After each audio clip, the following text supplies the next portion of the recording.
got email that the winner, shockingly, going to be someone from Colorado or Florida. It's all a scam with this freaking guy. And he's wondering why Calvin isn't showing up with his god-awful trash podcast. Like shop. Stop. Kind of good time to wrap it up here. You're done doing stand-up. I'm fine with stand-up. You get something. Podcast is dead. Someone else asked me to comment. Based on the amount of views and fun that the kid podcast gets today, shouldn't money still be being made? I explained to him, and I replied back to comment, the shop is just viewed in his house. Yes. Not that much money, but yeah. Somebody, but that's not the situation. He rents studio space from a warehouse. He pays employees. I'm sure practically nothing, but he still pays them. All that costs money to whatever little money he is making. Rent the shop spends money. Now, whether it's his dad's money or he made enough money before, and he's just burning through that money, which is probably his. Because there was a point in time, Shaw was making a boatload Shaw income. They were making money doing this podcast for quite a while. They got in early. And they were buddies with Joe Rogan. Until Shaw, destroyed his own career with, narcissism and insaneness, everything was going great. I mean, they couldn't even survive the allegations. When Calvin had his podcast because of the allegations. They couldn't even survive that. The shop just didn't go insane. He released the Gringo Pop, and it got such a negative response. But it's seen. He accused Bobby Lee of starting to fighter and get stuff ready. He sued me about the appeals process. This all happened in like a month. And 1 month what was happened, this guy tanked his career by doing that. You have to remember that. Sean is trying to be a YouTuber, right? That's what he's trying to do. He's a YouTuber. He broke the golden rule of YouTube. He doesn't sue other YouTubers for false promises. He broke the golden rule and wondered why his YouTube career is dead. Once you break the golden rules in YouTube, you don't come back. Ask Monday to that. And so the dude wondered why his career is dead. The podcast is dead. That is the reason why. That's why Calvin wants something to do with you. He's trying to teach you already. But you just don't get it, stupid. Hey, you're doing great. You got money. All that. Well, then go enjoy your money. Stop bothering everyone. Stop the podcast. Stop threatening people. Throwing around Joe Rogan's face.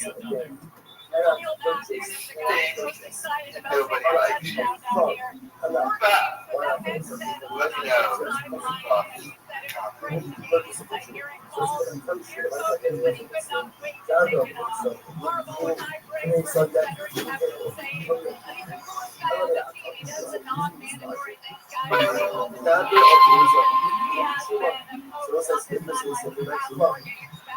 What? Yeah, what? So tell us, I knew you fucking left us and I tailed it out of here. You didn't know me and Brian did. I did. I didn't even tell anybody. There you go then. But I did know. Yeah, go ahead. I feel it. On the weekends, I'm always on the lake, man. Like the lake's right by their house. We're on the boats and shit. It's great for the kids. I mean, that's okay because it's like cool now. You're like, oh, there's a lake, we have a boat. But how was that true? But it's literally right by their house. I'm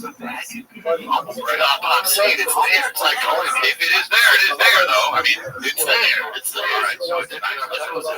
And then the lake's cool. And then Tiger. The big thing is Tiger has tryouts tomorrow. Big hunting. Lake tryouts. Lake tryouts. To see if you can get me to do Jason.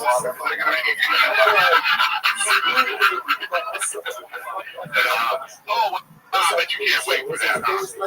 There's 12 spots. There's probably like 60 kids trying out. I'd be ashamed if those kids had diarrhea that day, wouldn't it? That's unpopular. So before you live in Bryan County, I have no clue where you're now that's a friend. Do you understand? That is what a good friend is. So the good friend's right here. You two are pieces of shit, okay?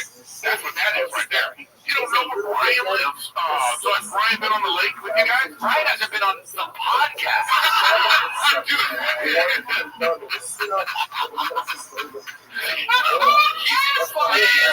Looking at statues with dicks. Yeah, fucking right on the lake. We should get on the lake. Yeah. You didn't even bank episodes? You just took off? Yeah, they're like, they gotta call Jimmy to get too many notice. Kennedy or whatever. Yeah, Tim Kennedy did it right. I've been hanging with him. He's ass too. Tim's the best. Good. Yeah, he's great. I don't know him. I never met him. I want to know him. He's lovely. Really? He's great. Okay, cool. Yeah, great. He seems like a cool dude. I like the way he works out. I like the way he works out. I know. I know what you're saying. Tim almost worked out Jordan for me. I was training with him. Yeah, he's made it a lot. How old is he? He 40, yeah, 43. So, 43. So, yeah, that's awesome. Bro. I fucking love that shit. But I like to do stuff just to look it up. Like the warm-up the other day was 45 minutes long, like whatever. Like 100 burpees. I'm like, what are we getting ready for? Right. But he actually kills people. So when you say he actually kills people, what do you mean? He's in Israel right now getting Americans out. Oh, now? Oh, wow. Oh, I thought he was like retired from that. No, I'm definitely out of it. At the table, John Wick. Yeah, like even if it be too much, like, why the fuck are we doing this, man? Let's go chill. But he's doing it. So your workouts, right? You have a limit of like where you go. Yeah, I'm not trying to find anymore. This is enough, right? Is there? If it's jiu-jitsu or boxing, I'm down to do whatever. But when it's just like burpees, pull-ups over and over, I'm just like, for what? I love that stuff. Because I tell you why. Because that's one of the only times I'm thinking of absolutely nothing. There are 3 times I'm thinking of absolutely nothing, and I would say maybe only 2. So this podcast, when I'm on stage and when I'm really killing it on Golden Hour. And I mean when I'm in, when I'm on stage or working out, those are the only times. So you need to maybe do harder workouts, Chris. What? You need to do harder workouts. Yeah. No, but to your point, what's the point of harder workouts? At a certain point, unless you really enjoy working out, this is your jam. If you know those people that like, I do 25 miles a day, that kind of motherfucker race. But like, what I'm saying is like, I get your point where it's like, and that's the hard part for a casual person. You start going to work out, and you're like, I don't want to do that. You know what I'm saying? But a leader guy's like, all right, today we're gonna start with 200 burpees. We're gonna do this. I'm like, yo, dude, I'm not trying to storm the beaches of Normandy. Right. I just want to get my belly down and like, be able to like run after my kids. What you talking about? But I would say, look, I'm not a professional. Arizona, just outside the red zone, 1st and 10 from the 24 of Green Bay. I'm sorry, I cut you out. I'm just thinking about how these people are. I see it, I go, how the fuck do I live with Whitney Houston? When he's going to go to Martel Cartel Day. Yeah. I always felt. Bring the chop or Brian Carrot, not being on the podcast. So, and the funniest thing. Brendan doesn't even know we're Brian Callen. And I love how the leader brings up the fact that Callen doesn't even do the podcast. And Shaw just sitting there angry and upset. Still doesn't even realize that Callen doesn't want to do the podcast. And the thing is, like you understand, behind the scenes, all these guys each other. So we just said, like, hey, Brian, start your podcast down this way. And Callen, falling off shop. And if you look at Brian Callen's channel,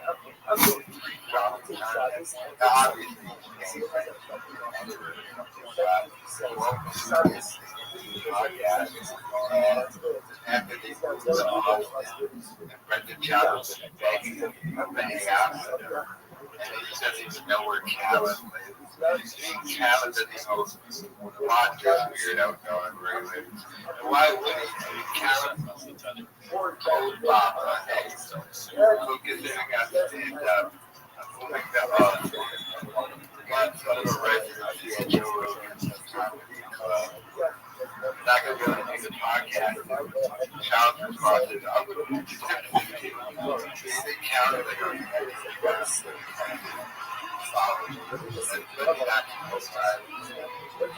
never. Child was like every day. Everyone around.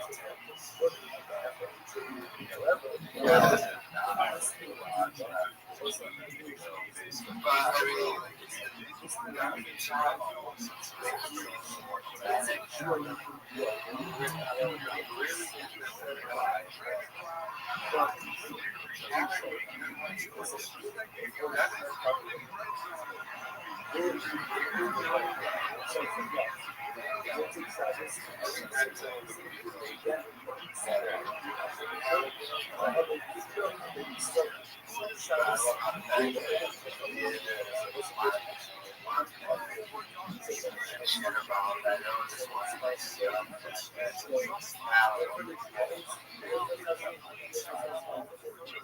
that's a critical right. I'm reading everybody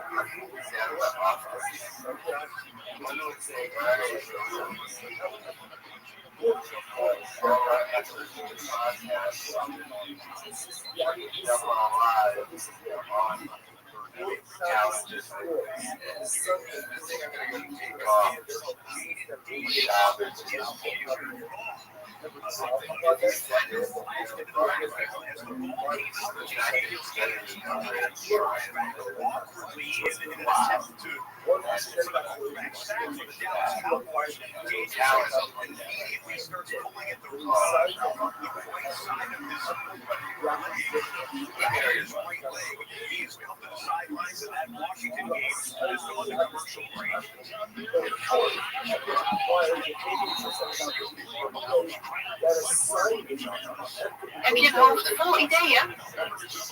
Deel ze met de wereld. Maak het jezelf makkelijk. Bouw je website met Strato. De AI-tools van Strato helpen je met design, teksten en afbeeldingen. En je eigen domeinnaam en persoonlijk e-mailadres zijn zelfs blijvend inbegrepen. Maar wacht je nog op? Ga aan de slag met je eigen website en start de eerste maand gratis op strato.nl.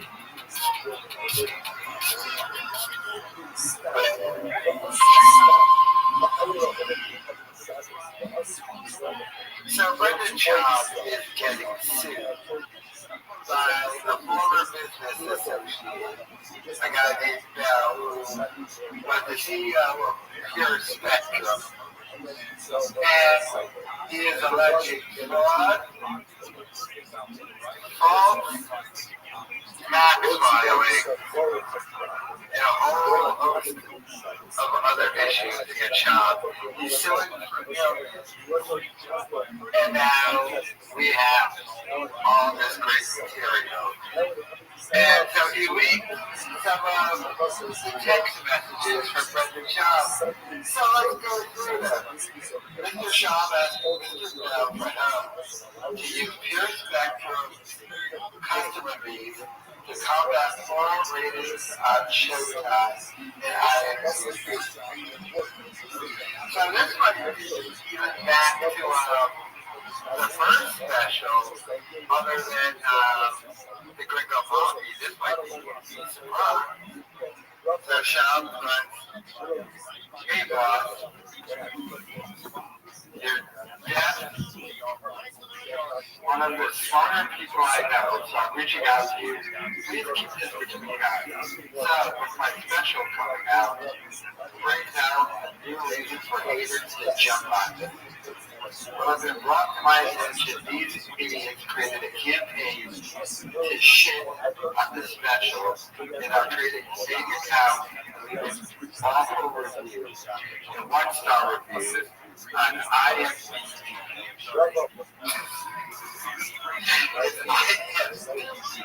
But this idiot doesn't know that.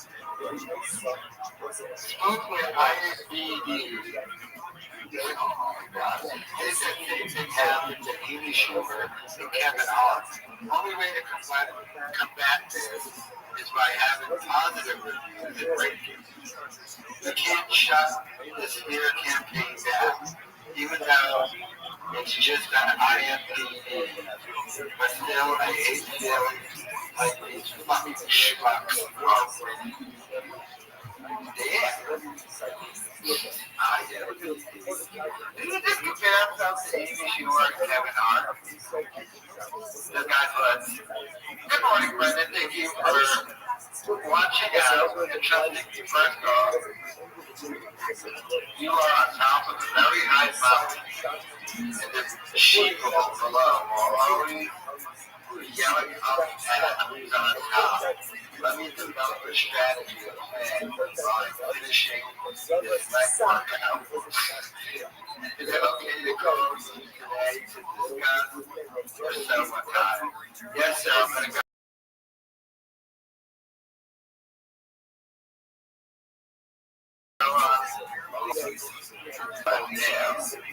Can we talk after around 11?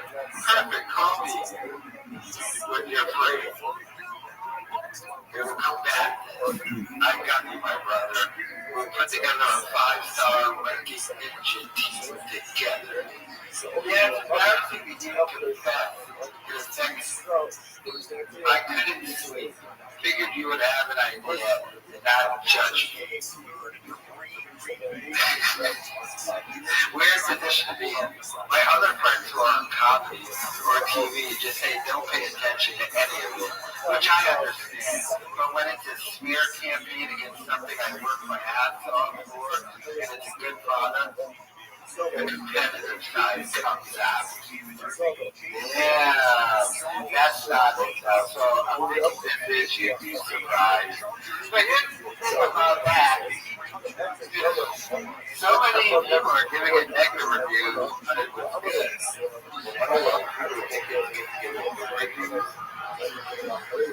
But it continues. Shop it. Yikes. Email plan that inspired my man. Showtime just called me. Not happy.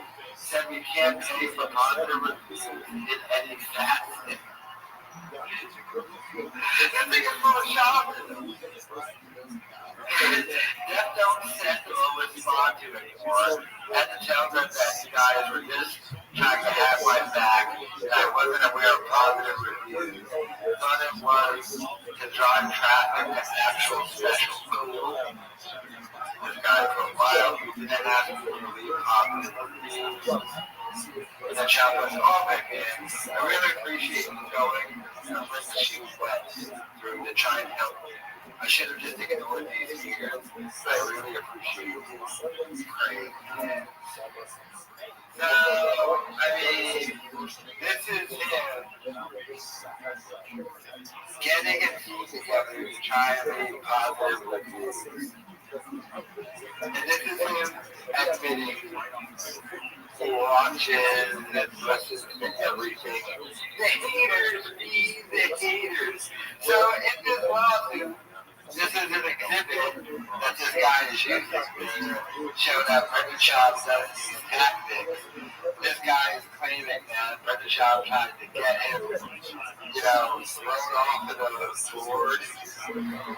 What is it? For the hostile takeover meeting. And like I said, filing for tax info. And what this guy is trying to do is get Brendan Schaub thrown in jail. Because I would assume during the discovery process, this guy's going to give everything to the IRS. Be like, hey, this guy's filing false tax papers. Bring it up that way in and probably a tactic to get a settlement out of Baba. Then we have something to look forward to. When this lawsuit proceeds, we will get a video of a 6-hour deposition of Brendan Schaub sitting there, speaking with all the Schaub and Schaubism. It will be glorious. Do you think he settles this guy that $1 million? Will Schaub ever even break this up? But I'm wondering if that challenge is going to use this as an excuse to never return to the Feather and the Kid podcast. So the Callan's already blowing them off. I wonder if Callan's going to call him up and be like, sorry, blah, blah, blah. I mean, you're getting sued that you can't go on the podcast now. Remember when I had my troubles and I had to leave the podcast? Well, we have to leave again and you're getting sued for fraud. And by the way, this is just one lawsuit. Don't forget that BGL is still out there with his evidence and everything. And everybody's thought the person when our podcast was like somebody's going to be suing for the job. A lot of people thought, oh, this is just BGL following up on that thing because the job didn't pay them. And BGL brought it to some board as well as one for labor practices. So this might be the first of many. Baba might end up in a prison jumpsuit. It is common though. This dude sued me. Hey, I wonder if I should counter sue him. Yeah, I don't get enough donations to hire a lawyer to do that, but yeah, so we've got messages. Well, let me know your thoughts and comments.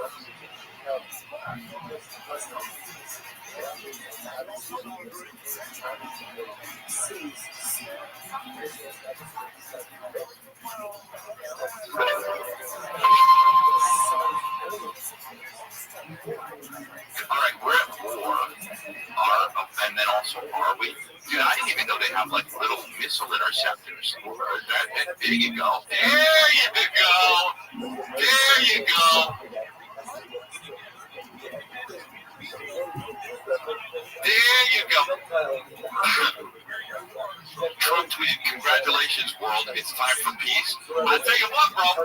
That was the working title of this podcast was congratulations, world. We changed it to congratulations. So Trump's obviously a listener.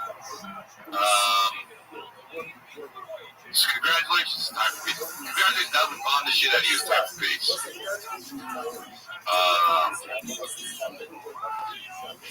I do not know what's going on in the world. It's getting worse, I guess. But then people are like, yeah, but it's,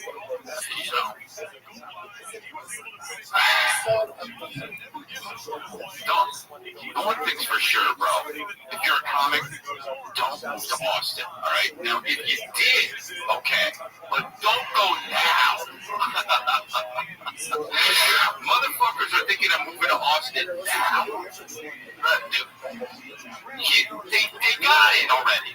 They got the place already. Now, visit. Right?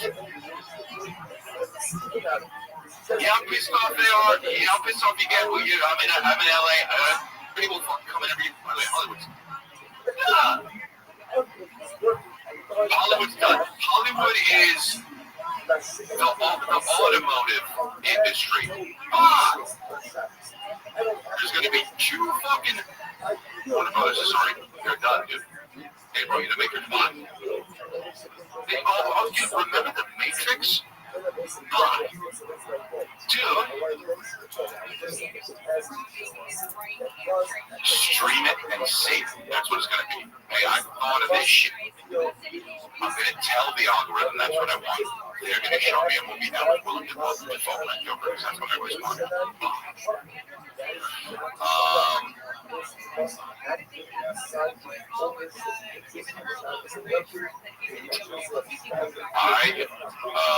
I saw this thing, and this is interesting. And does this become a subscription page? This is. Does this make?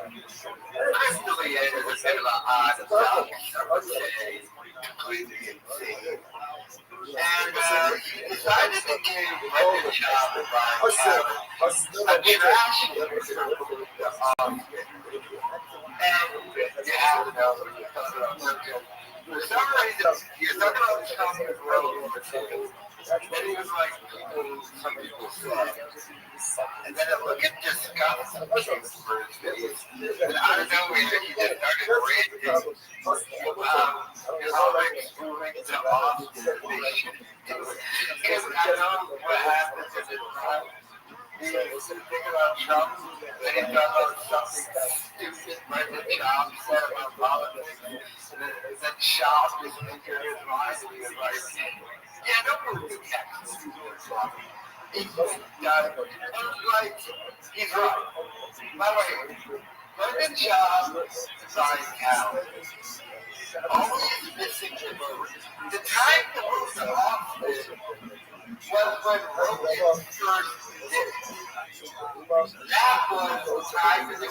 However, they couldn't have the time. Because remember when Rogan first moved to Austin and the whole crew was going to go, remember Callen, Schaub, Diaz, Callen got canceled, D'Elia got canceled. Diaz, not as much as these guys, remember, he got canceling Joey Diaz too. And like, Joe Rogan kind of just moved to Austin, Texas by himself because all of his boys got canceled, and I guess Schaub had some sort of loyalty, although he was dealing with everything else.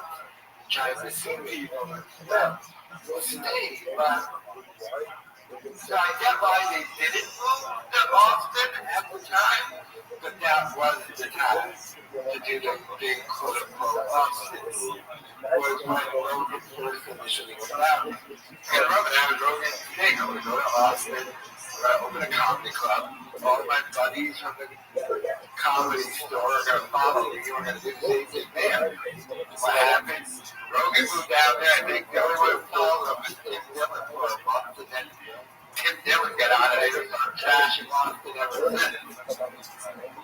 Bob and Callen, they're doing it 2 weeks. I mean, Callen got himself a little residency there, but Schaub got fired from stand-up, and when he was doing stand-up, Joe Rogan would not let Schaub at the comedy club. And by the way, that's not conjecture, that's not my opinion. That is a fact confirmed by Brendan Schaub. Brendan Schaub on the Legion of Snakes podcast confirmed that Joe Rogan said Schaub cannot perform at the comedy mothership because Schaub was not good enough to perform at the comedy mothership. And by the way, Schaub has already been doing stand-up for like a decade and had 2 specials, and he wasn't good enough to even be an opener, even do 5 minutes. Joe Rogan is not letting Schaub touch that stage. So, I mean, D'Elia going off about it, I bet you he did, maybe at Schaub, obviously. Because now for the Golden Hour podcast, he's on Zoom. I mean, that's probably where how whole man came around. Well, just like, dude, it was hard enough with this idiot shop interrupting every 2 seconds. Now he's doing it, but there's a slight delay because he's on Zoom from this stupid car warehouse in Austin, Texas. And he won't do a proper studio. And someone brought up a great point in my comments. Got a shop. He rented out a car warehouse and he uses the second floor thing. Someone called it to do his show. And someone my comment brought up a great point. He brought the fact that those car warehouses all have little offices in them. Why didn't he just use one of the offices that's used as a studio instead of the open warehouse where you can't block out the air conditioning sound and everything because the open warehouse wasn't made to do podcasting. But if you went to one of those little offices, that's where you could do it. Like that's where Adam Carolla does it. But shop.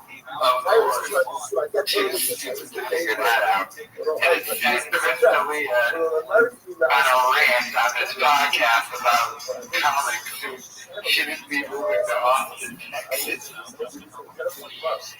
I mean, aside from that, though, you can see those dads, right? He moved to Austin, Texas, and Cal just took off on him. Now Shop is getting sued. We don't like that. About an in jail arc. And it will be hilarious. It'll be the funniest thing ever. Let me know your thoughts in the comments.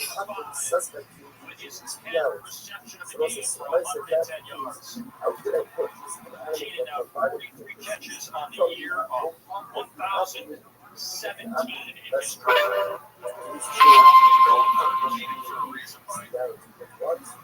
Well, parents or no kids like what is it called, emancipating? They're leaving their like my God, they're 9. Yeah, they're out. They're like, I'm emancipated because I'm shit my pants. Yeah, because my parents are like not treating me well or whatever. No, you get Pringles for lunch. Yeah, I'm emancipated, dude. You're fucking 7. Well, I just, you know what, you don't know what people's story of the situation is, but listen, my mom, I was the only child, single parent, and my mom had to go to work, of course, all kinds of stuff. I mean, I was by myself a lot, and so all I'm saying is, it's like, yeah, as a parent, then I think, you never want to, no sleepovers, make sure it is a different, eyes on, all eyes on me, it is a different world now. Yeah, I mean, you can have access to anything at your fingertips. You know what I mean? So if you're 12, you can literally get fentanyl right now at your mom's house. I know. You know what I'm saying? Yeah, don't even know it's there. Back then, you didn't know where the fucking store didn't have those options. Like with imagine when you were a kid, if it was like times like now, like there's so many single households. I know. Mom and one kid, and that kid has way more access to shit than you did. I know, but I'm thinking about this too. When I was a kid, if I came home from school, right? At whatever time it was, then it was like, yeah, I'm gonna go outside. Okay.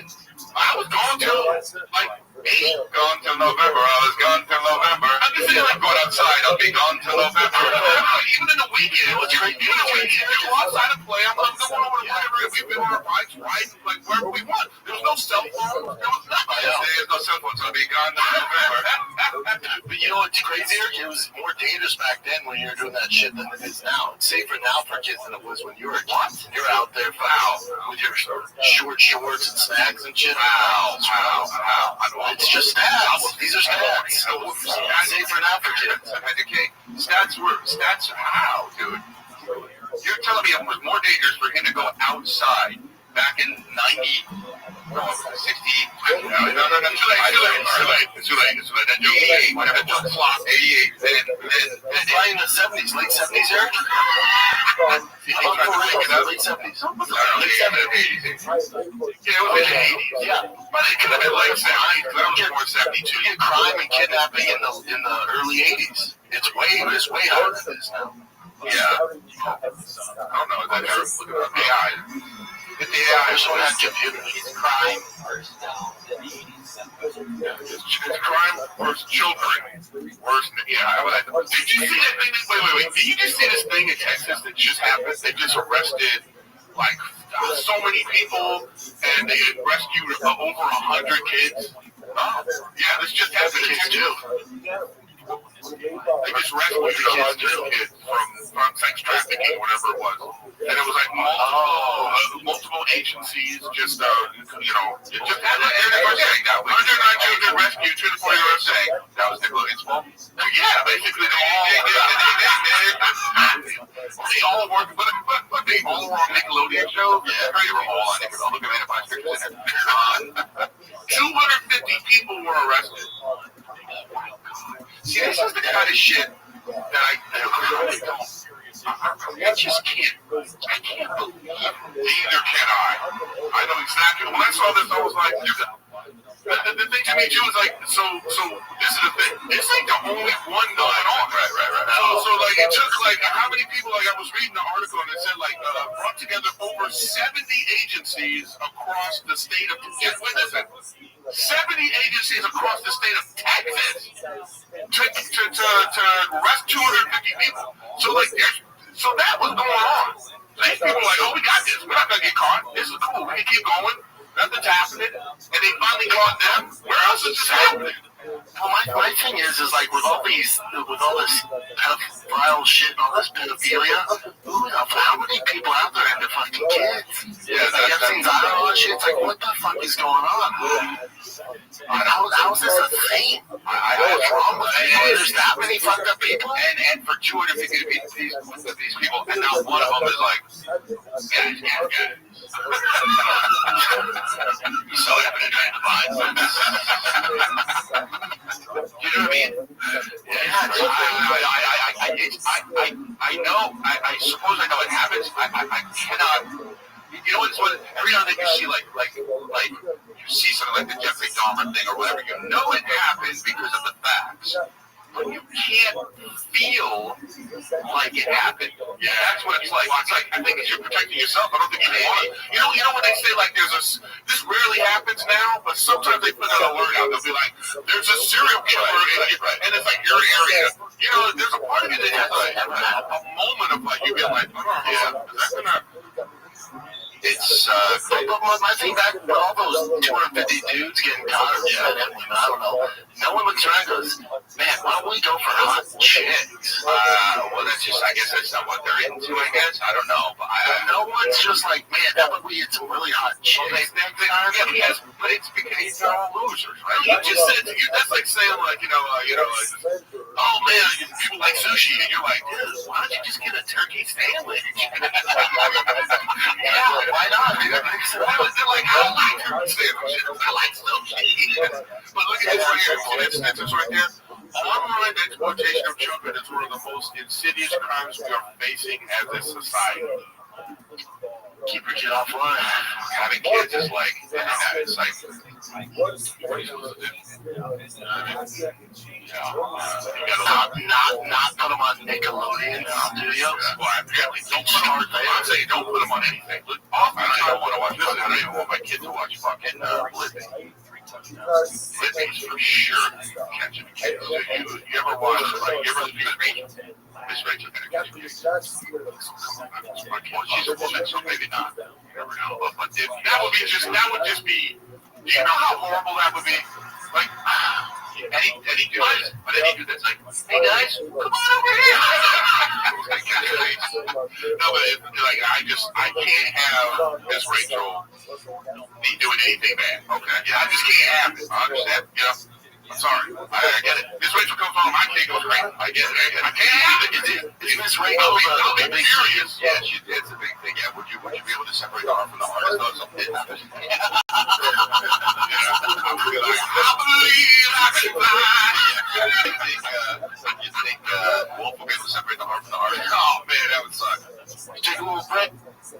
The stupidity of Shab never ceases to amaze me. First and foremost, Ooh, what a subject for Chris D'Elia to even talk about. Shut up once again, just interrupting, saying stupid stuff. We're into hot chicks. Talk like Dylan Tubb. And it's just leaned over the chemistry on this thing is so completely ruined because he's zooming in Texas. So he moves to Austin, Texas to do the podcast for Brian Callen. Callen blows him off. And he's still doing golden hour. Like, he should have just stayed in LA and just Zoom with Callen. But he had to move to Austin. Now he's getting and all the mom and can do is just make fun interrupting. I mean, the only thing with Shaw's ads, and it's not really a bad thing to add, being made fun of. Man is an idiot. And he's getting I wonder if he's ever going to resign. Maybe not. I can't wait to see. That should be dope. But let me know what your thoughts.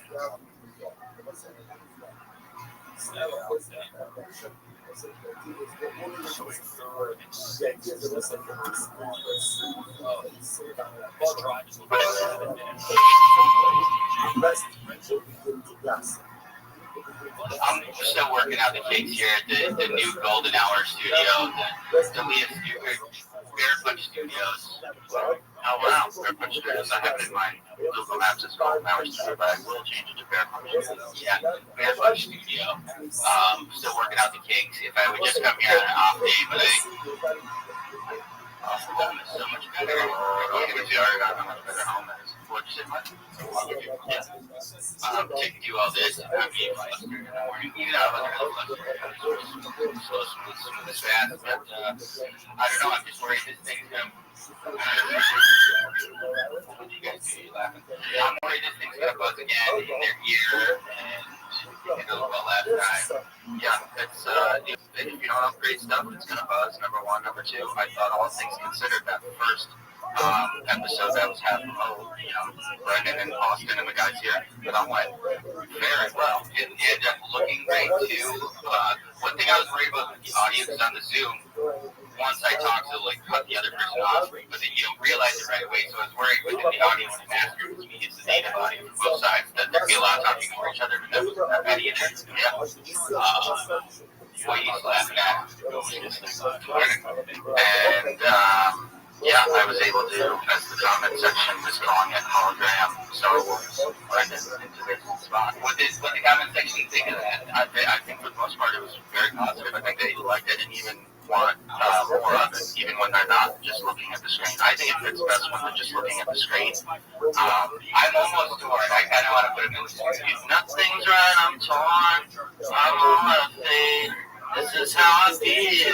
Cold night shame, lying naked on the floor. Illusion never change into something real. Wide awake and I can see the perfect sky is torn.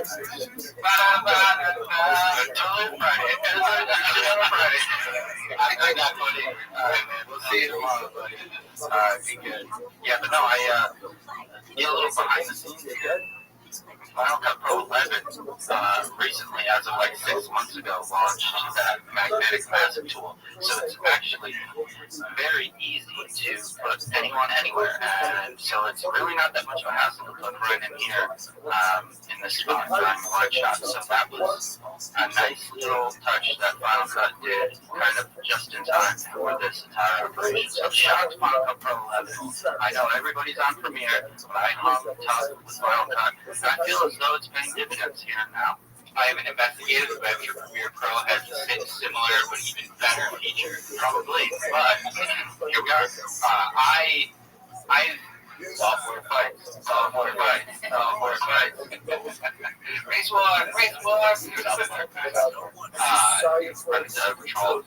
I want to put him in the studio the whole time, and honestly, you doing that is like, I was like, fucking Zoom sucks. This is annoying, but the thing sucks. Yeah, it sucks. I think it's fine or bad. Do it live. Do it live.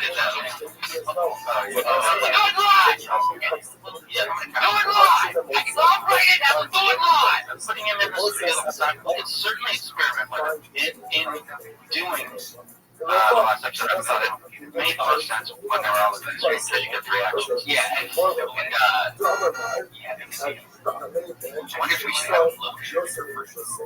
If they want to do a bit with it, I'm happy to, yeah. Like getting Eric to like cut his head and Chris going to try to be jerking him off. Yeah, all that stuff. With Theo was a natural, he would zoom in remotely, he would do fun stuff on camera. Because we usually have a TV where he was sitting, and he would like use it to get like Brian on the couch next to me. Like that, fun stuff. When you zoomed in for the first time, was Theo still on the show? He was going on our Patreon. You were on the show? I was. As like one of the Zoom or Patreon people that zoom in. Yeah, I need to watch that. I need to find that episode. I can find it. We should watch that. So, here's a fun little tidbit. That camera's not rolling. Classic me. So I'm rolling on my phone. There you go. What do you mean? On me. I'm rolling on my phone. No, I'm not rolling. Oh yeah. It's okay. Hey. Figured it out. I got distracted for missing things. What does it need? A card? Don't worry about it. You got it on your phone? I got it right here. Oh. Wow, these guys think. I think that they think if you're just talking, you're creating content. When they are the worst, most unfunny, uninteresting, no personality having people I've ever heard speak. My God, are they terrible? That black guy, whoa, Cheddar Bob, whoa. And the guy with the beard, he might be even worse. The guy Cheddar Bob. But, so these guys talking, complaining that Brendan is corn-tucking now. And complaining about the current podcast in general. See how much they missed the Did you see that little thing? They're like, oh, when Theo was here, it was so much better, so much more popular. Last week, that Cheddar Bob guy talked about every clip that he cuts for Theo Vaughn goes viral. That doesn't happen anymore. Wow, a bunch with all the technical issues. The way things stand now, Shop should have just let Callan move to Texas, not following. His stated outrage that the podcast with Chris and Eric that is zooming in, once again, Papa made the wrong decision. And now he's in Texas, zooming in, making it harder for his very entertaining dad. And it made the challenge annoying enough with his interruptions and dumbness. Now he's interrupting an extra dumb unannoying. Texas,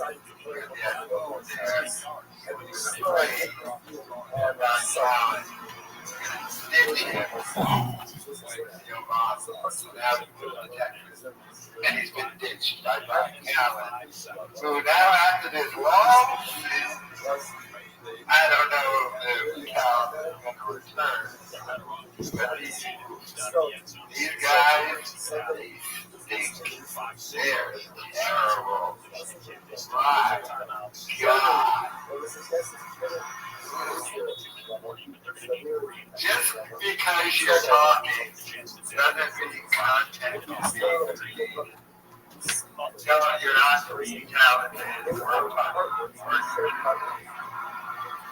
I get the idea of the afterthought, but yeah, anybody else. You guys think you're not fun. But let me know your thoughts.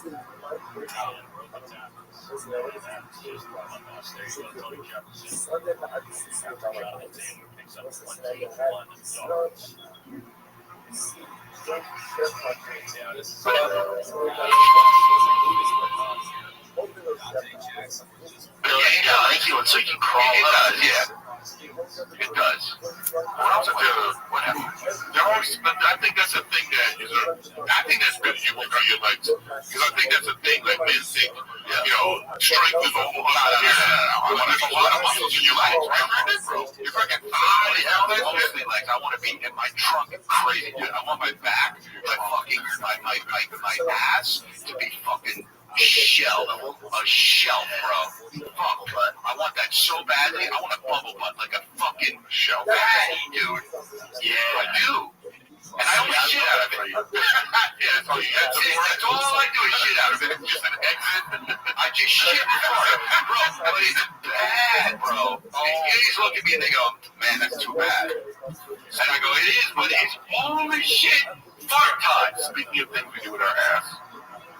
Get Chris a wagon. I want a wagon, bro. So, get my shit looking like an RS6. So, Rachel, RS6. So, Rachel says, last night I get up to go pee.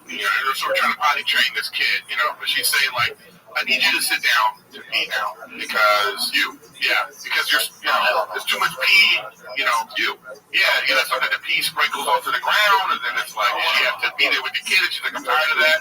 But this is my problem when I sit down to pee. I always have to have you do shit. Yeah, I'm that way too. So I don't like that. Sometimes that shit is just there for later. Yeah, I get it. And then you can't just be sitting down every time, man. I know, who you telling? I don't want to do that. The shit that you're calling is like, yo, Brendan, like it or not, it's up, we're up. It's like, they're like, oh, we gotta go, emergency exit. Let's go. Down again. Go. Brendan's like one of those basketball players that can't shoot free throws, and if he underhands, he'll be able to do it, but he's like, nah, man, that's that bitch shit. I ain't gonna do that. Even the doctor told Brendan, it's gonna be better for you if you sit down to pee. He's gonna be like, nah, I don't even want to get up to pee. I wear it right up. You forgot I got the night. He just put a urinal in my place. I'm tired of it. Why don't homes come with urinals? That's a good point. I like it. It is. I want the long one where I piss down. I mean, it's good. Good point. Just go outside and piss. Who cares? Oh God. I love that. I love that. Two monsters. This guy wants to fucking Dodger Stadium urinal in his. I'm not saying a trough. It's my favorite. Thank you. One of those bathrooms I want to have a urinal. I just want the whole house. Wait,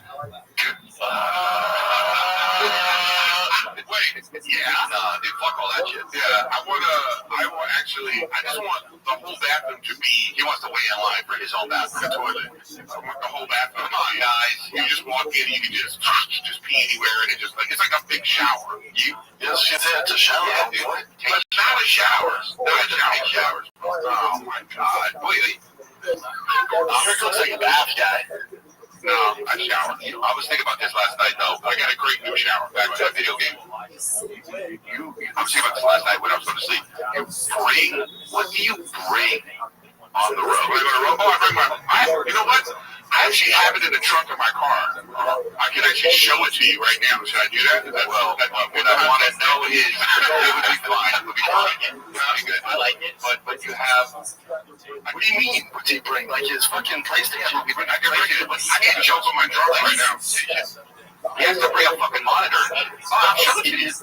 I gotta see this. Or sometimes wait, my car's not. I don't know why my car's not loading up. It's coming. It's it's like a Cyberpunk. You can just call your car to you. Just go near the car with this, and then there's a trunk button in the back of the trunk. You know what I mean? Yeah, man, ready to go. If someone found your phone, could they steal your car? Yeah. Well, you have to unlock the phone, though, right? Yeah, you no. Actually, no. Actually, wow. But you know what? When you get in the car, if it doesn't recognize me, what? Yeah, they have facial recognition. Yeah, facial recognition. Yeah. Oh. Yeah, you like that? Look at his face. Look at his face. You had a moment like this. They can cut you off and you won't be able to drive your own car, bro. Drive fast, no gas. Right? No gas. They give you a ticket for texting? Bro, I have a cop that's out to get me, dude. I don't like this cop. He keeps pulling me over and giving me tickets. Yeah, bro. That's on you. Because he's like this. He's probably like, I'm giving this idiot a ticket twice. I'm just gonna like wait. You know, your learning is quota. Your learning curve is obviously very flat. Why do cops have to be dicks, dude? Chris, I'm not gonna like this, bro. No. I'm with you 1,000%. Here's my thing. If you're pulling me over and you're gonna give me a ticket, we're done. Yeah. I don't need to talk to you anymore. If I can't talk myself out of this ticket and you're still gonna give it to me, now the conversation is like, you know what I mean? I'm done. Yeah, no. I just go, ticket. Yeah. Get out of here. No, you just go. Have it come down, put the ticket in there, keep the ticket in there like that, and then drive away. Yeah, I got it. Dude, we can take it going like this. Bye, bitch. What did he say to you? He was mean to you? He was like, I pulled you over for this before. And by the way, I was like, I actually wasn't texting. I was looking where to go because I was putting in this fucking shit. And he was like, I saw two hands up. Bullshit. I'm not fucking texting like this when I drive, you know, even if I wasn't doing like that. So I was like, all right, yeah, I got away with the cop. So, okay. And then, so he gave me the ticket, and then he said, your learning curve is obviously very flat. I've given you a ticket before. And I know the other cop there, he's pulled me over and he's been like, Chris, what's up, bro? He's like, dude, the other guy will give you a ticket, but I won't. You just wanted him. Whatever, I'm not saying names. Thank you, sir. So, I love how everyone around shop is sick of this stupid gearhead grift bullshit. And everyone around them keeps purposely not saying drive fast, all gas. You're like drive fast, no gas, like your stupid thing. And no, but life. See, now the reason why he's putting more into the car grift than he is any of the other attempts at like the Thick Boy Fight Club, the whiskey, the trying to be an animal guy, the trying to be a fashion guy, is he's found the scam. You have to remember, he does those giveaways in which he collects your emails and then has an email list and can sell that off to other companies for money and sponsorships. And all this has come out. And so far, the filings of the lawsuit against him, and he even references it in the leaked text of in a bad email list. The email list is a very, very, very valuable thing to have. If you ever watch Shark Tank, Mr. Wonderful, Kevin O'Leary talks about, you're going to email list of 100,000 people? It's a very valuable thing, so that's why he does with that Trump giveaway scam. Remember, you have to buy merch. You just have to enter, you're going to enter with your email. That's what he was doing, remember, for like 5 weeks straight, him and Calvin in a fake AMA where they had snobs read fake questions. But they're like, write into us and ask us your questions. You have to use your email to do that. They weren't doing, and I was like, wait, they're going to do an Ask Me Anything. Why not just go live and read the chat? Or do it on, I know you're not going to go to the site on his subreddit, we're going to do another one. No, that was his scam to collect emails. So that's why he's putting too much work into that. I like how Dalia, by the way, he is ruining this podcast with this Zoom thing. I mean, as trash as Mama is, it's 10 times worse with him in Austin. And even his staff have come out and talked about how they hate it and they miss 301. But let me know your thoughts in the comments. And they were 4 of 5 in the red zone for touchdowns. Yeah, that was the only one they stopped. It was the end of the game. That was an impressive performance, man. We've got more elite text messages, and Brendan Schaub is in a lot of trouble here. So, Brendan Wright, have an idea. Tell me what you think. Just to combat the hate we got from the Showtime special, maybe we can blast out to the entire email list my Comedy Central piece on YouTube. No proposal or discount, but just so it shows the support in the same way. Does that make sense? 100%. Let me present this to Seth, and I will be back in touch with some ideas. Does that work? Job puts. Yeah, perfect. Nothing crazy. Just like 18 pure spectrum zone. Not Comedy Central. This is not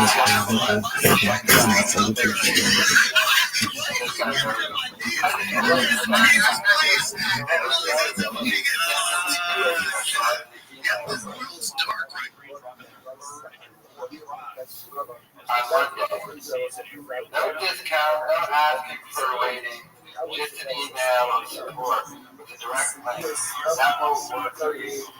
I will have you retreat before we send it out. The shop looks that works. Now this came after he had already told them to offer up the deal. And then Showtime bitched at him. He got in trouble for it and then tried to have them do it another way. But here are some of the reviews at the time. Bad special, the comedian is trying to buy good reviews. Yeah, this is from June 14th, 2019. It has been reviewed negatively on this site. I got an email from some lead company he owns part of, offering 50% off its product in return for good reviews. I wasn't going to review it until I saw this underhanded behavior everyone should know. I love Pure Spectrum products. Version of this special sucks. Do I get my 50% off coupon that you promised us, CEO and visionary friend, Brady Bell? So, this is how desperate he was to try and get good reviews on that special. And he conspired with the Pure Spectrum guy to get good reviews. Now, the Pure Spectrum guy is admitting all this because he's going to have to pop up for a lot of other things. And I think this is him just putting that out there. Look, we're shouting. But this guy did it too. Sean tried to get this guy ousted from the company and a whole host of other things we're talking about. Illegal tax filing, the IRS, going to be involved with this, especially after discovery. And I can't wait. I'm salivating. Like, you get the video of Brendan Schaub sitting for that 6-hour deposition. Oh my God, is that going to be amazing? You're going to see every 20 seconds. When I first see that video, I'm just going to be obsessed with what he's wearing. How stupid that's going to be. But, I mean, questions going forward. Does Schaub address this? He addressed the lawsuit against me with the lawsuit. So I wonder if he addresses this. Is Callan going to come back now? I mean, Callan now has a perfect thing. At first he was just ditching Schaub. with the whole, I got cruise thing. But now Brian Callen has a legitimate reason not to return to the podcast. Do they sit there on that second tier of the warehouse of the new studio in Austin and just pretend none of this is happening? Can that even happen? Can they ignore this away? The fact that Rabbi is getting sued and accused of serious stuff, wire fraud, tax fraud, buying reviews. I don't know if buying reviews. But it also just shows how desperate this guy is. It's like he will buy bonds. He will pay for followers. All of it is a facade. It's all fake. Like even what he's doing now. He's doing a dead podcast now. Basically spending money to do it. All because he wants the facade of really being a somebody. The dude had to downgrade from LA to Texas. No one will hang out with him. But he still has the dream. He was going to sell the dream to everyone around him. This dude claimed he quit stand-up comedy to be more time with his family. Alright, well, quit the podcast. You spend all the time in the world with your family. And according to him, he doesn't make his money from the podcasting and from other stuff. Alright, this didn't work out. Now you're being sued. We know you're the biggest piece of shit on earth and everything that's being Mondale. is true. You're gonna lose the lawsuit. Triple The coverage. IRS is probably gonna pick up on the filing for the discovery. You might get screwed legally. I doubt end up in jail, but who knows? You're probably not gonna have to pay a hefty fine. I mean, at first, this made sense. Rogan talked about fighting, he joined Brian Callen, they were doing a successful podcast, but then he went and wanted stand-up, and the dude couldn't handle criticism. And then he started flipping out. And then within the span of 1 month, he sued me. Wandale. But after Bobby Lee and completely destroyed whatever was left of his career. The dude is melting down. They're giving it to him. If it was happening to anyone else, but it's happening to Jim Campbell. And he deserves all. So now he's getting sued by this guy. He's probably going to end up getting sued by Mark Harley, that big gay lion. A guy who got away from Bamba and his career immediately took off. Callen's probably looking at that too. Like, everybody who leaves this guy, their career does a lot better. I don't know what Sean is going to do. All I know is there's receipts. Mondale. By the way, all of his stuff has been documented, and stuff's gonna pop up from years ago that was said at the time that no one thought was going to affect things going forward, the lawsuit, but it will. Like these reviews. At the time, maybe people didn't know this was going to be brought up in a lawsuit, but even they knew, hey, this guy is paying us, essentially paying us to leave good reviews, giving them 50% off the deal to leave a good review. Then we get the text messages. I wonder if the text messages about me, oh God, I bet you calls me the N-word in them. Oh what I would do is I would look at those text messages about me, about the guy you shoot. That would truly be hilarious. I'd sit there on the popcorn going through no, he's just flipping out on me. But let me know your thoughts.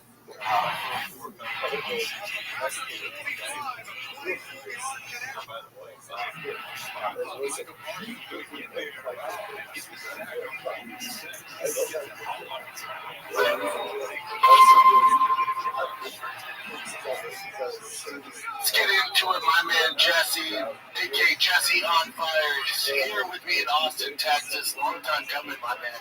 I can't thank you enough for coming over. Just not a lot of people to chat with Mike about my town, So I need to bring somebody in. Just don't know UFC, but you got your hair to the ground, like, dude. You know what you're doing. Like, you do all this shit. You're kind of the mastermind of it. So before we get into UFC, it's International Fight Week. Solid card, main events off the hook. But I like to call the Real Housewives of the UFC. There's a lot of drama going on. Kicking off with your boy, John Jones. He's in the news, not for the right reasons. There's a lot of hair sticking on out. Just give me your thoughts on John right now. So, John Jones is one of those guys that, like, if you build a channel on drama, like, I feel tremendous gratitude to that guy. I would kiss his face because he does nothing but win. He does nothing but create drama that I can make videos on outside of the octagon. This most recent one, it's like Mondale. I don't know if you agree, but I would say it's nearly a certainty Fuck that shit. Like instant 180 where fight's done. Wandale. Retiring, and then the next day, Carmelo Fight comes out on this incident with the naked chicken. Is this what I'm looking at right here? Is this the uncensored? Nice. This is the uncensored. They used to cover her. I've only seen it with her. And so I was wondering, like, you know, if he's going to be rolling around with a naked chick in the car, like, what's that girl like? You're like, sit there, like, how? And the thing I finished this video, the cop's like, who did you John Bones? John Bones Jones. If he never would have admitted it was him on the phone, like, you think, honestly, you could kind of go into the defense. He's like, you think I'm banging this girl right here, dude? One of the chops, you know, the anger that Ryan Callen is not on the podcast. Wandale.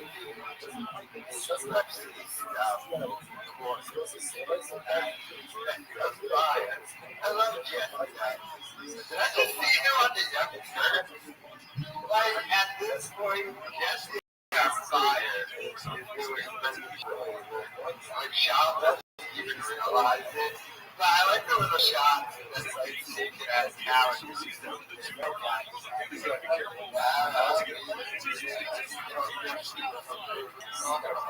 Callen has no idea what he's talking about. As we wait for the extremely consequential round for Brad Allen, who has his first career race sack and they kind of go out and Green Bay Packers.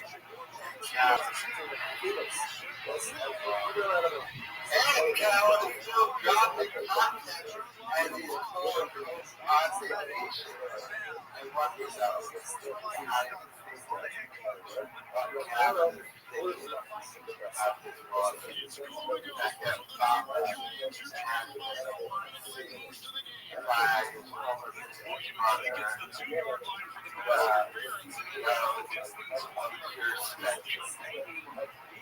And it's a whole thing, too.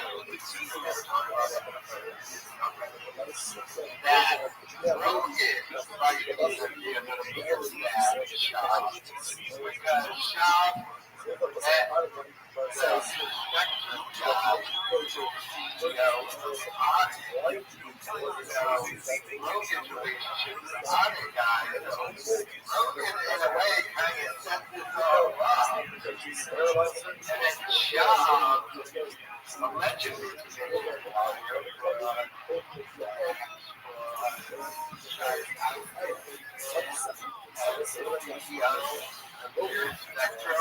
My God, what does that look like?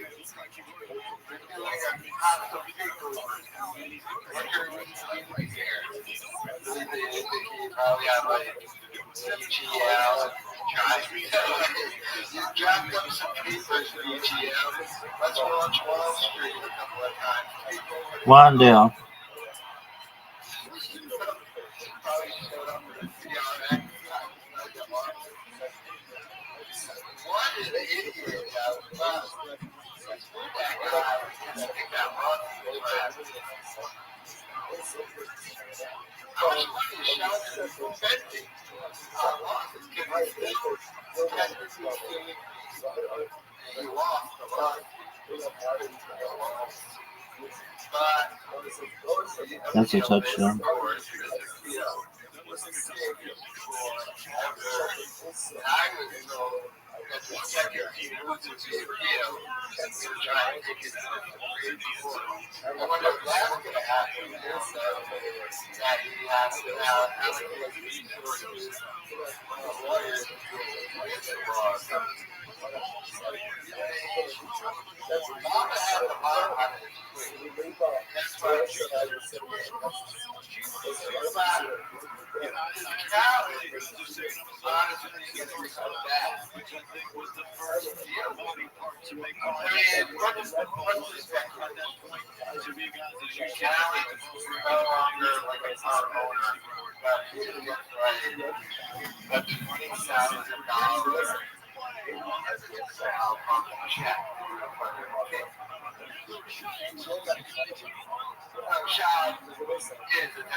Let me know your thoughts.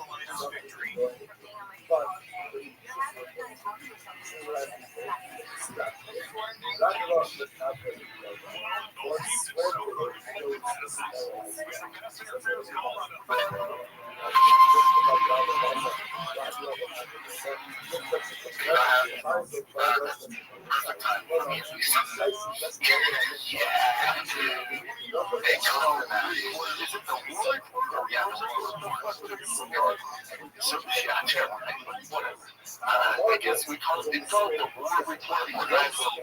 war reporting. Yeah, Jesse saw that. And you thought that. Yeah, stuck with that. Yeah, I was like, but there's so much conflict going on. Okay, whatever.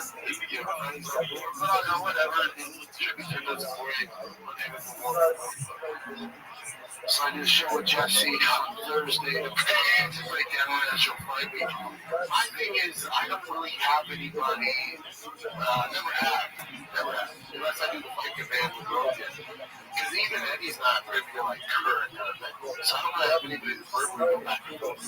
I'm not talking about arguing. I'm just talking about discussing culture in the UFC. So I just Brian is fun to talk about too, but you know, I'll watch TikTok highlights of the chat watch this. You know, it's not thing. Don't normally expect that. It's fun to chat about like, he's right a lot of times. I don't have anybody that actually responds to even if they talk anything about it like that.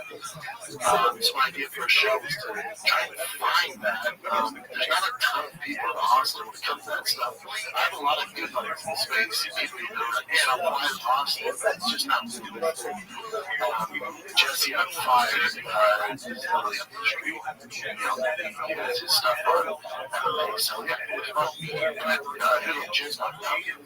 So we shoot that show. I'm coming Thursday. I choose my day off. I come in Thursday and we shoot the show, and then one of the cords was connected all the way in, and it just shut down the power. All the cameras and TVs.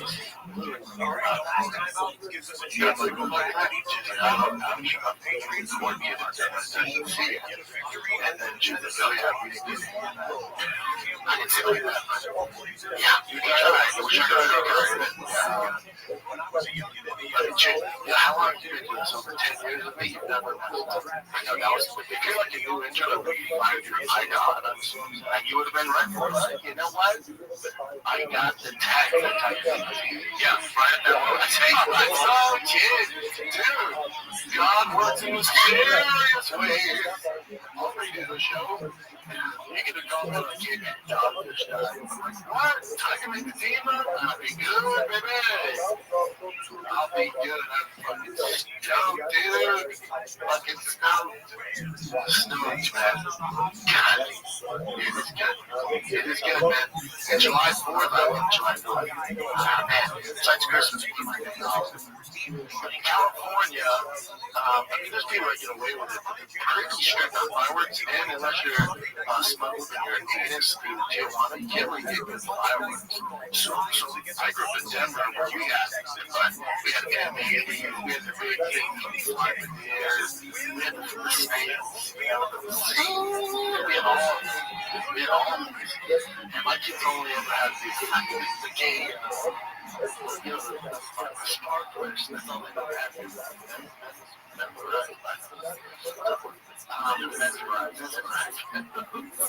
love them.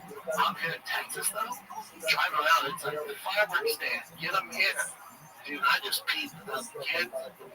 Buddy, it's like old school days. I can't wait. In our neighborhood, they do a block party. So each house is a theme. So one house has the bouncy castle, another house has the slipper slide, one house has ice cream, one house has barbecue. I tried it was a little racial. They're like, can you use the next week? So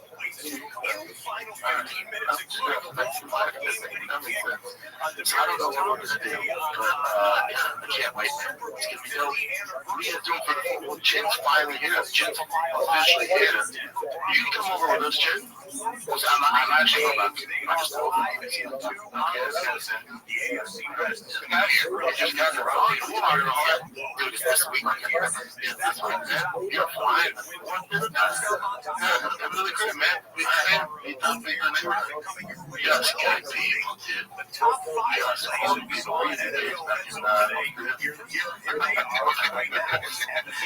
barbecue with the homies and the lady. Yeah, some drink that shit. Good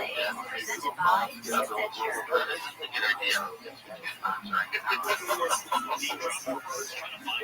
Yeah, man. Yeah, that's good, man. A lot of Greek life. People are like, yeah, it's because it's new Greek life right now, but they're trying to live behind. It's just, it's all insane. It's fucking great. It's so cool. I'm like, I didn't know. Never had this weird shit outdoor activity, but the lake here, I got a turtle and shit. You're on the fucking, the tube and stuff. It's so much fun. We get the fishing shit. You like fishing, buddy? Yeah, wait. Yeah, was everything settled in? Yeah, dude, it's great. I heard things that I like wakeboard. I have wakeboard but it's great, especially on the lake. Your boy flew out his quad. I'm loving these friends, showed his 9-year-olds, and I still got it. So your boy got me a little bit. Like, I couldn't partake in the festivities yesterday. I can't explore that now. That stresses me out, but it's getting better. Let's get into that. We'll figure it out. Yeah, we went to the fort. We had to check out that some gas for the fort. Brendan job, obviously, losing his mind. He's too, he can't even address that. So, first of all, he threatens to fire Chen. And then he begs Chen to come hang out with him at his house. Just try blowing him off, just like, yeah, I'm gonna go hang out with my family.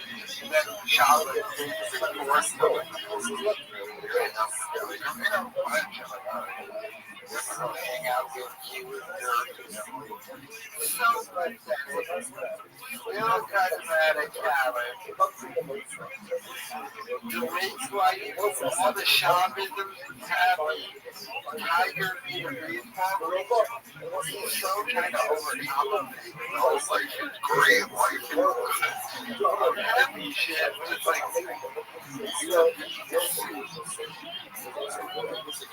for serious allegations, this dude is shouting the plane off. And it truly is because he's mad. Begging shit to come hang out at his house. Wow. That's sad. Not one real friend you have. Nobody likes him. I can check out his Instagram stories. The only person Sean had to hang out with is his wife's brother. That's it. He has no friends. They're all in LA. They're all successful. They're all happy. Tax fraud. But this fraud is inspired. This is how we have to cope with it. Truly a fascinating shopster. Let me know your thoughts.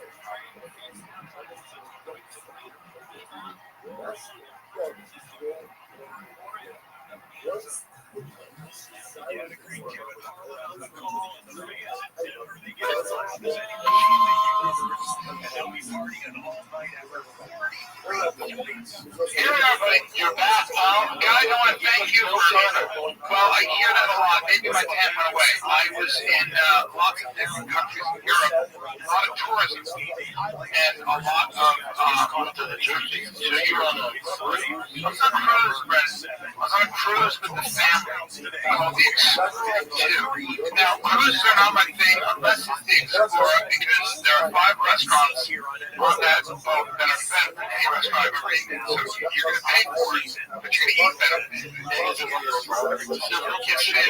Even the coffee is best I've ever had. And I'll say it again. The coffee is a better than I know.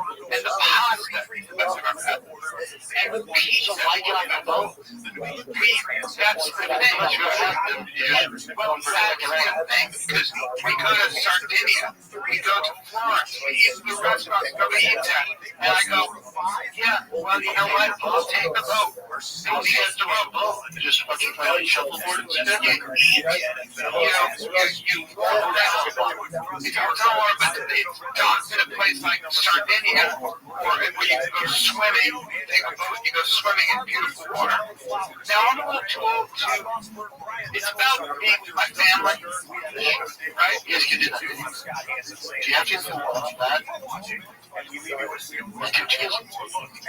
so you just broke the street? You don't want to take a flight? You want to fly from Austin to JFK, then to Italy, and then to Barcelona? It's a lot of travel, right? I don't know if you know if I was to be the 3-year-old either, that would be challenging. Yeah. And then your kid shits his pants, whatever it is. What they do, man. Yeah, that's the kind of thing. Yeah. And then what's good is when it's 100 degrees. I'm not complaining, but I am complaining. Now, when you go to places like Florence or Rome in the summertime, please understand that you will be in a. You've ever been in a parade? You ever walk in a parade? That's a many tourists are in the streets. That's what you get. That's what you get. So you're doing that. You gotta remember that America's caught up with this. Like, you get a good restaurant in Austin, and it's not like, what? You know, this food in Italy is amazing. It's good. It's awesome. It's good. Yeah. But at least your old man has fun, right? He had fun. Did he though? Take some fun for him? He's 85, so he'll just stay inside his cabin, breathe, do everything he does in Utah, but then have dinner with him. And he can do that anywhere. Probably. But if the kids love it, you know, my daughter's sitting around. I don't know if they're fucking Italy or fucking Chuck E. Cheese. Well, my 3-year-old, my teenagers, they're all about it, and then, but we were just talking about this. You and I love Austin for 1,000 reasons. I'm doing shit. There's nothing that compares to the hang of the mothership. Or going to arcade boxing and hanging out with all those guys afterwards. It's like, it's just the shit that you do. Being with my kids when I wake up. Right. Watch out for nothing. I know. Speaking of which, July 5th, Gray and Rob come see me. Just one night was Saturday. Right after it, Saturday, in 2 shows. Dude, you were gone playing Rabbi on the cruise, and I was doing everything making money. But we didn't talk about your boy the Liver King. My boy the Liver King. I got your take on it. It's, you know, it's kind of old news now. Yeah. That's the past week, but my take on it is I never like seeing somebody go through whatever he's going through. I never want to. Yeah, my take on anytime I see a man who is, he obviously loves his family, loves his wife. I don't think he's a bad person. I think that something bad guy. I think something happened where he got. Someone argued too much liver. Someone argued that you don't let Netflix just go willy-nilly. You know, there's this idea. I'm going to do a documentary. Did he not have just do a documentary and show your good side? Did he have any creative control over that? Did he only sponsor it? You don't have to make him look bad. You said you watch it all, right? Yeah, it makes you look bad because they edit what they want. He was very honest about what he did as a young man. So he said, I worked at GNC. I figured out that I could get free product by taking receipts and pretending that selling that. And he sold drugs. He was a young guy, and he was trying to make money. He was arguing his father never liked him or something, ignored him. He was short. He went through a lot as a kid. And so what I see is a man who spent so much time trying to be loved. He fell into the trap of the public embrace, where the public will love you. And if you worship that false idol, they're going to tear you up as well. Yeah, because the people that put you on the pedestal, you just make people that want to tear you down. Well, I would have said to him as I would have said, Brian, get off the internet. Don't read any comments and take a minute, take a break. You know, you lied about steroids. Okay, it's not like you and I didn't know. You and I were pretty forgetting about it, you know. Yeah, and also people said they didn't know, like David Saladino or whatever his name is, who has his business with him. Like, what? I didn't know you're a doctor. Stop it. Yeah, and it's, you know, it is what it is. But I don't care. I also didn't care that he was doing steroids. I thought he was a really funny character. Yeah, funny character. A lot of what he actually had to say, was actually his message was good, kind of positive, healthy. And when he came on the show, he was such a sweetheart. He was like a sweet fucking guy. Somehow he decided Rogan was the problem, his problem, and was the reason everything went bad, and that's ridiculous. Yeah, that's where I think just taking accountability for something. Yeah, that's where I think the break happened, where it was like, what are you doing? I don't want to fight Joe either. That's it's never happening, and if it did, see, the other thing about people who say, I go crazy, I'm mental fighting. Yeah, you do that. Go ahead. King just sees red though, bro. Well, whenever I hear any guy who's never, ever done any training, just go and see what happens when a guy grabs you who's done this and speaks this language, and they put their hand over your mouth and you can't breathe. Well, so I've never heard a guy with this all that stuff. So that's the sign saying I can't fight. I don't enjoy seeing a man like that go through that. He's getting better though, right? So is anything I feel like it's Brian Callen return to the Better Than Kid podcast. It's Brendan Town. already arguing with him. Heated, passive aggressive. So mad when he took off. You can hear what that little comment shot stuck in there.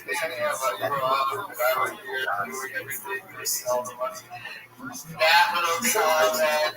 Just completely like, why you going on vacation? Why this, that? Kind of half not believing you really want to have vacation. Because it's the shaman up there. Not only the Calvin go on vacation, but like Calvin wanted to zoom in. He's like to do a podcast that way. And at the same time, Calvin was dropping content. I represent the Calvin. Don't be hard. And now British Calvin's doing it. Don't see what things are good. When your life is good. When your family is good. When your parents is good. When your health is good. That's still bad. And Rick is finally back. And Calvin's sitting there. To work even harder. Don't do that.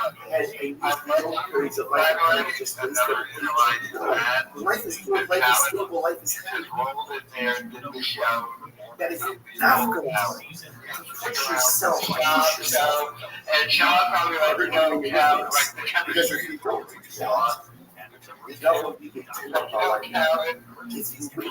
that could be podcast. We hang out all day, watch the video, go get dinner afterwards. Now Calvin shows up, takes his feet off, sits in the style, give you my money, and immediately leaves. He doesn't understand Brendan Shaw's the love you got. He doesn't even know where Calvin lives. He wants his husband to hang out with. He's forcing shit to come over his house. I know I'm bored with no shit, but like, I gotta go back down. I can see my family house. Like, no, hang out with me. I have no friends. It's truly hypothetical. Let me know your thoughts. Because I'm not thinking this maybe like based on this, the Green Cluster Theory said as follows. Fill it up with yearly basis. Interestingly enough, the idea over here is as follows. They had a bunch based on Jackson that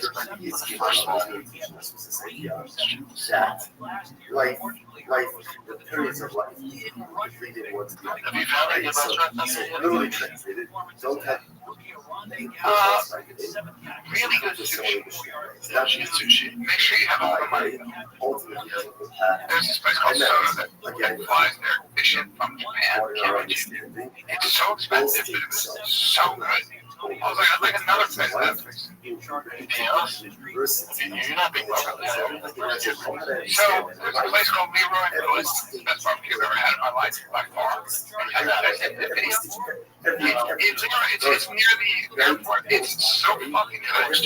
It's like, so I ate with 4 people, right? And all of us said, at the same time, that's the best pulled pork I've ever had in my life. So it's the best brisket I've ever had in my life. It's the best cornbread I've ever had in my life. Yeah, I need you to come. I need you to come. There's too much good barbecue close to it. It's like 20 minutes away from there. You know, I haven't explained this way, right? See what Leroy does is from here. Leroy, it's the best fucking barbecue. I haven't had barbecue. Interstellar is going to be great. Have you eaten that? Yes, sir. Okay. Salt Lake, I'll go to tomorrow. Leroy Lewis. What's that? Because I found this new mechanic at a modern diesel. I said, man, let's get this eat around here. And he took me to 35 minutes. So good. When I went to actually get this little home along, having it done barbecue. Yeah, I knew it was going to be good because there's 3 other black records on there. Yes. And they're eating it. Sweet fucking days. Yeah. That's potato salad. That's fucking ribs. They have dry rub. Buddy, doesn't look too much. Their fucking ribs are fantastic. I've had that barbecue. These are the spots that are always awesome. That place was just so 3 minutes from here. I had Mexican food. It's 3 women. Some of the best Mexican food. It took 20 minutes from here. I'm so focused on the lack of him. I can eat brisket for a fucking day. I can eat it for a fucking day. Yeah, there's something about that's big knowledge right there. Yeah, you're right. So good, though. Yeah, I pay attention. I'm a baby about my food, right? Yeah, right. Just most places off the barbecue.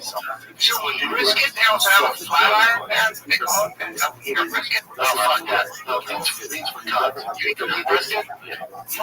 Motherfucker, hold on. You eat lean brisket? Hold on now. Holy shit. No, wait. You're officially... Take a little break. But Tesla, you go back, people like you were green brisket. I mean, you want the fat, dude. I know, everybody said that. I want to eat it. Okay? Oh my. No, wait, let me explain. No, wait, let me explain. Lean brisket is I like the meat. You know, I can't get the lean. Get the liver of the lean. Get the lean. No. Listen, please. Please, it's Texas on. Anyway, we're gonna do it for lean brisket. I like a little beans every it's a flat iron, and they give you an upcharge on the lean. There's nobody works there. No, it's a game. No, it doesn't mean I'm gay, dude. It's just, if you like, it's just lost all credibility. No, what is that place? I'll never go there. I'm out.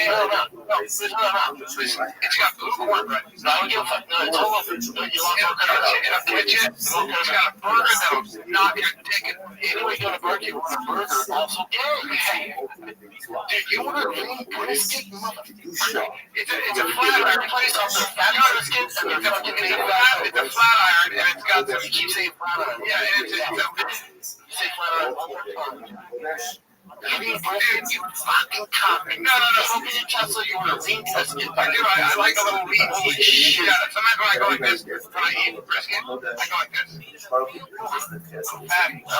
I go, you want my brisket? I go, oh, do you have any smoked turkey breast? I'm not a real barbecue guy. Opie's is good. Close to here. Close to the crib. Opie's is great. Yeah. This everywhere's fucking good, dude. You're making barbecue in Texas. Well, Charlotte's been there for a trial. But yeah, it's been since 1800 or something. Yeah. The same thing. Oh, shit. This man, Brendan Schaub, is losing it. Flipped out on Brian Cowan so hard that he put the podcast because he called him the F word.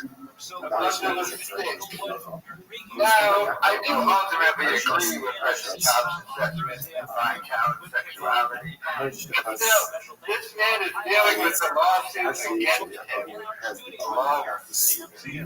And Brian finally back, looking out.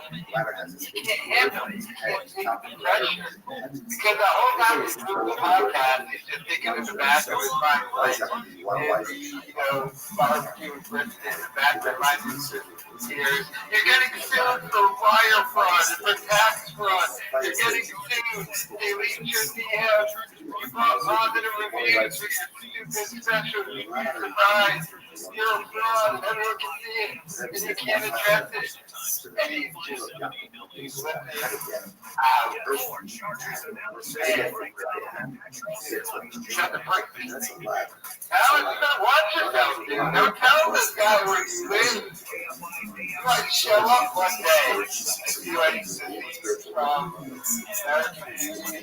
next door neighbor showed up at Kevin Spacey's house. The child tries to kiss him. The child's like, no. The child, goes up yeah, I can see that happening.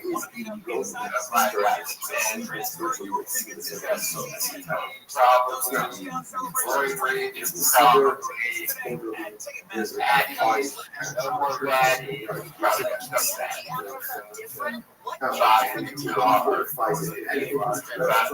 My God, he is not happy with Calvin flipping out. They had to edit that out, by the way.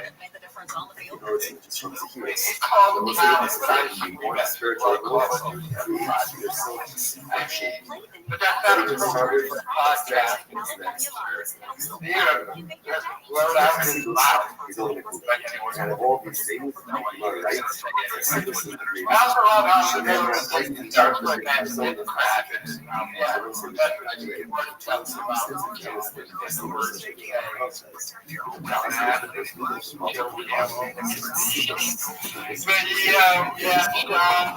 not happy.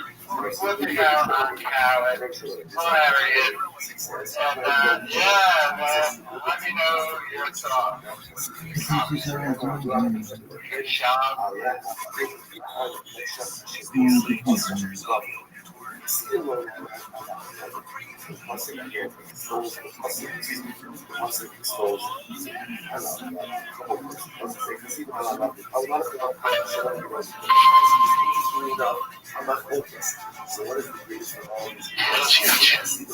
Okay, have you seen this? Can you guys answer this equation? So 2 plus 2 times 2. Yeah, it'll be 8. 1 times 2 is 8.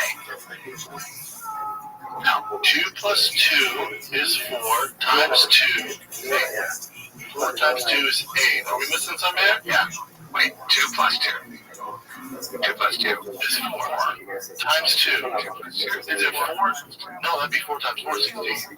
Try your calculator right now on your phone and see what happens. Is it 16? That's 4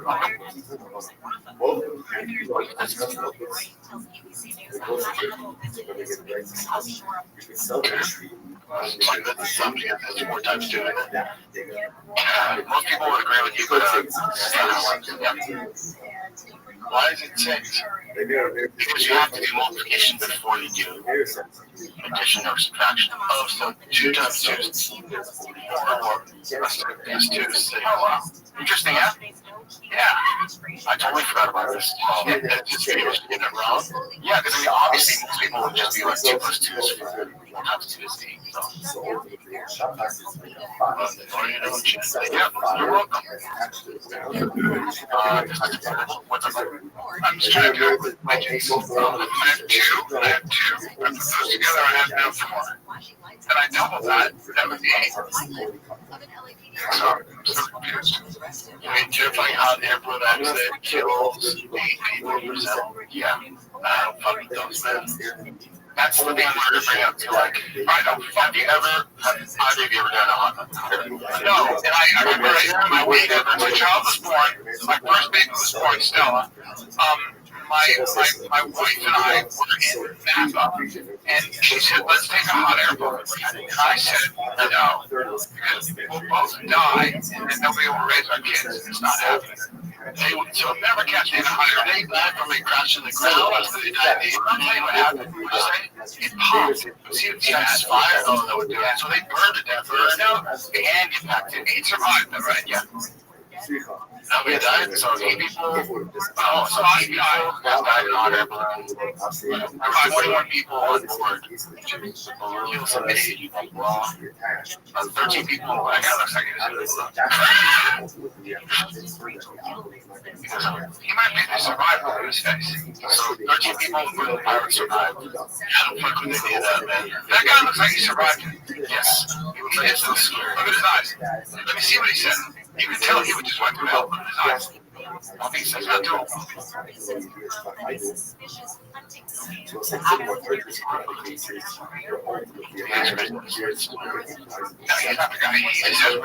Now, yeah, I have no interest in it. I'm not plumbing from the sky. This is yours for his son. So cute. Yeah,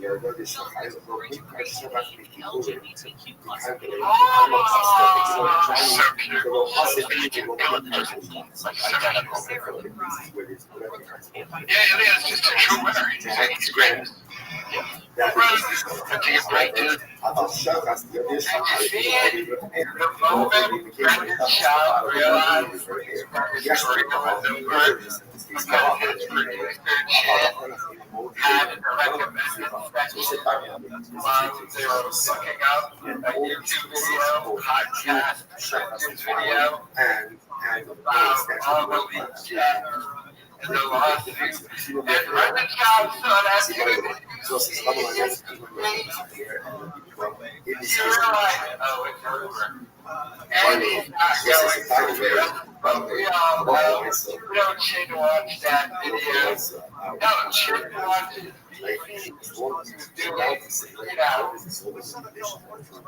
Drops for the fighter and subreddit, and he's making videos responding to the house. But Schaub realized in that instant whatever is over. So not just that, because we also have this. Live funding for sales signs. We're doing push to sell podcast plus and Flattery. You don't remember? This is Jim Cornette and Chewy, where they ripped off a bunch of podcasters, like the job and Leo Money. And then they came up with this big, we're going to move forward and start a new company, and we'll pay you back. It's going to pay job like a quarter of what we owed them. They gave them the rest in stock. And I think Brendan Schaub took that deal, Adam Carew was the deal, some other people. Most people didn't take that deal, but the deal bond didn't. But now that company of course, it was a lot of scam. Schaub will give her $2,000 per video. It's crashing up here, people. It's about to be done very, very, very. I mean, with this happening. Hell, the only thing I'm shocked about is this didn't happen a lot sooner. What has it been, like a year? Since all this really went down. That stock, the second they were public with that stock is I don't know where it's at now, but they're probably at the initial station. It's like how on the stock experts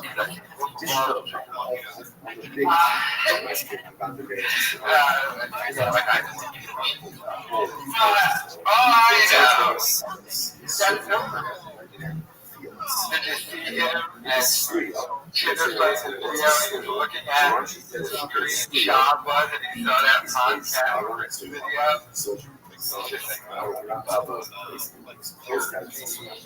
This was a big for fraud, activation, trying to out the CEO from your spectrum. There's a whole discussion But it's got to about whether Syria has huge aspects. That's an unbelievable So Syria I don't think podcast networks and to be honest with you, they only made sense when meaning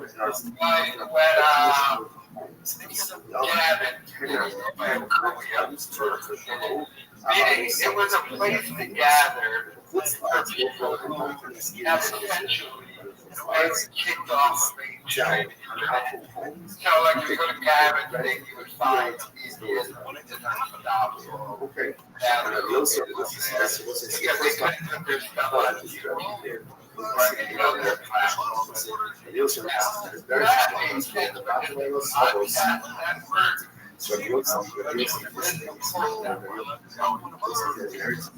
And if any podcast had like any songs to make it up for your own, they would do it. Unless you got a company writing hundreds of jobs. Now the way this deal went, I believe that this company said we'll take care of all the production, how we did that studio, but they were paying for all the production. and then they would handle the action and cut them a check, and then that'd be a common concept. Didn't cut them a check, building a house. That's what happened. That's what kicked off all the lawsuits. So homicide deal, kind of stabbing Theoma on his back. One of the main reasons, by the way, that never really gets talked about. But one of the main reasons why Theoma never came back. It was when all this was going down, and they both initially got moved off. So, you know, I'm going to step away and let them get back and then Sean signed the deal. If he wanted to go buy a new truck, but I encouraged to hit the homicide around.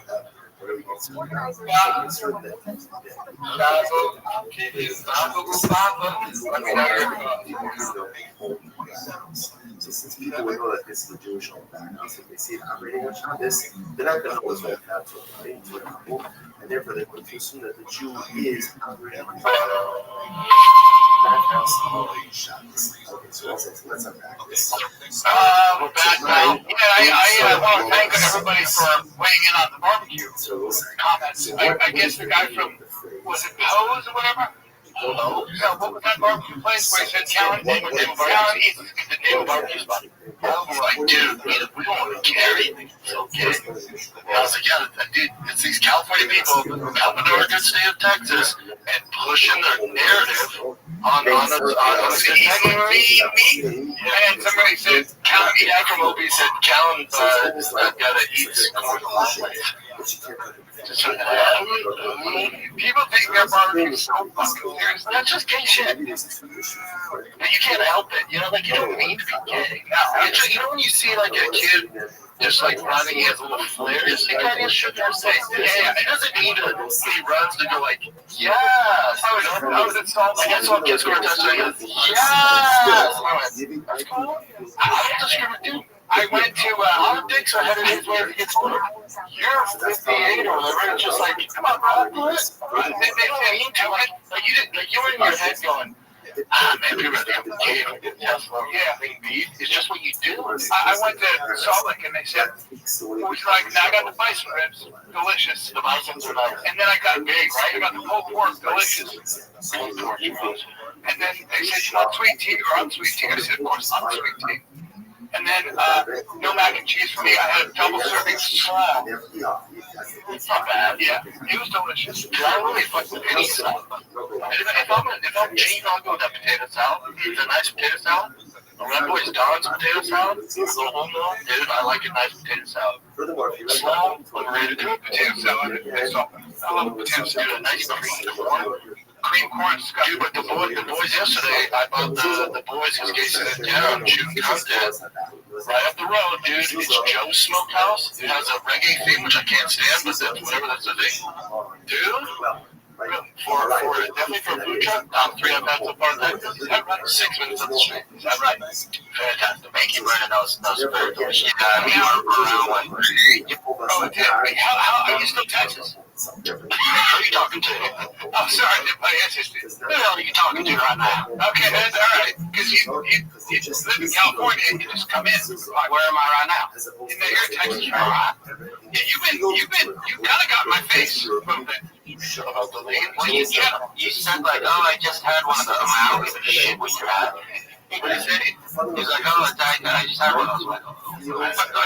Yeah, he kind of got into it. And you know, Casey might be short, but he's a lot to handle. Like, he's feisty.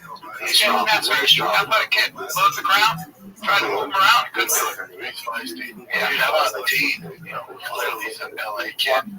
In our neighborhood, it's like pleasant.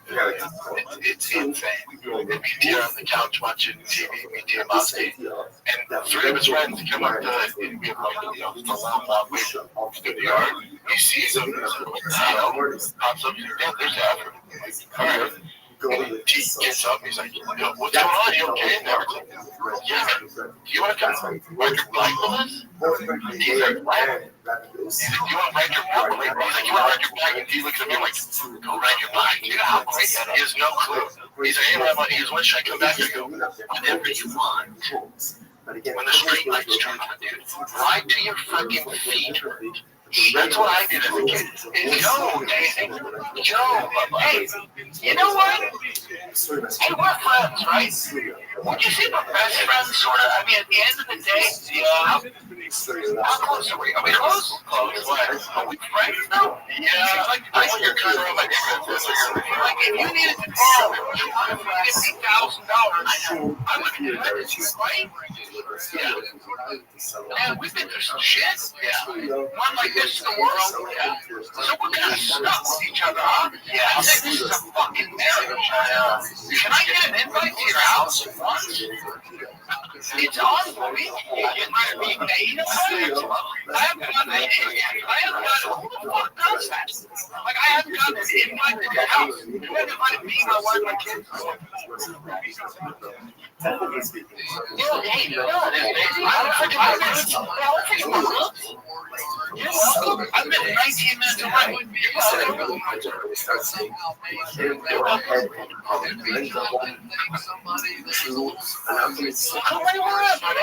You just get drive up. It's not the game. It's actually shocking. I got a fucking 15-month-old and a 3.5-year-old. That's how kids are different. So what? So I don't even get an invite to your house. So I don't have to see your house. You know what? But you've been here longer than me. You've never invited me to your house. You have a standing invite. But getting you anywhere is impossible, which I know. I would love you to be involved in some of the things I do. Let's start going to the dog park. I went when you were there, and then, had to get a food on his car. You get a pass on that 40 minutes away from me, so I get it. But Thursday, Friday, the minute tomorrow, I can't get for stuff going on the next week. I can't do. And the old stem shots from Weeds Wells, your boy. We're kicking. Are you serious? You serious? No, I'm just kidding. We're kicking, baby. I can do this last week. That's impressive.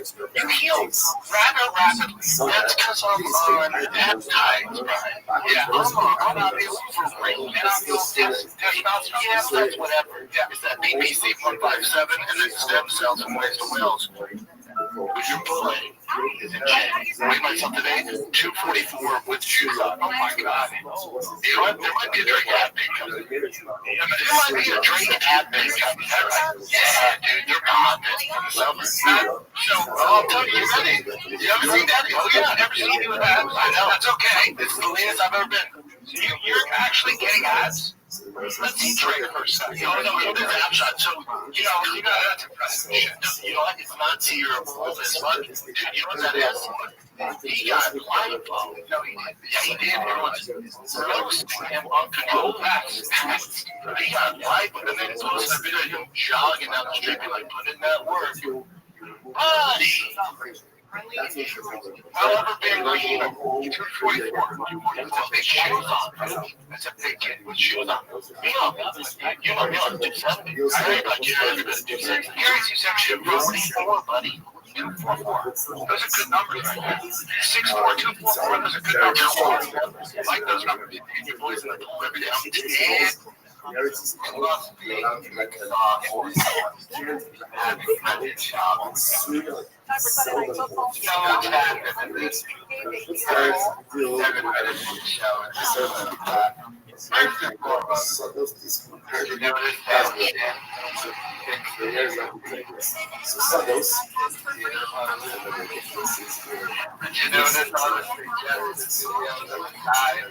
We're no longer there. We got a laptop, we have podcast,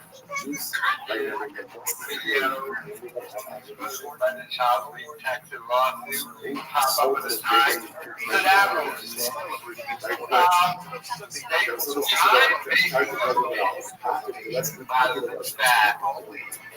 That cow is around.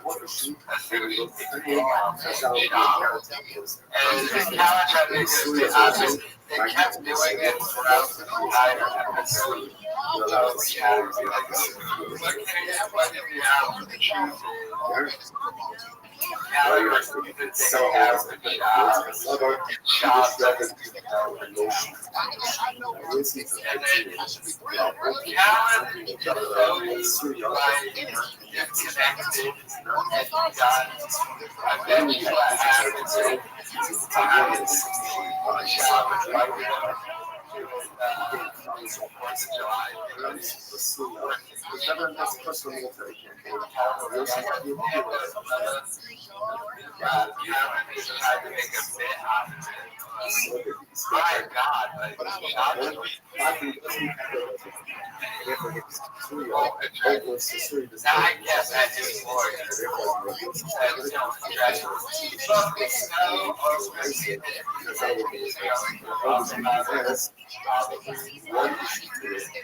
As a man, there should be something where there should be some kind of law where you say, you know what, you say, listen, if this continues, I'm going to punch you in the face. Yeah, right? So now that you know that, if you get punched in the face, it's your fault, right? But yeah, so you know where it gets weird is, and your kids are almost at the age, but when they're like 7 or 8, because the girls mature way faster. So an 8-year-old, 9-year-old girl's physically bigger, stronger, when they start trying to bully the boys. I'm like, just fucking him. Just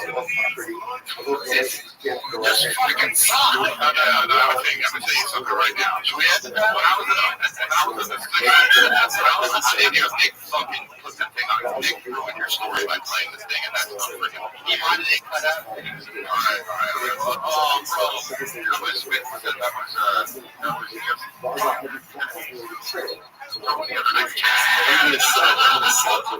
you'll think of it. That's my story. I went to 6th grade. It was a bully girl, you know. And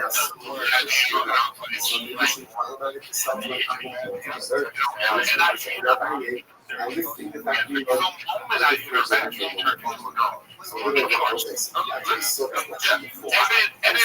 not feeling, of course. And I was like, that's why I learned bullying is a good lesson for you. And I'll tell you what, it's also a good lesson for her, because if you never did that, she would have kept bullying everybody. But the thing was, it was funny how I'm talking instantly went from, you know, whatever to like, everybody was like, oh man, it was just, you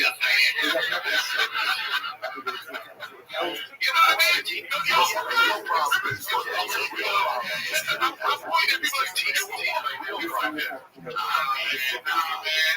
was like, oh no.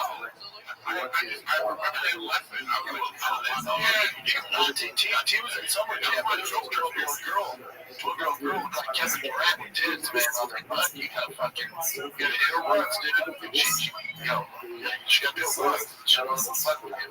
He was so scared, though. I wish when I was younger, my dad always did that. Because, not that he said don't fight, but there was never a, stick up. Yeah. There was never a, I mean, when somebody stick around, there's always been words, like, we were a funny family, you know what I mean? Like, so, like, you talk your way, and I learned that real well, but, like, for sure. But, I wish there was a thing where you was like, this person's fucking with you, and he's not stopping. You have to stand up for yourself. I tell my kids that every day, that the Tigers, he's different than us. The Tigers always wear his children. I'll handle that. Don't you worry about it. Principals and the teachers don't worry about that. If he's in the summer camp now, and when the dad's home, he's like, yeah, feels his kid bullied. What the fuck? When my son is like, yeah, like, dude, what the fuck? So big Tiger up, like, dude, what's going on? He's like, yeah, there's this 12-year-old girl bullying. He bullied me and this dude's friends. Like, hold on, stop. He bullied all three of you? He goes, yeah. I go, at the same time? He goes, yeah. I go, no. Wait. I said, now I'm upset. Yeah, there's three of you. I knew that. That's hilarious. No one said, let's get this motherfucker. No one, you just walked to stood there and took it like bullied the three of you one by one. Somehow legit, you didn't eat that night. Wow. Dude, get ready to Philly. You should take a truck. I'm going to go mine. You go both. Yeah. I started for some reason. It's really you're like, what? You know, but he's like, I don't want you to be like today, or last night, I was going to bed, he was like, I don't need my sleep sack anymore, I'm a big boy. And I'm like, oh, no, you can use your sleep sack as a blanket. And he was like, no, but I'm a big boy. And then, no, it's okay. And he starts crying, and I'm like, what's wrong, buddy? And he was like, I just want to be a good boy, and I want you to be like, where do I give you this thought? I saw Spider-Man was the great job of you coaching the origin story.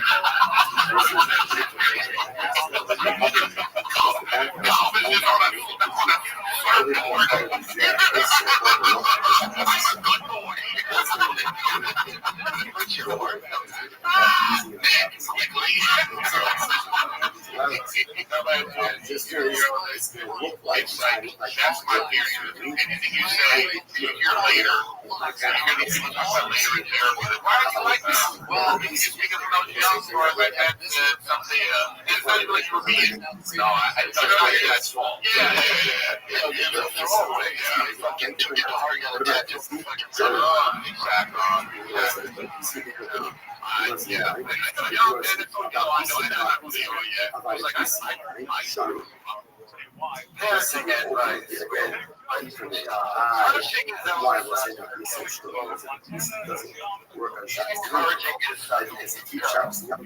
so therefore, because of that, just goes into a category. It's not just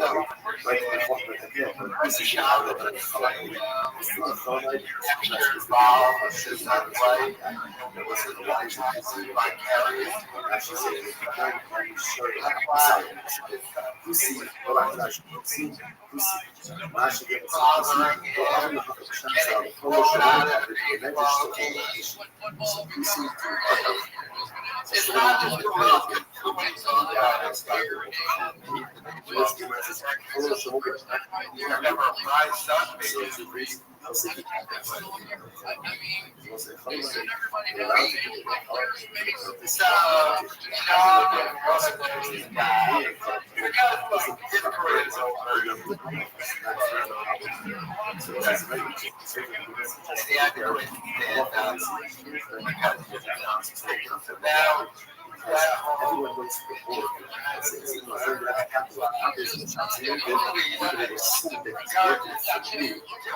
I'm running my business right now.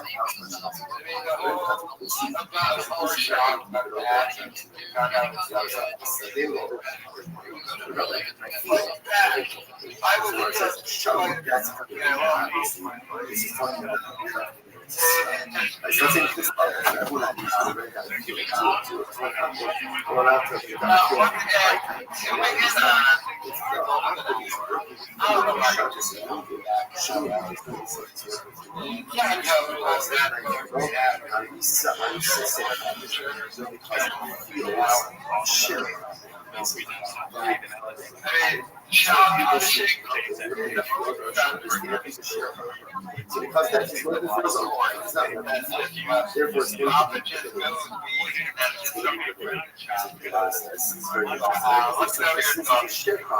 he's working for himself. So that's selling something. So why don't you say goodbye? Maybe there's like a share company. What in the fuck are you doing? So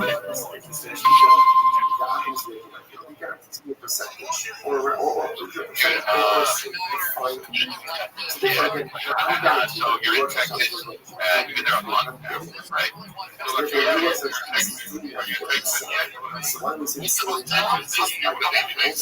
I had barbecue damn it every day I've been here. Where in your house you cook it, or you go places? I don't cook it. There's a ton of barbecue. Like there's one that really good one, 5 minutes away. So I think someone could be the boys. If you guys figure out the barbecue, Go with a Rogan, you get brown sugar or something like that. Like, hey, yeah, you got that word. Joe, I'm like 15 minutes away from the lake. He's on like a ridge, like not like he's on the right on the swamp. who's this guy that lives in Waco was fighting with, he's always fighting with Schultz, and then he's like always saying shit about Rogan, some liberal guy. Oh God, man. I don't know that. He just can't like, oh my God, what's his name? He's like a skinny guy. You know what, I'm gonna find it. Sorry, but he's just some guy that's always him and Schultz always having some battle. And they was like, and I saw some post, he was talking about Rogan and JFK following. It was like, hey, Rogan. And he's saying some things that I wish I would see him say it in front of him. And that kind of shit. Oh my God. Words that I get used on. Yeah, but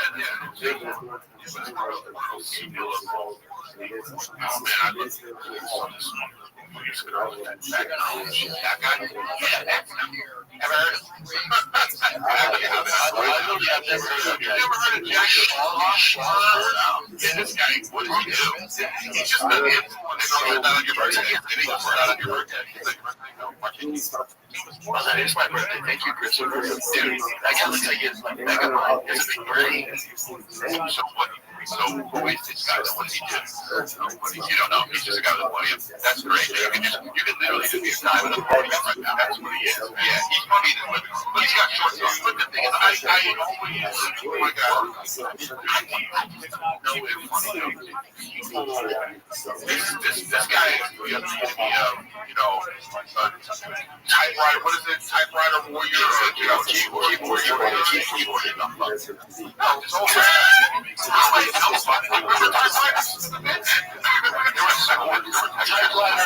bandit, am I right? Grandson of President John F. Kennedy. Oh, wait, this changes things. Look at your name, Champ King. Let's hear about it. Well, you know, but that's we're crashing a plane. This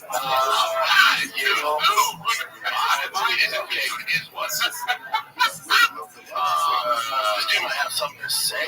Yeah, but he was going in. But you should have gone to Instagram. I mean, look at a lot of things right there. Hey, okay, he looks like, what's that, Ben Schwartz? Oh, yeah, he does. He's got a little bit. When you see him, yeah. Not that too bad here, but But also, but this guy, if he has a problem, hey, bud, take it up with your fucking uncle, RFK. He's the one who also co-signed this conspiracy. So fuck, take it with the family, you little schmuck. His Instagram post is him saying this stuff, and I'm just thinking to myself, I don't like shit. I don't like anyone. I don't like shit talking shit about somebody. Yeah, but you're being so public about it, you know, it's like crazy. But he knows nothing's gonna happen. No, he's a fucking Kennedy, dude. Yeah, nothing bad ever happens to Kennedy. And another thing, I get the assassination, the plane crashes. No, I get that. I'm saying, like, it's not like someone's gonna seek him out. You can't get to him. Queen Yeah, you said that. I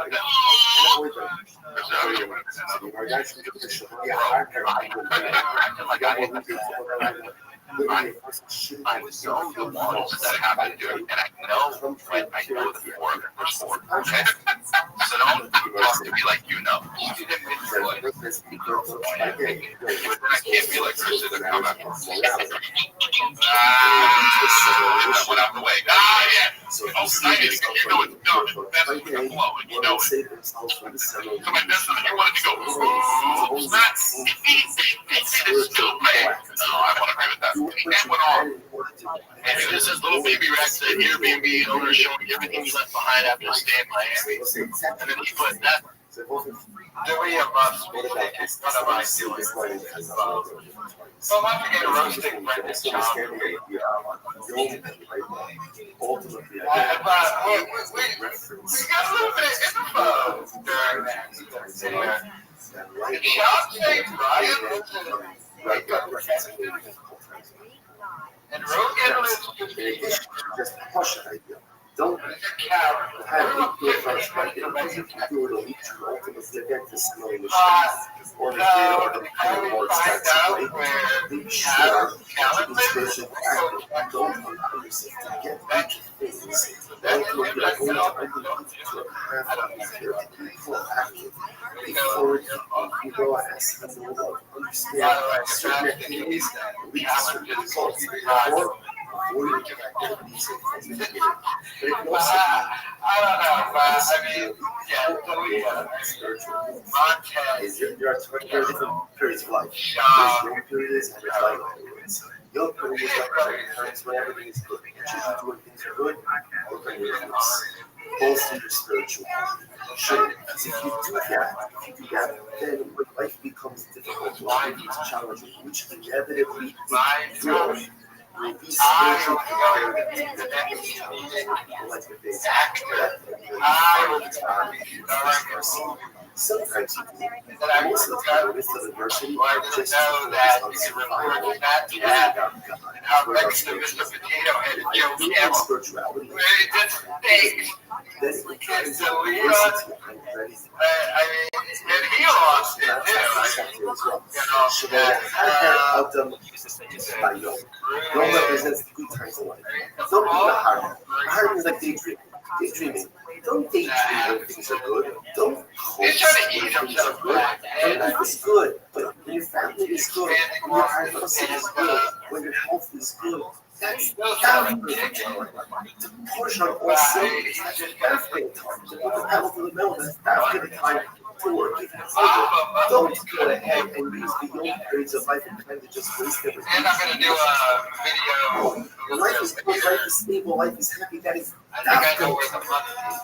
push yourself harder even when you're looking at this. Because if you don't take that, the devil will even take up our life. If you don't yourself spiritually, then when you come to the light love, when you come to the difficult periods of life, it will come. It will come to you. You'll be really happy to the challenge. You'll never be purposely. Unfortunately,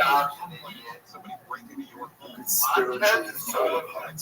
Those who day by day, those who stumble with the opportunity to build themselves spiritually when life is good, tranquil, and happy, ultimately fall apart in the midst of adversity. They come to incredible. So we'll say, how do you like this something kind of the most incredible viewers of all shots. We can't. I'm not thinking that backyard. Based on this, the business backyard said as follows. He said as follows. Dora, Just in time for summer. interestingly enough, But I got the sleeves off. I know. Oh, yeah. Well, but I have a hat too that I didn't wear. That's camo. So when I really want to go incognito, but still know that rips, we got it going on here. So literally, Just in time for a hot summer. I dig it, dude. And camo. Can't go wrong with camo, buddy. No, hey, you probably see a lot of camo out there, right? Not even fashionably, just because it's, you're in Texas. Well, they wear camo out here, just it's a Texan tuxedo. Right, that's okay. I am like session. Like out here, it's fashion. But in Texas, it's not fashion. It's a way of life. It's a way of life. Brendan, how was the tryouts? How was Tiger made the team, dude. how did the tryouts? Dude, Tiger made the fucking team, number 2 team in the nation. Here's the thing. I shot a show on Thursday, right? And Tiger tried out on Wednesday. It's a 3-day tryout, and they're like, some people know right away, and then others will let know the following. So I didn't know. So Tiger tried on Wednesday, balled out, and then Thursday I'm shooting a show, right? An hour-long MMA breakdown show. Hour. Chin, There's Aquarius. the cord came out, and just we lost all the footage. All the footage. How are you? Hot fucking tanks, dude. Dude. How was your day?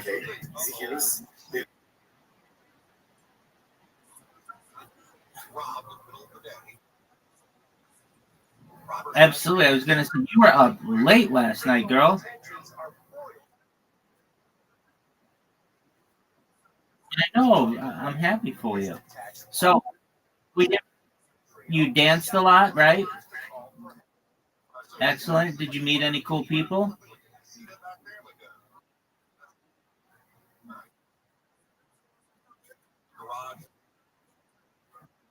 Okay.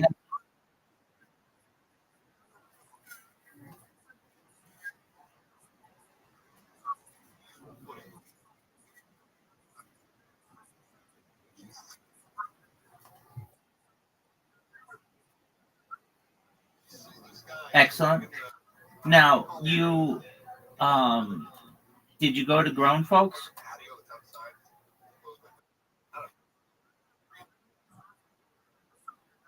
No way. How was that?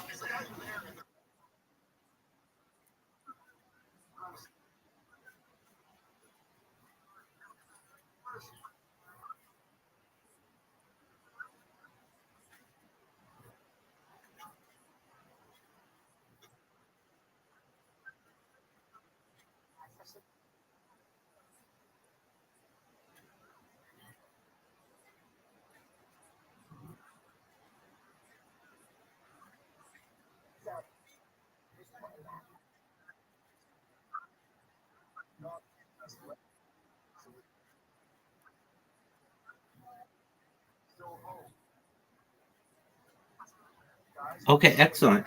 A place called Grown Folks. What's the average age of the people there?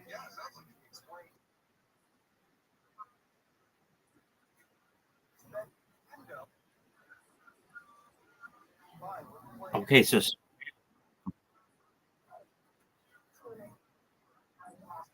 yeah, absolutely. Okay, great. And you enjoyed it.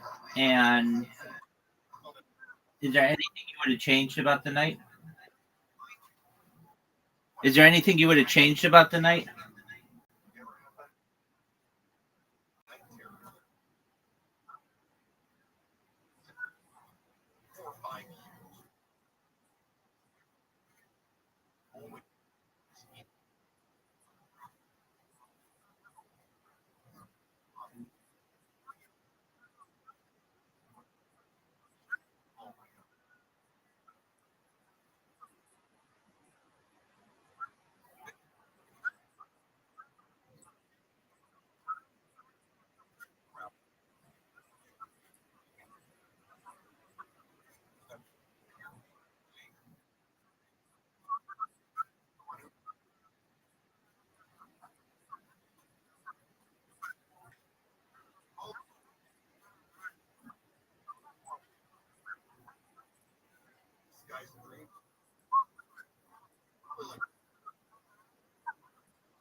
Right.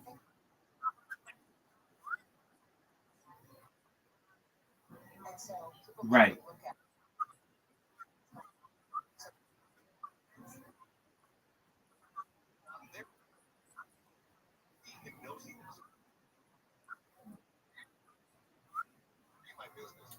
I am 100% in agreement with you. That doesn't seem.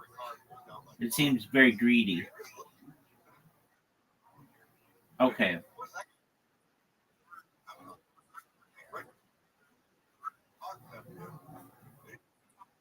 I understand that, and that makes sense.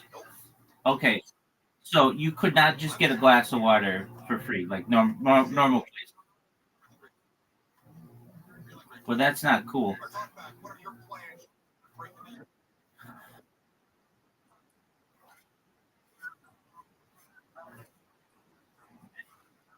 Absolutely. Okay. Yeah, I agree with you. Okay, now you went to brunch as well. Would you have at brunch?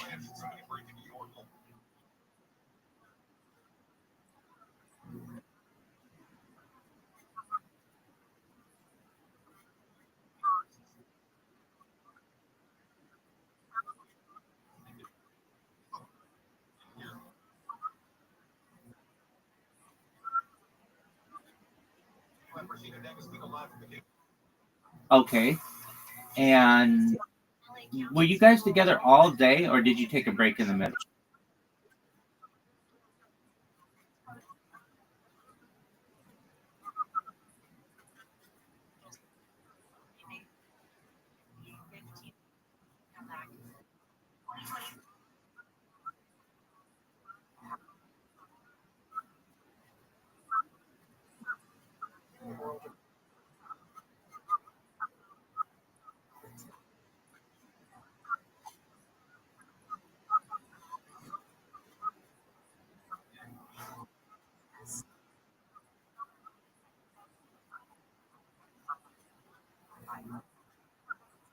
Right. Okay, and how many girls went out?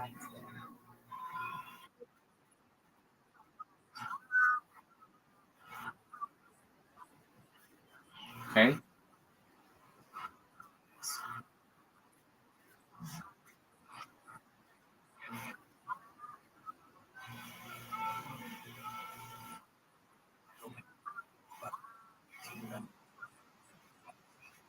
Well, I bet you guys were popular. Well, that's wonderful. I'm really happy. Excellent. What kind of music did they play?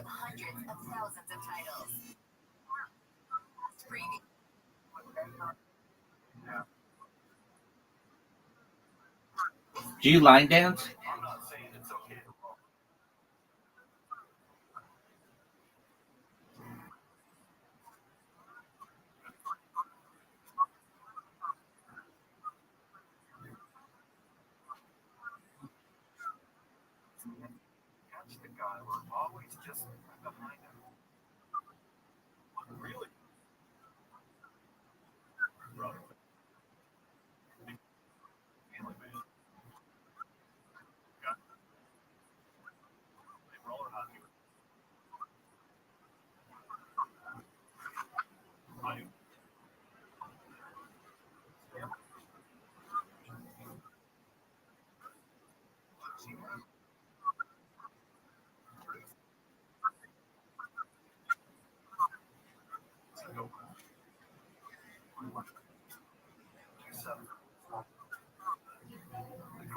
Well, you sound like you have had a really good time with your friends, and I'm very happy.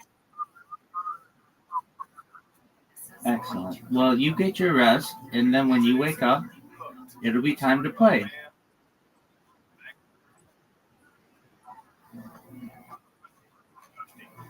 Sounds like a plan, man.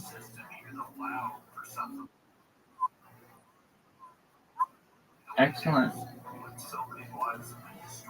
Listen and follow this podcast for free on the iHeartRadio app. Number one for music, radio, and podcasts, all in one app. An increasingly active weather pattern that signals signals the emergence of La Nina is forecast from the U.S. for the weekend into early next week. Another potent disturbance over the nation's midsection is expected and then interact with the cold front currently draped from the Great Lakes southwestward to the Central Plains. A cold front trailing south from the cyclone center will be preceded by an outbreak of severe weather across much of the mid to lower Mississippi Valley through Sunday, according to the Storm Prediction Center. The main hazards to watch out for will include damaging winds, large hail, and tornadoes, with the strongest storms that develop, in addition to strong thunderstorms with plenty of moisture to work with, will also produce heavy rainfall rates, especially across parts of Arkansas, southern Missouri, and southern Illinois. The good news, a rapid warm-up is forecast for the high plains on Sunday, spreading into the southern plains by Monday. And that's a look at your national forecast. I'm Jim. Jack in the Box is selling Del Taco at a loss. Jack Cronin with the story. The Mexican chain is selling its entire stake in Del Taco, with Jack in the Box soon to return to simplicity, focusing on their own brand. The attributed says the sales for $115 million to Yada Industries in the Bay Area, a major Jack in the Box franchisee, an order of Tex-Mex chain Taco Cabana, well below the $575 million Jack in the Box paid for Del Taco just 3 years ago. An autonomous vehicle company is getting into the food delivery business. Waymo and DoorDash both announced a partnership on Thursday. The delivery app is set to use the robo-taxis for food and grocery orders. It's currently being tested in the Metro Phoenix area until the end of the year, with a larger rollout expected in the future. This comes after DoorDash announced its own robot delivery service called Dot late last month. That's also currently in its testing phase. In Phoenix, I'm at Matt and Sam. Passengers on one airline will soon have to pay more if they want their seat to recline. Emily Akita reports that WestJet serves 19 U.S. states as well as Washington, D.C. and Puerto Rico will make that change as it refurbishes plane cabins. The Canadian airline says fixed recline will help preserve personal space. Adding a statement, our refreshed cabin caters to our guests' diverse preferences, whether they offer premium seating with extra amenities and legroom, or for more affordable ticket prices with less space. Matt Henderson, the points guy, says this could catch on with other airlines. I'm sure they're watching. She goes, man, we have to do it again. I went, what?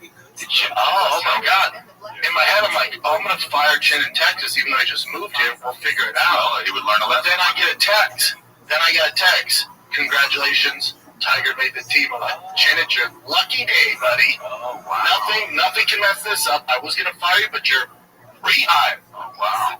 So, that's good. So you're moved. Okay, well, you got that text at a good time. But also, wow, that's, did Chin feel bad? Did he mope? I want to know. He didn't give a shit. He goes, Chin goes, dude, my track record, come on, one time in 10 years. I go, it's a big time though. Yeah. And when did he say my track record right away, or did he wait? You gotta know, I simmered for about 5 minutes in anger, and then I was like, Chin, you serious right now, dude? He goes, I know, I'm sorry, man. Dude, are you kidding me? He goes, dude, my track record.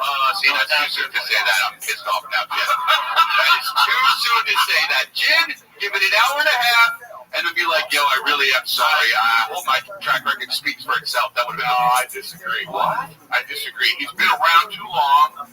You know, and he's like, yo, chill. Right? He's like, come on, man. That's what I'm saying. With my track record, you're going to treat me like this? So you think it's okay for me to do that? Yeah. I think Eric's spot on, and also she knows me well. I fly off the handles, and I'm like a Sour Patch Kid. I'm not like a Sour Patch Kid. I'm like, I'm sorry, baby. Here's the real thing. You must have really thought you were on fire. What was the take that you were like, I'm never going to, that was the take. What was the take? You get it. I mean, honestly, all 60 minutes. Episode. You were on fire. All 60 was fucking fire. But you know what? Fucking Liver King. You know what the worst part is? You know what the worst part is? It has nothing to do with how good that episode is. It has to do with, this is the real issue. Here we go. Doing it again, it's not even going to be. Oh, yeah. Doing it again is the thing. No, and then while you're doing it, passion's gone. But while you're doing it again, in your head, you're going like this. It's gone. It's gone. I was missing points I made earlier. I'm not that into it. I've already done it. I was like, and in the middle of it, you just can't. You said I don't even believe this take anymore. I believed it 2 hours ago when I was filming it. But yeah, so the fans were expecting hot lava, and they got lukewarm. But it's okay though. They'll understand, and they probably won't know the difference because sometimes I'm like, after congratulations, I'm like, that's the worst podcast I ever did. And sometimes my wife is like in the room and she's watching and she's like, dude, that is not. So maybe it was good, maybe it's bad. You never know. You never know, dude. Yeah, you can't listen to your wife though. You know what I'm saying? Like, I don't think I call it. Well, he's in Texas. They don't. You can't even vote in Texas, I think. How you doing out of the kitchen? Am I right? Okay, guys, I have an announcement. It's a podcast, not a warm apple pie. Yeah, there we go. So, Yeah. Can I tell you guys something? Maybe don't know how to make podcasts, but how to make a warm apple pie. Oh, I get it. I'm just not that sexist, you know? Well, I'm pretty sexist. But I have been sexist in my life. Go ahead. All right, so so this is what happened. So, I don't know if anybody's noticed, but I have put on a little bit of weight. You know what I mean? I'm trying to... You don't say. Okay, go ahead, Brandon. Go ahead. Go ahead. You know what? Hey, Chris. I feel like there's a power here. But even, I got to be honest, I haven't looked at Eric since 2015. So we got I have no idea. Anyways, So, Crystal here calling out Brendan Schaub for threatening to fire Chin first and foremost. The producer, Nick Cheddar Bob looking guy.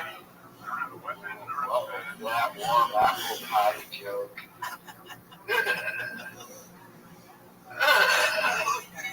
My God. You know that guy pays $3,700 a month in rent? Another rich kid, but he has zero talent. And why they allow a microphone in front of him and for him to do the afterthought is beyond me. But back to Schaub threatening Chin. One mistake after 10 years, he's ready to get rid of Chin's ass. Because, during that, well, it wasn't a live stream. The episode with Jesse on Fire, and Schaub was dropping hot takes for 5,000 views. Come on, people.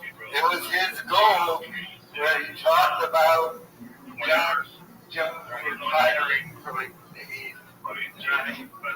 and the Liver King for the fourth time. Mostly because Brian Callen wasn't there. Now, I would honestly be forced to, but if Chip does that, like on accident, doesn't record, just go live. But the shop's too afraid to go live. And he's too afraid to look at those comments or anything crap. I mean, so they shot that whole thing and he had to redo it with Jesse. I bet you Chin was probably drunk. That's probably what happened. Probably drunk or doing those, what was it, kratom pills or something he had? That they didn't even know about, but they found it to find it to get somebody. The right kratom or something, I don't know, but I understand how they're performance of the shots. Ele aceitou. Foi evil and do good. Você fala, super careful with your word, você vai bem.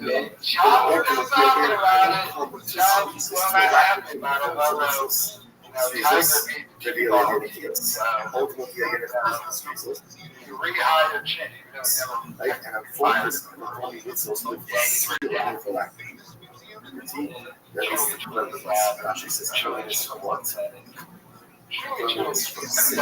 because if I'm so focused on alacrity of my so focused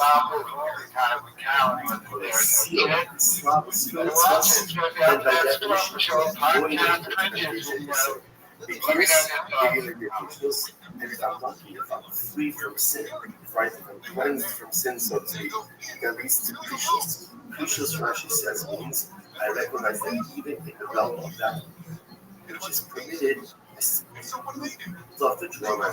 Just because something is permitted doesn't mean that actually Rashi says you never have looked there punished after a lot.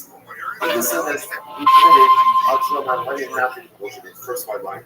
pre-shows, So the audio is and messed also up a little bit. they The first 30 minutes of this episode. because I know that I don't need it. That makes no sense of tarot. Tarot revealing differences. So tarot ultimately leads to a sense of excellence. And I'm again, which makes sense because we ate a bunch of barbecue. pre-shows, And my little body can't handle that amount of salty, fatty meat. but I know that I So I'm tired and fussy. Alright? Yeah, I said it. And you didn't bring his hat today, which you thought he was going to enjoy, but then he regretted it afterwards. He was getting fussy about his hair being hot in the studio, and I just used 17 things, and I'm running around like a fucking idiot. And my hair gets all pretty, and my hair goes to my face, and I need a bunch of barbecue, and I get to make sure the wide is wide enough, it's wider than the zoo. Guess what? Yeah. I'll do this in solidarity, kids. I'll take my hat off. I know you did. I don't know that house. I get things to turn around. Maybe that's curiosity. My birthday tomorrow. I know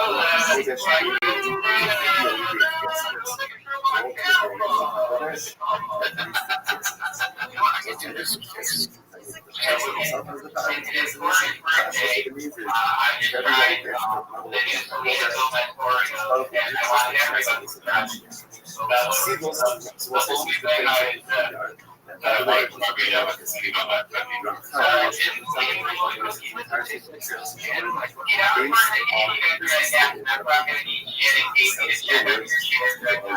Oh my God!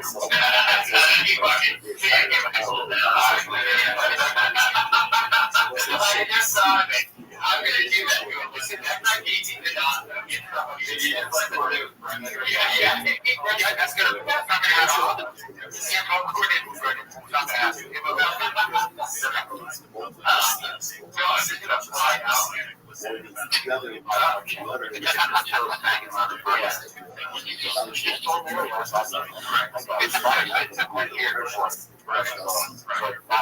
What are you guys going to eat tonight? That's the question. We're in a sticky situation where like we want to get dinner excited for it, and then Brandon brought barbecue. So we got into the barbecue. The barbecue is like still in our stomach. It's like running around and mushing itself around. I kind of wanted like a little bit of an FPS feel just to get it. I can hear what I think. Feel free to, take laxative to get it not a colonoscopy, colonic. I was just going to say, look, it's 4 o'clock here. If we, after this, we get home and we drink a bunch, we can do a late, we can do a later dinner, because we'll just put it back there. I got to have it. Listen to me for a second. You're going to like it. Fuck you. Just my soup sounds great to me, but I know you. I know you'd be down. I'm a soup man. I do get some games. I'm not drinking something for dinner. It's like, what the fuck? And it's stuff in it, and then you get you don't like New England clam chowder, bro? I know that's what I call East. That's what I call East Coast. That's a chowder. It's not soup. Yeah. Category, yeah, but talking like maybe like a little broth kind of deal, like a little pub or something. Breaking news, guys. Breaking news. My natural hot chicken was from a place called Party Fowl. But I can't do it. I can't. It's my job. This is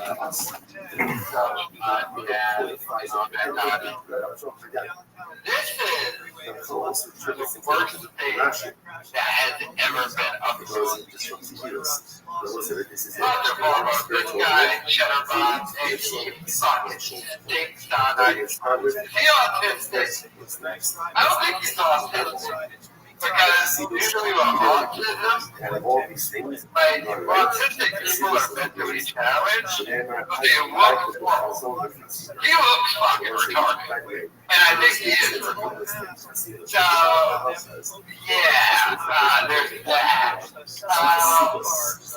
They had audio problems, and they said they fixed it.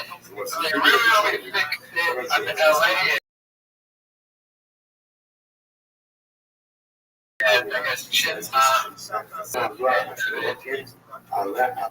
know how my dude makes his money now. He still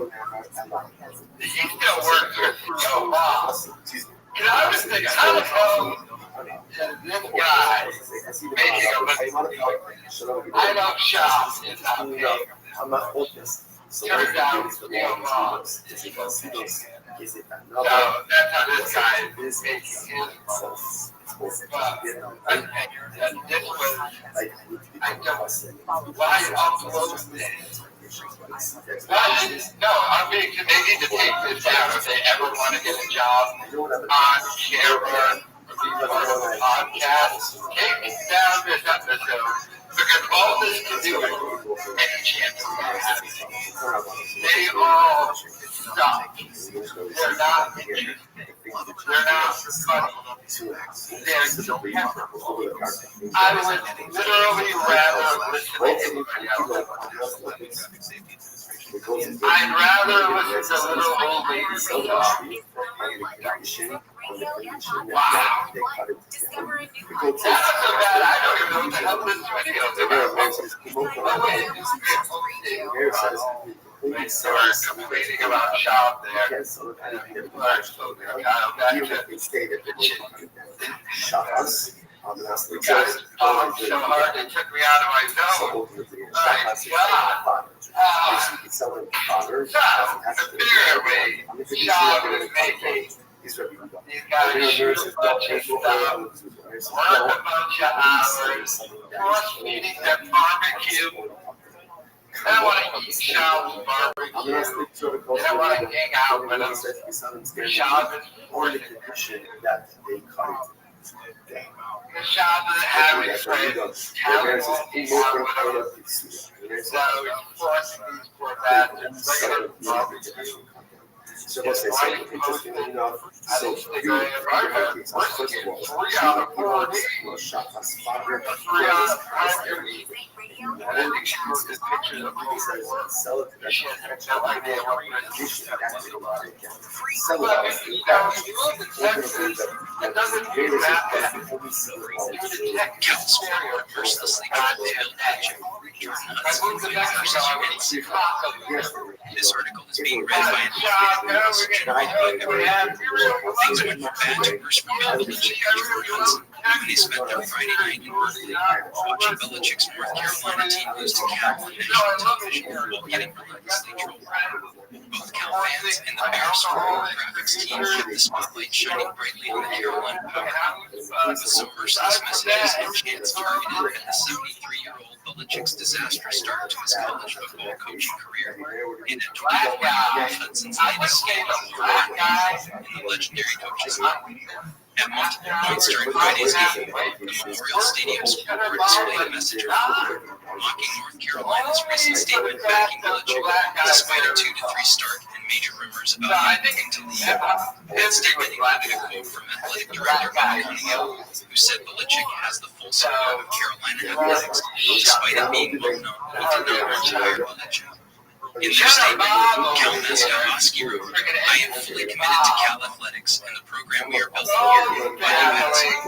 Cal executives also had a punchline. Oski has our full support. No, really, we mean it. Why else would we make this statement?" Cal also put up a short graphic mocking the newest scandal around the couple. An episode of the Pablo Tour Finds Out podcast released Friday, filmed Jeff Hudson thoroughly criticizing the graphics on a Belichick-centered show, saying she can make the graphics herself.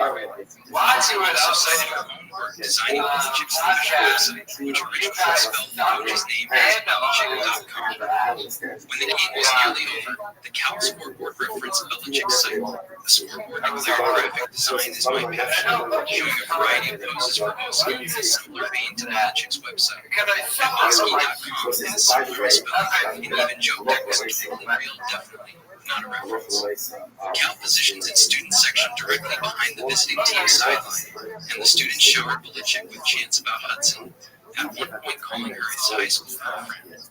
While in attendance on Friday night, SF Gate saw Cal fans crowd over the North Carolina tunnel to yell at Belichick whenever the Tar Heels entered the field, requiring extra stadium security to guarantee safe entrance.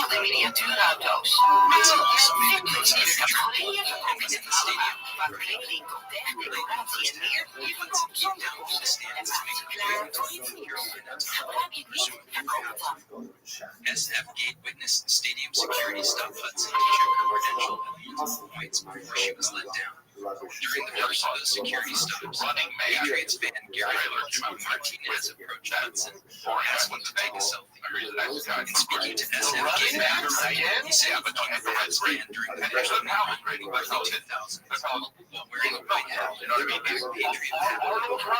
Yes, attended Friday's game solely for the chance to see and said he did everything I could to get it on guard. He's definitely good looking. All about Bill. I mean, that guy? All I wanted was for him to look at me. So, well, that didn't happen. It's not fun. He said he recognized Hudson when she was walking down the stairs. That's all right. He's driving and shit. Yeah. So anyway, Hudson was very nice. Politely declined. So this guy, there's some basic tell. Here's a video of a missed opportunity for the photo to previous interactions. The guy's regular, but his hands are up to the like, yeah, that's right. You're looking it up. Nobody's going to be like, ew. Because I look at my guy and say, you got it. And I'm so professional. He's symmetrical, down the target. All right, bro. Look, here's the thing.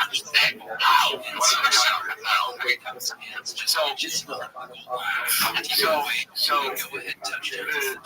He has a baby in this on the season. The Tar Heels are one of just 3 teams and they don't just wife. She's 17 TICC so far this season. Now listen, if things are here on your Friday night, the spotlight is maybe right around Belichick and Hudson. I realized something in the shower after I saw this trailer. I watched it. Running Man trailer is black. It's so fucking stupid. And I'm like, why, man? Why they like we're fucking together? What happens in real life? Yeah, and then I go like this. It's a big off in real life. That's fucking interesting. I go, that's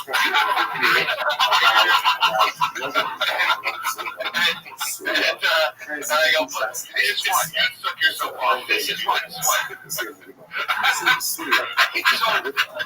and then I go, I said, but this is why it used to be because you know that in real life you fall in love with you're a white person, you fall in love with a Mexican, you're Mexican, you fall in love with a black person, you're whatever, and a white woman, you fall in love with an Asian man. But you know what I mean? That stuff happens. But the point is, you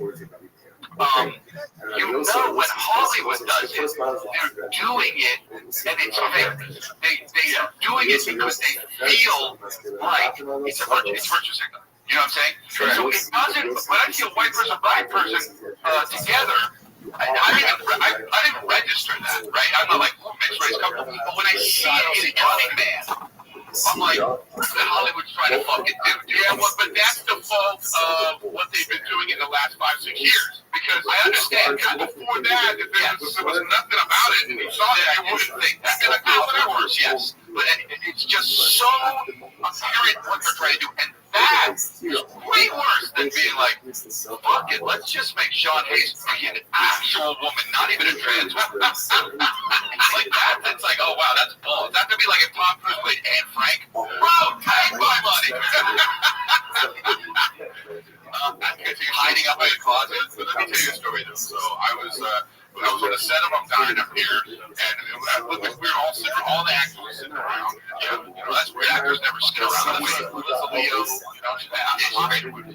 we're just having a discussion about what's his name? What's the dude from he just died, Louis Anderson. He played what's his name's mom. So we're sitting around like, how did I get one of Emmy?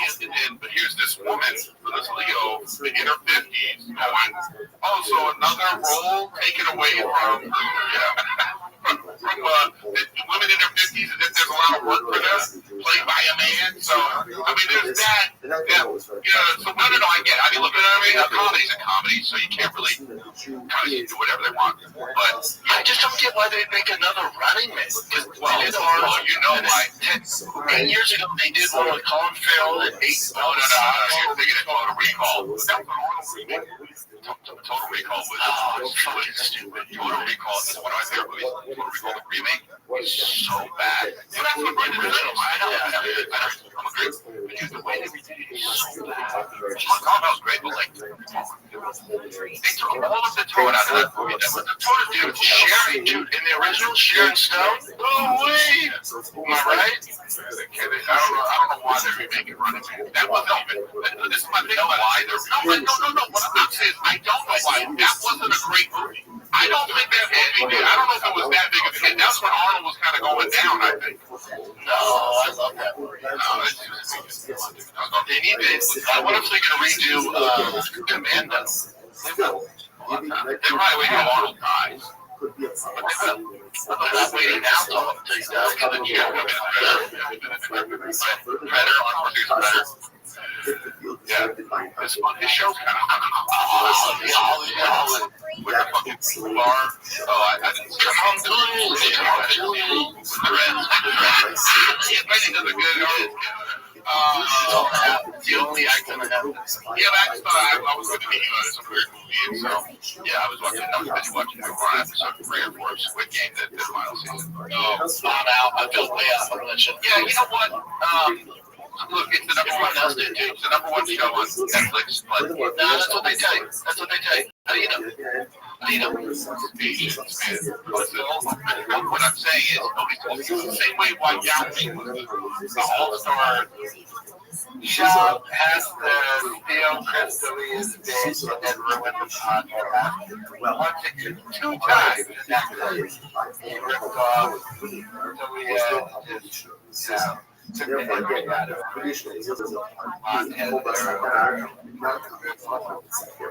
I actually have to agree with podcast Potato and Running Man wasn't that good of a movie. I was much more of a fan of Eraser. Eraser, about the movie Auto, Top Gun Maverick, rip off that line when Auto landed the junkyard. I was like, where am I? It was like, Eraser was way better. But as usual, stealing. I remember when Yo first blew up in a job that did not be Theo was now he's on the podcast with D'Elia just stealing his bitch right after D'Elia got it. And he's still losing in, which is if Cal doesn't want to do the podcast, go back to LA and do the podcast with the people who show up. And unlike Callan, I'm pretty sure Montez and D'Elia actually have like way more to. So they're actually like traveling Callan keeps blowing you off. An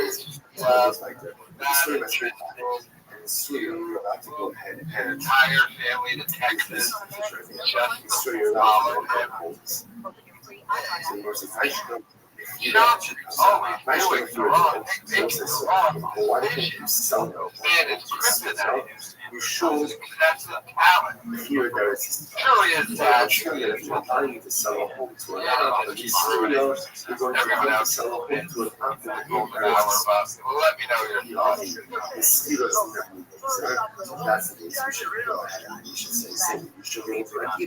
You shouldn't be able to rent a home to an Apple in Syria, lest you could rent a home to an American.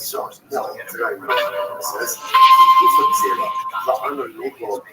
But what I don't get is, technically speaking, what I don't get is, it's like, okay, it's like when you open the door for somebody and they walk through, it feels like it's easier to say thanks than it is. It feels like it's actually harder to not say something. Like you're actively being. This is hard to do. You know what I'm saying? It's like today, I just leave all the shit there. I understand that, but getting everything in there is a whole operation. It's like his people right? You know, I understand how it is. And he's like, fuck, get them out. I understand. I get that. But it's just insane. This is a fucking. I can't stand it. Really? Tell me why. Because I don't like the way it's wasteful, bro. No, but it's a big. Even when I can't stand you got to jail. You know, and then they order something, and then they don't finish their food in a way that you look like that you're wasting it. I can't stand waste. So when I see this, I go, this is just like he's not gonna be this wealthy for his whole life. Eric, you know what it is? I look at him, he's just immature. Yeah, that's all. He's immature. There's stories that Alan Iverson be like this. He would go on the road, and he would never pack. He would just buy his clothes and just leave every city, you know? And now he's broke. But luckily, luckily, he had a business guy who took care of him, invested into real stuff, so he has money. But I'm saying, like, this guy doesn't watch. It should be 30 for 30 for last one. You know what I mean? Where's special ed, right? Has anyone ever been right? I mean, he's at work. I never said that like that. I'm just saying, you're going to go for he's anyone, you'll be able to check. I think that not being a comic, when you're a comic, you can go on what I'm saying is, you learn how to be frugal because you understand how hard this process is and the value of money. That guy does not value money. He doesn't understand money. He's a kind of like he got famous when he was a baby, a very low baby.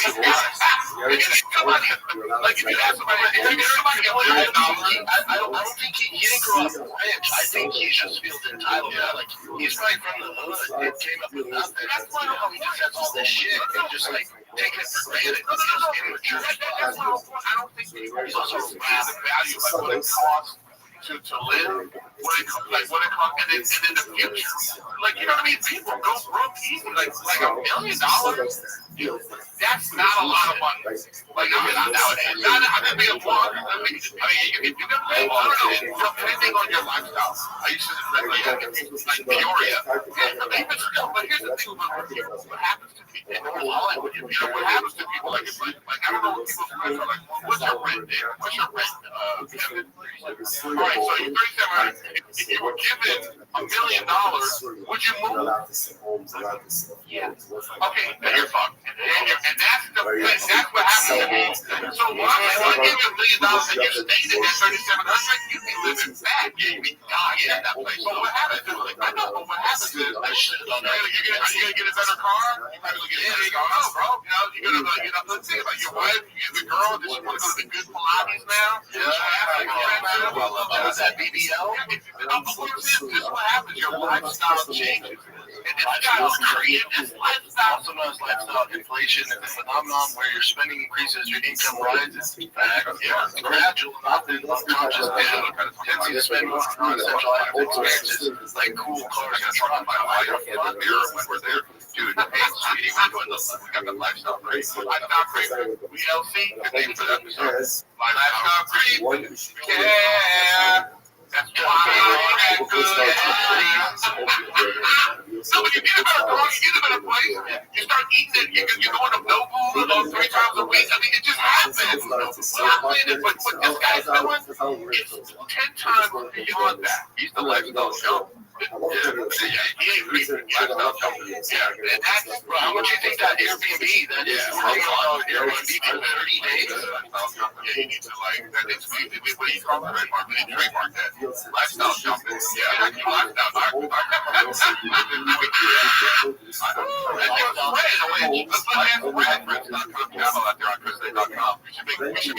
homie lifestyle stuff on the merch lifestyle. That's going to end up on the pictures like you're in a shack, that you jump into a mansion. That guy's great. That's how like Tupac with the gold chains all around him. You know that picture? I love that picture, dude. I gotta get like that. I don't fit the tub though. I'm tall. I'm a tub like a water. I mean, like outside the tub. Yeah, Tupac came over another dude because his kids. Right? We've been over this. And I look at you, Will, Doc. I didn't look at you with this one. Here's how you know that it's bullshit. Brandon said it's well documented. Anytime he says that, okay, Nick, look at me, stop document creeping. So, Tupac was raised by his mother, dude. He didn't have a father in his life. You ever seen that part where he's like, there's no credible evidence besides Brendan Shaw that the rumors speculation about his situation. Am I right? Was his youth? I love how Davia, that way it's called out for being. What was his excuse there? We didn't get money till I was in my.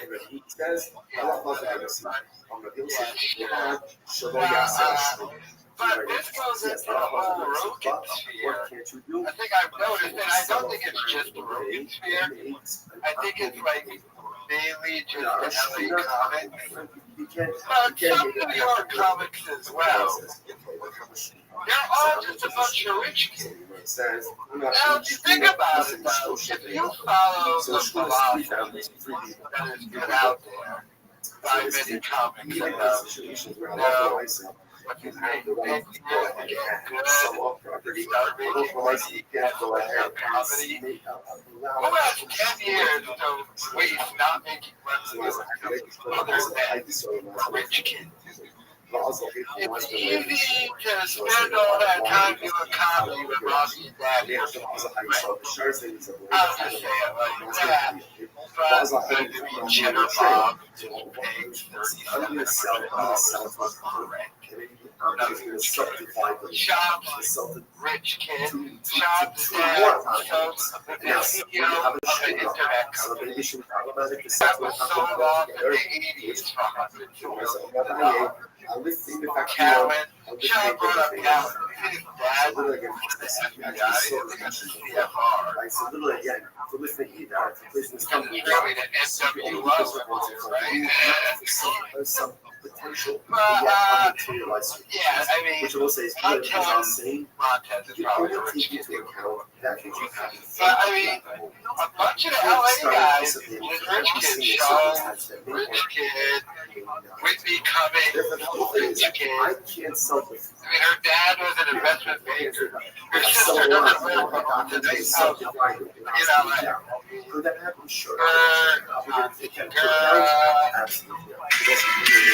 all of them. I mean, these dudes that I like Mark Norman. Calvin, stand-up comedy. Who has 10 years to waste not making something other than a rich kid? It's easy to spend all that time doing comedy with Mommy and Daddy and paying for rent. I'll just say it like that. But I think Cheddar Bob is paying $3,700 for rent. Another rich kid. Shop's rich kid. Shop's dad sells the CEO of an internet company that was sold off in the 80s for $100 million. Calvin, Sean brought up Calvin. His dad was the FBI and the CFR. It's really an NWO, right?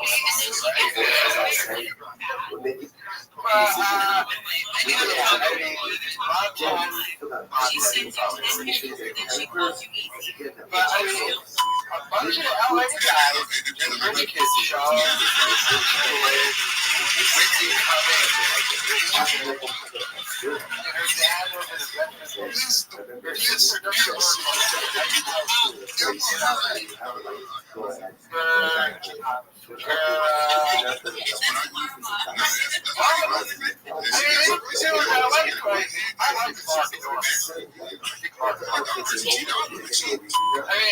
don't think his parents were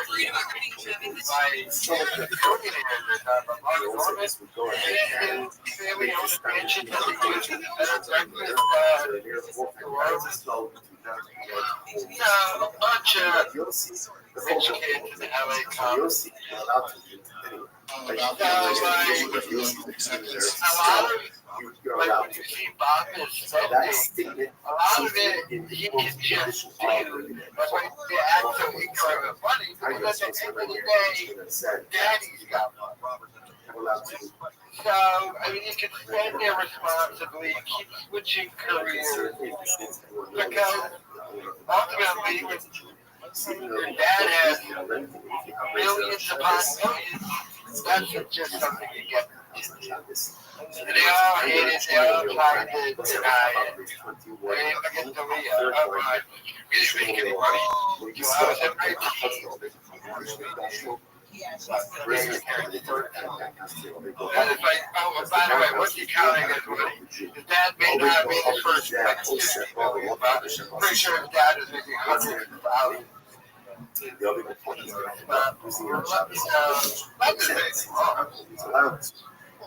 Just is, it's gonna look like he's working for me, and I've been operating my bathhouse on shucks. What about Lucy?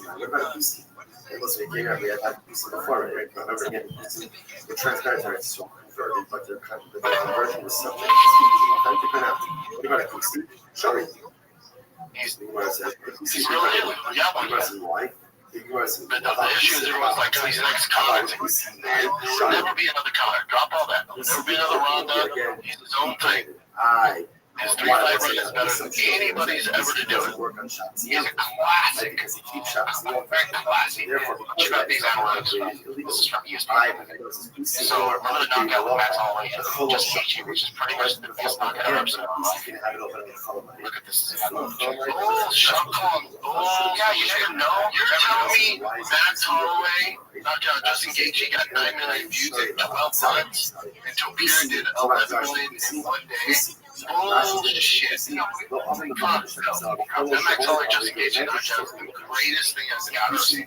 That was so much more viable. I'm also skeptical about this. And by the way, Casey has called me out. He's like, he's just the most skeptical person in the world. Pierre had more international. But I also think they can, people in the higher ups can do this. You know, they can. Yeah, but that's not it. You're gonna have more.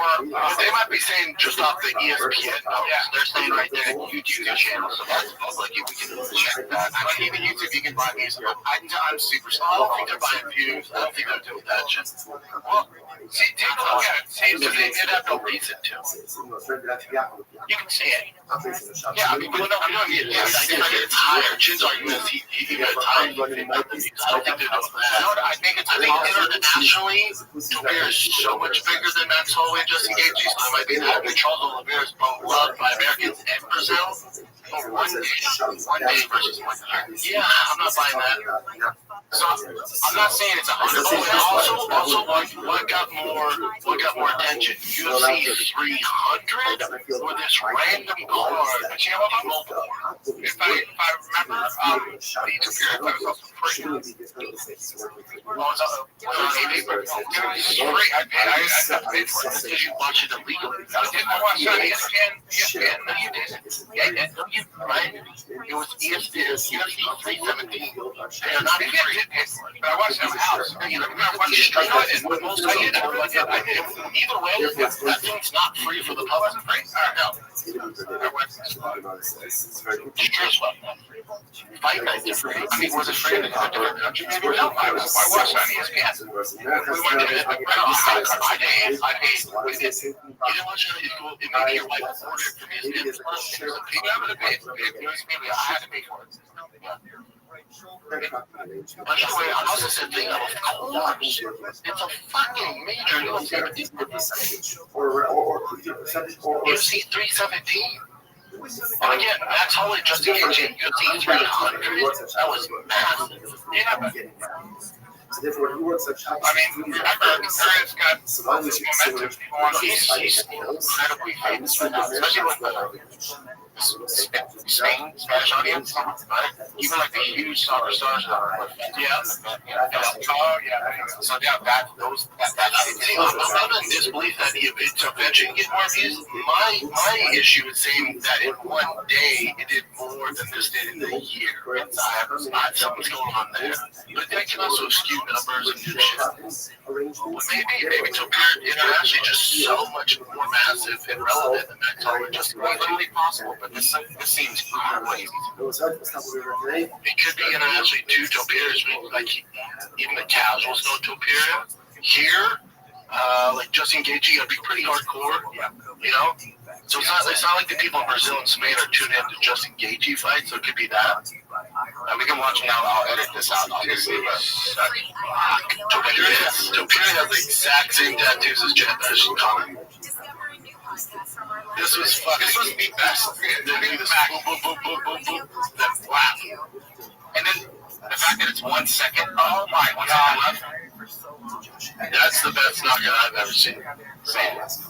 I did send you screenshots, Jen, up to YouTube, to your email. The Topuri one does have 12 million in the mix. Yeah, I'm sure. Oh, it's pointing to the button. Wow. There you go.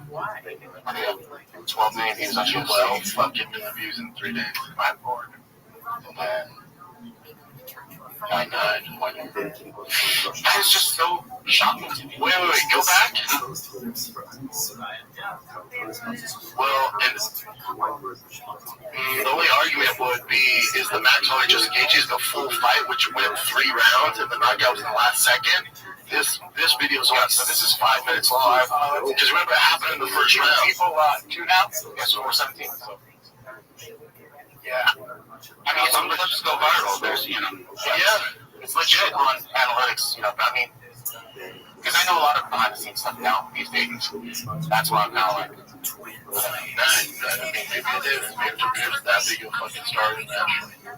Yeah, that's all that makes sense. It's incredible if that's truly the case. The UFC's love those analytics. And it's not hating, which is like very skeptical. It's not hating. Sean yelling at Callan is like completely checked out of the podcast. I find it hilarious. Chin was like, looking behind the scenes. I learned what it's like when they're talking about UFC possibly buying views. Because you have to remember, that's one of the factors why their podcast is dead and Brendan Schaub's career is dead. It's the number one reason is terrible person. But another reason is he bought a bunch of fake views, especially that Crypto Poppy special, and that messed him up in the algorithm. So, when you buy fake views, that's usually what happens. You get messed up in the algorithm. So that's one reason as to why his podcast is dead. But that's the main reason. Talk about that and talk about selling out. Ridiculous. But the fact that, you got all extra mad cows out of nowhere, cows just like who cares? Red jacket, green jacket, who gives a shit? Callan just got checked out. Just like, how much time do I get to miss, but I still get to collect my 23 in a month? Why did he follow me to Texas? Callan's probably like, he didn't follow Theo. Why did he follow me? I'm trying to go to Texas, perform at the comedy mothership. His out-looking Joe Camel ass followed me down. Yeah,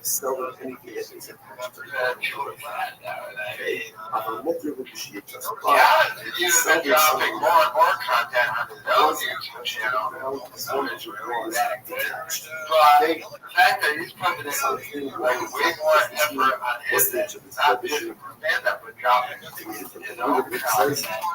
Yeah, check that.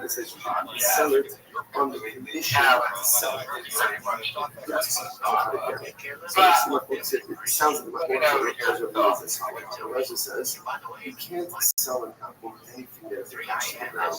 Period. The only time you could sell something that's attached to the ground is if it was detached. Of course, once it's been detached, it's no longer attached.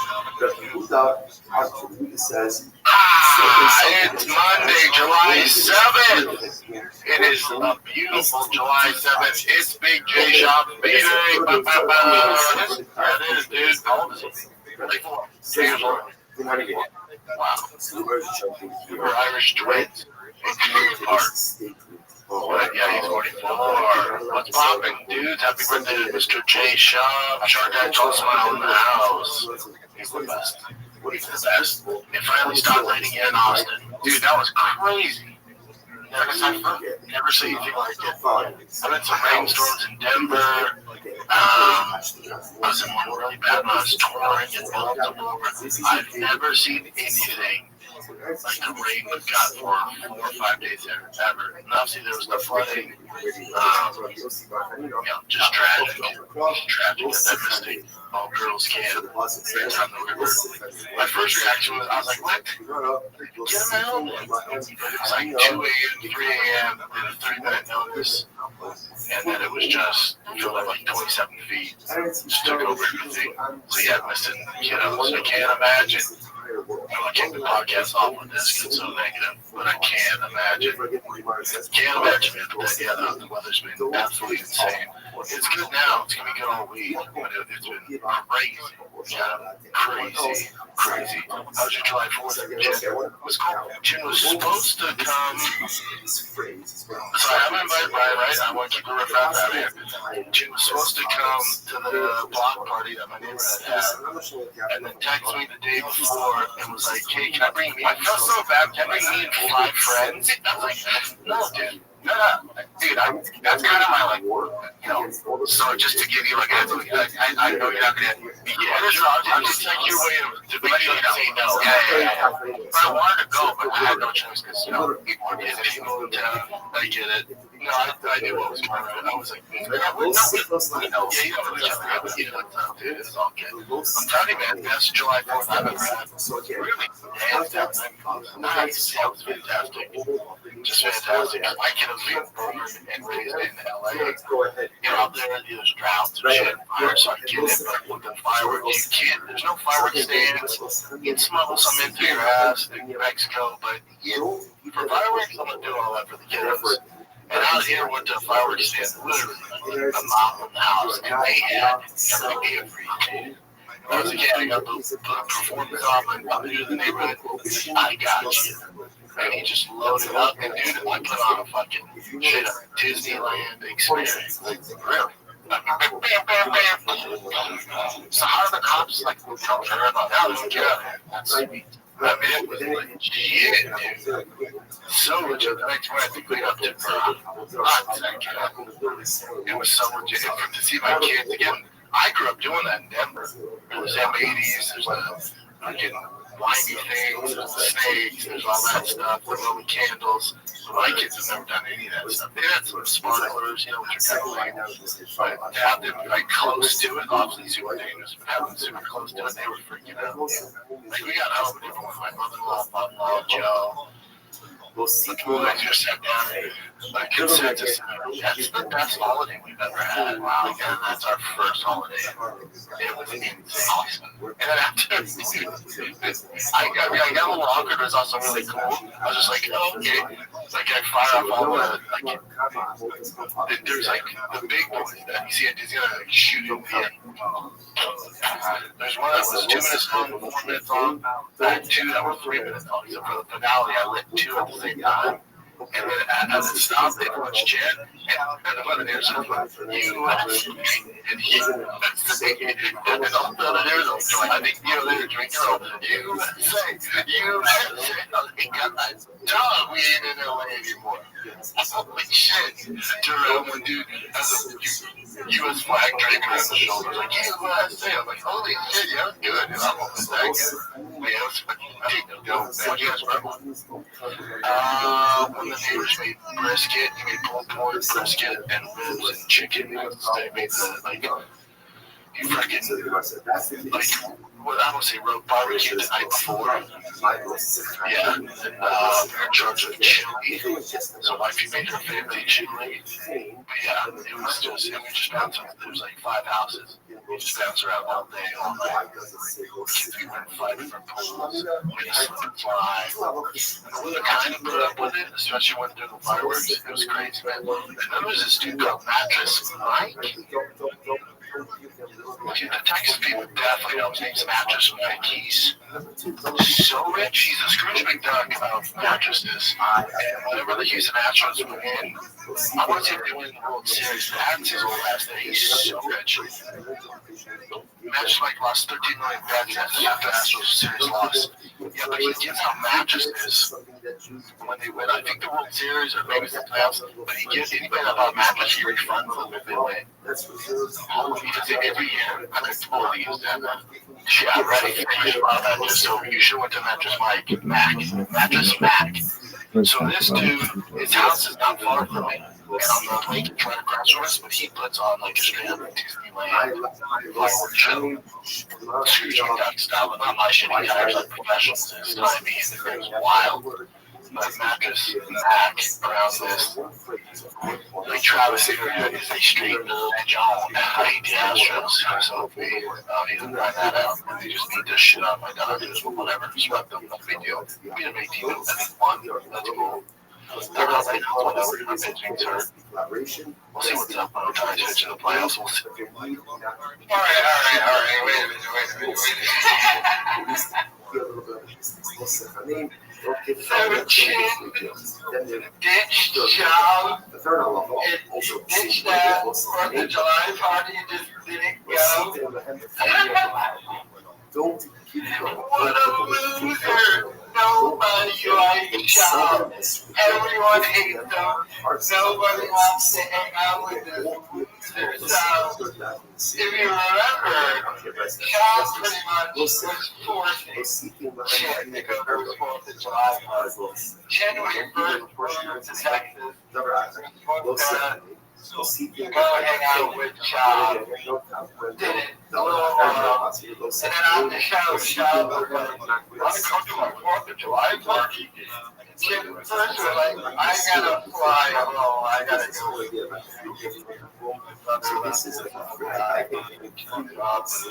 And then Sean was like, and Chen was like, alright, I'm gonna come to your 4th of July party. Then the day before he called, he goes, I got like 20 people who can't do it. I don't know. I can't go, Papa.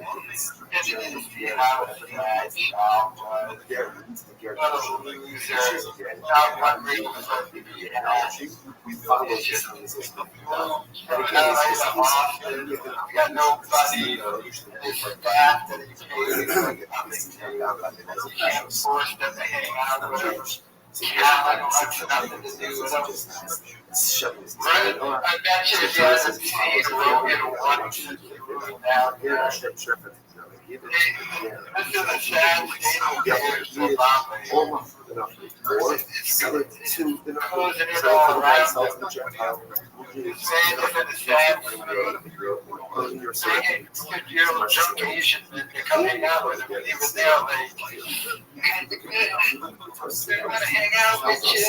Kind of a loser. Wow, Chen really did end up ditching him, and I guess I just have to. How do I know?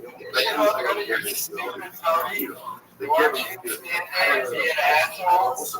You have to deal with that enough at work. Trying to have him hang out with you in the long time. Anyway, I'm kind of all let me know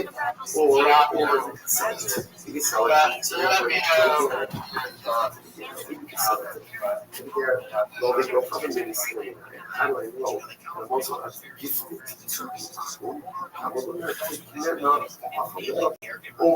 Or again, once you shift another foundation over, it says give it to me. So essentially, again, What's up, Al? Not much, buddy. I am back from Brea. Shout out to Brea. Shout out there. Yep, and very quickly, if you're in the Austin area at all, we're doing Act Off, finding the best and worst actor among the best comics in Austin at the Sunset Strip, right? Red Bedroom. Come out this Wednesday. It's going to be really doing. They got to act. Yeah, there's a problem. Improv, and it's just yeah, okay, cool. Great. And how's your fourth bout? It was good. I was flying in the fourth. No, it's not crowded. Most people are not. No, I know, but you're not doing people flying. Landed with my kids.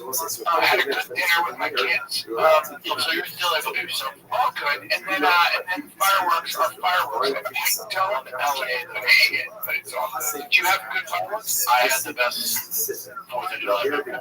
What? Yeah. That's okay. Now, I buzzed your house, in the helicopter. I know, I was in your house is looking good. Yeah, I very much enjoyed your house from the inside, from the looking. It's kind of how it's going to look. People go like this, they go. One day when I succeed, that's the house I want. Yeah, congratulations. Like it very much. The neighborhood did a block party for July 4th. It's like we're in Pleasantville. I'm waiting for the foot to drop. What's going on here? And so it was raining, so I figured we could get fireworks, and the rain stopped. And one of the neighbors was like, "Man, you want to get some fireworks?" I'm like, they have every like when I was a kid, everything. I go, dude, I want to put on like a Disneyland performance, They bring out like 6 of these huge ones called like a Trump, just like huge fireworks. I get M80s for the kids. M80s. I got all the stuff I had as a kid. We have the airport. Oh yeah, for sure. Dude, I put on a show. For the neighborhood. For the neighborhood. But yeah, I was telling you. So I lined up in for team boss. He told me from LA. We can't have fireworks. So they've never been around it like I was as a kid. They're freaking out, dude. And the last one I did like a big hurrah was 2-3 minute big fireworks. So 6 minutes total. Right above us. Team boss, you forget. And it ends, and it starts popping. And then the neighbor said, "Well, good to drink." Yeah, I was like, USA. And then all the they're like, USA. And the kids are like, USA. I was like, this is. And how LA is it? No, it's not. But I don't know when guys rapped in the American flag. Did you see the poll that they did where they Democrats and Republicans, and only 34% or 32% of Democrats are proud to be American, and 92% of Republicans are proud to be American. So we're just, it's like there's a different way to happen. Yeah, but there's nothing around me though, dude. How much fun! And all the houses have different things. Like our thing, we have chili in our house. We have chili in something else. And people just come over. They just your doors open, and the kids go. They pick houses, so they for like an hour and a half to one house, another house. There's nothing better than that. It's crazy. I may be your neighbor. My neighborhood's too quiet, bro. No, quiet's good. And that's like you see, like Shane Gillis and Tim Dillon, like, the hate on Austin. It's because they don't have fans. I can't imagine being single. I don't know what the downtown scene's like. Well, you're always going to name it. It's like a suburb. Yes, that's so like being single without kids now. Sounds like Yo. What up, Connor? There's this young neighborhood. How are you? Connor, how'd you find out about me?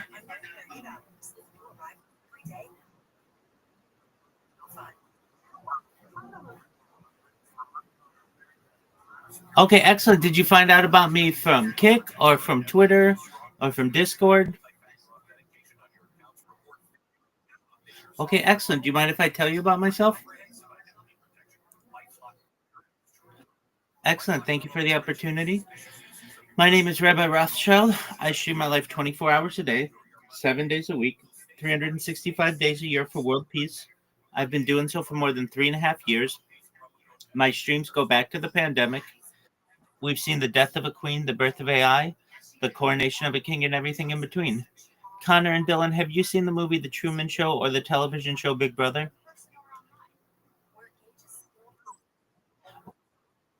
Excellent. Well, that's essentially what my life is.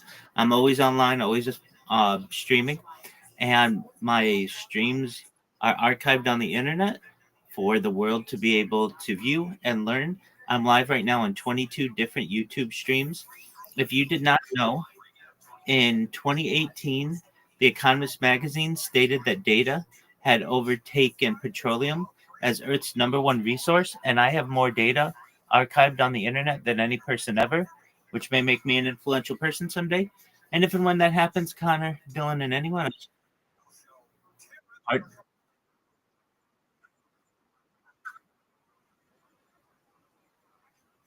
okay, that's fine. I appreciate your input, but right now I'm talking, my friend. However, if you weren't aware, data is Earth's number one resource. In 2018, it overtook petroleum as the number one resource on Earth. And that may make me an influential person someday. If and when that happens, I want to make you, Dylan, Connor, anybody else, exceptionally wealthy. I want to make sure that you have generational wealth.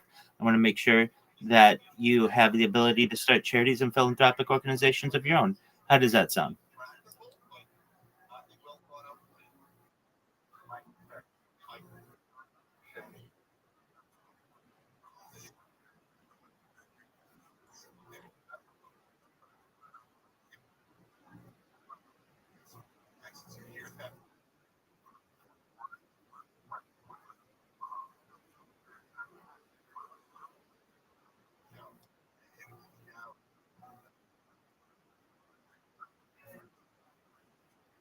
Correct.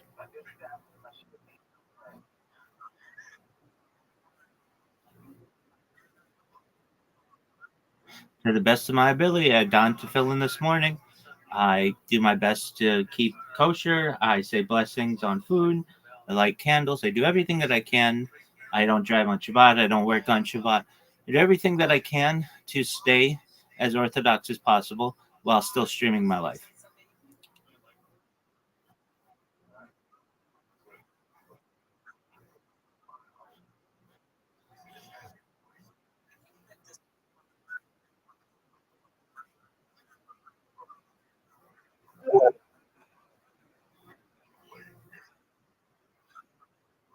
Absolutely, if you don't mind. Other things that I talk about are things like ending world hunger through the use of technology such as agricultural drones, floating greenhouses, saltwater greenhouses, hydroponics, things like vertical farming and cloud seeding. I talk about ending world thirst. I'm sponsored by a cryptocurrency. That's what all my merch is, and it's worth about $100 million. And one of the things that we do is we build wells in developing nations for the benefit of the less fortunate, particularly in Africa. Additionally, I'm an advocate for the LifeStar program, but most importantly, desalination technology, where we pump Earth's seawater onto land to make it drinkable. How do those things sound to you?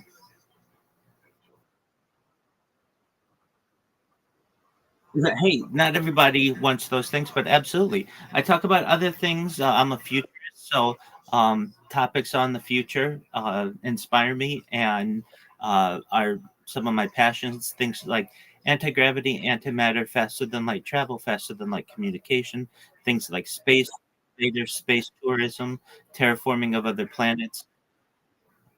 Just one moment. We have someone here who, John Dick, you're getting John Dick knows better. He needs to be quiet while I'm speaking.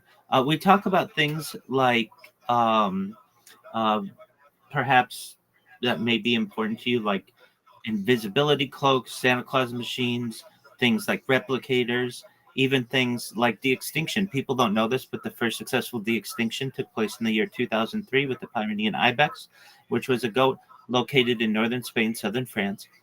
Fast forward to the year 2021, a company out of Dallas, Texas is founded known as Colossal Bioscientific. They've made it their goal that within the next 3 years, they reintroduce the woolly mammoth into the Arctic Circle, utilizing Asian elephant surrogates.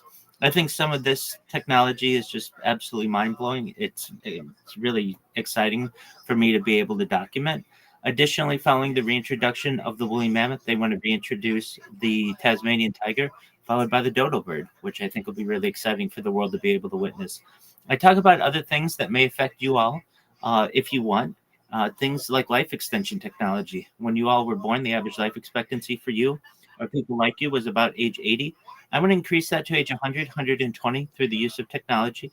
If you want, things like oxygen therapy, peptides, human growth hormones, stem cells, cryonics, cryogenics, things like red light therapy, things like testosterone replacement therapy, ambrosia therapy, perhaps even even um, pardon me, ambrosia therapy, red light therapy, testosterone replacement therapy, cold shock therapy. Pardon me. There we go. Really, to get you to be 120 years old. But once you get to be 120 years old, you may say, Rabbi, back in 2025, I didn't know if any of this would come true, but it all has. My body's starting to break down. What's the next plan? And again, this is with your consent if you want. Nobody's forcing this on you, but you may be able to utilize a type of technology known as mind uploading technology, where, with your consent, we scan your brain into a computer like a CAT scan or an MRI, knowing where every atom is in your central nervous system and your peripheral nervous system, for later download as an android, an avatar, cyborg, or cybernetic being, a clone of yourself, a robot, an ethereal being, whatever you want to be. But essentially, what I'm saying to you is there may be the opportunity, perhaps in the future, at a digital immortality. What are your thoughts?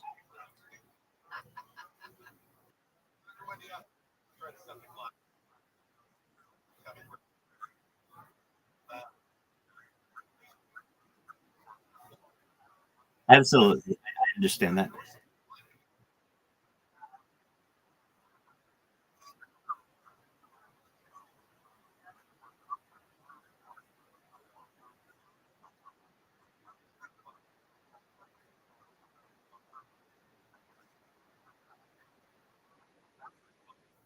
I do my best.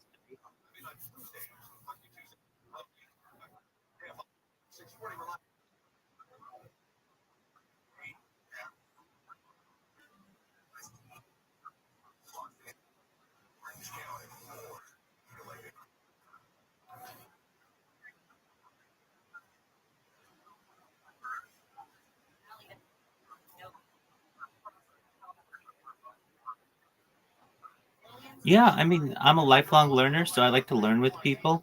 I like education. Really, my typical day involves arising, making sure my streams are restarted, davening or praying. Uh, then I will communicate with anybody who's in here, wish them a good morning, all of those kinds of things. And then I program robots. So by trade, I am a certified project management professional. I've launched apps on the App Store and Google Play, which have allowed me some financial independence. And then from there, I get people into the server, usually through them either finding me on Discord or one of my bots pings them on Kick or on Twitter or something of that nature. And then I have great conversations with individuals.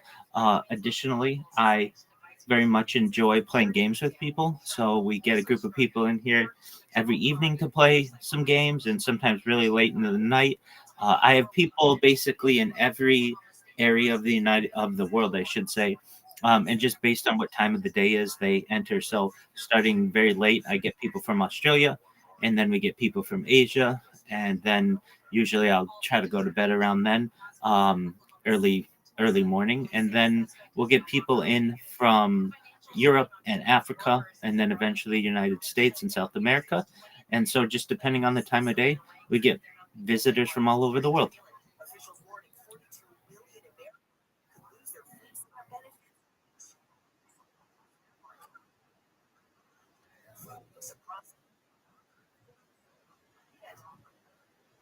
Most certainly, we have 2,200 people who have joined the server, and at any given time, we're watching podcasts, or well, watching or listening to podcasts. I enjoy sports as well, so major fan of football, but also basketball, baseball, hockey, and the Olympic sports. We've watched three different Olympics on this stream.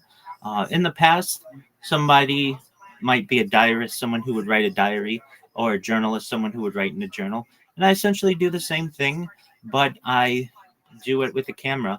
And um, throughout any of my streams, I keep a radio going 24 hours to Los Angeles news. and global news. So people can literally go back to any moment of any part of my streams over the course of the last 4 years or so and find out exactly what was going on in a given day. And I think that's pretty cool. It's essentially a timeline or a time capsule for human society.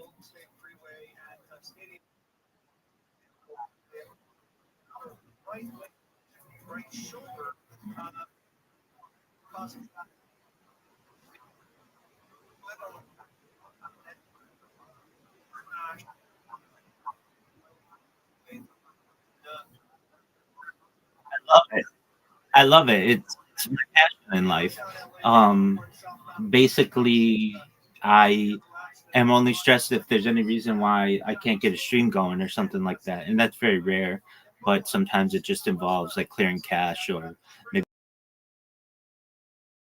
restarting a device or doing those are the things need some stress. But I love it. It's like I'm connected. I'm connected to the world, and everyone can connect with me at any time that they're comfortable. I get people who come in here for spiritual guidance. I get people who come in here for relationship counsel. I get people who come in here who are just friends and want to tell me about their day, about what they've done. I get people who even just come in here and sleep. All they do is after a long day at work or play or whatever they're doing, they just want to connect with someone somewhere in the world. And so they just come in here and sleep. I get people who watch sports in here, who tell stories.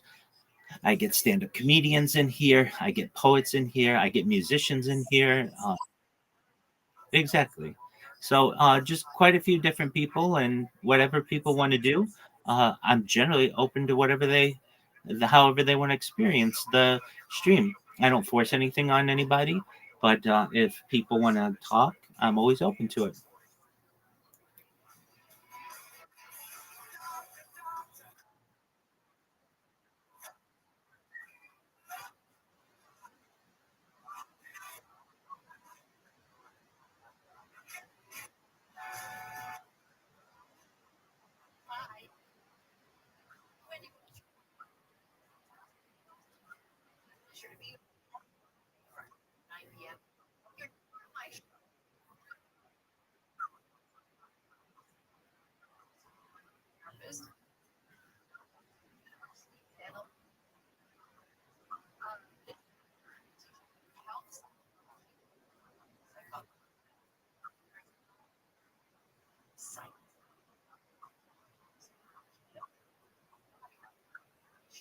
Most certainly, in years past or centuries, my ancestors would have been writing something like Talmud, or perhaps putting to writing Tanakh, Torah, something along those lines. And this is essentially just my version of it for the 21st century.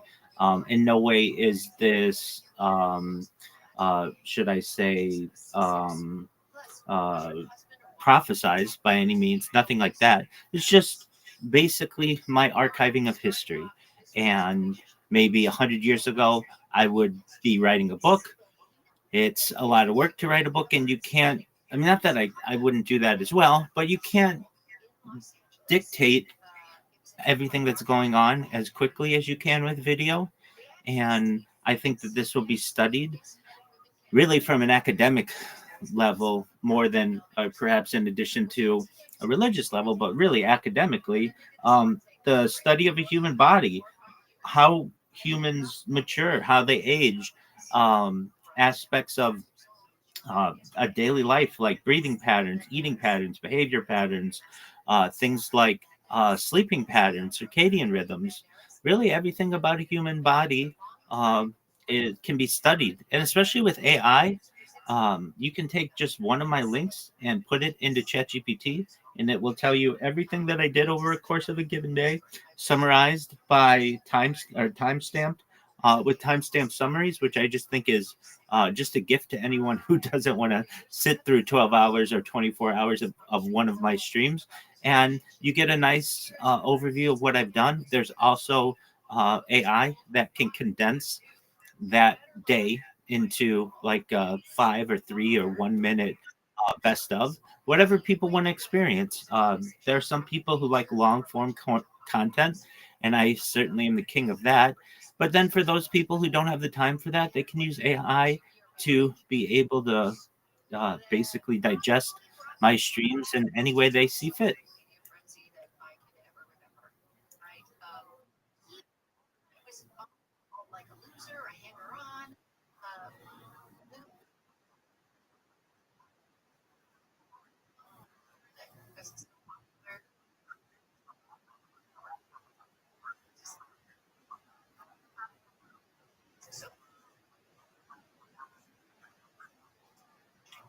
Most certainly. I recognize that I mean, I started the stream before AI, at least large language models were part of our daily lives. So I started this stream during the pandemic, about the fall of 2021. So pretty close to 4 years now. And then in 2022, specifically November 2022, I became an early adopter of ChatGPT when no one knew about it. And then when it officially launched on November 30th, 2022, I did everything I could to make people aware of it, particularly on Twitter, in Twitter spaces. And I would answer anybody's questions that they had about the world through ChatGPT and large language models. And then eventually, the world now knows about it. And we've seen how the world has been shaped by large language models, how AI in particular has replaced positions and been able to summarize roles and all the other amazing aspects of AI. And then even getting into AI image generators and now video generators. And I basically have that story encapsulated on camera. I think that's something that the world will want to view. Basically, what was life like before AI and then after AI with all of its developments? On top of that, AI needs basically training data. And I'm the perfect essentially example for a human. I've streamed as far north as Santa Barbara, as far south as San Diego, as far west as the Pacific Ocean, as far east as the desert and mountains. I've streamed in Beverly Hills. I've streamed in Los Angeles. I've streamed at Disneyland. So I have a lot of data of myself in IRL in the world, driving, going to places, just talking outside with people. But then additionally, my desktop streams, which is what you're witnessing here, of that are much more focused on me and what I do. And I think the combination of both will be very extremely valuable to not just humans and the story that I'm telling through the camera, but also for AI to be able to train its models.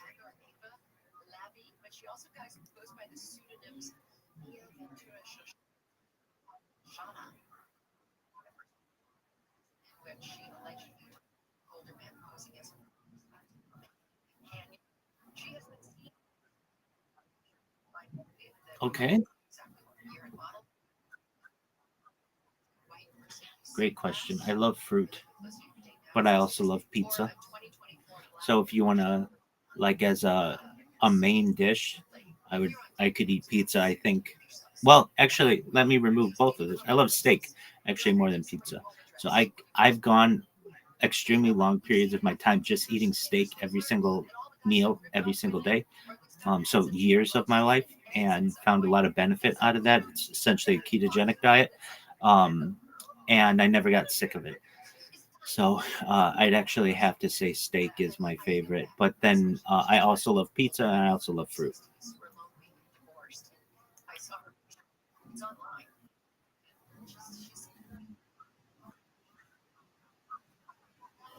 Great question. Um, the one's probably impacted my life the most is Grand Theft Auto. Um, love Grand Theft Auto for its storyline, but also I think it's just a real. It has changed um, how we view video games, and that started with the original Grand Theft Autos back in the late '90s, and then in like 2003 with Grand Theft Auto 3, and then Vice City. Vice City is probably my favorite. I love the soundtrack of it. And then, frankly, I've learned a lot from Grand Theft Auto, and I think that might seem kind of counterintuitive to some people. Some people must say, "Oh, that's just like brain rot." But I remember when Grand Theft Auto San Andreas was launched, it caused me to watch basically every inner city film that I could find and as many documentaries as I could find to learn about the culture and things like that. And then we've had Grand Theft Auto 5 that launched almost 15 years ago. And I'm really excited for Grand Theft Auto 6. I can tell you, as a matter of fact, that it is 218 days, 4 hours, 44 minutes, and 0 seconds until Grand Theft Auto 6 is launched on May 26th, 2026. And I'll be excited to be able to explore that game. So, Grand Theft Auto is a major one. Other video games that I really have liked over the years are the NCAA football series. Every year I would play those games. I really enjoyed those, particularly from like 2000 to I believe they stopped making them about 2015. Now they've started back up again. I love Madden, FIFA, any kind of sport game I enjoy, but I still have fun with the OG games of my childhood. Mario, Super Mario, 1, 2, and 3 on Nintendo Entertainment System. Love Super Nintendo's Super Mario World. I played that game quite a bit. So then really simple games like Pong. I think at a certain point, Pong becomes exceptionally brilliant for its simplicity, and so I'll even play that up against somebody. I'm a competitive person by nature, and any kind of game that I can play against people, I generally get a lot of joy out of it.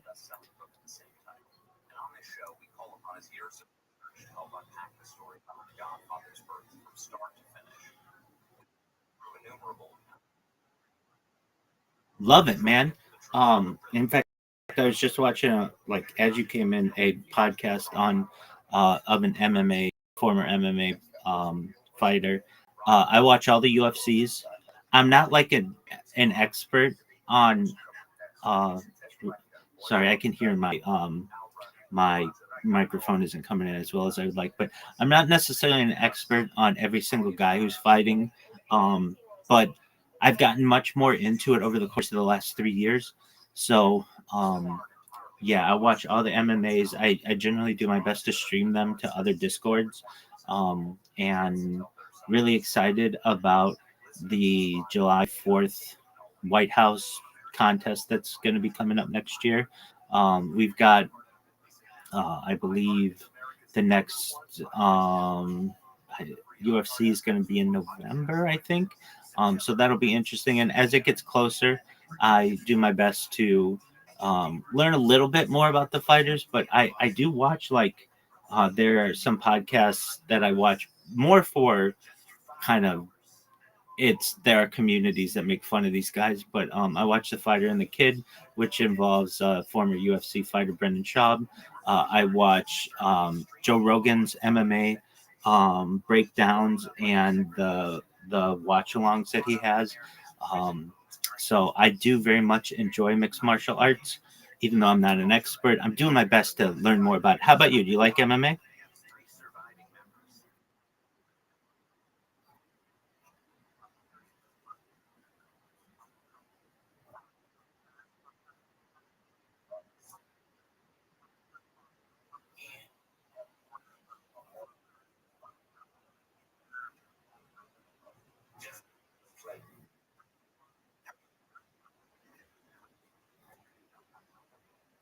Oh, great question. I want world peace. I'm an advocate for world peace. So if I were given the opportunity, I would sit both sides down at a table. I would live stream it. I'd give them a map and a crayon, and I'd say, draw the borders, and we're going to do our best to ensure that these remain the borders for the next year. We'll come back in a year, and if that's what you want to keep, that's great. If you want to make some concessions, that's great. But no more bullets at anybody, no more bombs being dropped. I would really like to see one day, where nobody dies. I know that that's not necessarily a reality, but it's something for which I can hope.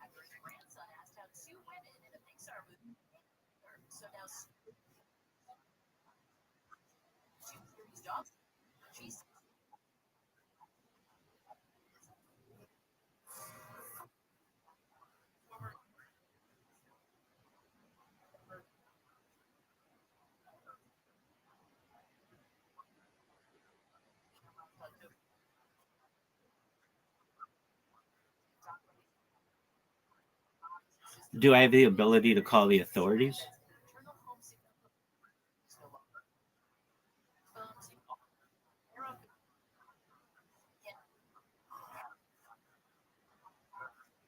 Well, no. Authorities can enforce judgments, so we would. I mean, I understand. Ideally, I would take it to court and say that this person has been on my property, and I either need some kind of cease and desist, or perhaps some kind of legal judgment that says that they can't contact me or something like that. But I also understand that I have a right to defend myself and my property. And so if they uh, basically became a threat to me and there was a clear and present danger, then I recognize that I may have to do everything I can to protect myself, but I will first ask them nicely to not take over half of my land. I will basically tell them that I will get the authorities involved and the judicial system. If all of those things fail and I'm left with no choice, well, then I may have to avoid any type uh, of threat to my life. I may have to take action, but there are a lot of things that I would do before then, including talk to the person, ask them why they're doing what they're doing, call the authorities, seek a judgment, those kinds of things.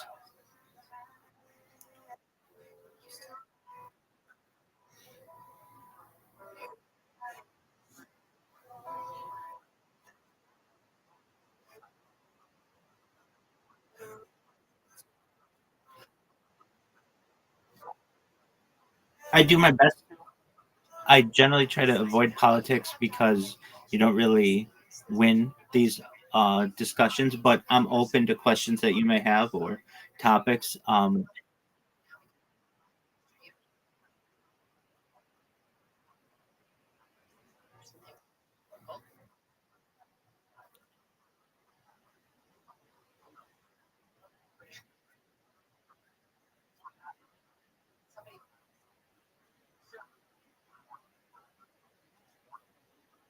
Right, right. And he's living in Moscow now. Is that correct? Yeah. So how do I feel about it? Um, well, from what I know of the regime, it was quite aggressive, and many people considered it to be a dictatorship. Generally, I think that countries should be able to rule themselves the way in which they desire, and so long as they do that in a peaceful manner, I'm an advocate for that. I think that Assad's um, retreating to Moscow essentially has opened up somewhat of a power vacuum in that area of the Middle East. Um, aside from that, I'm certainly no expert in Syrian politics, so that's basically those are my general thoughts on the matter.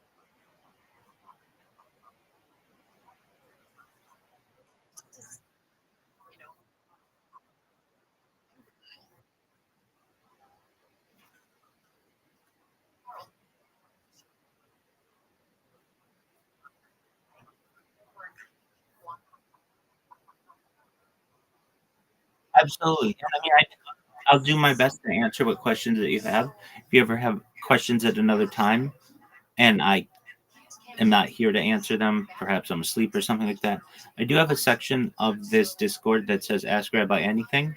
So if there's a question that maybe comes to you at another time, or um, I'm just unavailable to have the discussion, you can always feel free to post your question there. And I do my best to answer those questions immediately, or at least within 24 to 48 hours. So um, I'm not saying that I'm able to answer every question in the entire world, but I'll do my best to give it the old college try, as they say.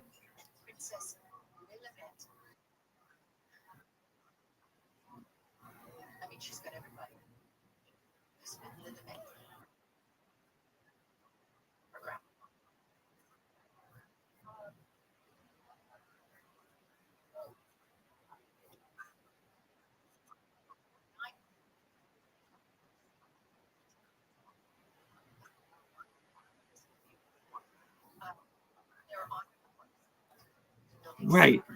Well, you're the majority, at least of the United States. So, while I have been a part of Jewish communities generally, I've had a lot of experience with people who are Christian.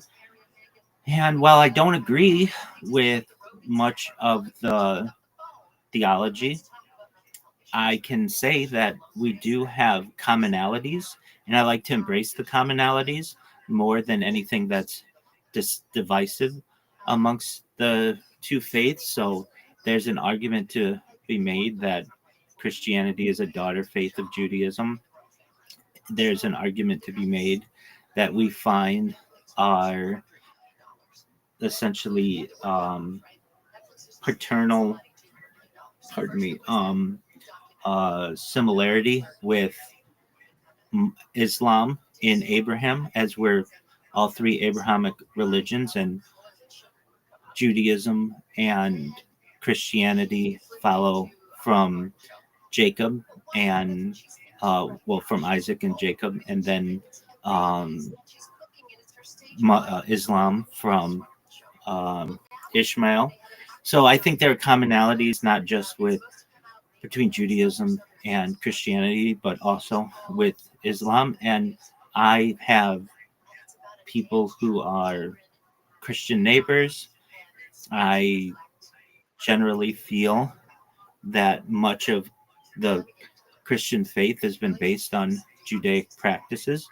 Where I do have some disagreements are the idea of of uh, perhaps uh, the Nazarene Jesus of Nazareth perhaps being a god, or whatever is believed. I don't agree with that.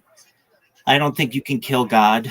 And as I understand in the Christian tradition, Jesus of Nazareth, the Nazarene died, um, and that's basically the story of Easter and all of the resurrection and things like that. Um, so from those perspectives, I have some disagreement, but really from a sociological standpoint, I recognize that I live my life within a country that is either uh, the majority or a large proportion Christian or from a Christian background, and I do my best not um, to not um, cause any type of arguments in the larger part of society. I do my best to keep my faith amongst my community. We certainly, as Jews, don't proselytize. I've had Christians try to missionize me. I don't like that. That's I understand that's their desire, but really, when I'm walking the synagogue, I don't need to hear your take on religion when I'm trying to get to a certain location, or if I'm at the store. Um, I know that people would like to tell me their journey and things like that. And that's absolutely fine. I'm fine with hearing someone's journey. Just don't push your religious beliefs on me. I'm not going to push mine on you. I've heard some really beautiful stories of Christianity and Christian principles, within basically Judaism. There's the philosophy or the idea that love your neighbor.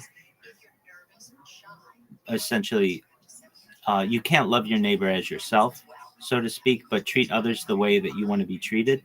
And I think within Christianity, there's the idea love your neighbor as yourself, which is similar, but it's really a Jewish teaching. And I think if we can do that as a society, no matter what your background is, to treat others the way that you want to be treated, we're going to have a better relationship no matter what your faith is. So overall, I recognize that Christians are part of the American society and really the global population. And so long as we can follow the credo, treat others the way that you want to be treated, we will be able to have a nice life together. President Trump says 2 survivors from the latest U.S. strike on alleged drug Caribbean are being sent back to their home countries for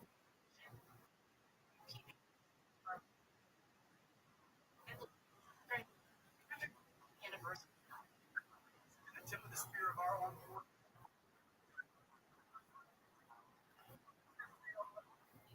now in the Caribbean. Commander overseas strikes on pairs.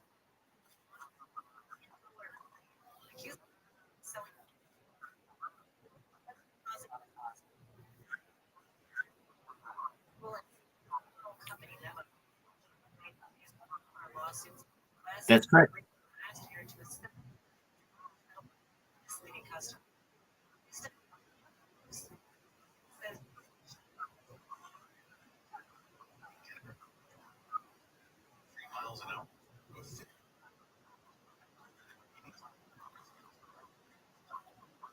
Studies of all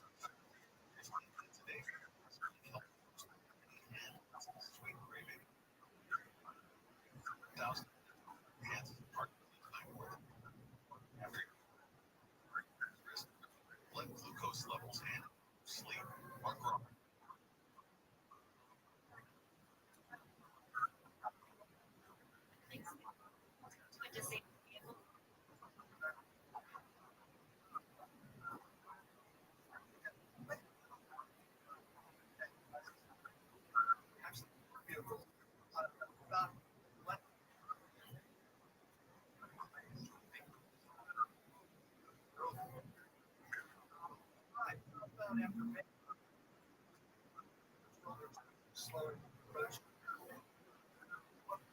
Southbound.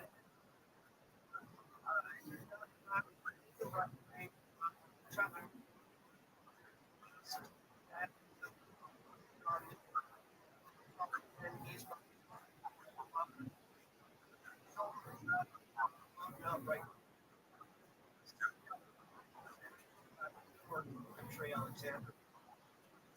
No.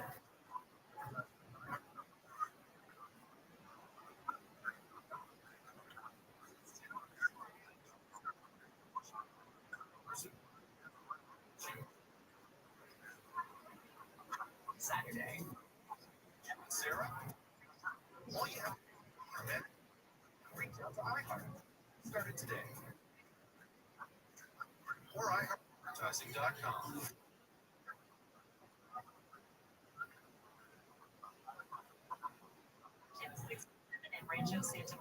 Absolutely, Connor. Well, I appreciate you being here.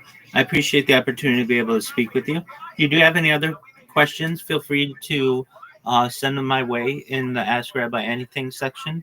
And if I'm unavailable to answer them immediately, I will get to them very quickly and hopefully be able to provide you with any information that you desire. And if you have follow-up questions, you can certainly put them in there as well. As I've said, I'm always live 24/7. Right now, I'm watching what we call Daf Yomi, which is our daily study of Talmud that we do as Orthodox Jews. So feel free to watch that if you would like. If you'd like a little taste of what some Jewish beliefs are.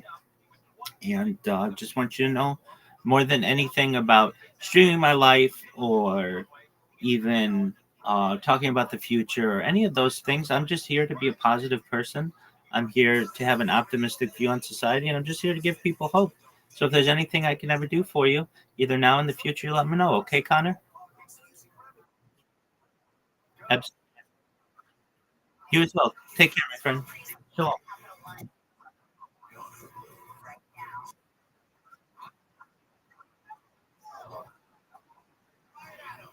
Generally, it's shalom. Absolutely. Shalom.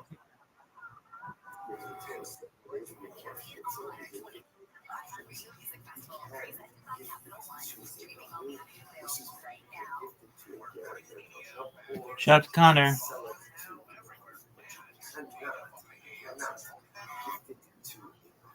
So let's say over again, this is my focus. This time to do this is supposed to be discussion.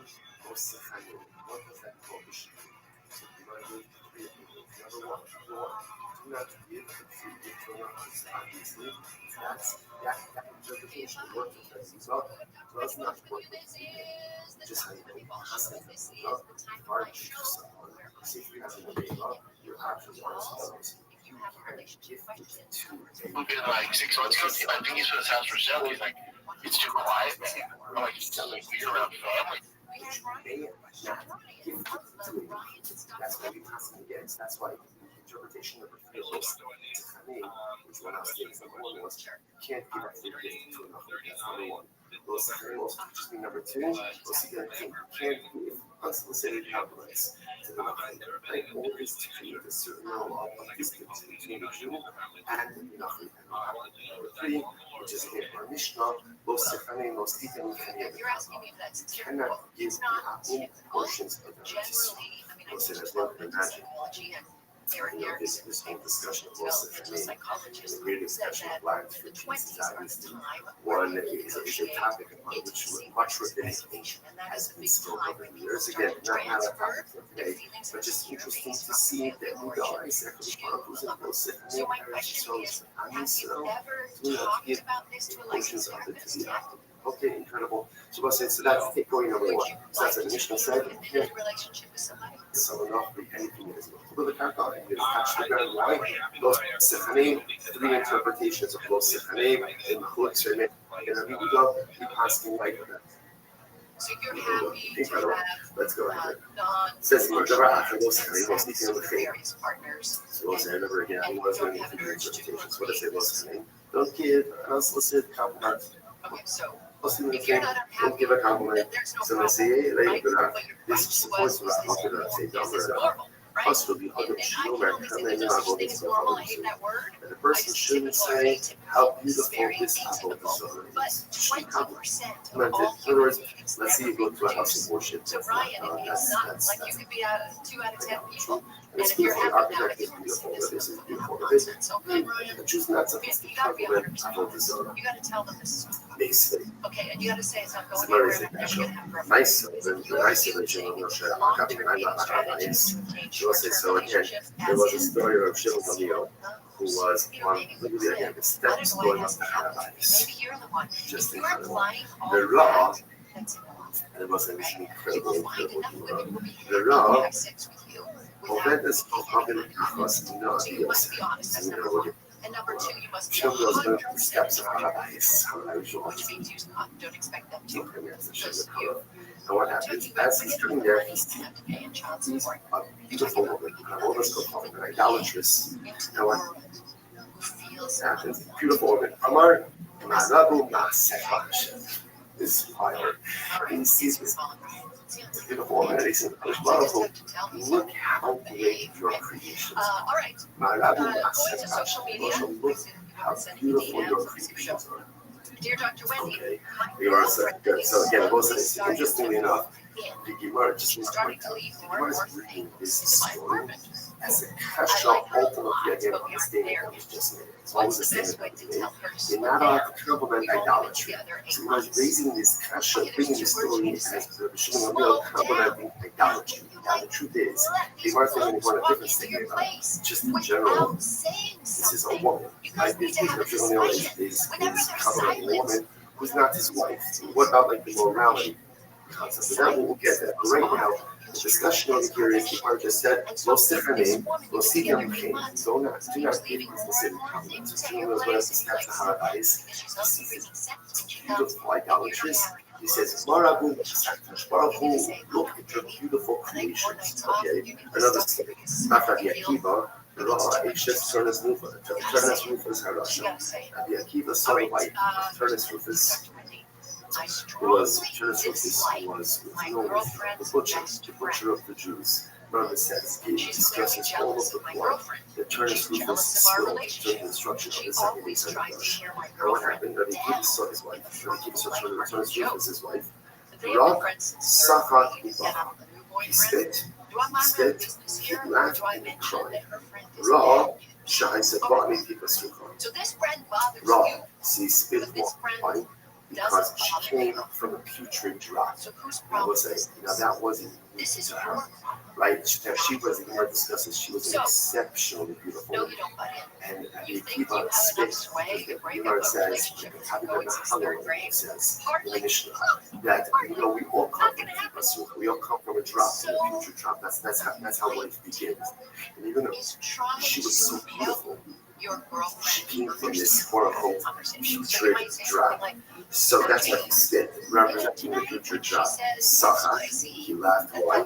The Asida, the Megara, the Nasim, because he saw prophetically, is incredible. And one day, the wife of Turnus Rufus was going to convert, and Rabbi Akiva and her were going to get married. They were going to get married. So the Gemara says, why did he cry? The high shoot from Holy Afro, because one day this woman was so beautiful, this beautiful form would decompose ultimately in her death. So it was incredible.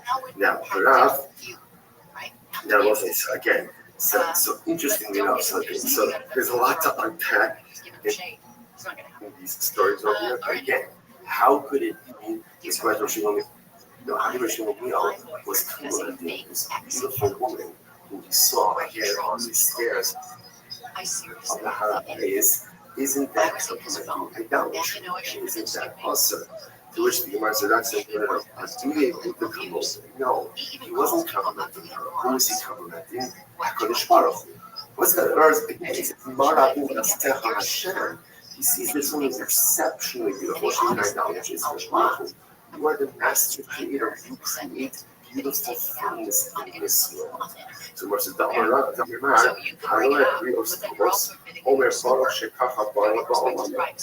again, the halacha goes and says lovers, that if you see beautiful people, if you see brios, and not just beautiful people, you see magnificent creations. So what's the halacha? You say, blessed be Hashem who has created such beautiful things in your world. Okay, so we'll say fine. So therefore, what comes out of it here is the halacha as espoused is still intact, meaning that halacha l'maisa, we have to go ahead and halacha l'maisa, you're not allowed to give us a compliment to an apple. Like that goes to I would have shown he wasn't complimenting the apple. He was complimenting the Baruch. That's the most important. All right, incredible. Now you are just 1 second. Can we talk about these stories for just a moment? All this, are you allowed to gain and enlarge your life? And we'll say, where's this simple question? Right, I'm sure you know someone from all by the beauty of this idolatrous that like he says a bracha over her. Like literally again, incredible. That the Akiva, wife of Turnus Rufus, you saw that people must just hold up here just for a second. Are you allowed to live at women or not? Your wife. He says that you are amazing, or is the kasha in the Shemar the pasuk says, "You shall not give yourself from every evil thing." Shall you stand here, Adam, B'Tishana, what does it mean? What's it? It certainly calls the liability means save yourself from getting into trouble. So how does a man save himself from getting into trouble? Don't look at other beautiful women who are not your wife. Don't do that. It's only going to lead to one thing. It's only going to have some type of name. Here's what's clear. It's certainly not going to lead to something good. Like, no one ever believes that other women are his wife. I said, oh, you know what, Rothschild, I think that was just a happy source of ridiculous spiritual growth. Like, that's never happened in the history of humanity. So whatever the negative thing that may vary in degrees. But clearly one thing is true, it's not going to be anything positive. So therefore, the Shmar doesn't call the Ran and say, I want to put down over here, and I want to see this thing. The Rothschild did the Shamar means to engage in anticipatory living. I already know this from. So remember again, when Yosef has his dreams, right? So the brothers get to upset the dreams, and the Muslim says, for Aviv, Shamar. That Yaakov is going to literally get Shamar. And Rashi wasn't Shamar. Yosef Umetzabat. Yaakov in the dreams are going to come true. Shamar means wait. Or wait. For something to come to fruition. So therefore, Shmarta called up and then anticipatory type of person. So you go out, ask how you want, you want to see all the things and influence. So just going to lead us down that path. So be proactive. Be proactive. Because we so often live life in defense. Gosh, well, tells us go on the offense. Go on the offense. Then you smack them in the means offensively protect yourself. Be really offensively protect yourself from the things that you know are going to lead you down the wrong path. And therefore, the Gemara says, don't look at a beautiful woman characterized even if she's single. The Gemara says, if she's married, even if she's not beautiful. In other words, for a married woman, one should never look at another married woman. But even a single woman, if she's beautiful, we say a definition of beautiful, that's a subjective definition. But even if she's right beautiful, don't look at her. Why not? Just directly anything. Right now, you're beautiful. Look nicely. Anything good? Is it going to do anything productive? Chances are it's only going to do something very different. Then Shmerta, we call the God means live life on the spiritual offense. Don't live on the spiritual defense. On the offense, Yoshef is set anticipate on the things that would get you into trouble, and you down the wrong path, and avoid those things. If was saying specifically, I'm looking at other women on the base. Not only that, but look at the things that are showing. Don't look openly again at the color of the pigment. Rashi says, "Look at the expression of shot." She's over as if she can go with that. She's going to happen. Also, the higher. Again, color more. Things are popping when you're in the cell with kids. All you want is to hear your kids playing and laughing. When that is the case, there's nothing that if you're a single dude, that's why Tim or some of those other guys that moved here, like, this is not it. It's because you're single. I try not to move. I couldn't read that. I invited you. Listen to this. Granted, I knew what Jim was doing. Let me just, yeah, we know it. I know exactly what's going on. So I tell Jim, watch him the July. Yeah, I know you just moved there, but you watch him the July 4th neighborhood party. She goes, dude, that sounds fun. Should we barbecue a bunch of kids? We fun fireworks. She takes me to the night before. Dude, who am I bringing in? 5 of my friends. 4, 3. Well, no, he can't be random. He's a girl, but a couple, and their daughter, which is like 5 years old. I thought it would be good in the White House. A girl and a couple. But Jimmy, no, but me and Brennan, we knew. I knew by him, the way he set it up was him being like, I don't want to do it. I just can't make it know. It's like him being like, I know you invited me. This is my way out. Yeah, can't invite me at 7:05. Because I mean, I didn't want to leave at the house. Yeah, but I do appreciate the invite. So I wanted to, I didn't want to bail on you. I get it. What did you instead, Jim? Finish. I bailed on that. But I stayed home. But then I went burger shopping afterwards. Oh, wow. You even bailed on them? But then I went to hang out with them after. Until the 4th, you did nothing. Would you watch TV and drink? Jesus Christ. Because it was so like, it was like storm. It was crazy. I've never seen harder rain. Ever in my life. It was billowing. Yeah, I text you. I was Brandon. It's like, hey man, we're running off 75. We need it, am I right? Dude, I've never seen rain this hard. Do you know what I realized about? I was in Los Angeles. I spent time in the South Bay, Manhattan Beach, Hermosa, and Venice. It's amazing. And you know what I realized? When you're down there, you never sweat. You never sweat. No humidity. None. It was 75 crazy, 74 crazy. I was in a t-shirt, and I was like, this is why LA will always have people hard on. So I almost said this is crazy because I'm like, dude, this is great. You're right. I mean, yeah, I have benefits. Did you see it? Did you see the moment when the child realized that nobody likes it? No shit. Failed on top.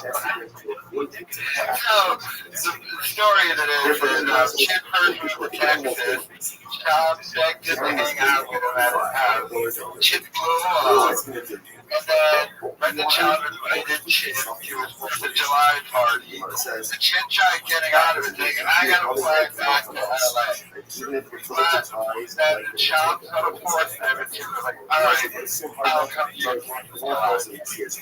Then we found out with the Chop show, Chip couldn't go to his 4th of July party because Chip had people fly in and Chip was hanging out with them. How we find out if Sean finds out he's hanging out with them. He just stayed home. So the excuse Chip used to bail on this dude, he didn't even do it. You just legitimately didn't want to hang out with Brendan. How does that even work? I bet you there was a use. I bet you nobody would. Because what do you say? I'm chilling with a girl, a couple, and their daughters, so they flew in just to see you, and you didn't even hang out with them. You just stayed out. I bet you even that's not true. Chin is coming up with excuses not to hang out with this loser. She's just like, dude, stop inviting me to your house. It's not happening. I'm not going. Catch the hint. The dude can't catch the hint. Like, Calvin wants nothing to do with you. Chin wants nothing to do with you. Like, pick up what they're putting down, my guy. Nobody likes you. You're a terrible person. Your career is over. That's truly sad and pathetic. You realize that though, when Chin was like, you see his face, you're just like, what? But I thought you could encompass hanging out with people. Because even Sean is trying to do the thing of, he brought people. I bet you Sean was like, bring your friends, bring everything, just come hang out with me. And Chin was like, nah, just hang out with them. They want to go sightseeing and all that. And then he didn't even chill with them. That job truly is pathetic. Calvin's hanging out in LA. Like, why did you guys move to LA? You know why? Because Sean was probably thinking Calvin coming out with Calvin. I gotta go back to LA. Then I'm going back there. Just to hang out with you. Let me know your thoughts. So he said, it's not complimenting idolatry because most complimenting idolatry fine, but he was still complimenting your heart. How good and how can we judge that? To which the Gemara answers, Karen himself. To which the Gemara answers, he's down with the support. In other words, didn't came in for your truck got a little stain sticker you put on there, dude, like, you were thinking nothing else, so you had a guy in here whose neck's burning, grabs, and not giving it away. I don't know what it's going to cost to just put on a white ribbon. Here's I'll take you. I was like, that's nice. Before I got it, I take you. I said, I'll take you. Oh, wow, damn. But you can get extra 500. You get coffee. The extra money you said. Yeah, I put a American flag on my truck to drive the kids around the neighborhood. They all loaded the map. That thing's so fucking American. So I put the American flag on it. Even I had like, that thing's on the white. It's on the black. I looked up this morning. I'm like, oh, motherfucker. Classic Hollywood would do this to you. Like, anytime somebody's telling you. I remember we have a business manager in Hollywood, right? And they would say to you, they'd go, so we're going to charge you 6%, all good, of your salary. And you'd be like, what? And then you'd like look at it and you'd be like, hey, like, you're making real money, you need to be paying a lot of money. You have 60 grand, 100 grand, whatever it is. Just, you have accountants, so you call them and go, hey, this is expensive. They go like this. They go, yeah, but guess what? You're actually saving 50 grand. You're not spending it. Because we write that off. It's a write-off. You're like, but I'm still, those are the guys we work with. Well, everybody does that. Everybody's like, we're saving my money, not my guys now. I got a great guy. And my guys were good. And I thought it was pretty bad. It is what it is. It is what it is. I was telling Brendan, I just bought a mattress. I don't know, how much have you paid for your mattresses? I don't know. We buy, you don't spend too much because we'll get, my wife got some mattresses that weren't that expensive. Casper and those kind of mattresses and what else? $3,000 for like tops. Spent $3,300. Yeah. I've seen that. Is it one of those ones that move and shit? No, but apparently there's like a cooling thing that happens there. You know, they get you your back. They get you with all that horseshit. Yeah, I don't know, but if it's good for my back. We got a mattress from IKEA that's unbelievable. We got an IKEA mattress that's fucking fun. Yeah, I'm starting to. Everybody sleeps in it because that's the best sleeper pad. Because it's one of those memory foams. I use those caps for it's $1,000 shit. It's good for your back. And tops.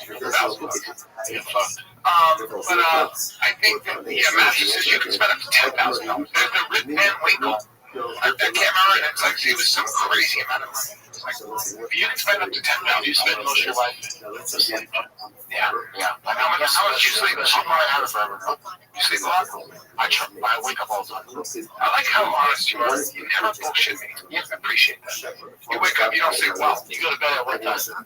I try to go by 10. And you're not bad. So I'll wake up like every 2 or 3 hours to be. Or just like, I'll just wake up. Yeah, you don't have apnea. I must. Yeah, we need to, if anything, I should be able to breathe better. Come on. Do you think you'll take her out seriously or you could die? Is that Kittle? I want to go to Ways to Well. No. It's not Ways to Well. We're talking about practicing some self-restriction.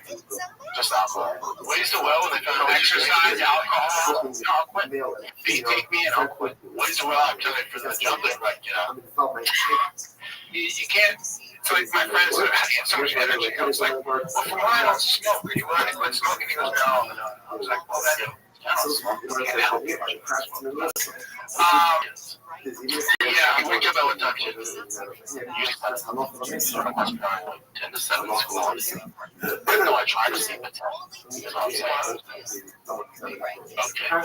What you guys see? Well, that's good for you.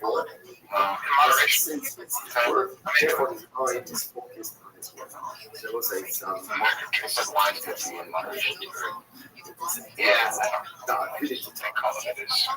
it'd be better if you get it. Of course, alcohol would be great. You'll get there. Yeah, man. What else you got, Jen? There's not that much of cool stuff happening. Is there energy level? We're out, man. We're just hanging out. Just hanging out.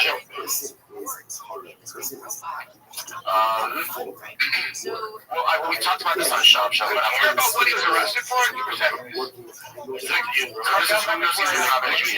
hang somebody up and he would use them as a punching bag. The people out the front, the kid was up right, pointed out that Brian Callen have to adjust. When my life Knocked out, save it up, energy low. There is such, you can feel it. How, there's sitting there, Cal doesn't want to be here, any way, shape, or form. Try moving to Texas to Lapa follow, but now Bob Are you fucking serious? and Callan just doesn't want to be there. She doesn't want to hang out with this guy. Like, it's over. They know it's over. They're like, why are we sitting here? Oh, yeah, because it's a hang-up, but they're getting to the point, I believe, where Callan's just going to be like, look, whatever money you're paying me, I can make up. On the road, we're doing my own. I mean, Callan has pretty much almost checked out. He's just showing up to get 20 grand a month. He's taking his style, taking energy. Apparently, everything is the greatest thing ever. What a nail clipper of the nail could never be. Greatest whatever. Everything's the greatest reason to try some kind of overconfidence you're getting to. There's a Russian settlement already. She got $2.6 billion directly giving you and giving foreign documents. Your wire fraud, your tax fraud, conspiracy, working with the Bilderbergs that build there. Hillary Clinton was third plane on 9/11 or something. I don't know. But there was a conspiracy afoot. And they got the goods on you, Bobby. That's actually a part of the show. They don't speak force.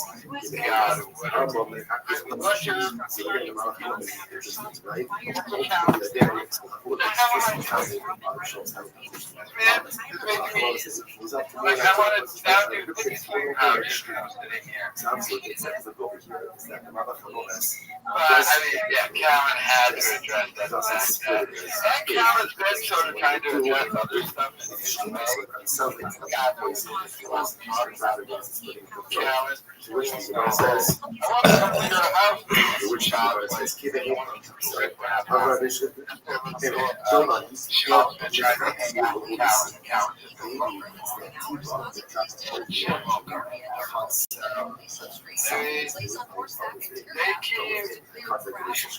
They keep doing it now. I wonder how long it's going to last. Not too much longer, but let me know your thoughts.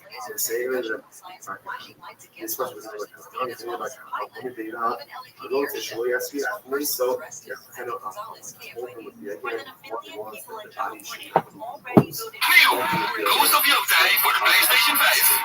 Bestellen in de Google Web.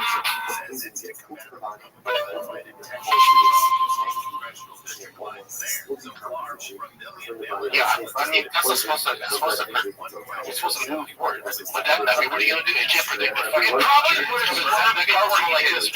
Yeah, it probably would have swerved before he did, actually. He shut down it, but it didn't. Yeah. Yeah, it's Jay Shop's B-Day today. It is? Yeah, birthday. I love Jay Shop. I miss your brother. He's the best. I'll come out here. I love your brother. He is? I always feel like the world is a good place for your brother. Just mellow. It's just nothing. It could be the zombie apocalypse. He'll be like, hey, he's just smiling. He always smiles no matter what. Yeah, until he's not smiling. Yeah, that's less. Me and him need to trade dogs, because I want a dog who's independent and big, and he wants a dog that's super, like, in your grill all the time. My dogs are constantly in my fucking grill. I can't shake this fucking doodle. His is, like, independent and big. I want a big dog. And he's like, I love this stuff. I'm like, let's trade, bro. Catherwood has that fucking, those Anatolian Shepherds. And those dogs are not, they don't come to your house. They stay outside. And they are there to protect all your flocks, and they're an outdoor dog. and they're independent. And we let Donnie out on the front lawn, and if he sees people walking by, just sprint towards them, which you can't have. Yeah. But he's harmless, though. He'll bark and does nothing. Rottweilers, German Shepherds, if you get the right one, nothing better. But they're serious, though. Oh, it's cool. They shed. Yeah, shedding is the problem. But if you get a regular golden doodle, some of them, like I saw one at the groomer the other day, 95 pounds. Fucking big. Yeah, they're big. Yeah. Those groomers here, they gotta squeeze their asshole. They have to empty their gland. You ever smell those glands? It's a disaster. It's poop, baby. Yeah. My son, he's 3. He poops on his own. He missed tea. He missed the toilet. He was crazy. I got told him before. That's me and that groomer, man. Multiple dogs just squeezing their anus. Well, sometimes you get a dog that wants to bite the fuck out of you, too. You gotta be like, all right, take it easy. But vets, I had an old vet. I had a badass pit bull. He had that check. My dogs had a thorn in his paw. He was just holding his whole face. I was like, dude, if this dog bites you, you're done. You're done. They should put the mask on those dogs that bite. You gotta do that. But you don't realize what a dog will do. Bite the fuck out of you. I always feel weird dropping like the dog after the groomer. Like, enjoy squeezing that asshole. I'll pick him up in an hour from now. I keep cutting his head. He's like a fucking poodle. Drives me nuts. So this just irritated me. This guy wouldn't. This got cancer. I was a colon or something. Did you ever work with him? I never did. My friends who did. He's such a good actor. Just one of those guys who's just highly intelligent. Yeah.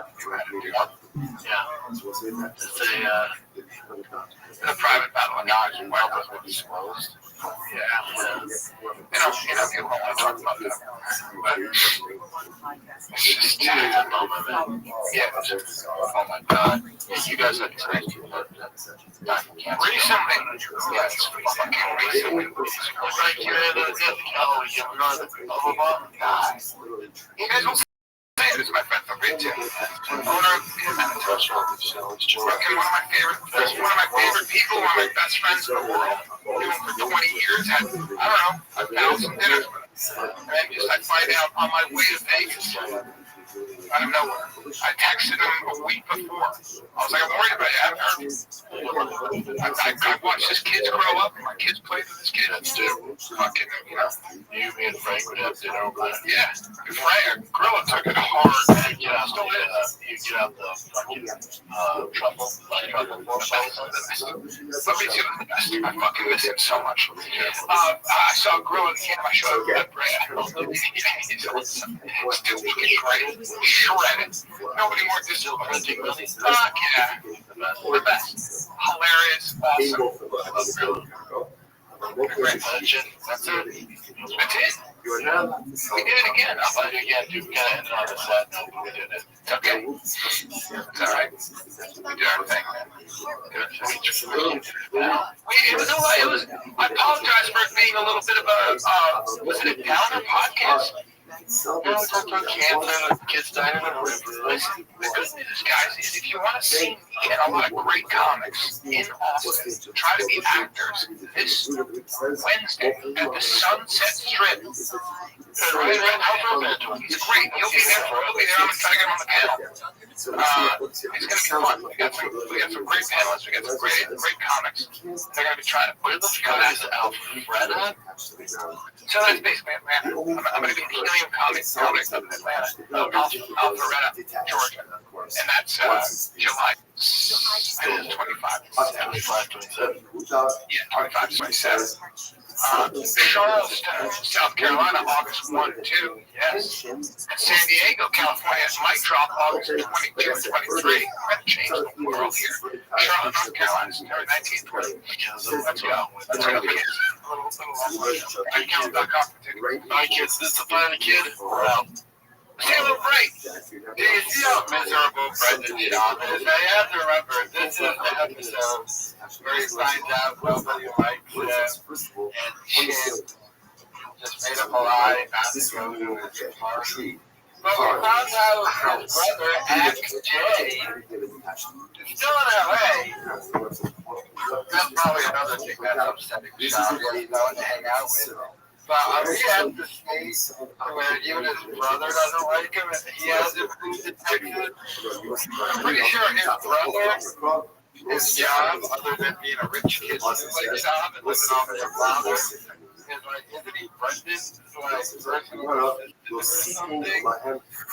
Jay Shop's job? I don't know, whenever we found out Shop hates his dog. Like, he hates his dog now too.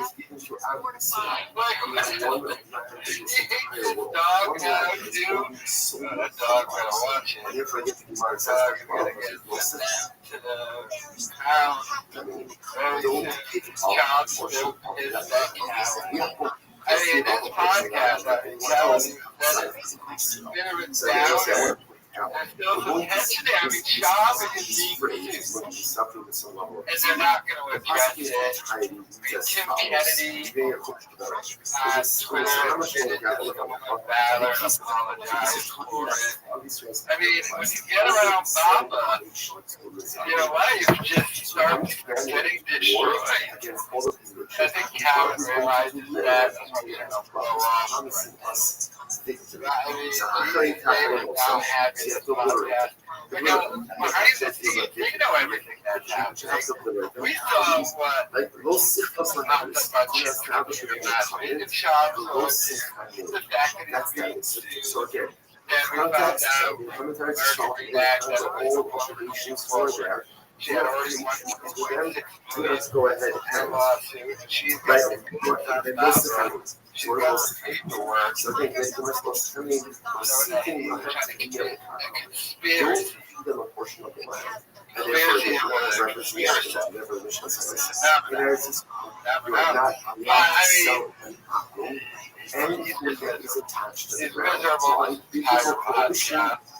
They don't even really want to. They're just trying to check it out. You gotta remember, they're sitting here doing a podcast that's dead. It's dead. That used to be successful. That's gotta be the worst. Restricted that focus a little bit. This podcast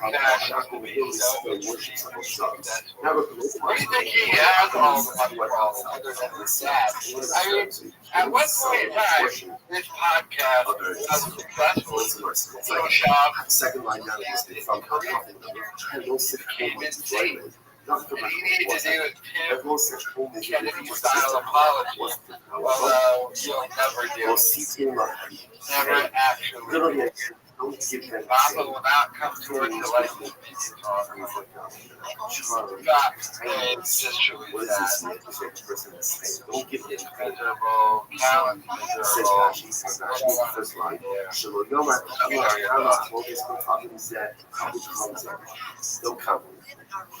Interesting. Right, so most promotional thing don't complement the aqua. Don't complement the aqua. But they say, I don't know, the compliments are nice, the compliments are easy. And isn't it? Yes, there are places you can find a lot of this. Definitely don't want to do that. And people are cool with it. You can live in a parking lot. On a street. Yeah, like we live, like most of all kinds of places. Yeah, somebody's private property or it's their store or whatever. It's crazy. But an army not right? Have you guys have one order? That's what I yesterday.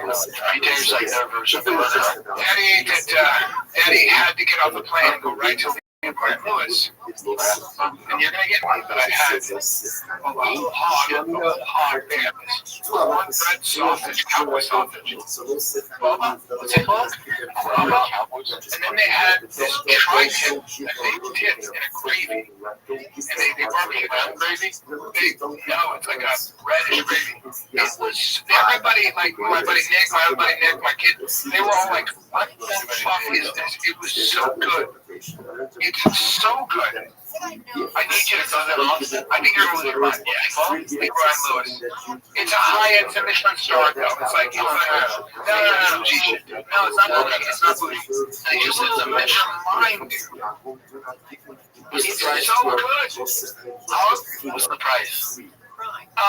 It's not that cheap. It's not that like a hot fat cornbread, hot fat cornbread, Bubba. It'll knock your dick into the dirt. Please, you gotta trust me. I know food. You know I love my food. Yeah, but if I ever steered you wrong, they got a crazy brisket. And they got a crazy flat iron. How far is it from here? I don't know. It's about 40 minutes. But from you? Yeah, you know what it is? When you're 12 minutes away from the airport. So when you go to the airport, you go there. And go at an off time. Ray Lewis is 15 miles away. So it's not too bad. No. I need you to try it. I just need you to. I don't have that. Yeah, I'll go there. Yeah. Whole hog.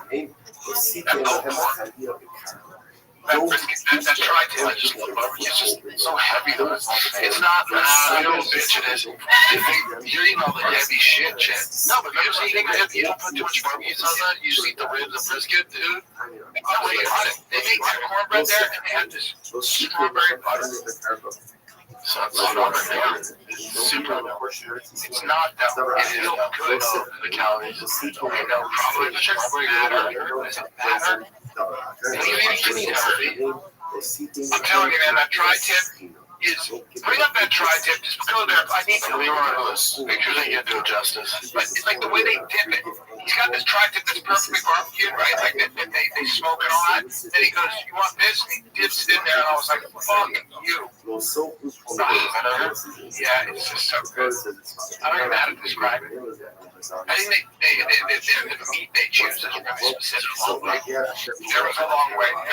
We can't do it. But if you go and eat off hours, you're okay.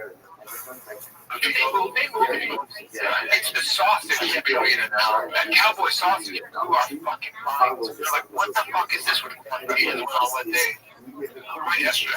Okay, they're still talking about it. My friends are still thinking about that fucking on a Sunday. Yeah. No, because it was about, it was at like 4, and it was crazy.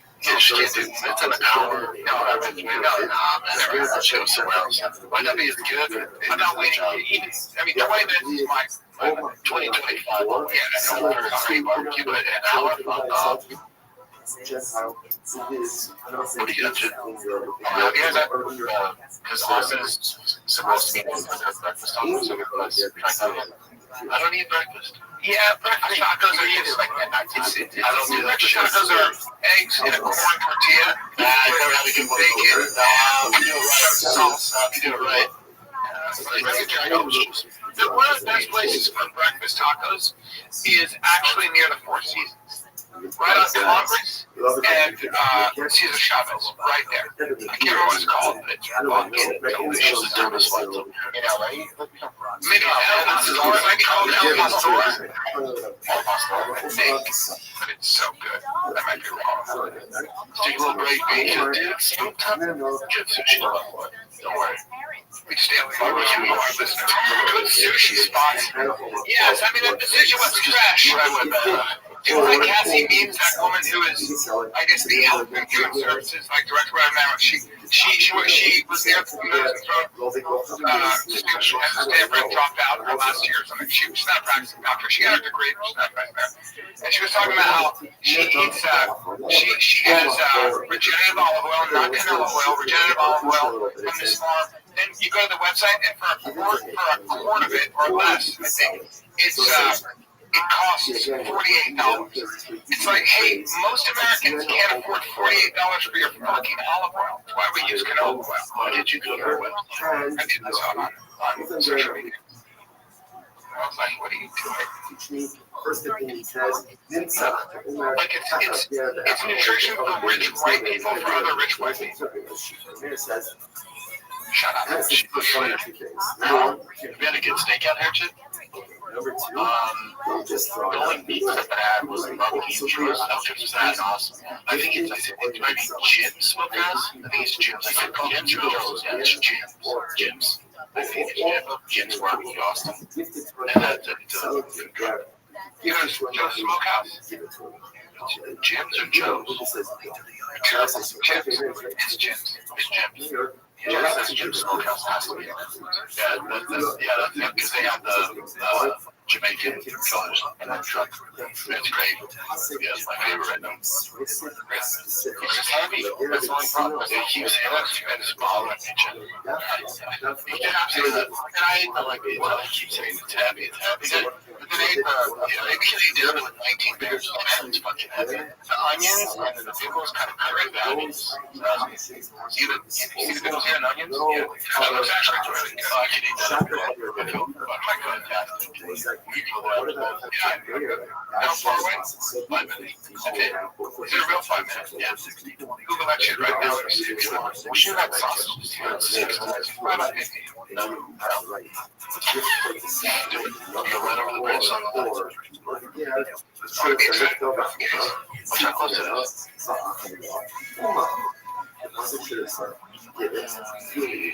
And sell it. Or why need the word over? Why do I need the word over? 7 minutes. There you go. Thank you. Super. Let's make it happen to that. I've been hard not to. Hard not to inspire. Apparently there's a good Wagyu beef or joint right now. Saw you when I came in, your truck got a little stain sticker on there, dude. Like, if you think of nothing else, you had a guy in here who's an expert at wraps, and not giving it away. I heard him quote what it's going to cost, but just put on a white ribbon. He was, I'll take you. And I was like, that's nice, man. I'm still upset when it's produced and shit for completely blowing off his 4th of July party, snapping out of passive aggressive the entire episode. I mean, these guys don't want to do this, yet they continue to do it. Sean was sitting having to deal with getting sued behind his feet. Can't even address it, can't talk about it. It's a sad state of affairs, but he is super pissed that shit. All because, he was forced to shit. Shit made up a lie about people visiting him, and then he didn't even hang out with them. He just didn't go to other But I mean, these guys so do not want to do this podcast. And yet they keep doing it. For what reason, I don't know. The podcast is dead. So the fact that they even keep doing it is bizarre. I mean, I think at least like the COVID hour, that is a little bit successful. Well, more successful than that. It still doesn't really make that much money, although I think they still have some holdovers on the Patreon because they kick into the thing. But a mama, passive aggressive, mad at shit. Let me know your thoughts. Sell it to you, but you cannot gift it to people. So let's say, remember again, this is my whole guest, this time of the previous discussion, what was that for? Let's get a little more serious now. I'm excited to show. Get serious. I'm going to show Tim Kennedy posted this. Yep. Recently. I don't think he posted it twice, but it's easier to read on this. Yeah. Alright, this is Tim Kennedy referring to, what would you say? Yeah. Referring to the, Tim's done, like, let's get off track here. Yeah. So Tim is apologizing for elaborating things that, one of the things he said when he did a podcast, and he was playing with his dog, whatever, and they said, hey, you want a Bronze Star with a V? And he said, yeah, and they said, what was the story? And he goes, V, yeah, I shot a bad guy, and then he shot back, and that was it, or whatever.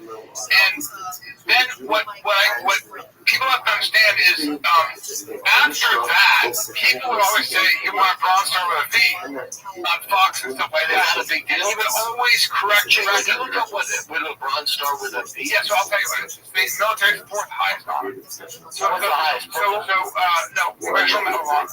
But then there's the Silver Cross. And forgive me, guys, but I think that you and I should do this about this. So Tim's a friend of mine. Hold on, but let's stay on track with what exactly is in trouble for. Okay, so a Bronze Star with a V device.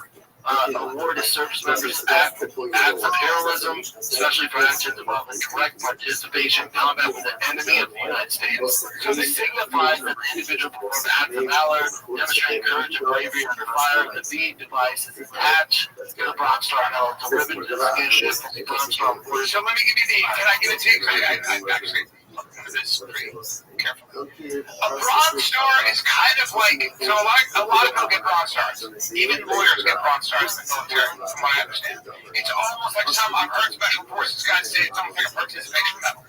You know, you get it for good conduct and a lot of V's. So a V is when you have demonstrated valor in combat. It's a combat medal. Okay, that's right. One of the things you'll see is that they'll look at like a guy and they go, how many combat medals do you have? Okay. So a V device, sometimes you can be awarded a Silver Star. Look this up, I think. And it'll be demoted as a silver Bronze Star with a V device. When you get an award for valor, you have to have two corroborating witnesses, expert witnesses who are there and saw. Okay. So the thing about these special forces, Tim actually said he about 8 years ago on a podcast, he said that. And then we should say that he was introduced as somebody with a V device, I guess, and he did correct the record several times. Okay. So it was a time he said he's got to take responsibility for it, which he has. Because at the end of the day, if you said it, you said it.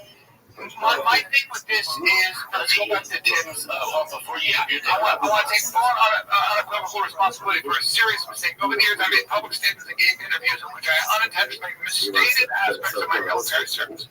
Most notably, I implied directly or indirectly that I had been awarded the Bronze Star with valor.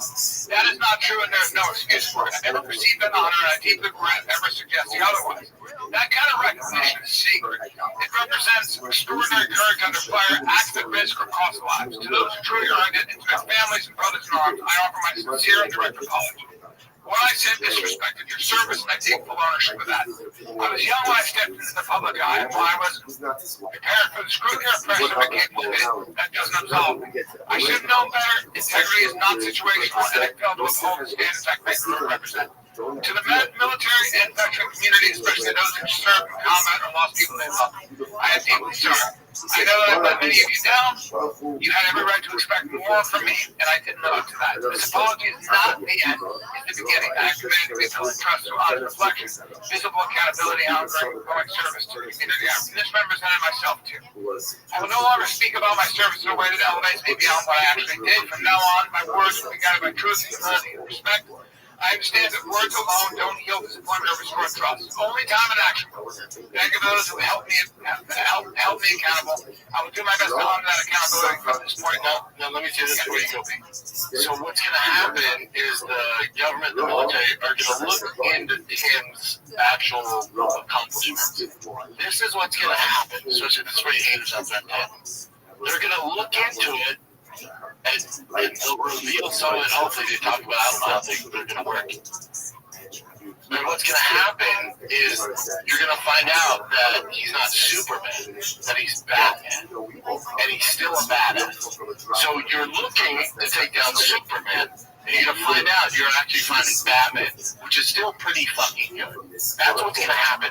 And I think that what would be good for us and prudent for you and I as civilians is to not comment on any of get involved in this military stuff. I talked about all dying on a hill for Tim Kennedy. Yeah, me too. I love the Now, when it comes to the nooks and crannies of military, I have to just find out what a fucking the V is. I don't know that window. I've never experienced anything. On the background. That's how I feel. It's like I talked about this. I'm telling you, you guys are trying to take down Superman, and what they're gonna, what's gonna unfold is you're like, holy shit, he's not Superman, he's fucking Batman. which is still pretty fucking impressive. I would say this about Tim is I know Tim as a civilian, and I've known Tim a long time as you have, and I spent a lot of time with Tim. I know Tim as a civilian, not a war fighter. I know Tim as a professional athlete. Yes, for very long. Yes. So I've seen him in both aspects, and I think you would agree. This is me going hard in the paint for Tim because he's my friend, and this is who I am. I've never seen that guy do any. I'm telling you, when cameras aren't on him and nobody's looking, I have personally seen with my own eyes and with my own ears, heard him go so far out of his way for people, and you'll never hear about it, especially people who are at risk of doing self-harm or worse. Tim has. I mean, he doesn't want me to do this. He doesn't want me to do this. He doesn't want me to do this. He doesn't want me to do this.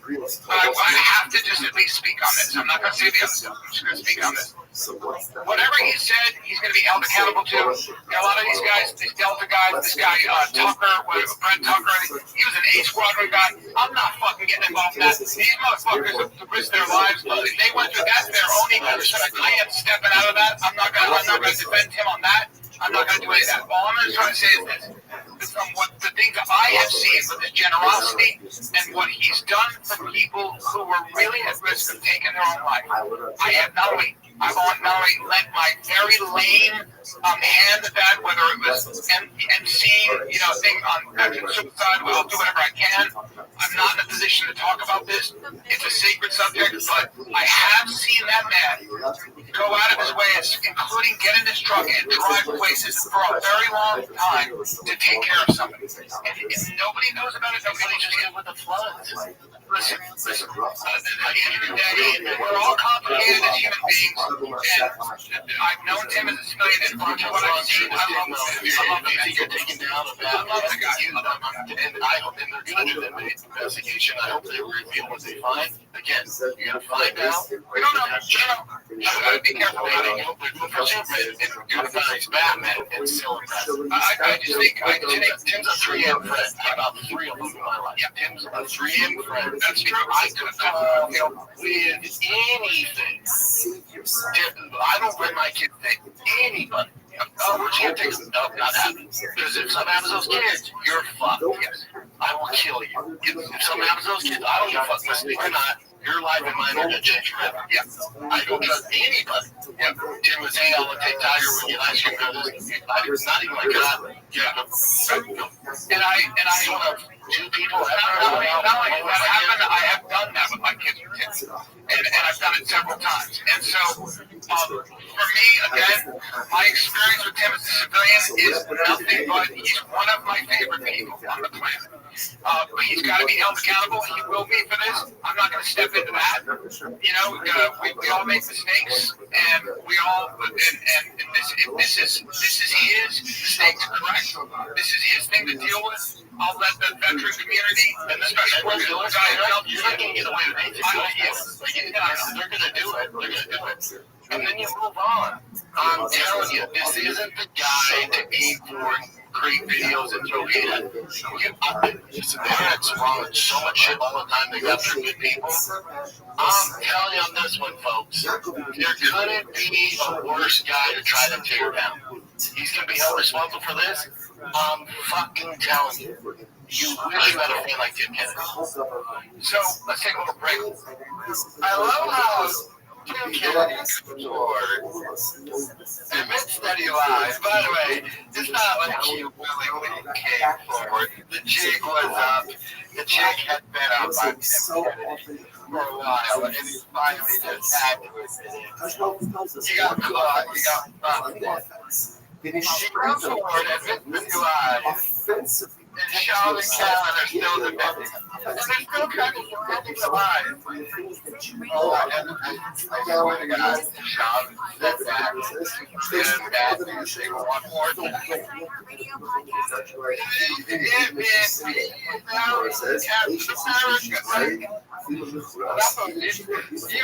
thought he had a good analogy there. You had to say it 20 times. Now, as far as Tim Kennedy, as a veteran myself, yes, veteran, war hero. got drunk and got trouble, whatever, we'd have liberty. Kind of get pressed 45 in Japan. Yeah. And World Tour down here, carrier. Although that was a PhD service. My home carrier with the USS Columbus. That was like that. Jim Jacket V1 and Rivers. I don't get these guys, but it has happened. It's like this guy, it's like Chris Kyle. And the Chris Kyle was even weirder. Like all the stuff he did, like stuff up. It's almost like the Hulk Hogan thing to bring it to wrestling. Right? Hulk Hogan is a huge liar, lies on everything, but he doesn't need to be. He's Hulk Hogan. So why do you guys lie and make it better than what it already is beyond me. You got to kind of pathetic with the fact that these guys are tripling down and defending him and being like, I die on the Kennedy. And he's the nicest guy ever. Al Capone was a nice guy until you looked into the mob stuff he was doing, but then he gave the charities and everything. The doubling down by these idiots. I get he's your buddy. I'm shocked he even talked about it at all, but like, it's one of those things you kind of have to talk about it, just like he has to come forward and admit that he's a liar. He's up. Stolen salary.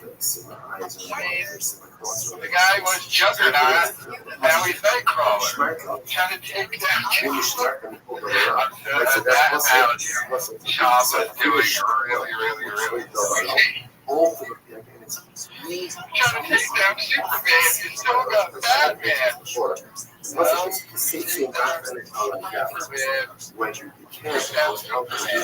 Superman. Finish. The analogy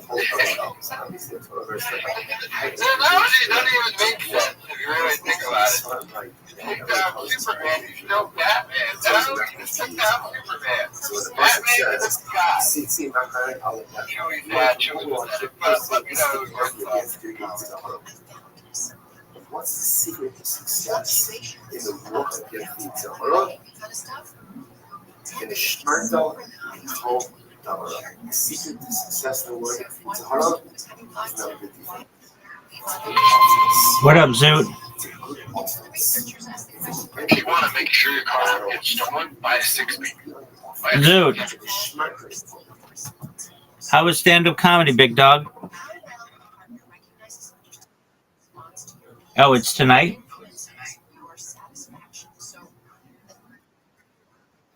All right, well, look for it.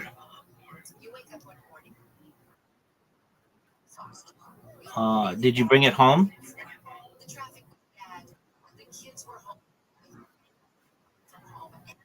Where's the last time you saw it?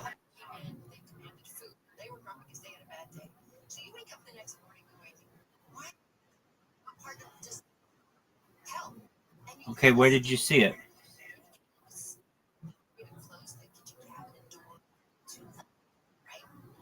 All right, well then just retrace your steps in your bedroom.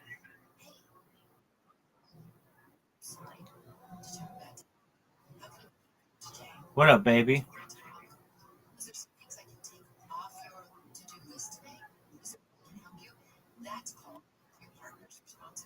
What's good, son?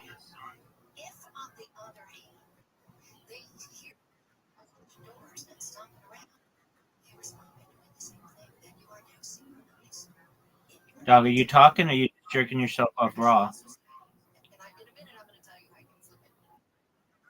Oh, excellent. Where was it?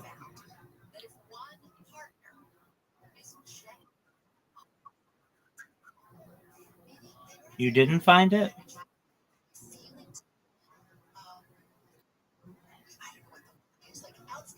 Okay, well, that wasn't cool.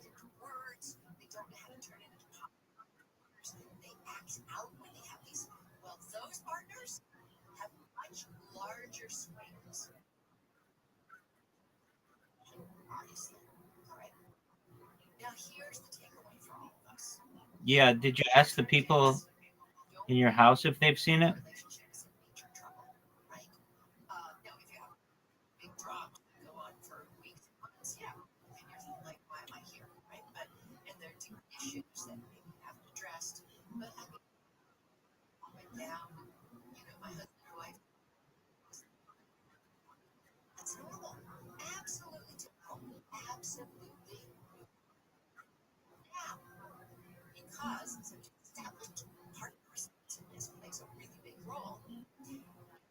What up, baby?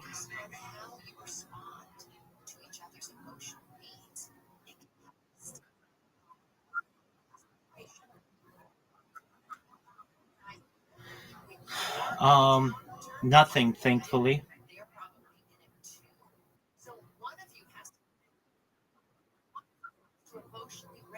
You mean not really. You mean something that like um a note that I had on the wall.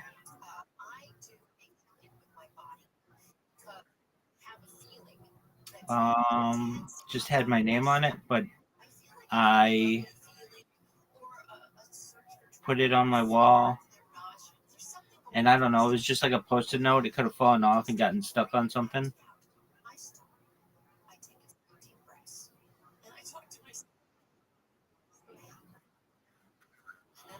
Dog, did you check under your bed? Okay. Why don't you get a flashlight? Okay.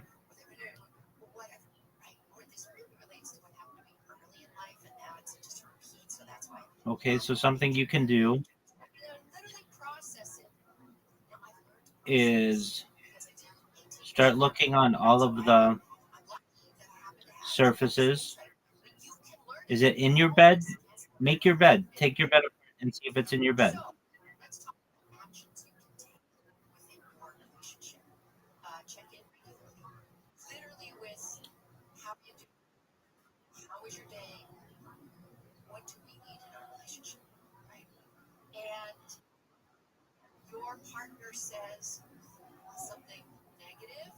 You just what?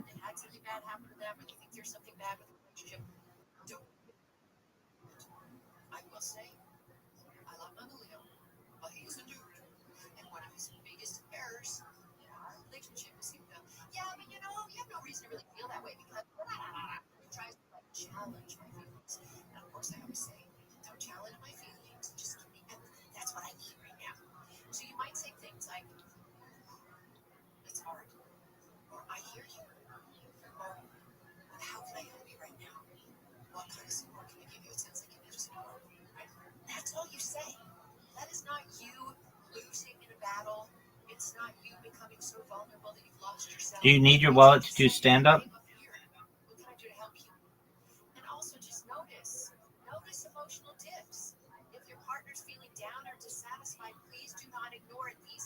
Zoot, are you going to answer me or are you just going to jerk yourself off raw?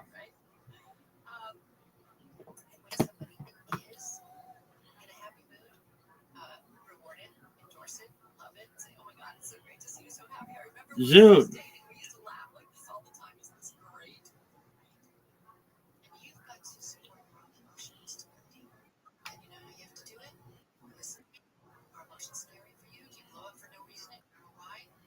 Zoot.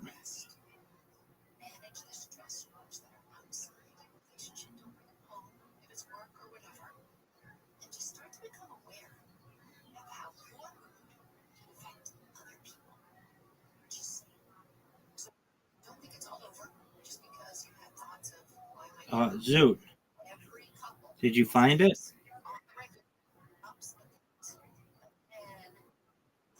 Okay.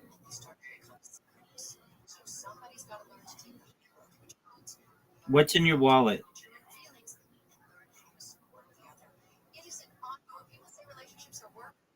Yeah.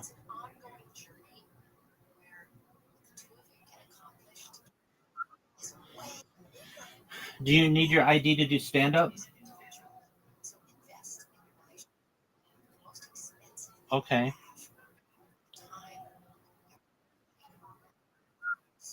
Could you have left it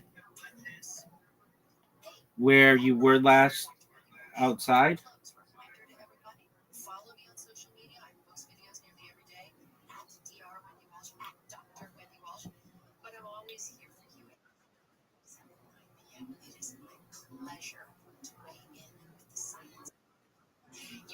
All right, why don't you look in your pants, dog?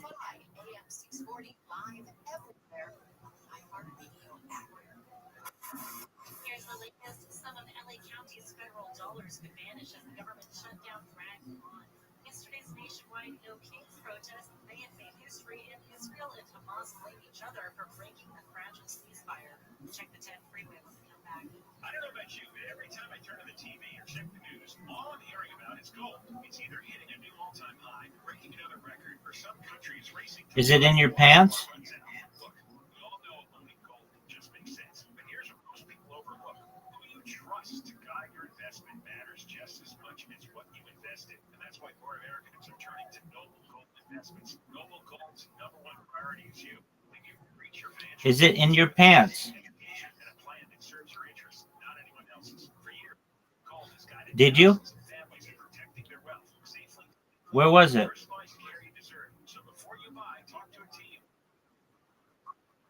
Zoot, I thought you were against all medication.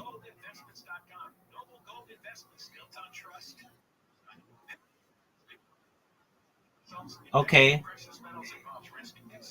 When's your next appointment with the people?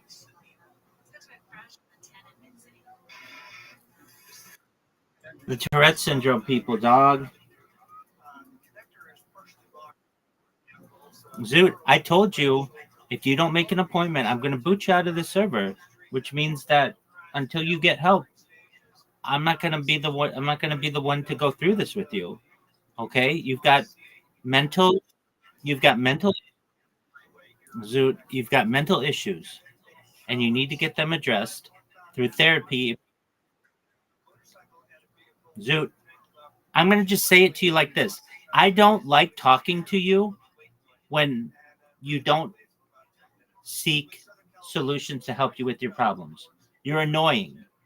I like you, but when all you do is talk about the same things and you call me stupid and you call people in here, you tell them to shut up.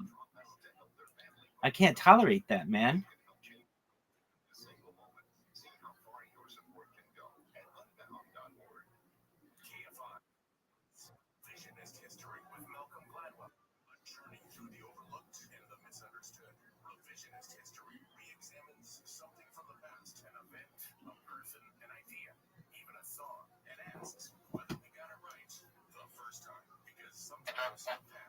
The young generation that's stealing cars can't drive it, and I'm serious. You could literally leave it on autopilot. Like my Hummer, the Hummer that I just posted on Diesel World magazine. Congrats on that too. Yeah, it's cool. It's a certain way to start it. That thing doesn't have a key. I just leave it wherever. No one knows how to start it. Military guys do. If you're familiar with Hummers, but the young kids, they have no clue. So I never worry about it. That's hilarious. But also for DC, like one of the number one places your car's stolen is airport parking lot. You never drive by. I always drive my shittiest car. I had no idea. If I have to park at the airport, you don't. No one's stealing white Teslas because there's no money in it. There's no money. What are you gonna do with it? You can't fucking resell it. Like an iPad. Yeah, so no one's stealing those. But the probably needs to do track, right? Sure. But there's what you can do with it. Yeah. They're stealing even the game. So fucking airports. Airport. I always drive my shittiest car if I have to park at the airport. Always. It's just sitting there. They know you're gone. And then the attendants at the fucking airport, they don't fucking know. It's one of the most common places to get stolen. You never want to park in movie theaters because they know you're gone from your vehicle for at least 2 hours. You got insurance, bro. Who cares? Yeah, facts. But the headline, they just want the headline 225. Insane. Can we show this or not? Yeah. Oh, shit, I'm going to tell. Who's the Latin guy? I look identical to the guy from. More Mexican. No, I look exactly. Bring up the guy from the talent job. The guy from the talent job. Yeah, there's a mechanic from the talent job that hooked up the Mini Coopers. I could look. You look like that soccer player. Sorry. Yeah, I think I agree with Brian. Yeah.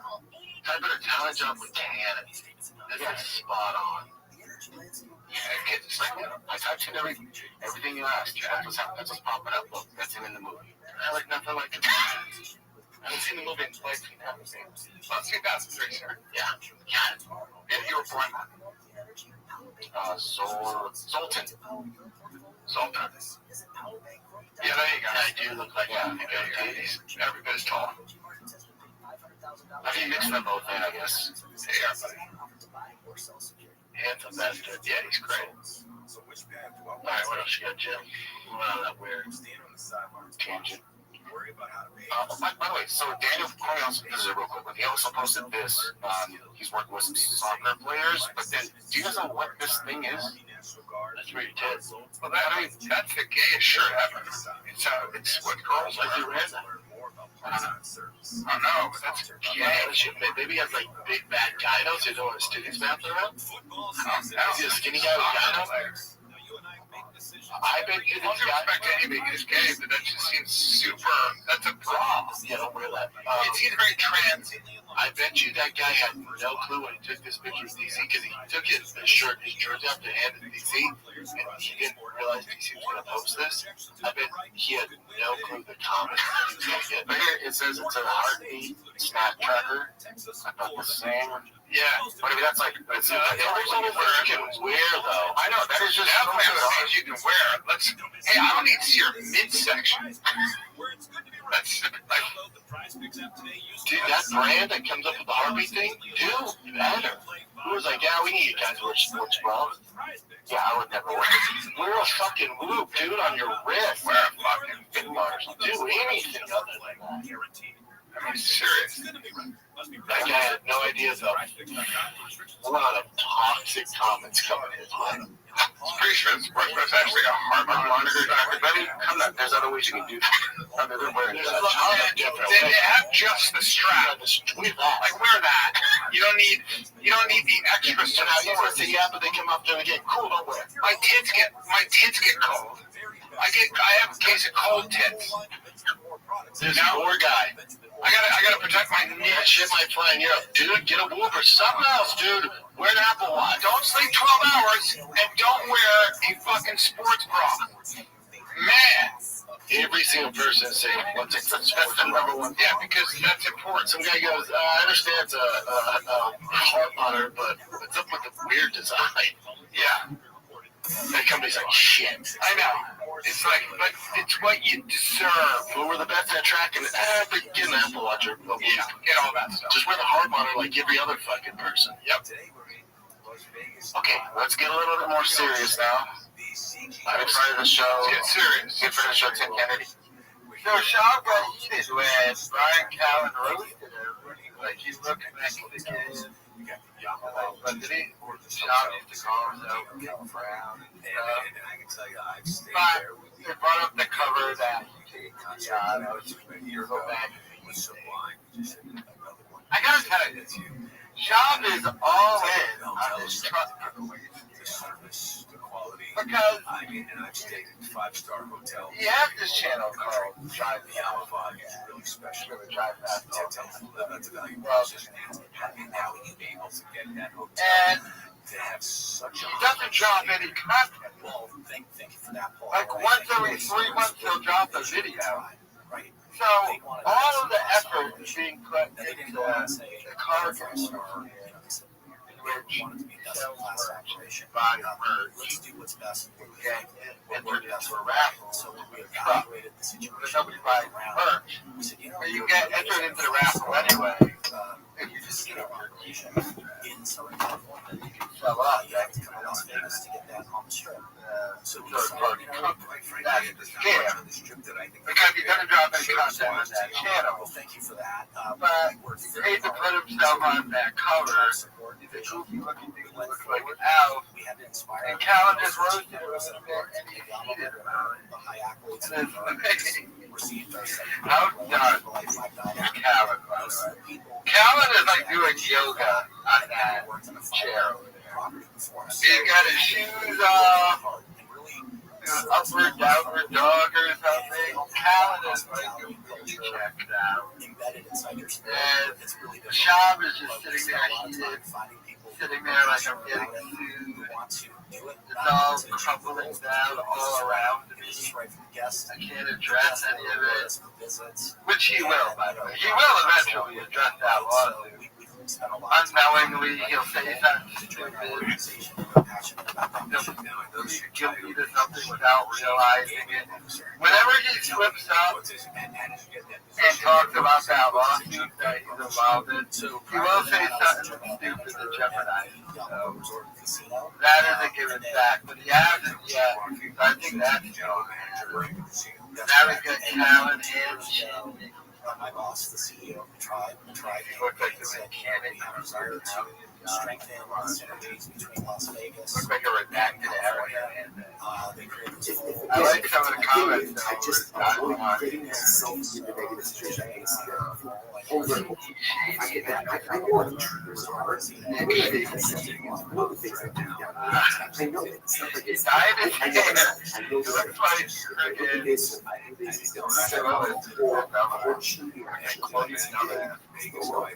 try my best to get this guy is gonna keep playing for coverage.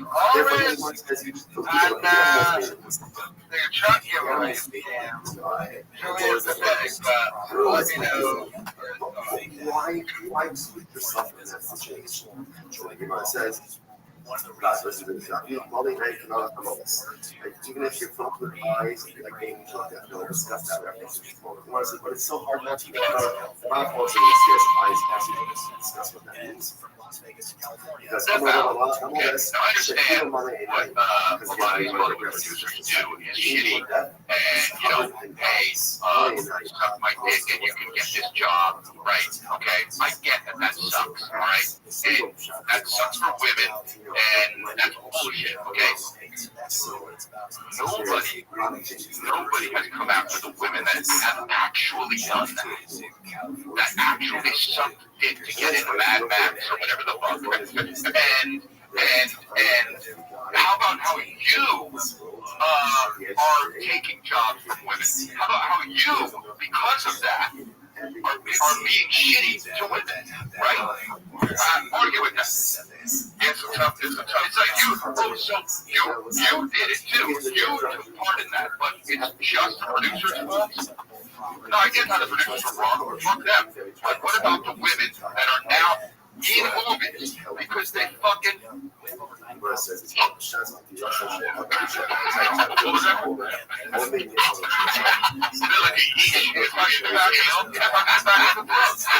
No, but what about all the women that work hard? What about the powerful women that deserve jobs? Because you fucking. But let me say it differently. You're being honest too. I hear you. I think the bigger deal is the fact that for like those these powerful, these ones made it. Yes. Okay. Yeah.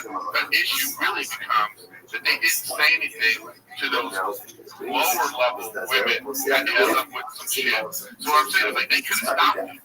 Like add to it. Maybe if this happened to Angelina, if this happened to what's her name? So if this happened to these people and then they waited 10, 15 years and now they're like, no. It's like, whoa, you're not saying anything. But to your point, those girls, they're not saying shit. I know. They're not complicated. They're also, buddy.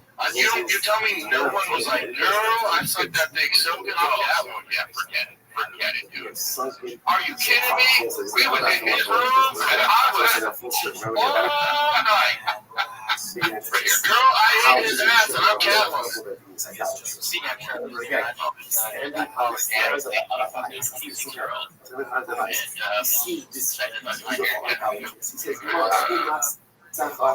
She's a big girl. It's not time to acknowledge it because let's just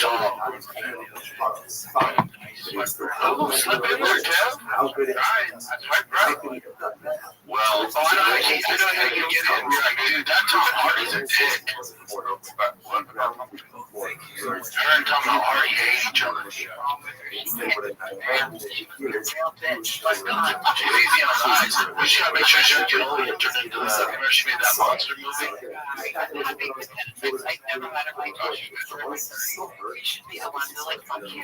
Like, I'm gonna She has to be mid-50s or single as fuck. Fucking 26-year-old. There's a 15, that's it, I guess. Oh, wait, hold on a second. Let me do what they do. He's a baby. Yeah, I know. He's a baby. I know. He's a child. I can't believe you did that. And yeah, you know what I mean? Like, that poor guy she's talking about is the double standard is real right there. You know, and I said to her like this, yeah. Have you guys seen some of these teachers come out and going to prison for fucking the kids?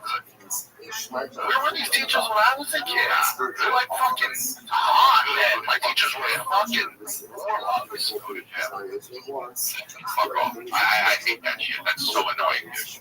But I know those poor 16-year-old boys, what are they gonna do? Well, no. That's the thing. Maybe it's traumatizing to them. Maybe it isn't. Either way, it's illegal. Go to fucking jail. I don't. The law is the law. You know? Yeah. It's like the law. It's annoying. Yeah, man. But that's like, you know what I mean? It's like, I hate you. You see that, and then, you know, all of our daughters, like, dude, you see her say that, we go, yeah, get it. You know what I mean? Yeah. Like, you would have fucked her if you were 26, and you got 40, you'd be 50 now, and you'd be like, no, I did it. Society wouldn't be like, maybe you fucking made you do this, and you fucking, it's such horseshit. You're 25 years old, you do it. 26 years old, you do it. Fucking, you're an adult. I would say just like, if it's such an issue, then just raise the age of consent to 30. Yeah, do that, and it's illegal after. You know what I mean? You know what I mean? Like, make it like, if you're 20, or make the age gap illegal or something. You know what I mean? But it's just like, but that's all like a pretend virtue signal. That's another one there. Sure it is, unless, until like, look what's going on with Jared Leto. I don't know if he actually did that shit or not, but like, right. It's like, what's going to happen with that? I mean, is it? I don't think. This is my thing. Okay, let's relate it to the Diddy case, for instance.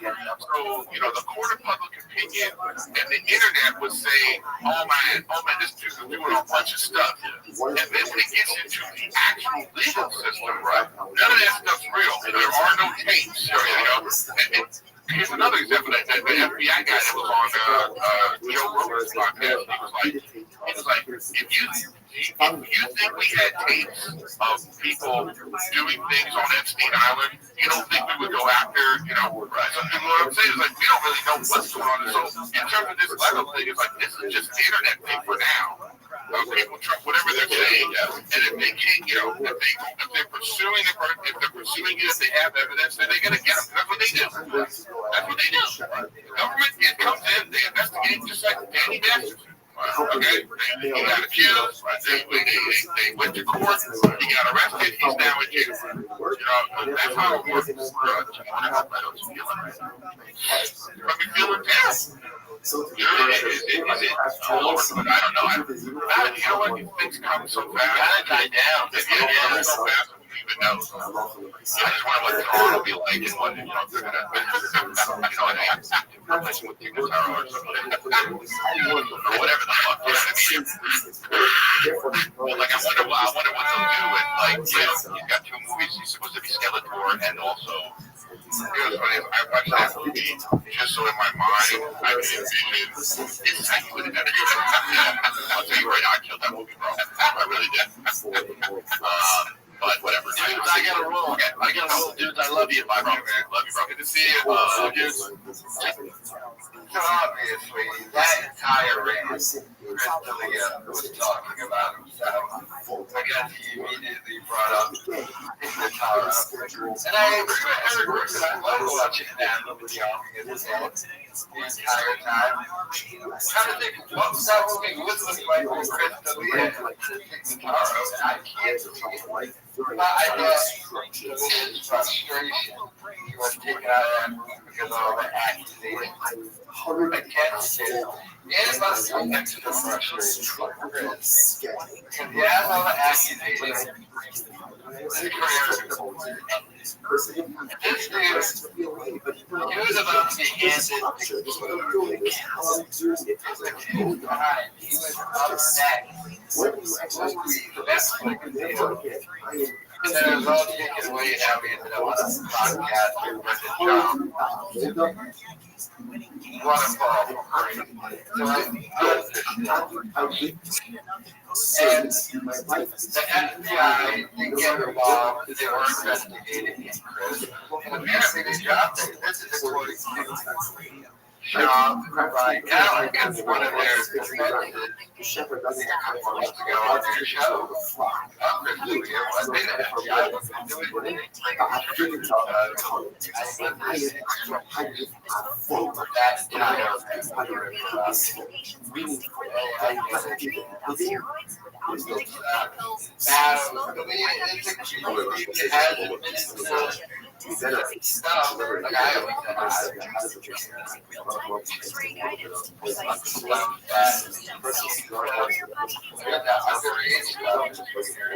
But this is one of those weird things. I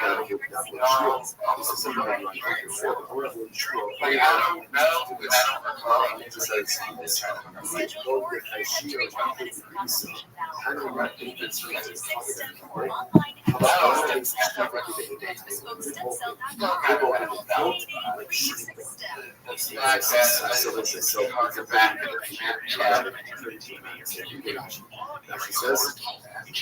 First off, actually, as hard as spoke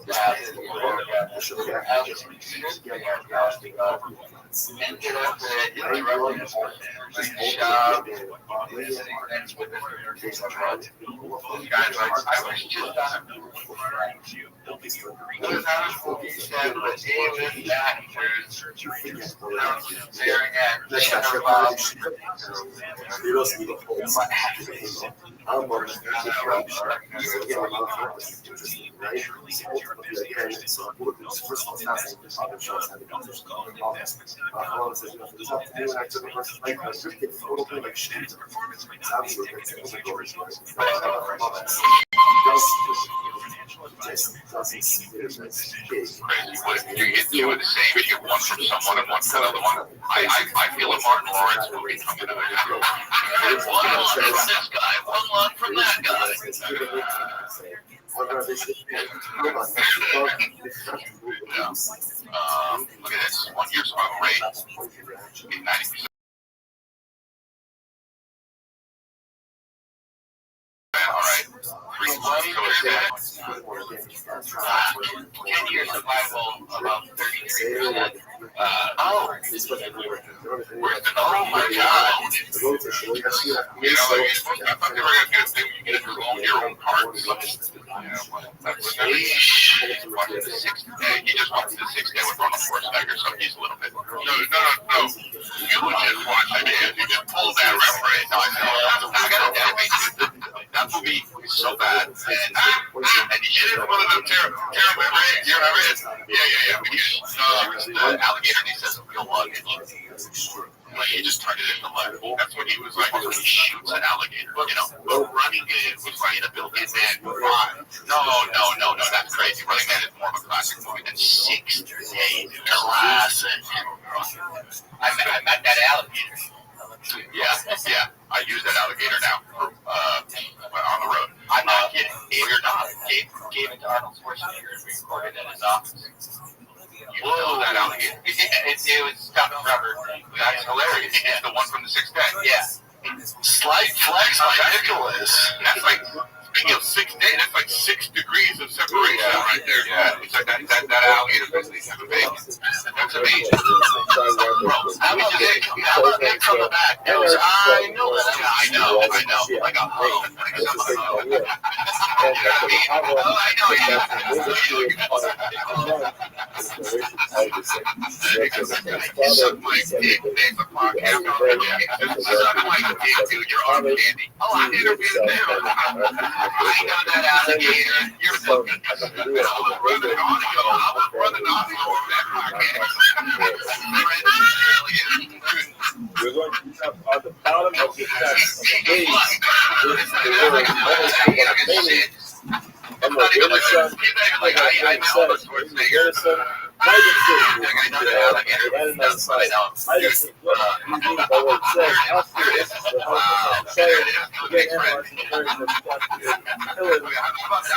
Edison. Person. You're fucking alligator. You just got signed. On the side of you. You're dead under a pool.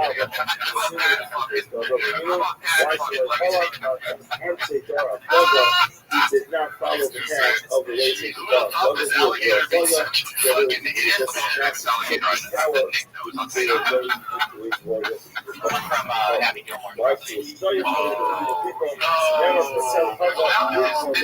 That's the second, you know, Theo's podcast is what do you call it?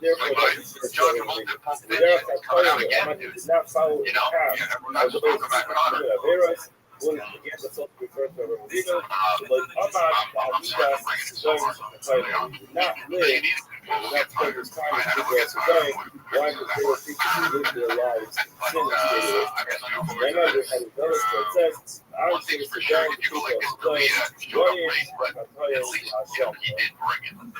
That's a fair point. Yeah, that's a fair point. You're like a diva wide receiver that you show up late, but you perform. Right. Hey, speaking of which, AD's I haven't seen it. I haven't seen it. What's he talking about, Diddy? I don't know, man. I leave the country. He did not yeah, but he's just being silly, isn't he? You can understand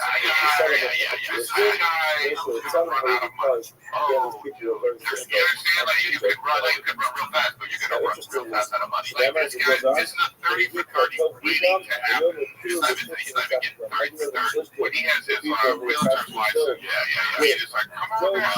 You know, say, hey, there's no way.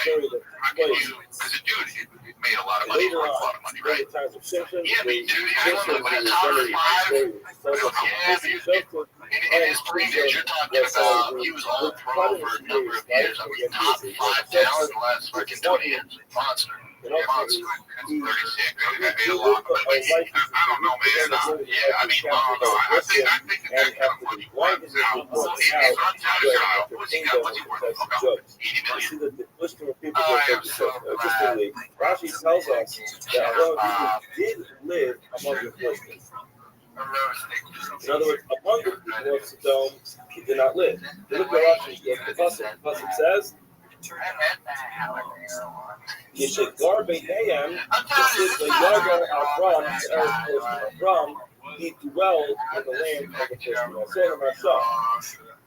Exactly as it says, it's very different between Avram and Jesus being guard in the land of the Philistines. Interesting. It says the Yeshua Yaakov, the Eretz is Gurei of it. The Shana comes out. There are two different types of life. Rashi himself says the Bikish Yaakov Leishes V'Tava. He wanted to live a life of Leishes. He wanted to be Leishes. He wanted to settle. So the term like Yeshes refers to a person who settles down, joins within the community, becomes a member of that Kehillah. Like Yagar is not the temporary the person wants to be there. This is however we know. Among the bush. Yo, what's up, Dylan?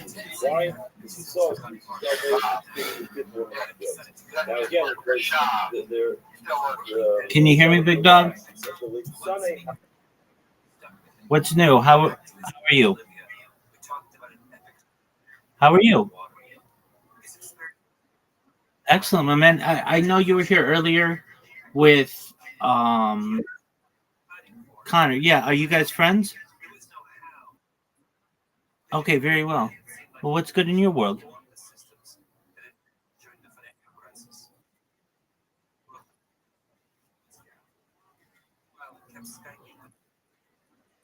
The water activist Marcella.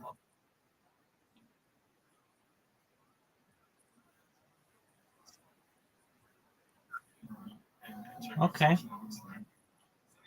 Where are you watching that? Oh, very well. All right. Do you like to watch YouTube?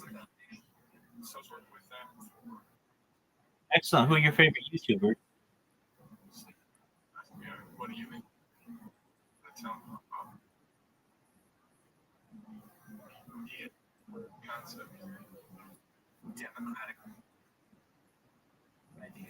All right. What kind of videos do you like aside from debates?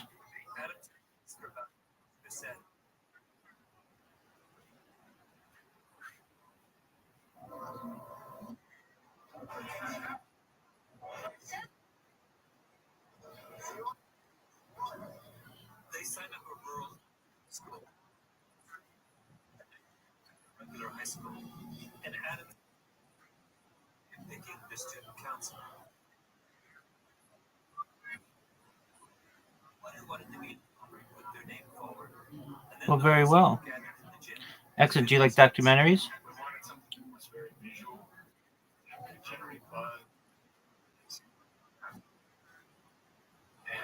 All right. Do you have what are your hobbies? What do you aside from YouTube? Do you like to golf? Do you like to run? Do you like to swim?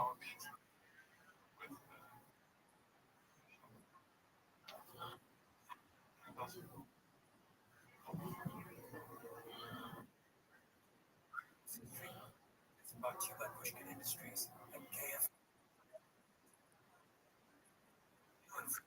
So, wherever.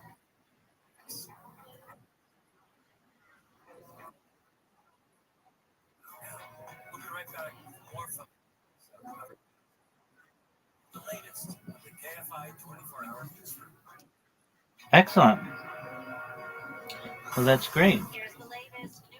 All right. Well, I'm just chilling watching Jewish lectures. Feel free to enjoy.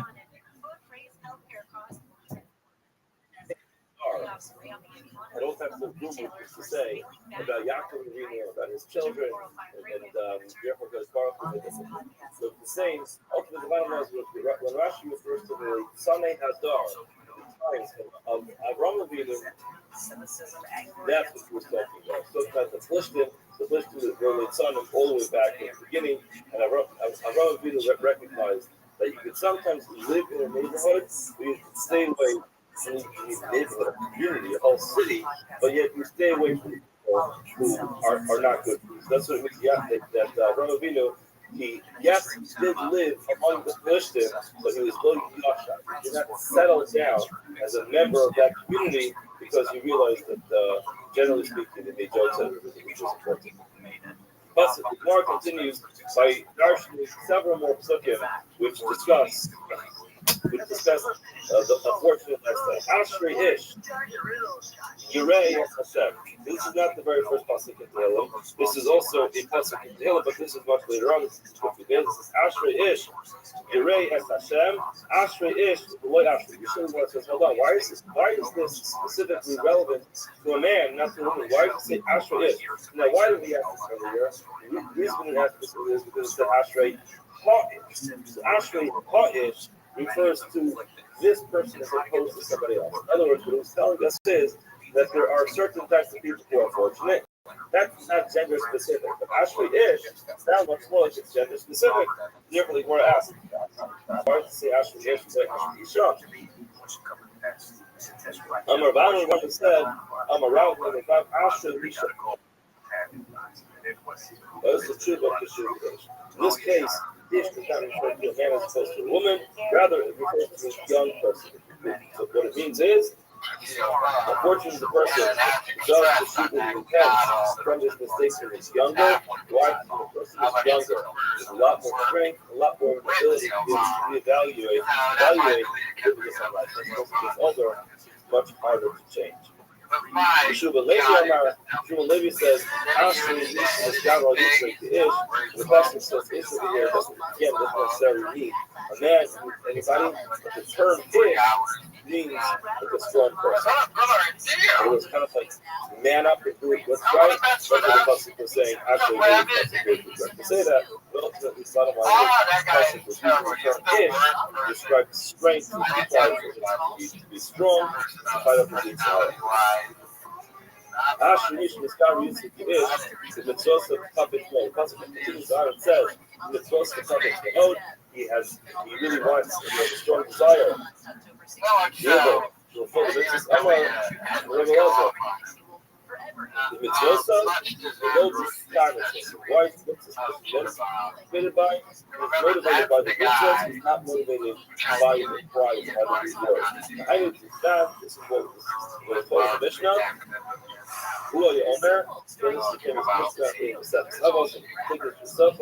He said, not be like a servant who serves the Baruch, who serves his master because he's expecting wages. Ella, so low, like a servant who serves his master, even if you are not going to be working. It's very interesting just to see this. Look at the specific terminology in Gemara. It says, like servants who serve their master, not on condition that you will get the reward for it. Look at Rashi. The way the Rashi is, Al Menas below the Kabel Pras. There's a nuance between the person who serves their master, below Al Menas the Kabel Pras, which means he's doing this even though he's not expecting the reward. But the way Rashi says it is, Al Menas on condition below the Kabel Pras, you won't get a reward. That sounds like he doesn't want a reward. But then when you read Rashi, that's what it says. It says, hey, look at the low, with his heart, Lomar Abdu Ain Sofu Kabel Stars, always worried. It's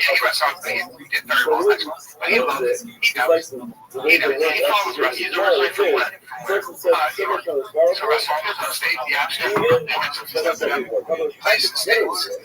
but your cervical is powerful. Now, Tosis actually says very clear. It's important to point out. Tosis says, I'm not if he focused on it, he could get there. Here's the Torah. I like seeing Nickens hit from chin. The serves that come only to the reward, and if you don't get the reward, you go to the reject of your agent. In other words, the low level of get what you want. And I thought these would be cool. Like maybe these would be good. You might do.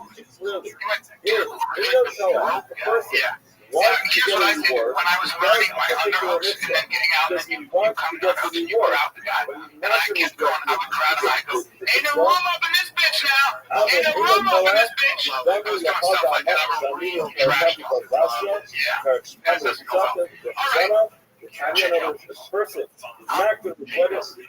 Similar to the Tanya Stella Zealous about the person's donated particular amounts of money for stuff on the mass on condition that his son never are raised outside the yellow. Here he gives money to Tzedakah, and why does he give money And I was like, so I was technique down, with you, there's 15 years of study. I was hitting mid-step. It's good while. It's like angle strategies. It made me sad. I was like, I was 17 now. It made me sad because I was like, I'm just slow, dude. I'm slow. I'm older. And I used to have some speed in your workout, man. I think I feel like fucking Rabbi. I know, but it's like, damn it. You know, I should be, doesn't get it, he says, forget it. I'm like, oh yeah, well, okay. I should have done that. Rabbi, I don't know fucking baseball. My son's IQ's higher baseball. Sorry, like what Lord Tiger said, there's one, like, I don't know what techniques and shit. He has like real coaches. He's beyond me now. With the hope for continuing reward, as long as the person is not going to regret doing that mitzvah, and he doesn't get it. At one point back in the day, those who said that the riot that Tosh is playing is not a great riot because he's talking about Sadak is a little bit different. Sadak plays golf because they really know that they should catch the situation. There was nothing in this thing with the first person said, give it and guarantee it because you want it. That's why I love people that do inspirational messages and they're never done. Anybody I know that's working their shit never posts that bullshit. I mean, never. It's just procrastination. But the inspiration is by doing it. You're just supposed to use your shit. Yeah, you dropping those quotes. It's also in 2025. Is there a original world term? It's kind of up and down. There's some great ones out there, but like I'm talking like original motivational quotes. It's very rare. There's some loud words. Go ahead and take action. Yeah, see, that pisses me off. You tell me to take action in your sweat. If you got a problem, you got a problem, learning. You know what I'm saying? You know, the trouble with the students now for you to leave them alone. There's nowhere to do it. I know, it's going to be so bad. And there's not a lot of give here. There's a lot of sharp edges. Oh, I thought this is yeah, I'm like, I got nervous when I heard the train. Things started shaking. The Rabbi. It's the public cigar. You should fucking play that particular session they were learning. It's just slow. So again, Rashi says it was partially and I watch this. This is big. When they tell me I can't, it gives me motivation. That's when I tell me I can't. It's like a jogger with like that gas. But it's jogger motivation. Ladies, ladies, you know what? That's what we're going to say there. Why do we love this? Let's learn. Some people can't. Let's learn. Hold on, man.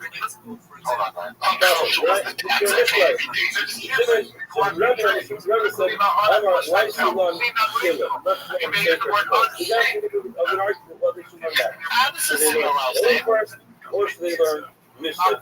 Ultimately, Levi, powerful Levi, Jeremy's great. that's what we're doing right now. We're not just learning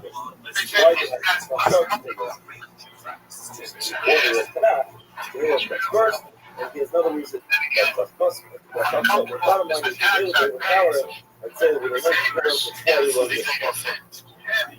Did you post this? No, I shouldn't have, right? Yeah. The other explanation is actually is figure out daily motivation. A lot of gear comes from it's supposed to this way, it looks like we know. Yeah, whatever.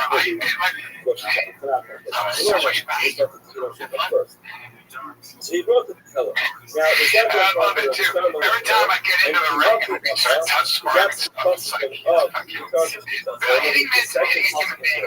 literally overpowered. It's not even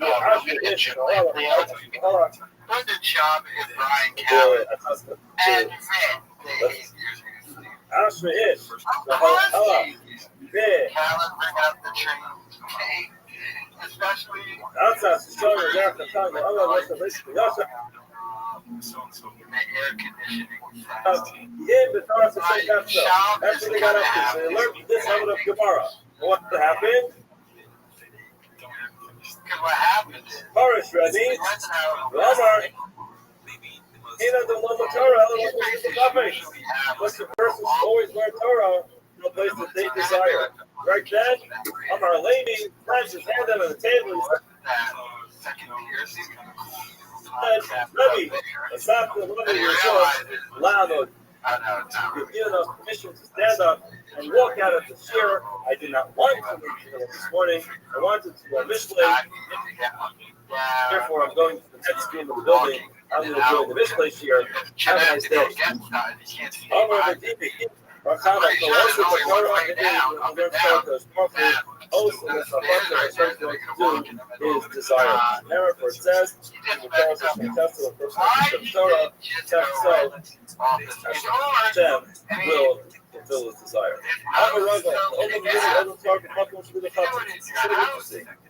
Up until now, we said, what do I refer to? A place in the Torah. Always learn from a place in the Torah you have a desire to learn. Here's the puppets. This says to myself, from a Rabbi, that a person has to choose a Rabbi next to a Rabbi to learn from the Rabbi to understand. All Rabbi are great. Not every Rabbi, every Talmud is a good shidduch. Sometimes the person is defining the proper Rabbi to connect to. Therefore, the Olam Yilmad Adam, the person to work in a place where he desires to protect the concept. He invitates us to test. So again, the same person who doesn't find a place to learn. They're confident.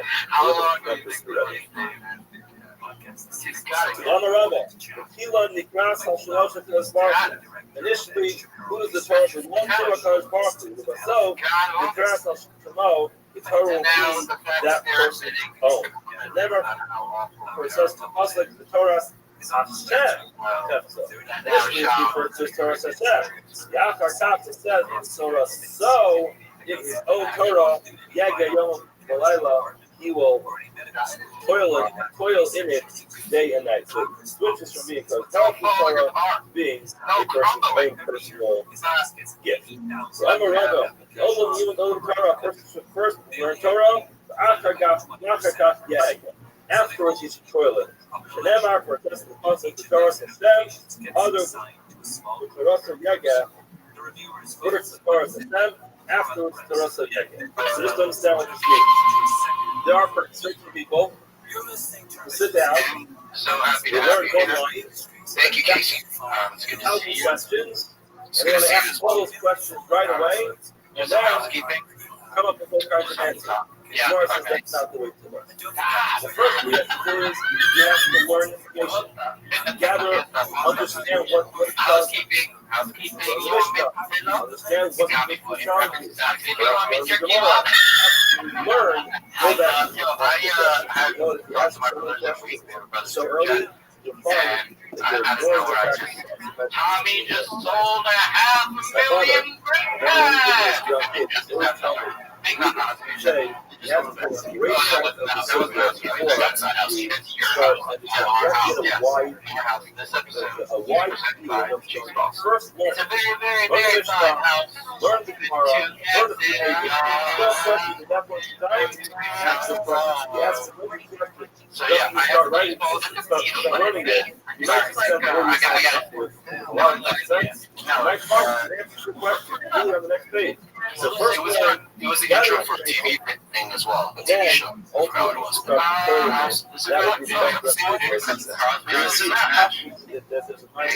I think you might have been mixing it up with the first amass a lot of information, and then they should go ahead and toilet it. My Rabbi used to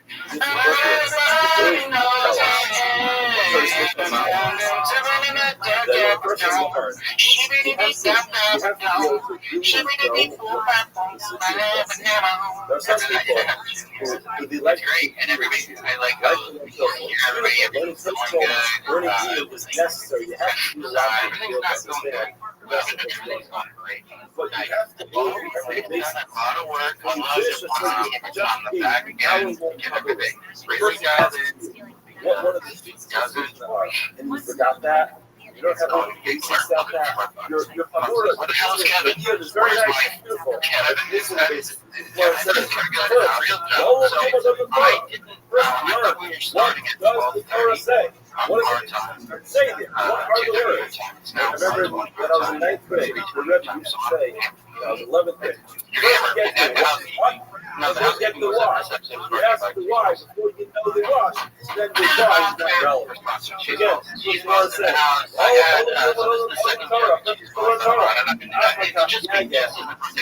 Afterwards, pretty good. It says, the Torah says,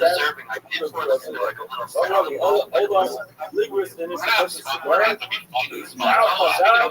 Mishnah. You will forget. What's the point you're going to do this year? You will forget anyway. Was Rabbi saying, anyway. This is another even more different. Yafagal and Zoda, like, some people say, I have no idea what's going on. What's the thing coming? Says Rabbi, versus the older believers, forget it. fake Yeah, broadcast. I remember talking about where it says, words are not They from want the us to do south. that for this thing. In other And I words, was like, words okay, kind cool. of breaks You know, yourself guys to made the it. They're side. like, we just need Here, you and words not from the south. some Words music, not bass, spring. Words not from the Garrett. like, you know, Stillwater, remember, and Almost Famous, when like the singer would like run under like concrete, make it a thing, and you guys like Use would grain, grind it how to to flour, focus on that. and you Yeah, make but bread. we're an ensemble, and we're gonna share the profits, right? Like Flour. this. What do? They break Brought to you it by into Cheese the Balls. whole porridge. If you need a ball of cheese, look I don't up know, the granola. cheese. So it might not be It's not gonna soft, do good. I just hit my loose flour that you computer make camera. bread. I realized that it's Even if just you like can't get beautiful final products, using Zoom calls to get in understanding here, and it's like Torah looking at my and face, Jeff, and it's like, still go ahead, break it. So I'll be on. All right, that's fine. I have a lot of Go as money. far as we'll see if you So you're not. We're not getting ready. You sons of mothers. And I never again. By the way, I was only informed that I would feel the other like anybody except Casey just yesterday. And guys, he's lucky he's getting that. Yeah, I get it. I'm surprised. Just the two Casey's got me back and forth. Never starved. Actually, I hadn't thought of that. Thank you out. It's two Casey. Okay, we do have we have made about, I'd say, So this bustle says, $2,200 so far on YouTube as Patreon combined in 6 because the months. person can sit on top of it. What is a gapi? A lid. And The lid is part of the mattress, part of a very comfortable chair. and of course, if you guys remember the deal that I said, I have to have stuff that, so I take 30% off the top, and then we take that 70%, divide that by 5. Or so we can all share that it's 20%, no 70%, what do you want? it's on top of it. It's going straight to billboard. Yeah, I forgot about this billboard, to be honest. And we got to start looking into that. Look, our priorities are going to be a little bit upside down. We got billboard first, payers up second. Initially, I will say, it's always $2,200 6 months. it's up in We the got sky. fucked hard This, Ali for Dara, 3 months on YouTube another by place, Vivo because monetized. right there on your And map. I think I So what fucked is it? it at You have to send $3,000 here on You have Patreon. to get it? All those people Or who just sign is up and it they're all on the for card? a lifetime. What But you are it's also a anxious, snowball effect. Like, this oh, week, you feel like the person over the Torah is 6 in the months sky. more will be like The Soda, the person actually more start, than that, you and know? the brother gets to the end, Ali No Dara. shit. It will be on up. So yeah, what is interesting teaches us, everything can feel very far away. More Once than you that, start, it yeah. accelerated matches. It's closer. We thought, start looking at the product, it's right here. Oh, I love it. Hula run. Hula has the following skill. Sit, listen, process, sing 90 for rate. Drink water from your sister from a pit. Sing the nose will become the Iraqi. One place describes the color as being like gathered together in a pit. Now what happens if you get water in a pit?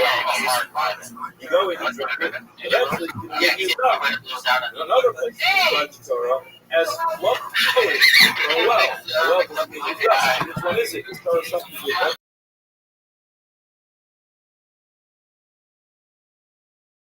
Oh yeah,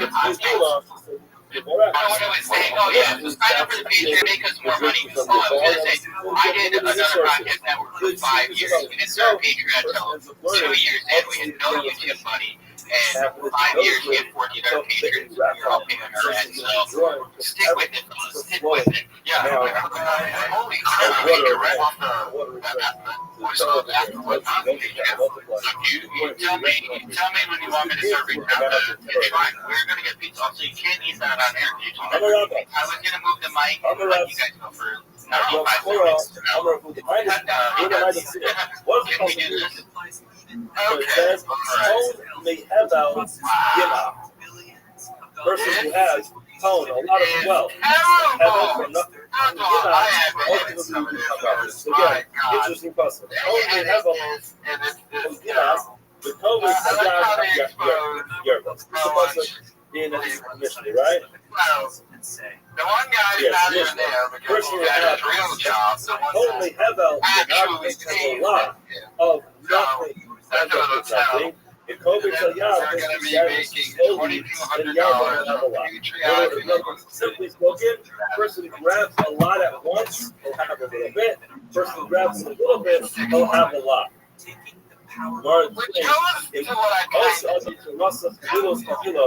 The person who's going to bundle together tons and tons of Torah, and half of those is not going to have anything. Overload tons and tons of information, you're not going to retain it. COVID says, yeah, and a little bit, slowly, here, but ultimately you'll have a lot. I'm a Rabbi. Rabbi says, Yadi Rabbanu quick. The desire for the Torah is so strong, you just want to do as much of it as possible. But that's what I know. I did it I also follow this advice. I learn slowly, I do what I learn, and ultimately, so again, this is what I mentioned before. You have to keep this balance. Earlier, we learned that before a person starts dwelling in things, you have to amass a lot of knowledge. So Gemara warns us to say, don't do too much too quick. That's why we're we have a Chazar today for Daf Yomi, because if you just learn Daf Yomi, every day is a new daf. Then you can just go more time than you can.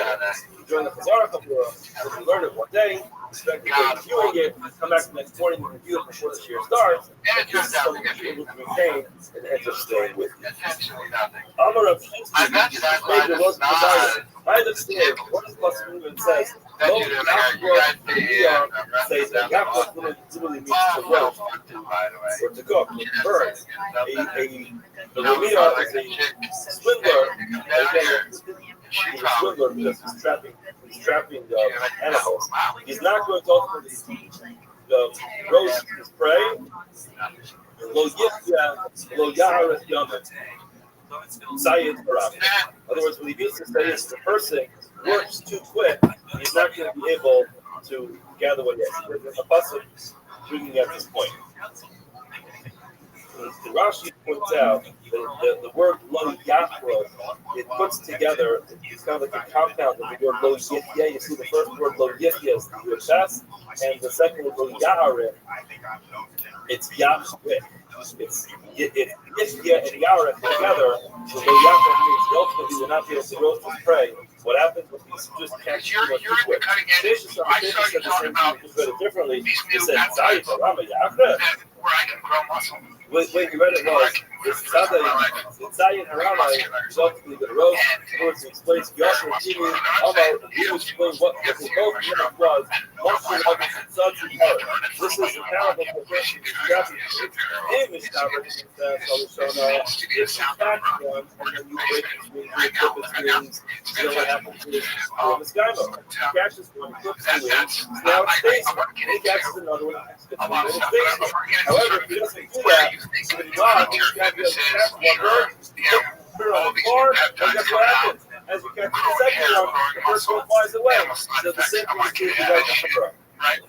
But I want to start just learns so much, so quick, not putting any time to get science of physiology. Stay with him, similar to maximizing and optimizing your body, right? The pasuk is there a philosophy that you apply? Is there a philosophy that you sort of like uprooted on did you ever sort of like, was there a time point, I'm always curious when you go, this is how to live your life, and I will apply that to like you treat it to uproot itself.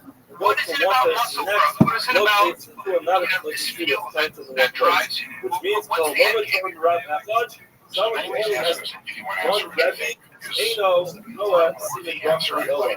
Not this season, roughly. Why? You have to have some elements of diversity that don't do your day. Throughout your life, you have to be thinking of every Rabbi has something else to be able to accomplish. You can't put everything for only one Rabbi. That's the purpose now with the proliferation of Torah. Has the ability to be able to attend one share in the morning, hear another share in the afternoon, and in addition to that, even certain Rabbi have the ability to get the full Torah from some of the different sources. It's very important for a person to have multiple different. Of course, this is the same for Rav. You have a wealth that makes you come to Rav, that person comes to Rav, consistently know what you're passing like. When it comes to learning Torah, a person is able to learn Torah from various different things. Every single Rebbe is something else. And you have to often a person cannot limit themselves to only one Rebbe. How many people say like that? I rather would assist the Rabbi. People like that. Just to tell They are not. these Talmidim. I'm away from my wife. The Eno of the Mishnah is Tafina Shavkisi. I want to tell you something, but I'm concerned that if I tell you, you guys are going to bounce. Guys, lead to it, and you go somewhere else. But he also listens to them anyway. So love our Torah, that much, long to learn Torah. From one Rabbi, And so, you're not going to learn. You're not going to have Tefillah bracha your whole life. What happened? Everyone got up. But also, I made the Rabbi, we went to learn by the other. Walking around, waking up, eating meals, people walking around. All right, Jason, the Rabbi has to be honest. Tell something. Enjoy the fact that my share. Continue coming to my share. Don't stop coming to my share. If you didn't be doing this year, and the next one, looks for message across the street. The Rabbi is something I don't like that at all. I think it's weird. I'm a little, how do you really, sorry, this is only regarding the sorry. I think tomorrow is not phenomenal education. When it comes to tomorrow, it's not what's saying when it comes to business, tomorrow, I think it's more process. You have to be able to understand the different thought processes corresponds to being highly intelligent so many different ways of seeing each other. You can't limit yourself to one person's viewpoint. However, when it comes to the absence of tomorrow, we don't really have that knowledge over it down for us. When it comes to text tomorrow, we have other that one Rabbi, days, 2,000 days, will live for this. You can't have, you have different actual facts. You have to get the story. The top 2 testimonies. How powerful Ryan, watch it continue. Number of times in our time life. Adam, Yishali, Adam, Stanosav, person to divide his years, and risk to withdraw further than 5 to 1 finish, split condition of further than 5 to 1 Mishnah, and split the Talmud further than 5 to learning Gemara. Hold on a second. You are implying that this knows how long he's going to live. It takes over years to rise to the degree. You got that in his time of Hayat. As the person actually knows how long he's going to live, you have to take a look at the numbers because every person wants to do the you get 40, 80, and then 120. What happens to this person that does that? Lives 120, lying, but if he passes away at 80, 100, the loss of over years in Gemara.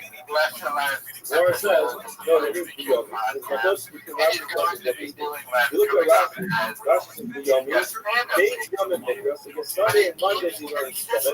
They come in Mishnah, so you have Tuesday and Wednesday, and then you have Thursday and Friday to learn Gemara. You get Shabbos according to Rashi, you review everything to learn throughout the whole week. But this is how I know.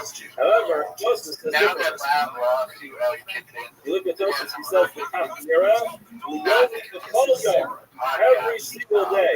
Look how according to Joseph. what he said. In davening every single morning, you have of the Talmud, the Mishnah in Zevah Makoman, you have the Mishnah in Zevah Makoman, right to the Shmuel, you have the right to the Gemara in the Shmuel. The person who's davening, follows the sitter, and he learns Mikra, he learns Mishnah, and he learns Gemara. However, he says it's very important. Here it is out. The others, those the Talmud, he learned Gemara every single day. That's not the only every single day. What happens? Nayin was split up to us. Why did you go over Mikra, the Mishnah of the Talmud? Yes, today, in our Amud, we learned. Look here. You have Helen in this way. We learn we're learning Gemara. We're learning the page of Gemara. Gives you the opportunity to learn Mikra, Mishnah, and Talmud every single day. And that's what you are meeting every single day. A person has to learn some Mishnah, and some Gemara. The Pasuk continues. One thing is that the Pharaoh is the gift in your time. However, if you can be the level, first is going to be motivation to learn for every single day.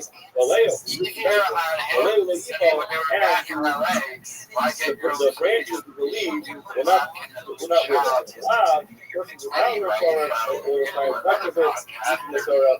Then I'll illuminate the Alan along with the next couple of years. And the Talmud, the Pasuk says, the Cain of Hashem, the Kamas of Hashem, the Torah is not going to ultimately be the sky and the smoke. You have the shaft that is Amar Rabbi Abba, Rabbi Abba, Amar Rabina, Amar Rav. One pasuk says that there have been many victims of her. Torah, what that refers to this context, says how much the heal of Allah just refers to how much did not ultimately reach the stage of life where it's just possible to follow. Tomorrow, just nonetheless. The pasuk continues and says that the strong ones are those who were killed, that how much you heal Allah, this refers to a Talmud that reached the point of Hara, the Eno Mara does not pass. But Kama, when that Ad Mem Shin, the person reaches 40 years old. The Gemara says, in 1 second. In other words, the Gemara says that be very careful with the salad. Because if the Talmud is really eating Allah, it's not at the proper stage. The proper stage of life is to be passing the salad. We pass the salad nonetheless. Then you need to go to a lot of victims of the willingness to stop. Similarly, the person is supposed to be hospitalized, and he does not hospital, there will be victims of the hospital who want to tell us. I want to get the foundation to the other side. Getting in this verse, it's funny in hindsight, but that's not to justify why we got in this people. We know that most of the biggest person in the United States of America. He was the closest star of the United States of America. It's important to have some time to read the Hakama. Explains why he feels it's okay for him to not do that. But again, this is the attitude the person has to have. When a person has to start recognize that there's a balance. You have to know your place. You have to recognize you don't know a lot of information, but recognize the person who has to start prematurely, the victim is the erroneous shot. But similarly, if you have information to share and you don't, then will be victims of your lack of shot. That works with the Rabbi. He wasn't 40 years old and he got hospitality. Why? How do you know that he wasn't 40? I can tell us he died when he was 40. The Gemara says to Kevin, at his time he was equal to everybody in the community, therefore he was coming upon him to actually offer shot because he was really ultimately great. Well, later, and the leaves, the branches are not wither. Amar Abba, Barabba, Amarav, Amarav, Abba, Amarav, even the chatter of the Talmud, you have to spend time understanding it. The Never for this, and the branches of my wither, ultimately be successful. Everything they do. So again, nothing that comes out of the mouth comes up from is born with Caleb. Anything that comes up from something is what. Other than Levi, numbers that cost the Torah, the Talmud, which was specific. Because that's to be successful. If they learn a lot of Torah, it's written in the Torah, it's written in the Rabbi, the prophets, and it is repeated the third time in the writing of the What is it? People also the Torah, person lives the Torah, ultimately be successful in his business. Where is it? Not sleeping well. Where does that come from? The Torah was the reading of the Torah that said, "Marsh is divya risa zos nasishim osam." The high Taskilu is called Asherkas. Taskilu is responsible to be successful. All that is shown in the name of Shikurim and the name of Sam. The Yoma should for Torah Zera Gimba. The Torah should not be removed from the out. But Yisra Boyom the light, you should toil in the day and night. Mantishma last to call a Taskil. Just be watched, living in it. Ultimately, to do that, power is sick, and you don't stay up to be successful in all that you do. That's possible, and you will be smart and successful. The fullest pursuit is repeated the third time. The pursuit is sin, for Christ, we just read this, to give it to us, the rest of the Rabbi, the Laila, Hayat, and Shasel, Al-Pazinayim, appear to you, and will be like you, the footage. But water said, Imperial Ito, the fruits will give at the right time, but later will evolve the branches and not wither, fall, Yasar, first will be what the rest for success, do it on Torah. Knockers, ready, Alice Country.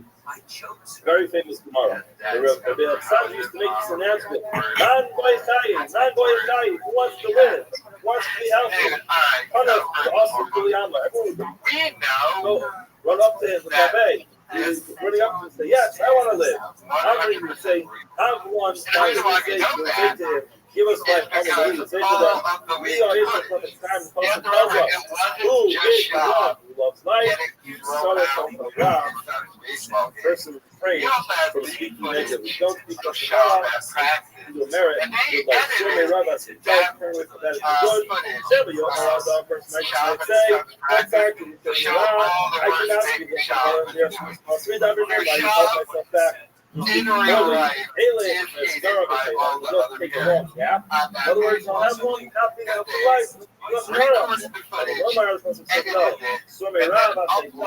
They're turning away from bad, let's do good.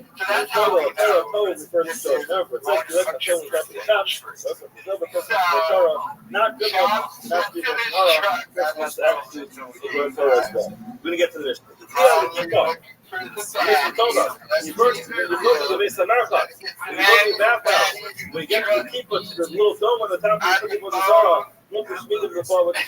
Stop. Over the laws of the Yokono. And if he does build it, sorry, but he's like a paper. Or some cheetah push the paper. The Shamsi was covered. They know the small. They know the Surim. It's not actually building about the Zara. This is the same about the Zara.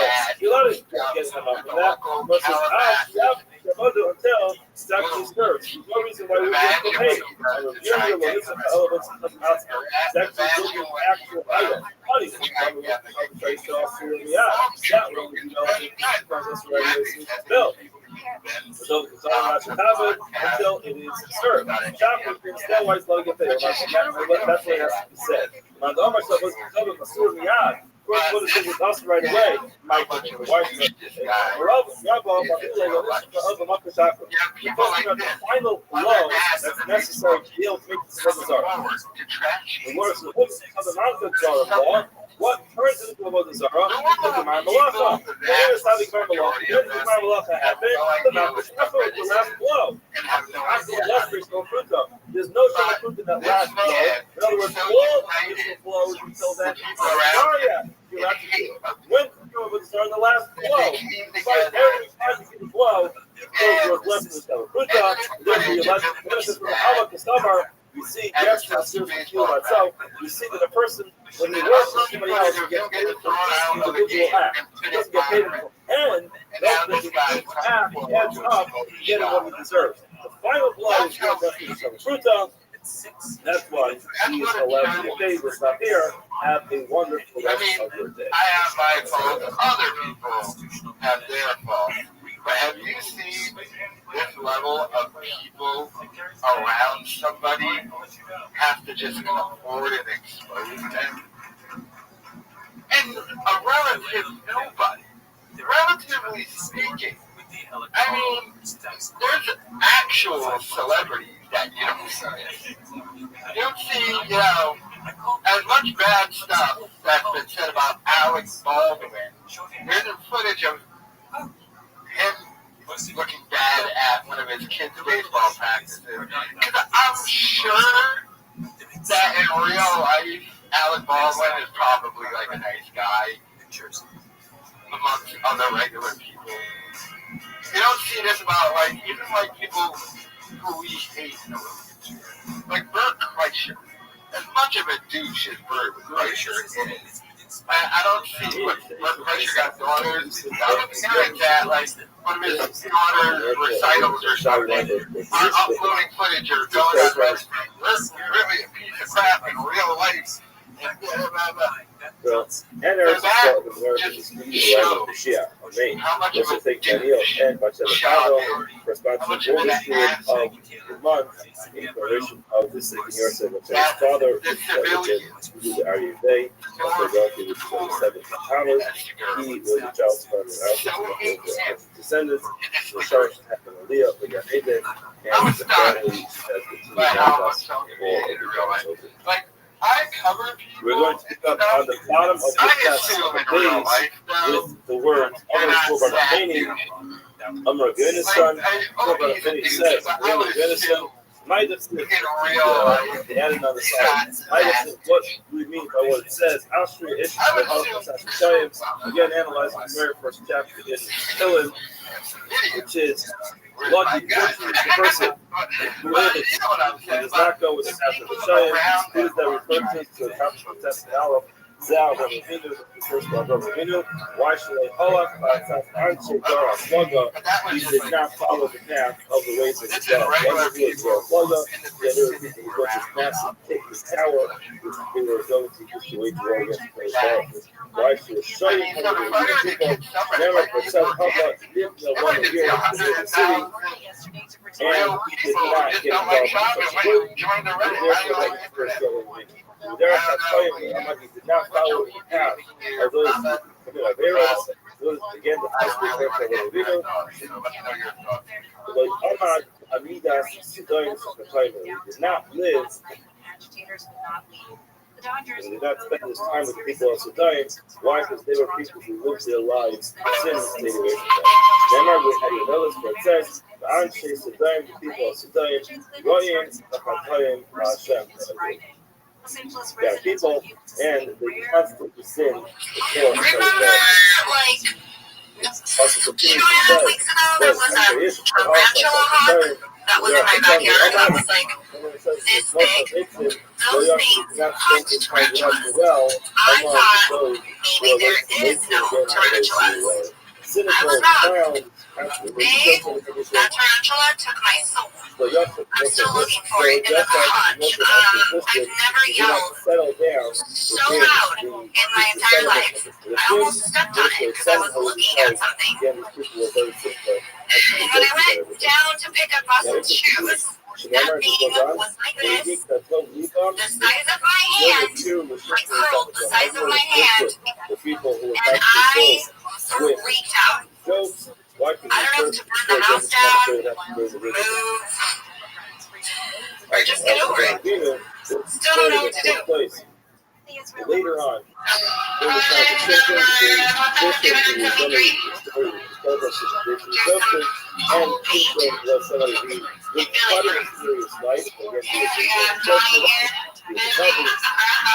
ultimately, he lived our life is unique to him at the end of the day, and after the blinded him, working out, he became them and jokes. You see this the first of the people who are focused on. Interestingly, Rashi tells us that Avraham Avinu did live among the people. In other words, among the people, then he did not live. So look at that. The passage says, "The Shigar Bein the Sidney Yog, Gar Avram, Eric Person Avram, he dwells in the land of the person." I saw them myself. Exactly what he said. Eric and between Avram and Jesus Gar in the land of the nations. Interesting. It says Yeshiv Yaakov.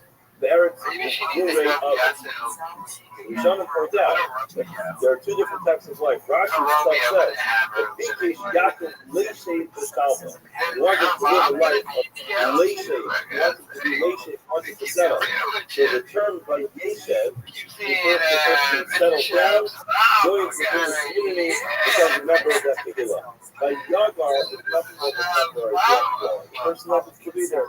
He lived among the Philistines. However, he did not kind of integrate into that community. Why? Because he saw as these people were making jokes. Now again, it was the Rishonim put down that the Tzanei Hadar, I don't have good proof to say about Yaakov Avinu, about his children, and was the same. Ultimately, one of my when Rashi refers to the Tzanei Hadar, times of Avraham Avinu, That's the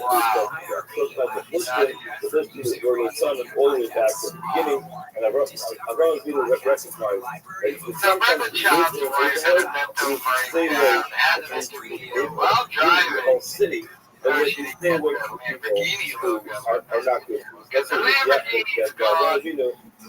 yes, he did live among the Christians, but he was very short. He did not settle down as a member of that community because he realized that generally speaking, the big joke that it was plus the Gemara continues by several more subjects which discuss the unfortunate that Ashrei Ish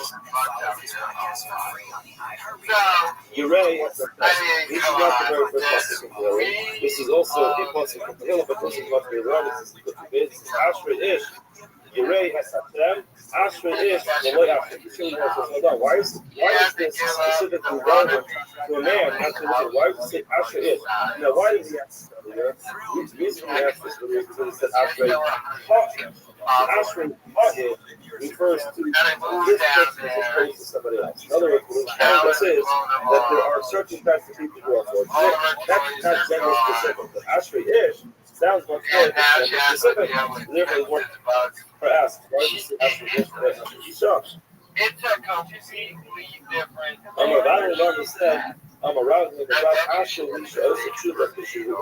in this case, Ish does not refer to a man as opposed to a woman. People are incredible. Young person. What it means is, a fortunate person does the super intense. Some is mistaken younger, right? Younger. There's a lot more strength, a lot more ability to be able to evaluate gets older, gets much harder. Yeshua Levi Amar, Yeshua Levi says, Ashrei Misha Miskara Yisri Ish. The pasuk says Ish. Again, doesn't necessarily mean a man, but the term Ish means like a strong person. In other words, kind of like man up and do what's right. That's what the pasuk was saying. Ashrei Levi pasuk. To say that, the ultimate bottom line is pasuk was using the term Ish to describe the strength it requires for him to be strong and to fight off his evil. Maybe not. Ashrei Ish Miskara Yisri Ish. The mitzvos of Chafetz Chaim. It says, the mitzvos of Chafetz Chaim, he really wants, he has a strong desire to be able to fulfill the mitzvahs Amar, Rabbi Lazar. The mitzvos the locus tak Chafetz Chaim. Why is he's motivated by the mitzvahs, he's not motivated by the reward. Now, I made all this food for Mishnah. Who up the Omer? I can't get a 50-year-old He says, "Who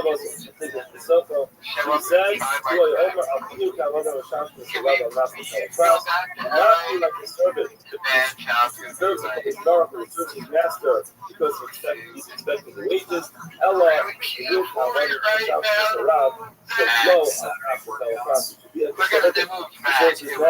even if you are not going to be rewarded. I mean, one of the things is my shop. Just to see this, look at the specific terminology in the Gemara. It says, Ella Hayut Afagin, and the Shamkin is the rise to be. Like servants who serve their master, so no Avanah to our class. So no Avanah to be not all by vision that you get the reward for. Look at Rashi.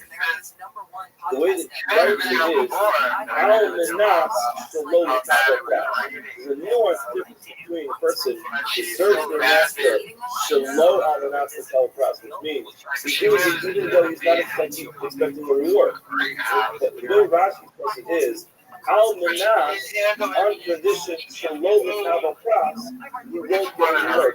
It sounds like he doesn't want a reward. But then when we read Rashi, that's how it says.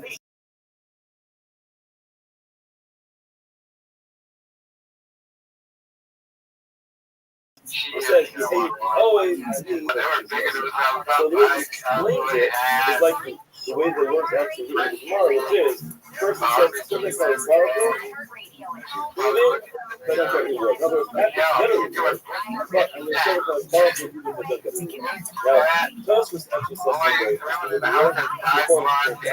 Tosfos says, on the mass Sabbath class, here's Torah. So, don't see a person who serves the correspondence only for the reward, and if you don't get the reward, you're going to regret doing the mitzvah. In other words, in low kavod she'elasa, in other words, he's going to go ahead and regret doing the mitzvah, he doesn't get what he wants. Clearly, in Eno Torah, a person wants to get a reward, he does a particular mitzvah, because he wants to get the reward. But he's not going to regret the mitzvah. Album Eno Torah, those who will hold out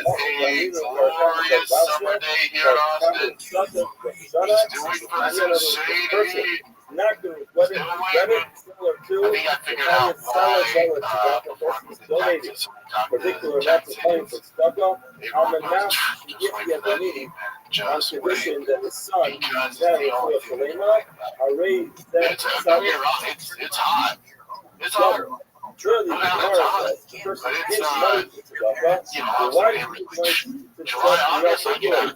I'm giving this money to tzedakah because I want someone to have a Jewish salema. So what is that? That's the person who's giving the mitzvah. Almond, that's the cattle class. Says Tosfos, it's a time to go. Why is it like that? The answer is, even if the child is not committed to a salema, it's not going to say, in other words, he still likes the fact, Travis is happy with the fact somewhere here in Austin, I'm waiting for this extreme heat. Everybody keeps talking about the problem is the person wants the reward. And if it's he doesn't Jumanji get out it, here. he says, If you want to leave with anything, don't leave with the heat. I shouldn't If you want to leave with anything, nobody told me it's Jumanji out there. I've had tarantula even though hunts, there's still a difference in the actual criminality, it feels like both Rothschild and Tosfos are of the opinion that a person can do a Jurassic mitzvah Park with the hope of continuing the reward, as long as the person is not going to regret doing that mitzvah But Boston, see if he ya. doesn't get Really, it. see ya. I will point out that there are those who say that the riot of Tosfos is not a good riot because he's so good at tzedakah. In the garage was El Tarantula. He's cute. I was going to say that. All things, he's cool. He actually was cute. I don't mind the tarantula. Joanna was freaking out. She came because I was getting ready to go to my workout. So I was like making my pre-workout mix. She comes in, she's like shaking. She's like, oh my God, come to the garage. I'm like, oh, yeah, what is it? She's like, wait till you see this thing. And then he's right by my house, and I'm like, oh, he's cute. Yeah. He's cute. Yeah, furry, just like, and they're not that aggressive. You know, they can like jump out at you. They're playing possum. He's just like, so I didn't move, and I see him like kind of get up my car. He's still alive, still kicking. I just got a enjoys learning. It's a very important rule. You hear about the same time. There's so many areas of Torah. Some people like to learn halakha. Some people like to learn a Gaza. just like Some people like to learn Torah. Some people like to learn this perception, another perception. Persons who always learn Torah. Learning, they never keep his Torah. So, Torah is his desire. Something he likes. Again, just before anyone has Torah, Levi was sitting the Rabbi. Levi was sitting the Rabbi together, and the Yahweh said the Rabbi was sitting in front of the Rabbi. The Kapasik Sidra, they were learning Chumash and solid Sifra. They finished learning that particular Sifra that they were learning. So again, Rashi says the Arshil Mikra is no. He's going to work on the old Scorpio shoes. That's the old thing. In other words, they're learning from the past. They finished the particular Sefer. Rashi finished that Sefer. Levi Amar, Levi said, no, now that we finished the Sefer, let's learn this thing. Let's learn. Speaking of scorpions, let's talk about but let's talk about fisticuffs. Rabbi said, we got to learn fight night. Nashville, Tennessee. ICFU was on the road. Most of the boys was there. It was a little pumped in there. Cage side. You had Rabbi there. Absolutely doing right now without the huge. He's huge.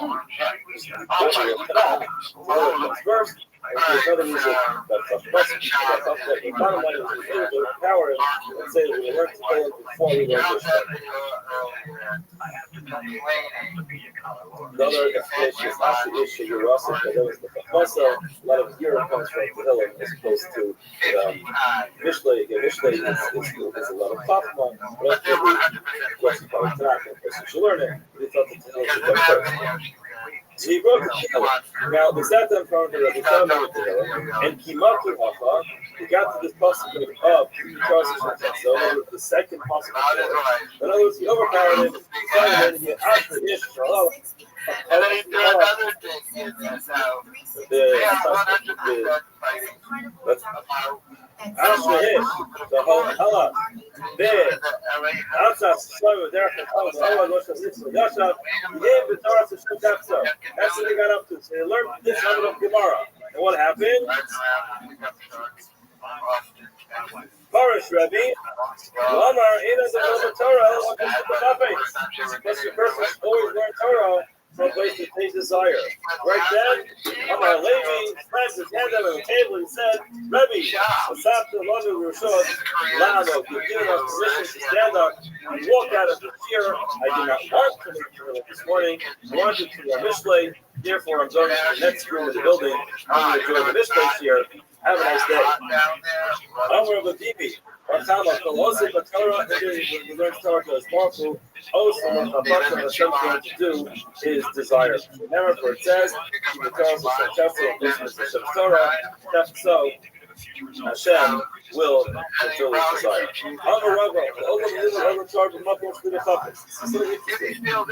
Up until now, we said, what does that refer to?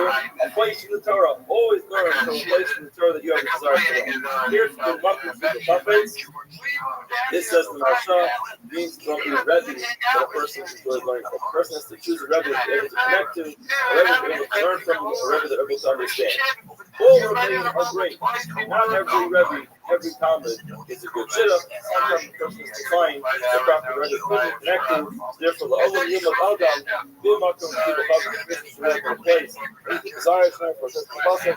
Again, so again, for the same person, the person should find a place to learn where you're comfortable and able to connect to the Rebbe.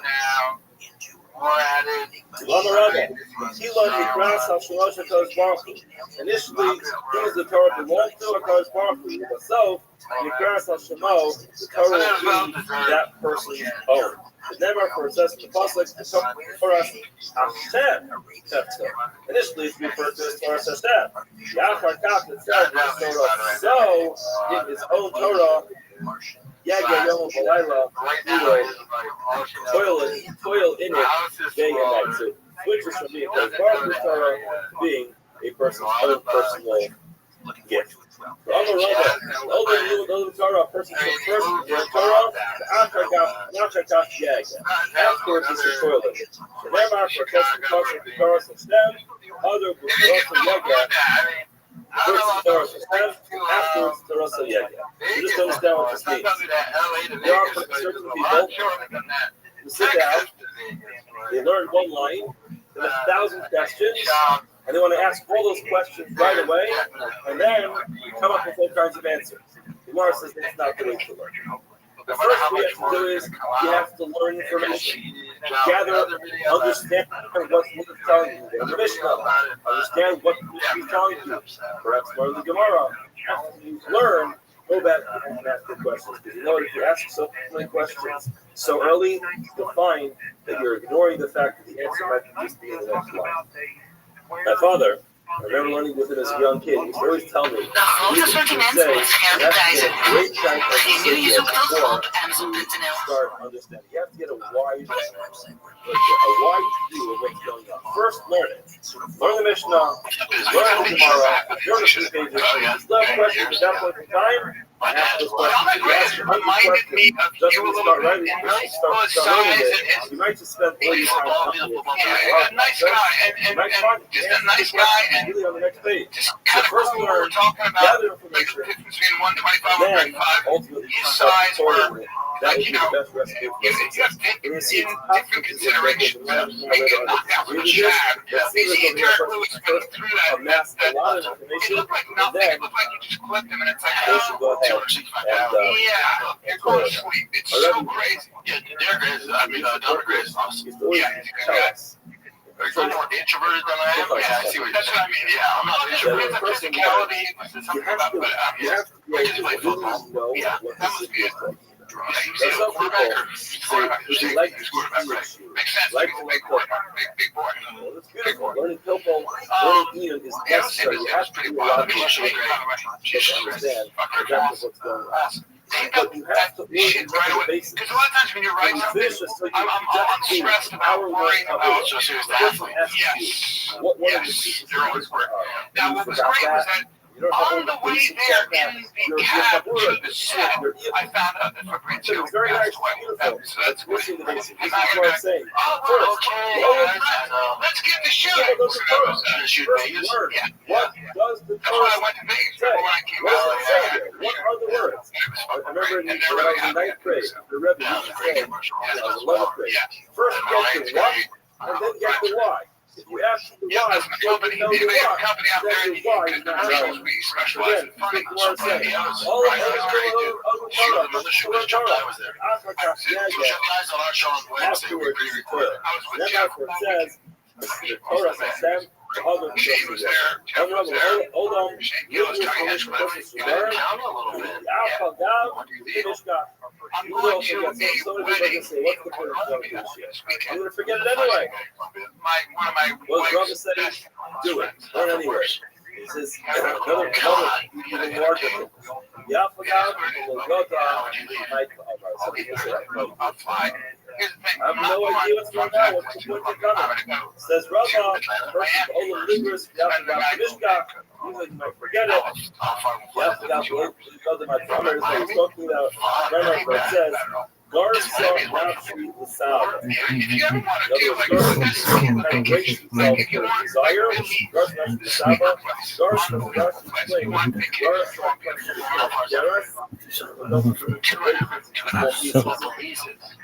to say, looks at in other words, you have grain, the best possible use the grain, grind it into flour, and you can make bread. Some people don't have the ability to grind it into flour.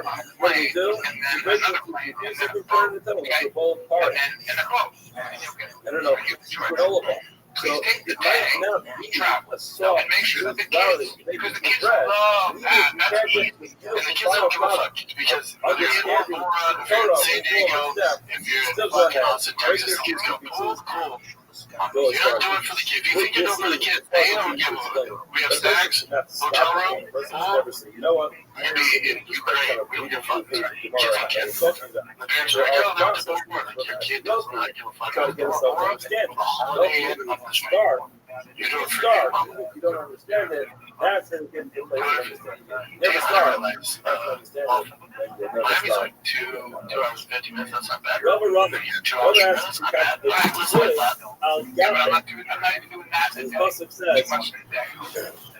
Salsa narrow cell, tickle agape for Roman first. Before you take Torah, the person's going to sit on agape. What is agape? Unweave. So we kind of flap, kind of very comfortable chair, kind of going from one place to the next. It's not different. On the chair. If the person learns Torah, see unweave, which is ultimately going from one place to the next. Or sitting on a piece of chair, which is ultimately stable. What person starts learning is agape. It's difficult. Especially if you're very unstable. If it's like a piece of head, you're much more stable than on a chair. And then you got Then it says below the initially, the Torah seems that this below is up in the sky. Siv, Aligara. Another place says the Torah is right there on your path. So what is it? You have to ascend to the heavens to get it? Or is it on the path?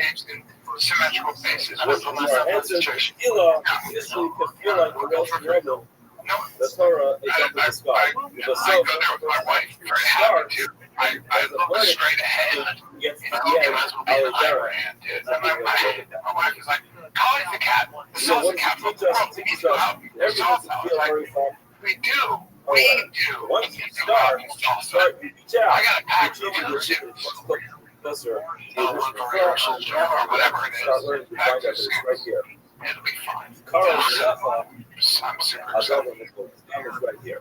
So then you'll be in Colombia doing We'll UFC run. 3 We'll ask the following theorem. Steve, it's a bus same night race. Drink water from your sister, from a pit. Steve knows of the Iraq. One place describes the Torah as being kind of like gathered together in a pit. By the way, However, Colombia, water in a just pit. a real quick story. You go and you drink it, eventually it's going to get used up. In another place, you describe the Torah as flowing from a well. The well doesn't get used up. Which one is it? The Torah something And she was insanely hot. it's So used up it with was the all my friends were just talking about the same thing. They were just asking me, and the girl, not the white girlfriend, were asking me, she's like, he's going to cheat on me, then I'll know. And we went, he's going to be a cheater, and I'm like, don't do that, don't do that. No, like he's a recovered alcoholic, and I can't she put whiskey in every room. Well, no, just don't have any whiskey in every room. Listen, Arnold's the best example. Arnold's found hands. And then he was like, look at this warlock that has a positive attitude. I'm going to make a kid with him.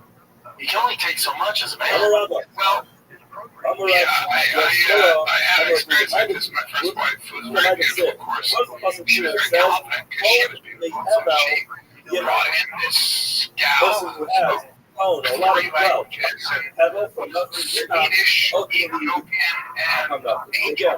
And came in like these, like a tour boat that came in with this book, and I was like, you read that? I looked at my wife, I go, let me listen.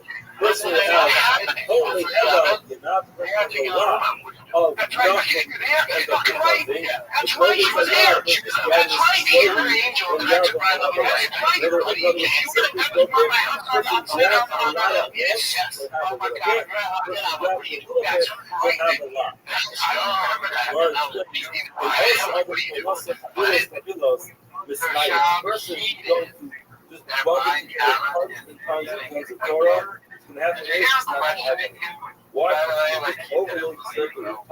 Information, you're not going to retain it. COVID, so yeah, a little bit slowly, you're about to have a lot. I'm a Rabbi, and it says, Yadi Rabbanon on the sun. Some of you know about this, you know not to learn too much too quick, the Aviyah. The desire for learning Torah is so strong, you just want to consume as much of it as possible.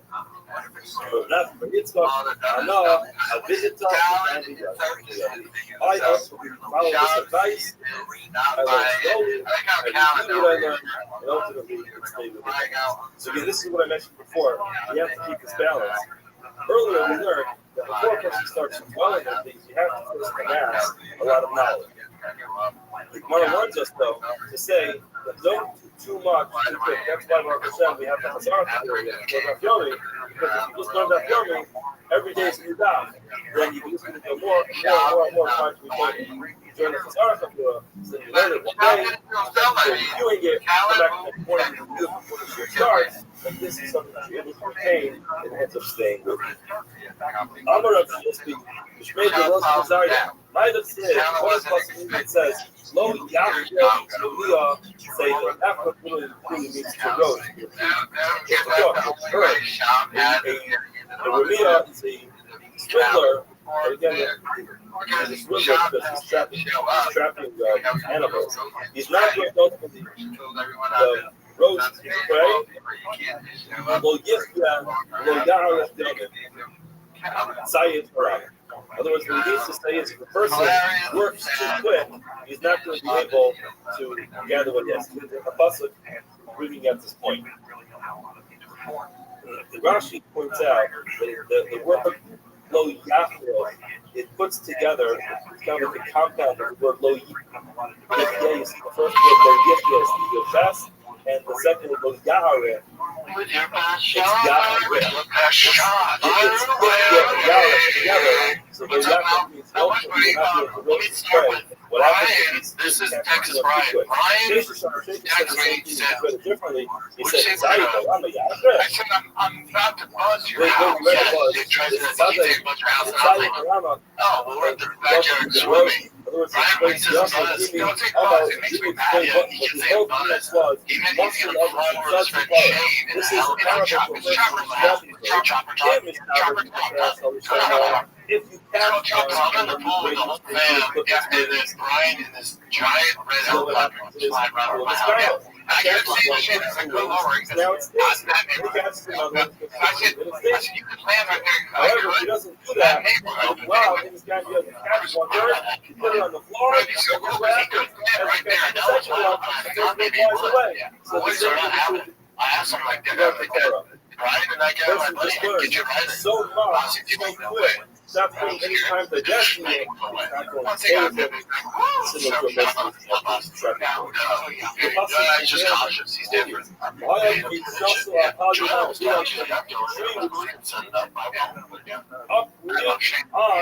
might be the nicest human. Quit saying buzz over the house. I like to do that. I buzz Rogan's house, buzz your house. I used to show us Rogan coming on the way. I sent a video to him, and I said, Brian thinks he's so cool. He's pretty cool. Which means for a moment turn around that far, someone only has one judge. What's funny about helicopters, you can literally be like, oh, it's an hour and a half drive. We'll get there in 15 minutes. Like if I want to go to San Antonio, I can get there in 20 minutes. Oh, that's nice. It's crazy. So he can't drive. He's like, I can't drive. I love you. He lives in his backyard. My backyard. His daughter does gymnastics.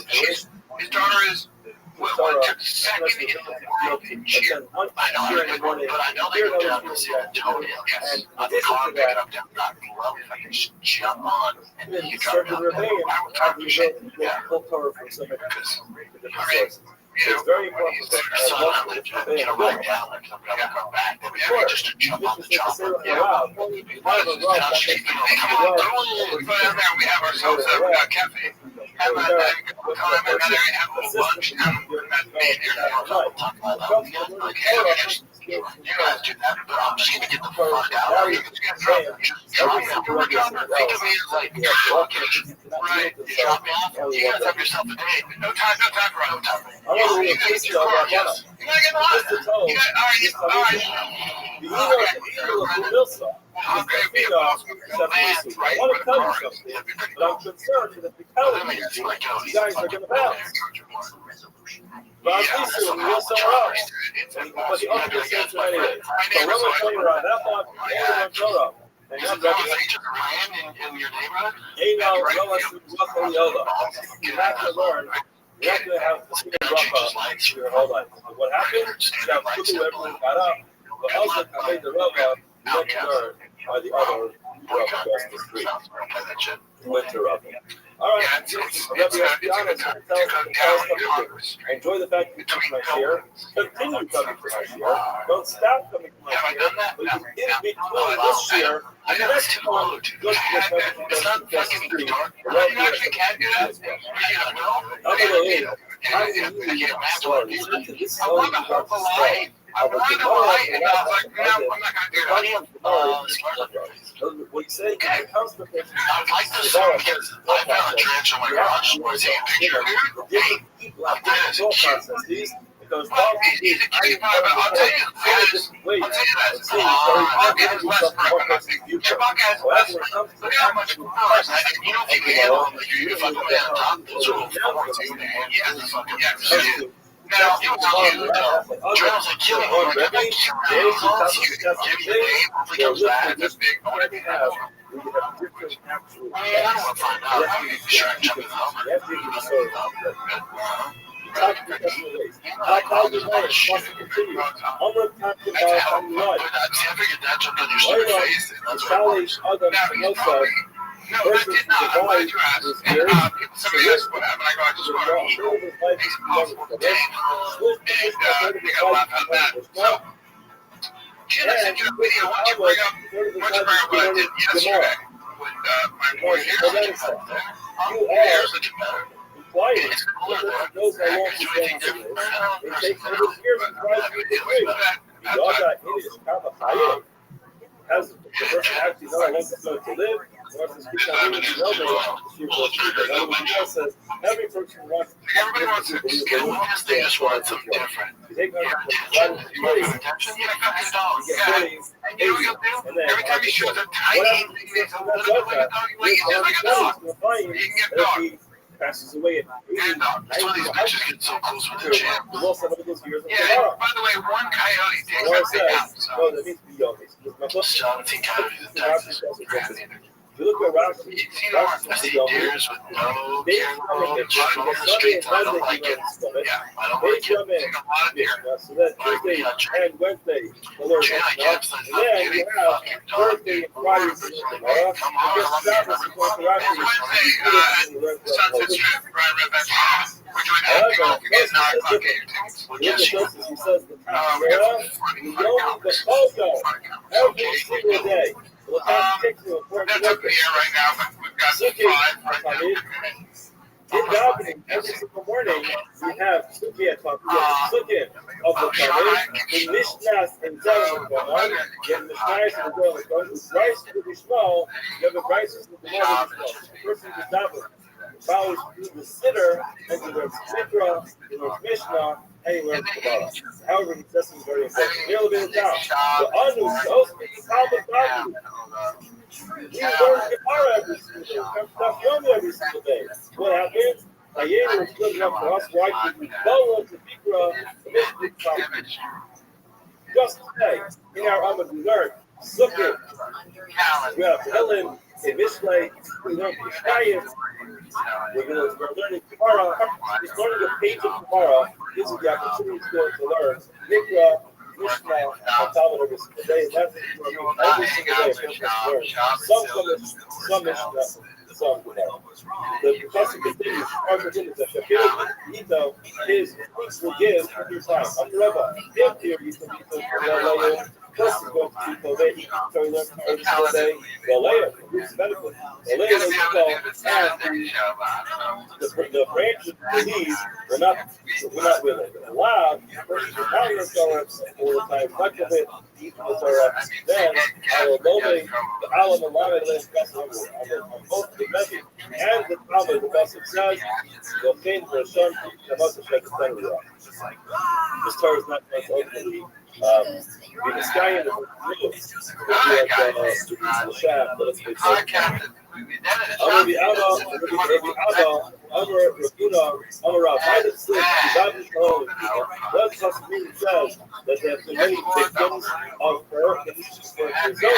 Ultimately, what that refers to in this context is that Talmud shall reveal Hara. This refers to Talmud who did not ultimately reach the stage of life where he could be possible with Talos. Nonetheless, the Pasuk continues and says that soon as the strong ones are those who were killed. The Talmud should heal Hara. This refers to a Talmud that reached the point of Hara. The Eno Mara is not. But Tama, that add more sin, the person reaches the Right, so another Gemara says you have to be very careful with the salad. Because if Talmud is going to be a Hara, he's not at the proper age, the proper stage of life to be passing the salad. He passed the salad nonetheless. So then there are going to be a lot of victims of the willingness to stop. Similarly, if the person is supposed to pass it and he does not pass it, he's going to be victims of the fact that he's the author of Torah. I want to spend some time going through this one at a time. Getting in this verse, it's funny in hindsight, the Russian has to justify why he's trying to dispute this. You know, Rabbi is the biggest person in the United States in America. He was the poster of the United States in America. It's important, yes, in time, to read the Hakdama, the introduction to the Sefer Igros Moshe. He explains why he feels it's okay for him to pass good silence. But again, this is the attitude the person has to have. When a person has to recognize that there's a balance. You have to know your place. Because the sport's dying in America. Because you're focused on making fucking money in the Middle East and in Russia and in China, and you're forgetting who busted their ass to get you to where you're at. You didn't do it alone, amigo. You did it from these journalists like Luke Thomas, like Gerald, who are legit journalists. Busted their ass and got it shouting from the roof at us. These are actual talented athletes. This isn't cockfighting. And you're forgetting, well, you left all of them in the fucking gut. That ain't right, man. The internet boys, they can't name 5 fucking UFC fighters.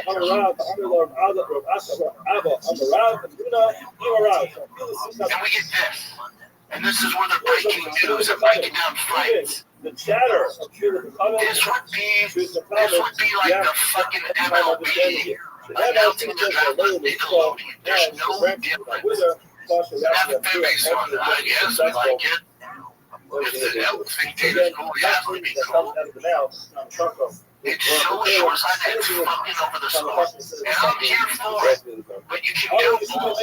I understand you want the views, but you cannot forget those guys did not build the sport. Those guys didn't make it their life fucking along the west. As journalists, they could be in any other category. They could be in fucking basketball before that. They could be in politics.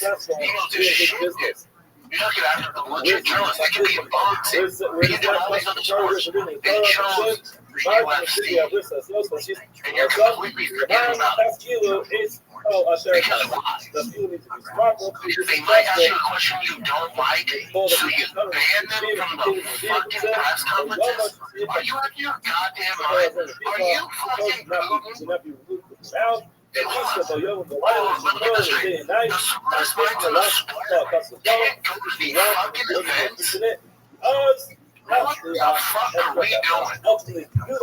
Follow the script. But you can have both. Have them at the press conferences going to hold their feet to the fire. They're not looking for gotcha moments. They're actually asking well-thought-out questions that a lot of us who are in the sport want to know. Or you can just continue to do this. And the sport will die in America, and you keep shoving fucking slap fight down our goddamn throats. You can do that. Or you can be in cruise control and forget about the UFC, what you are, and then go promote Canelo Crawford. You can do that and just fuck us. Yeah, that's what he's doing. You can do that. Play the shitty fucking clip. I have nothing against the Nelk boys. My issue is if you can do the Nelk boys, we can also do actual journalists that are going to hold your feet to the fire. Again, all those guys I mentioned, they're not going to give you gotcha moments. They're not doing that. But they know the sport better than anyone on your staff, any of these YouTubers, any of these influencers. They actually are going to ask you questions that those of us that know the sport, that love it, actually want to know, man, and we don't get. So you get these weird conspiracies. That's what's going on. Because you're not asking a fucking question. Play the shitty cupcake clip.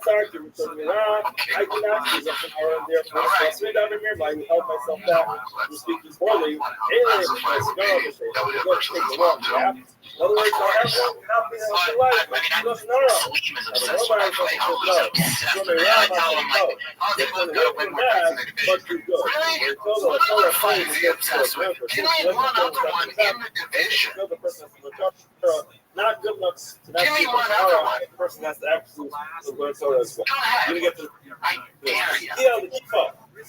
Mr. Solo, when you go to that's kind of how you do it, right? It's like they both got to the division, and then it's like, you're the short like, I gotta make this, that's what I'm going to do, right? The other thing is, too, is that this mom moves up, and obviously this mom won the title.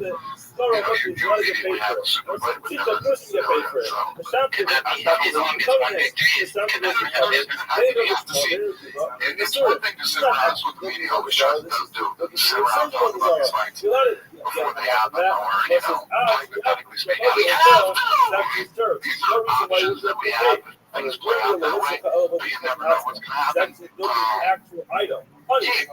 don't know what's going to happen. You do.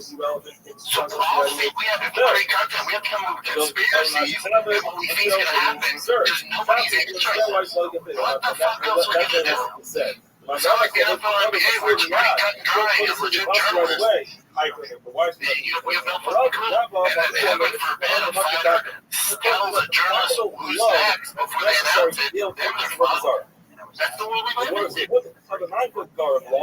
All I'm saying is go on with shit shows with the guys that you watch the fucking sport and are getting paid and to have a business with you, and there's no self-interest. That's all I'm saying. That's it. That would really make my day. It's never happening. And next one I return back it's fucking going down. Therefore, you're allowed to benefit from Alma Kasavar. You see, yes, you're supposed to feel about self. You see that a person, when he works, somebody else gets paid for each individual act. He doesn't get paid for the end.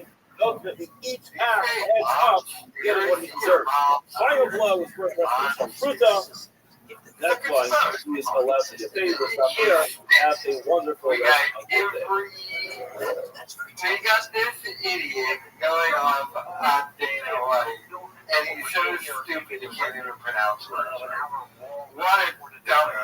By the way, he tried uploading this as a video on his extra thick.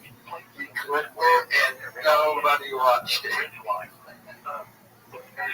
Because nobody cares about Shams' opinion at the end of the day. He's literally wrong about everything. Like, I know a little bit about MMA, but I don't know about the entry. I'm not. But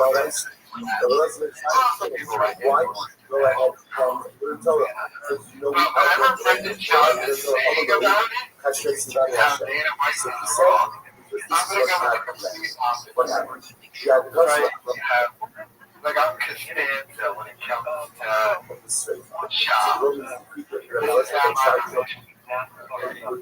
And whenever he said the opposite, whenever he climbed sitting there with his blonde hair, like a dumb looking like a smile.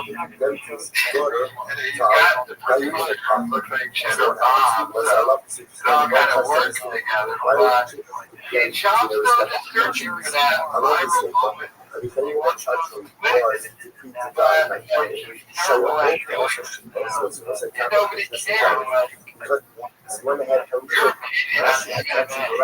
Nobody cares. Really doesn't matter because you pick what's wrong. Unless you do a big companion with Rogan, nobody cares. Even when he does that, he's going to be doing another thing with Jeffrey on Fire coming up soon. And then like especially like when we were on the show, Jeffrey on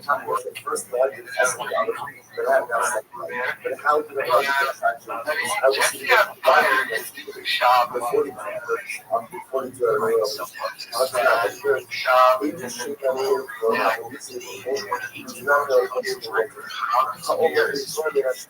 He says that he's picking out Ariel Milani, which he should, but Ariel destroyed him. No biblical source. The resurrection of the dead. That's the concept of yes, and it's not. I'm a trouble. Dana White, didn't he apologize? Dana White goes up and Dana White smashed Dana White gave him a little credit. I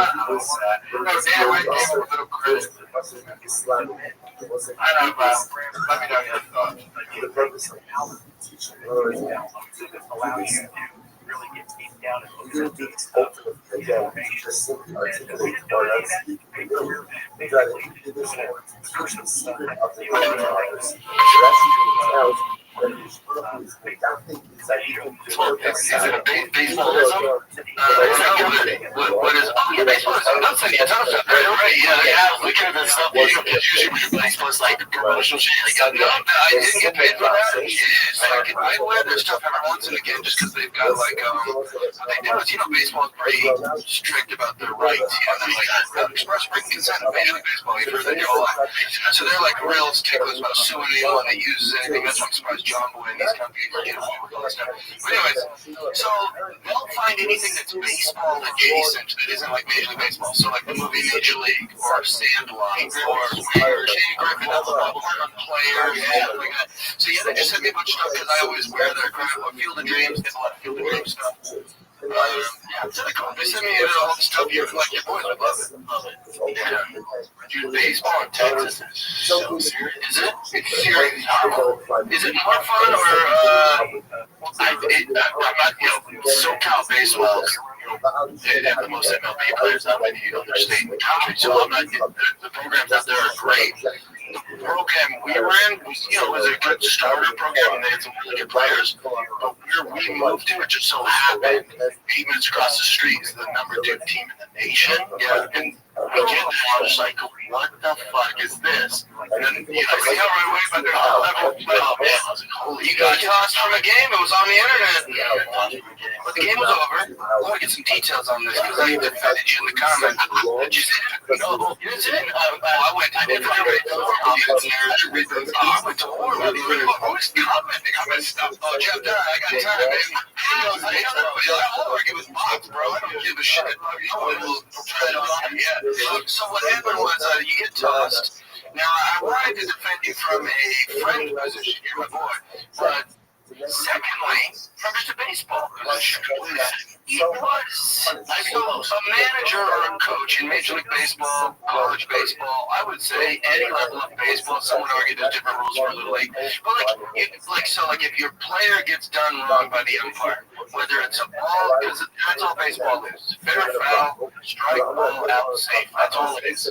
So if any of those happen to your guy, you got to go defend your guy. Because you don't want the player to get ejected or you don't want him to get mouthy, get suspended, or get fined. You got to go out and do it. So sometimes managers go, I got to get tossed for this. They'll know before they even go out there. Like, yeah, I got to go get something for the team. I got to get tossed. So I'll go make a meal of it. Sometimes they'll even side talk me. I'm like, you got to throw me, right?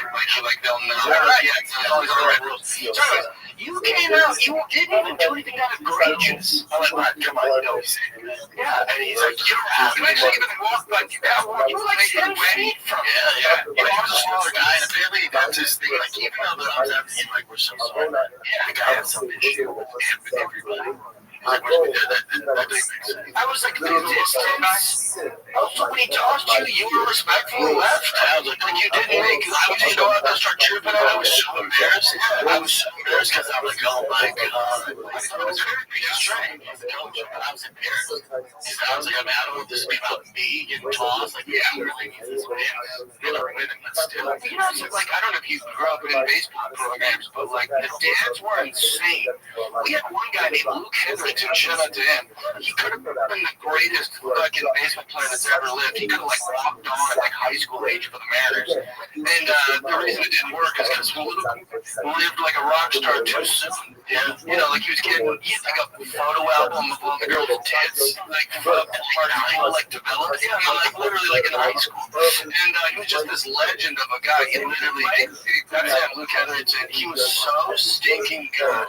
He was like a legend in our high school. I literally in high school, I asked him to autograph a baseball for me. He was like, it's going to be worth some money. No, you're to us, he was. There was nobody larger than this kid. It looks like he still went some places. He was a beast, dude. And one of the most naturally talented. Oh, no, I don't know. He probably got drafted or whatever, but I don't think he played in whatever. So maybe minor leagues. So you drafted, you know, in like even in college, the top 100 players, you don't make it. Now, Luke, if you hear this, forgive me. Your dad was a psychopath. This dad would literally like crash out about like all the balls and strikes. It was like a daily thing that his dad would get like tossed from the game, and I liked it. I was like, I wish my dad even was at this game. You know, that he here. So the fact that you were 10 feet away from the umpire, and you were really respectful about it, and it was a bad call, I'm guessing, right? Like they were like a terrible call, yeah, terrible. So I thought that was strange. It was, yeah, I don't know. So Texas is it more serious now football than religion? No, there's teams like the major teams in California are super serious. I just was a part of it. The league we were in was a couple of teams. Well, these the same age, like there's 7-year-olds that they are. So it just depends what program it is. Again, it just so happens where I moved. 8 minutes away, it just happened to be this. What's up, Zoot? Huge. He's bigger than Yes, Zoot. Holy water? That's a Christian thing. Yeah, I'm the wrong person to ask.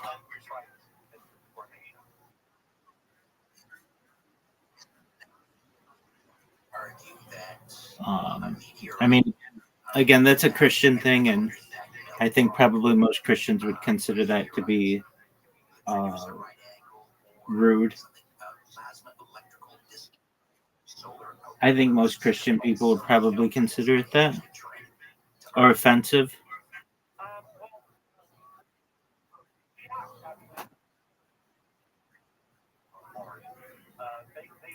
Dog, why is all your shit on like disgusting? Do you know your one funny joke you're gonna use?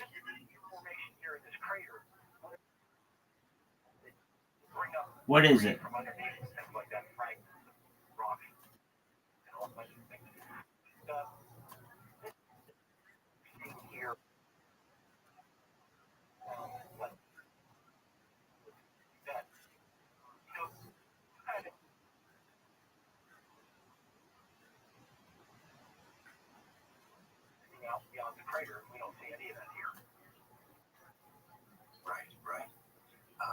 Okay, what are you talking? Yeah. It's an excellent question. Maybe when he's there's Chappelle's show or his stand-up. Okay. It's from his special when he's talking about being in Washington, D.C. and growing up in Washington, D.C. And he wants to go back and see what the old hood looked like. And he's in a limo. And he sees a baby on just like a baby on the corner. And he rolls down the window, and it's funny in the skit. He like rolls it down. He's like, it was an old limo. And he's like, hey, baby, what are you doing? And the baby's like, I'm selling drugs. What does it look like I'm doing? And he's like, but you're just a baby. And the baby's like, get the fuck out of here. I got kids to feed. It's just like, it's like, you don't expect that coming. And it's just very funny to me. He's got no. Hold on. He's got another one from his special, Killing Them Softly, that I think is brilliant. He talks about this girl. Her name is, I think, like Amanda Smart or something like that, who was in Utah, like Salt Lake City, Utah. And she was like this girl who was kidnapped by this group of people and taken like 2 miles from her house. And she was held up in the house for like a few years.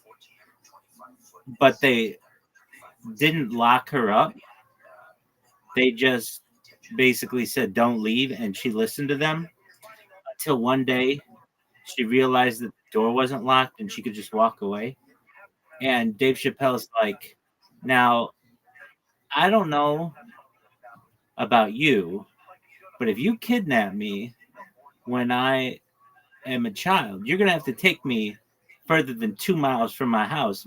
I'm going to be like, that's my mailbox. That's my school bus. Like, I'm going to know this stuff. But it's a really interesting discussion that he has, because then he talks about this other girl, and I don't remember this girl's name, and I don't think he even names the girl, but there's this little girl who's the same age, and she was also abducted, and her name is Erica Pratt. She was 7 years old, even younger, and she was kidnapped, and she chewed through the ropes and was able to escape, and was basically stolen from after school at 3:40 p.m., chewed her way out of being kidnapped, and was home with enough time to watch herself on the news. Like, it happened like really quickly, yet nobody knows that girl's name. And the discussion is that, well, she wasn't like a pretty white girl who you're going to see on TV, who they can just always tell you about over and over and over. She's not going to get headlines. It's just really interesting to me. All right, those are some of my favorites that come to mind.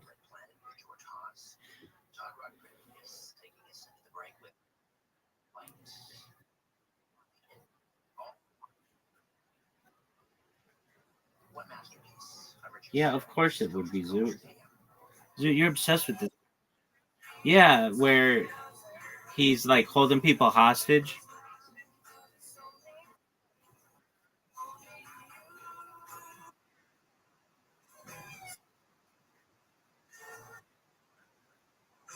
Yeah,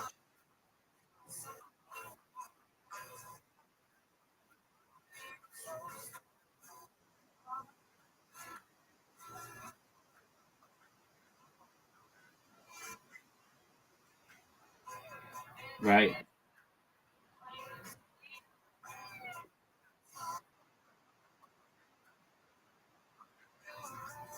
right. Zoot, is there any comedy that you like that's not sexual or mental health?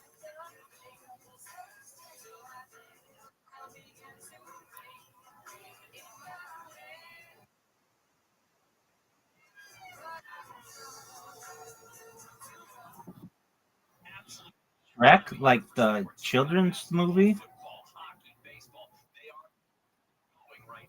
Well, whatever you want to call it. Okay, what do you like about Shrek?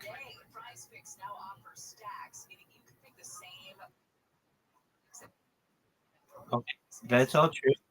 And Cameron Diaz. So what do you like about it?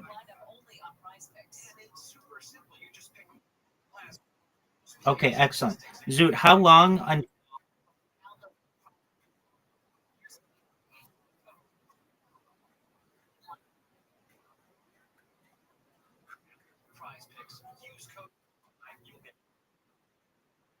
okay. Um I have a question. Now, what are your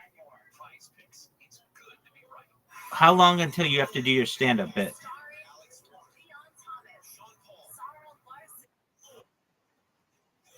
Okay, dude, come up with a really funny thing. Like, dude, you have a really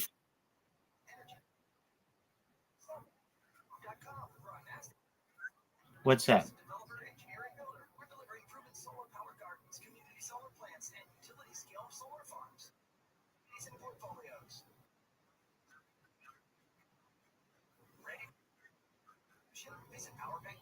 Doug, that doesn't fucking make sense.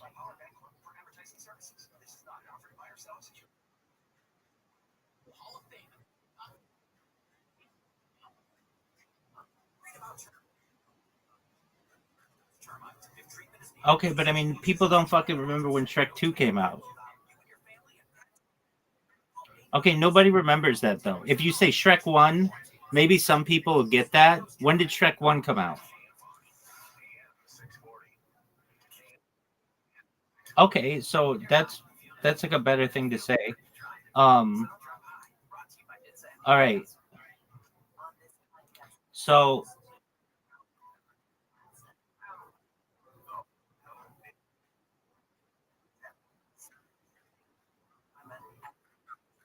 okay, Zoot, that joke sucks. You have a very good joke. Do you remember it?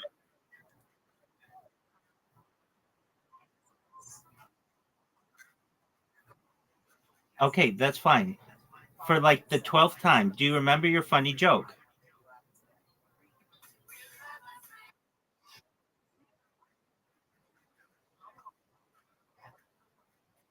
Wait, now that's funny, but you didn't say it correctly, man. You have to say this shit correctly, and you have to think about it. Stop. That's not funny. That's not funny. That's fucked up. No, you have to say the joke correctly, and you have to build on it. So here's your joke. Just remember this. I find it interesting. Dude, shut the fuck up and just listen.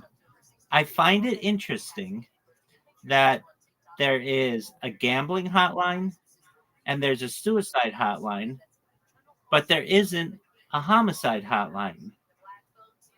I think it would be great to be able to call someone when I want to strangle a bitch or whatever you want to say. Oh, it's fucking hilarious.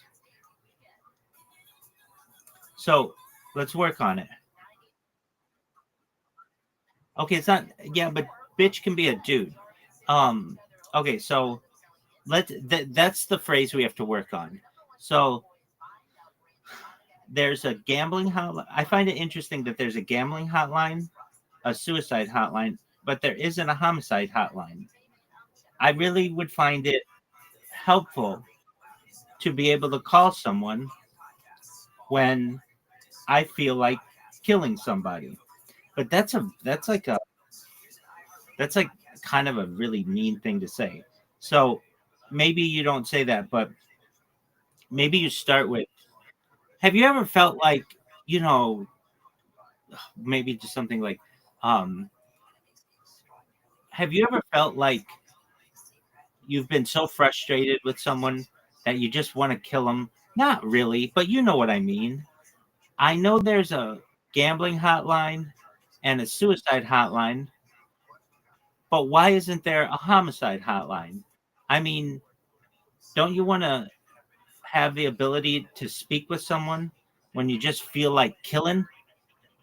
That's that's that's so harsh though. Like um I don't know how that joke's going to come up. It's funny if it's presented correctly. So let's work on it. I'm sure you've all felt like at a certain point you've been so frustrated that you wanted to kill somebody. Maybe not really, but you've used the phrase, I feel like I'm going to kill this person. I know there's a gambling hotline and a suicide hotline, but it got me to thinking, why isn't there a homicide hotline? You know, someone who you could call when you feel like you're going to kill somebody. Maybe you are behind this person in traffic and they're texting and you feel like you're going to kill them. Well, be a great opportunity for you to be able to speak with somebody about these feelings. Or you're behind somebody in line and they're not paying attention. Another reason why you may feel like killing somebody. Well, instead of having these types of thoughts, there should be a hotline that you should be able to call. Or a situation where somebody will just not shut up and you have the thoughts to perhaps do undue harm to them. Well, this should be a great opportunity for you to be able to call the homicide hotline. And then you can play off of that.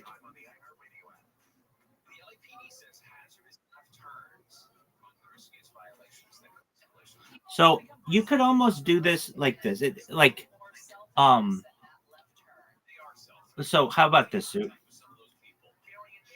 Do you guys have Shark Tank in Australia?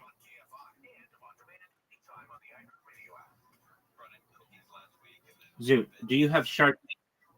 Do you have Shark Tank in Australia? Okay, so then you could be like, I've got a really great Shark Tank idea. Have you ever been really frustrated with someone? I don't know where it is, but you just feel like you're going to kill them.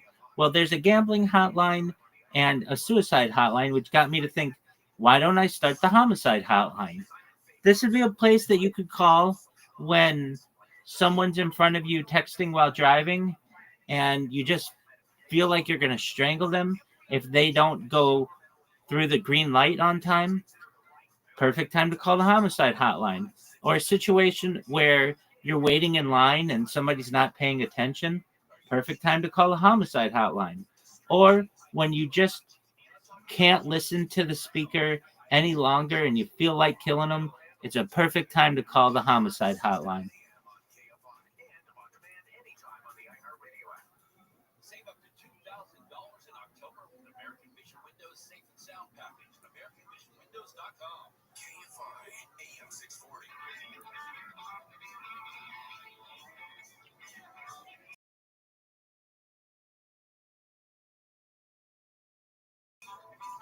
Time.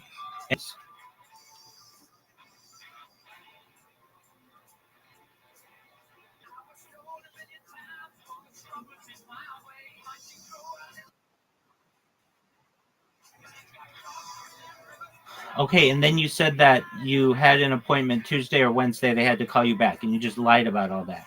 So why don't you call your general practitioner right now and get an appointment?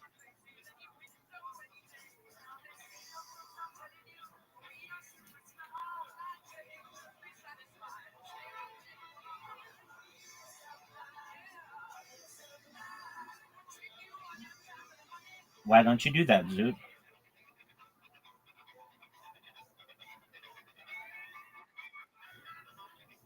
Zoot, we're just trying to help you. Coast to Coast AM. Now, here's your guest host, Richard Serrett. Hey, welcome back. Queen, Keep Yourself Alive. Their very first single, written before the band was even Queen. Raw, hungry, unstoppable. From Colorado to Arizona and Alabama, strange balloons drift silently overhead. Zoot, are you going to talk? Fears of foreign espionage, echoing the 2023 Chinese spy balloon counts. Okay, so why don't you call him? In Alaska last year, and Tucson sightings, whisper of spy camera platforms, leaving secrets. Or is it a covert U.S. military bomb? Civil liberties watchdogs Zoot, are trying foul. why don't you talk? Why don't you call them? Constitutionally spy on Americans, but with no radar. Massive payloads for data grabbing. Zoot, that's a question that I'm asking you. And profiting. From our skies, you can read more about this story in the news section of Coast to Coast AM.com. And if you're craving answers to life's deepest mysteries, join George Norris. Zoot, Zoot, this isn't a problem about me. I'm not the one who types to people mean things or tells people to shut up unnecessarily. I don't tell people those things. You do. And then when you're confronted on the matter, you say, "Well, I have Tourette syndrome." But you don't, according to you. So why don't you get a professional opinion on the matter? Because frankly, you're not very fun to be around if people don't know you. I think you're a wonderful individual and I love your friendship, but you've got to understand I have people in here who you offend and they don't know the issues that you're going through and they don't really care. They don't they don't want to be told these mean things. Oh, no, not really. It won't stop online snoopers or block annoying ads. In fact, forget what I said at the beginning of this ad. This ad is now about NordVPN. So get better online protection with NordVPN. It will encrypt your traffic, protect you from malware and phishing, and stop annoying ads. Get NordVPN with 77% off and enjoy free. Dude, I gave you an ultimatum, man. I don't know what else to do. I'm enabling your behavior if I don't stick to what I said. All you have to do is call your medical doctor.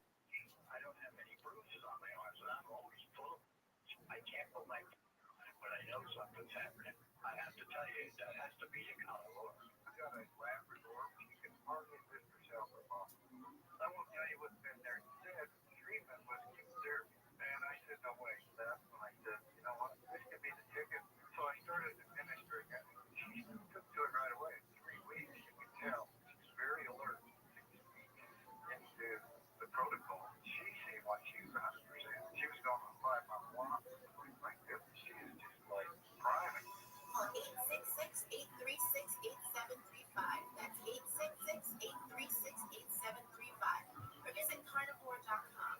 That's CARNIVORE.com.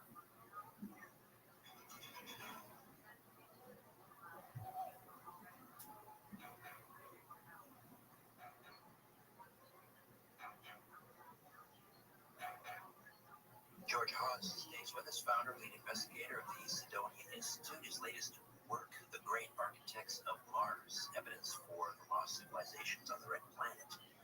And he's also a co-author on a brand new study that was published in the Journal of Astrobiology. It examines a square-shaped structure in a region of Mars called Arabia Terra that suggests artificial origins. Well, suggests, I think it's a slam dunk. I don't think there's any doubt. Yeah, you'll be fine. What, big pitch? Some sort of, I don't know. There's a guy named Gaddis, pitches for the Cleveland. I just love the fact that every guest on the Fire the Kid podcast knows all the stuff Shaw has done, and they go on anyway, and they try to defend him. So Shaw, though, getting called out for getting thrown out of his son's baseball game, and, Jeff Dodson doing, you were right, you were the umpire's fault. As we know from the other dad who came forward on Shaw's son's baseball team, Shaw was the biggest douche ever. Nobody liked him. He threw around Joe Rogan's name. He would just sit in his truck until the game started. So, I mean, the fact that this guy is even trying to defend him is hilarious. And on that specific call, freaking Shaw was in the wrong. He was swearing. That's why he got thrown out of the game. He was swearing. We learned that when his wife goes to the game, she sits there and she starts swearing. That a little league T-ball game for 9-year-olds, and they're swearing. They're too into it because they're pretending they're great super parents, that the nanny doesn't watch the kids all day. And Shaw is flying places to go get cars. Cars, I believe, is euphemism for Addie's and Baddies. But I just love the fact that every time they get a guest, they're going to come on, hey, so this thing you did, Shaw, or I was defending you in the comments. I think a guy getting sued for tax fraud, conspiracy. Dude, it's the whole thing is just hilarious. The fact that we're still talking about the biggest fall thing. And remember, he was so hated that the dads on that team uploaded that footage and put it on the Fighter and the Kids subreddit. And the practice footage. Don't forget that, because people like to be like, well, everybody has access to the game footage of the baseball teams. Yeah, do they have access to the practices too? No, they don't. And someone edited together Shaw being terrible at that practice, uploaded it to the Fighter and the Kids subreddit because he's that hated very much. Let me know your thoughts. Comments, but oh boy, I mean, Shaw. When are we getting thrown out of Tigers baseball league? Truly is a pathetic fact.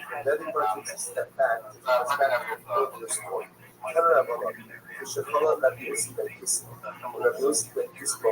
لو خلق الحنين بالتراش on the back though. Like if you trash people hold it with LiDAR.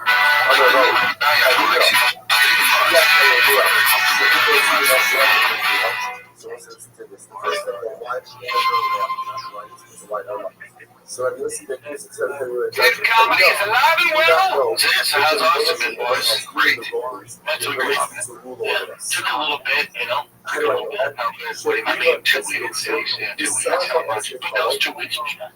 Still like a state. But then, you know, everyone tells you, like, go for the kids and all this, but, like, me and my wife work on the neighborhood, I can't believe some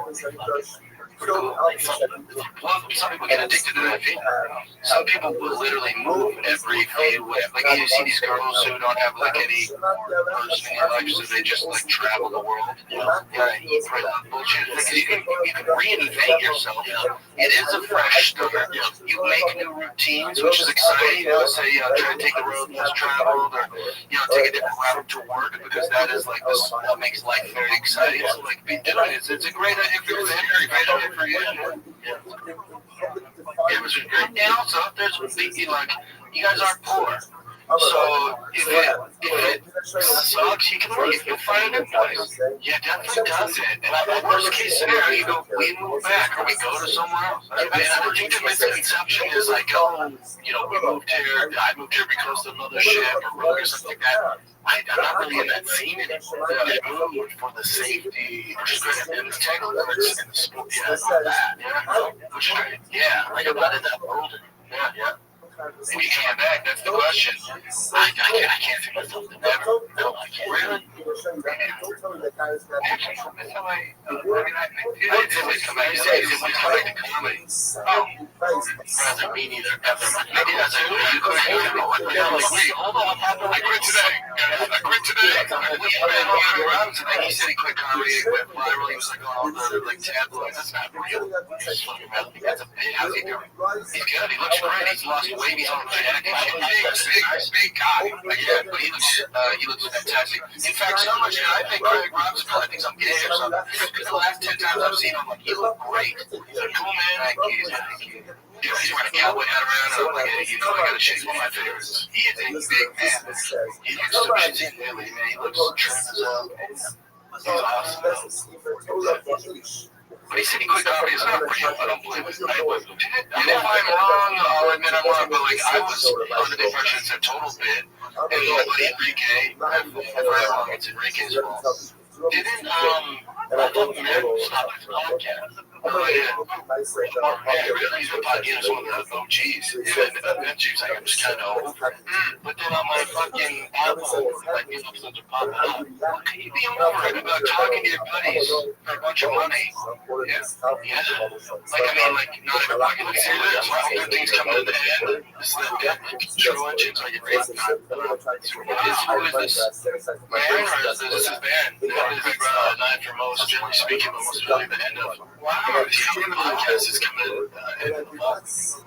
Brendan and I, not me, understand the only reason why we stopped the show was if one of us ready to stop what happened. Both of us. We're tired people, burnt out.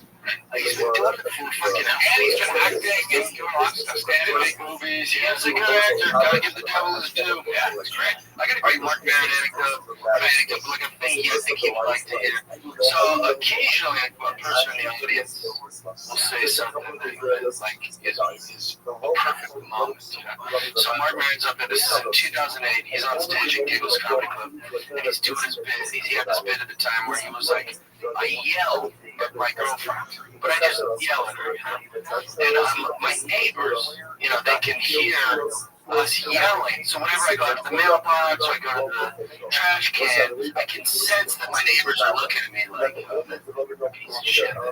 And so I just go, I'm not hitting her, which was a type of thing, and it's got this great pop as a interesting little story. And then someone in the audience heckles, because I can help you with that. and you just watched Mark get furious. Like, oh, what are you gonna fix me, guy? You know what, you fucking therapist, you know what, you can help me with that? And the guy just goes, I install Windows. And the whole place just pops out. Even Mark Maron, like, in this, like, charming way, was like, whoa, you really can't help it. Like, I install Windows. Dude, it was beautiful. Dude, I looked at Thomas one time in Mark, and he's closing or something. I went on the floor, and then there's these two drunk, big Australian dudes in the front. And Mark's doing his thing, and he keeps the big eye, goes, no, and then he starts tearing into him. And then he goes, fuck. He goes, get that. I'm going to see you in the parking lot. Fuck me up. And now I'm thinking about that, because I'm just like, and security, I'm looking at security, I'm like, oh man, that one is kind of fun. So then that's how much I admire Barrett. I waited around and make sure the guys are doing it again. That's one of my way, and I had to get home. Make sure you guys come.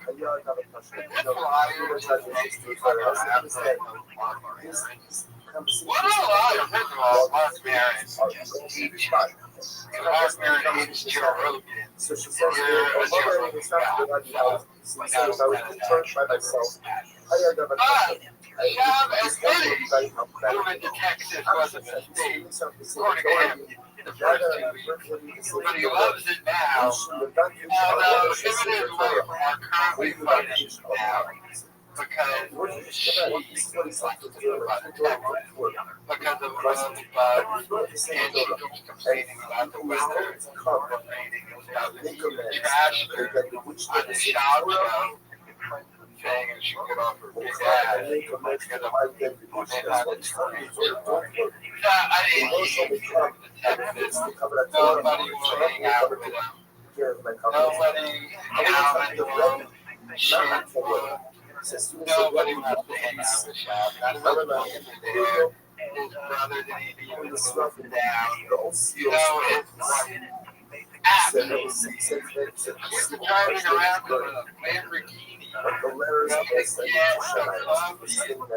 Losing on his fingers about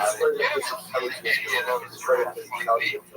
All of her folks are freaking out because they live in Jumanji, which they and she's upset about it. She's mad, and she's like, look, Dave, facing Calabasas. I couldn't make it in LA. And she's upset because she was promised in LA. I was wondering what she died. Now, what's the gist of my life? She's upset about it.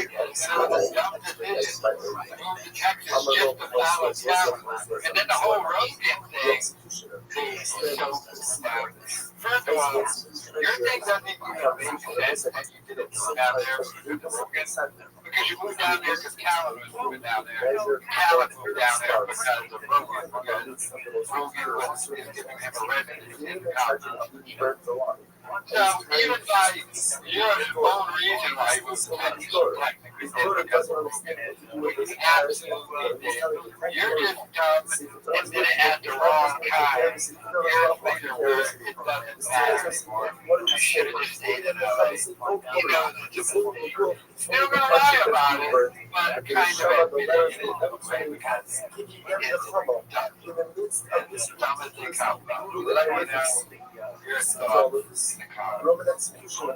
First, is ready in active executioners. The executioners collective in charge of them. Ready. En animal de Ik zou je zeggen, want ik sta voor een actie verjaardag. Zit ik hier? Ik ga deze mooie koelkast in de maand laten. Het is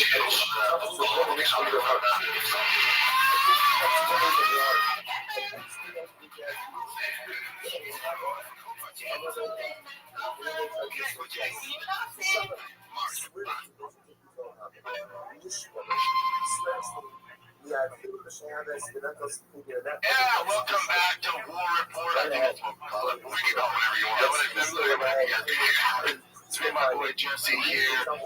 Big UFC 318 is going down, so you know we have to do a show before the pay-per-views. That's how we do this. Any of the big pay-per-views, me and Josie are going to break it all down for you guys. And it just so happens that the same week at the UFC 318 coming down, the Max Dustin fight, there's been a lot of Real Housewives of the UFC going down. Yeah, and it starts with, we both love him. That's good stuff. We love Conor McGregor. That is well documented. And dude, he had some dick pics. Yeah. And first of all, the freaking out dick, dude has a dick on him.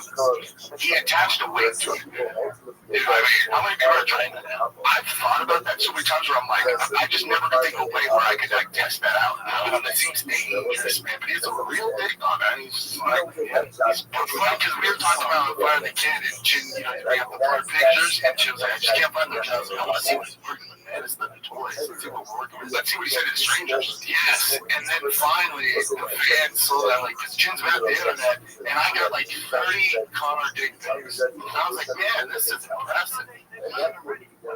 There's ways to figure it out. There definitely is. You got to get better at the internet. But, yeah, our boys in a. Here's the thing. We're like, this is crazy, man. And Connor's like, well, here's my birthday at 50 cents. And he just cruised right through it. And the craziest thing about the story, though, is who he sent those to. Like, you know who he sent those to? She's a singer, right? Pretty gal. Completely.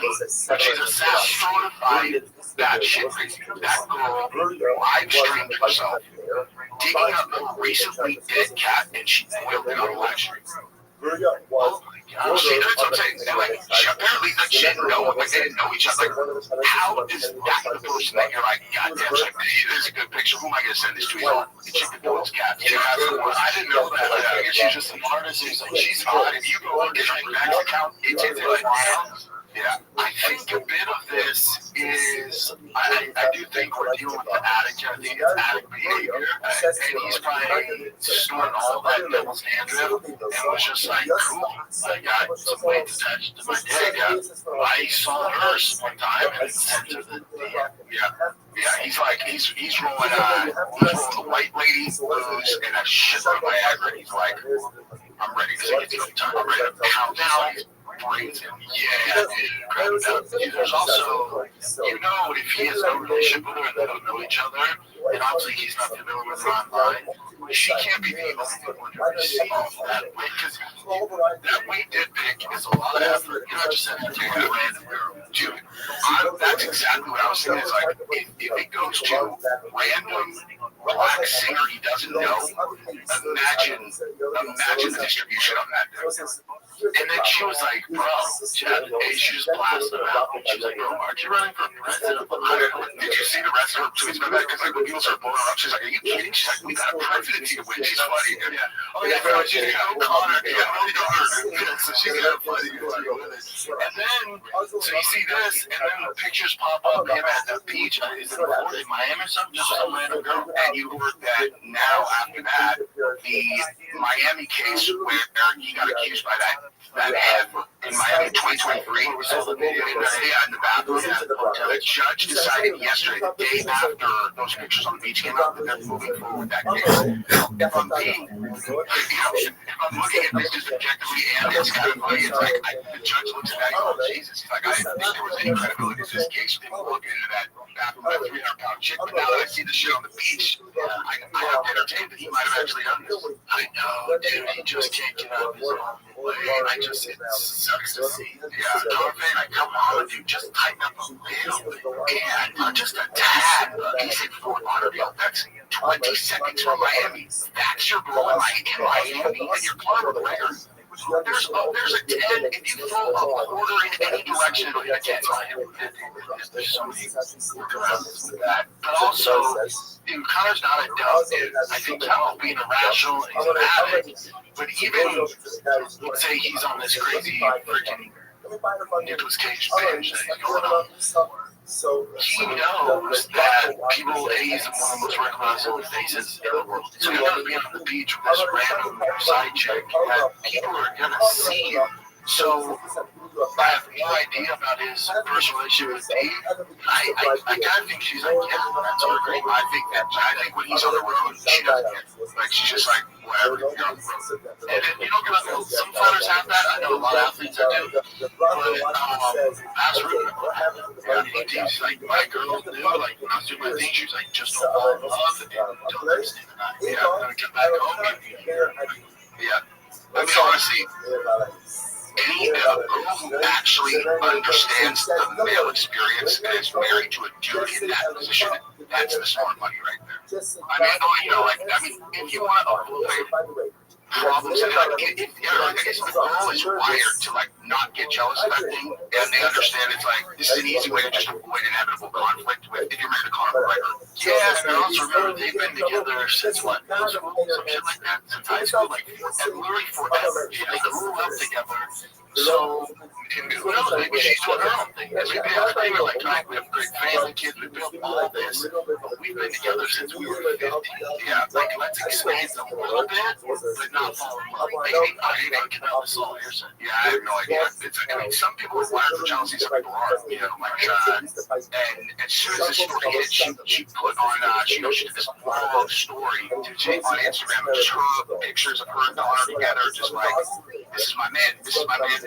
Just instant support. And she has back there, like, during the Nikita Hand thing, I mean, she not only supported him the whole way through, was there every single day, but she went hard the day, in the video, you know, and Brendan Schaub's career is officially done. So we had, second umpire was like afterwards, and so the was captured the rest of life. They did the so as tourism, so they build up the platform. Honor and we come to here and he tries out a lot of players and I will say what happens. And they get a for the research actually says over here, they say to him, I'm still under my eye. So they said to him, whatever's happening, whatever it is, they realize that you really can't make that. So the moment you came from religious people, they were I said, so what's going on here? So I'm going to so you told me this amazing story. I had to get out of jail free card. It's called overcut the mayor and the guy with the so I'll say what happened. So I'm going to play something. Also, talk to the music up there. I can't see the road. So I said, what happens? They raised the image from there and please the road. There was like, this was the president to the Walton side of the post office. Right? So the thing is, they raised this image on the beach road. They said, whoever sees this guy, I'm going to call the Hobby Rice. Whoever sees this guy's image, bring him to me. Was this to the snow I grew up. One there was one of the officers saw it, run on a slope. So what happens? He goes ahead and he got to pursue. Runs in front of him, runs away. All of the big souls. He ran into the Bronco to see protection.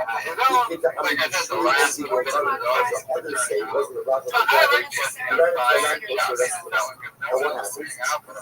So how much food must have gone? What did he do? Was it he did one finger into the food, and sometimes so he needed to reflect that once. He made it look like he was eating non-kosher food. So it's like he did that, so therefore it didn't go off the show because everybody would assume drinking beer is not going to be non-kosher.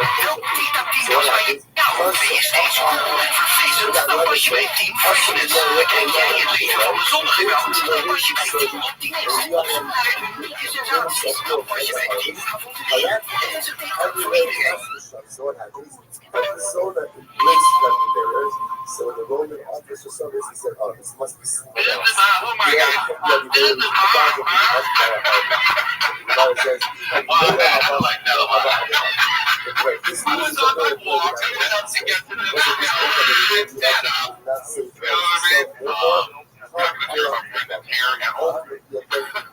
the real Slim Shady, dude. What the fuck? Why'd you dye your hair? Oh, you guys finally noticed. Oh, we know. Got out with the mom. Alright, so finally noticed. You done talking shitty movies? Let me tell you something. When you shaved your head, and when you just shaved it, not when you dyed it, when you shaved it first, I go, wow, that really suits Brett. Did you? Alright, you didn't think about it, but it's okay. I make that forever. When Tiger, before he tried out for the team, he saw some MLB guy, Bryce Harper, a picture of Bryce Harper with blonde hair. He would honestly go, I want to dye my hair. I told Tiger, I said, if you make the majors team, not AAA, not single A, not double A, if you make the majors team, rank number 2 in the nation, then you can dye your hair. He made the team. From the Yankees now, or he made it. So you did it? Just in solidarity? All 3 of us did it. Yeah. I like that picture. Your face fun. He looks the best. The major, like 3 months, man. He's on. In travel ball, there's like single A, which is, your lowest, and then majors is like the big boys.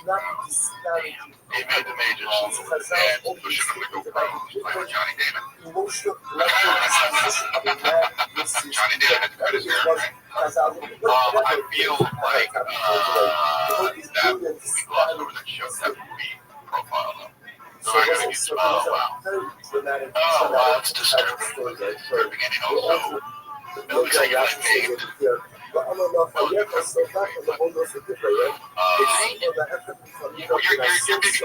for that, though. Is vape still a thing, though? Are kids still vaping? Out here in Texas, there's no vaping. Really? I haven't seen one vape out here. I gotta do vape areas. Fair point. That's a very fair point. You gotta have one. Vape areas. 6th Street vape. Vaping is coming out now, all this stuff is coming out about it. I think you're trying to suppress it. I mean, dude, how completely terrible it is. Of course it's terrible, bro. No one has it's not like when we used to smoke and it was like all we heard about was one thing. What it was, one hand, that's it. You know, you smoke these one hands, you end up with the now, what they're saying is actually because of the vaping, it's just like, it's not even legal ever. Like one vapes an entire pack of cigarettes. So that is crazy. It lights up and they just, that's insane. And it has like a big machine on it, like David Lucas has, I just call him the vape king. He used to have fucking a carburetor on his fucking vape so you can get the most smoke. Anyway, start.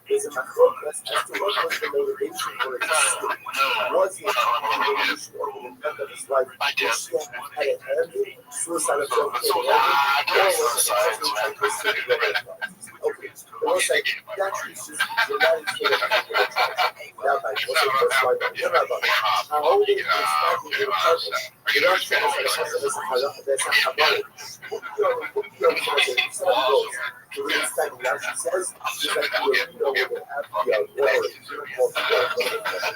Doing like, doing the photoshops at the funeral. Yeah. I did promise that to each other, something, not going to let nothing bad happen, but if something were to happen, you can tell merch a golden hour at the funeral. No, when I'm live, what we'll do is we'll still do it. Brendan, he's hardcore, he's very loyal. He will, if he dies, he'll figure out a way to do golden hour still from the casket. Chris, your new merch is dope. How the fuck would you not send me that right away? I did. I just put it up and I sent it. I emailed you. I know, she never got back to me. Oh, she will.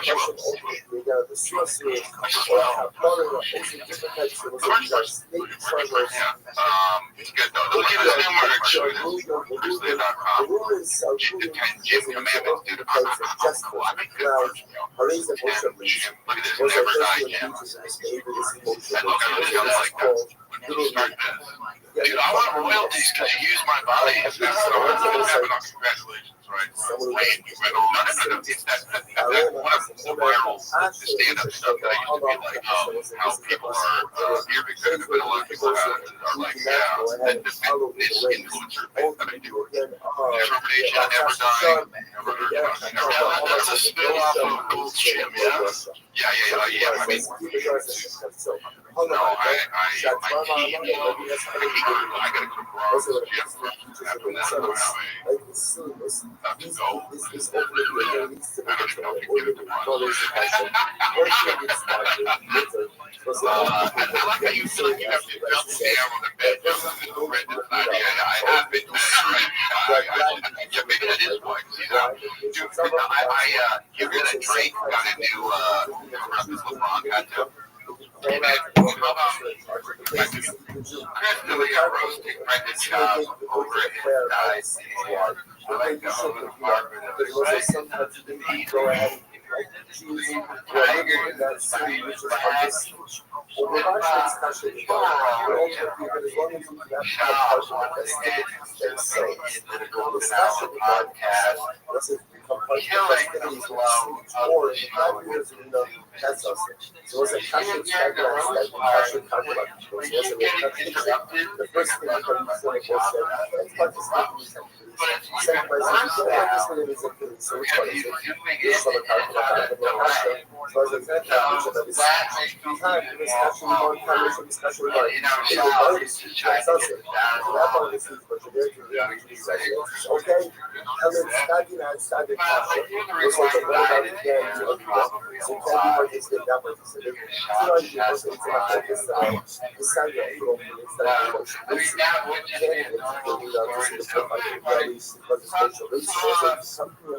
Get the season pass. They're planning to do it, so at least again, do something. I think I need try to see that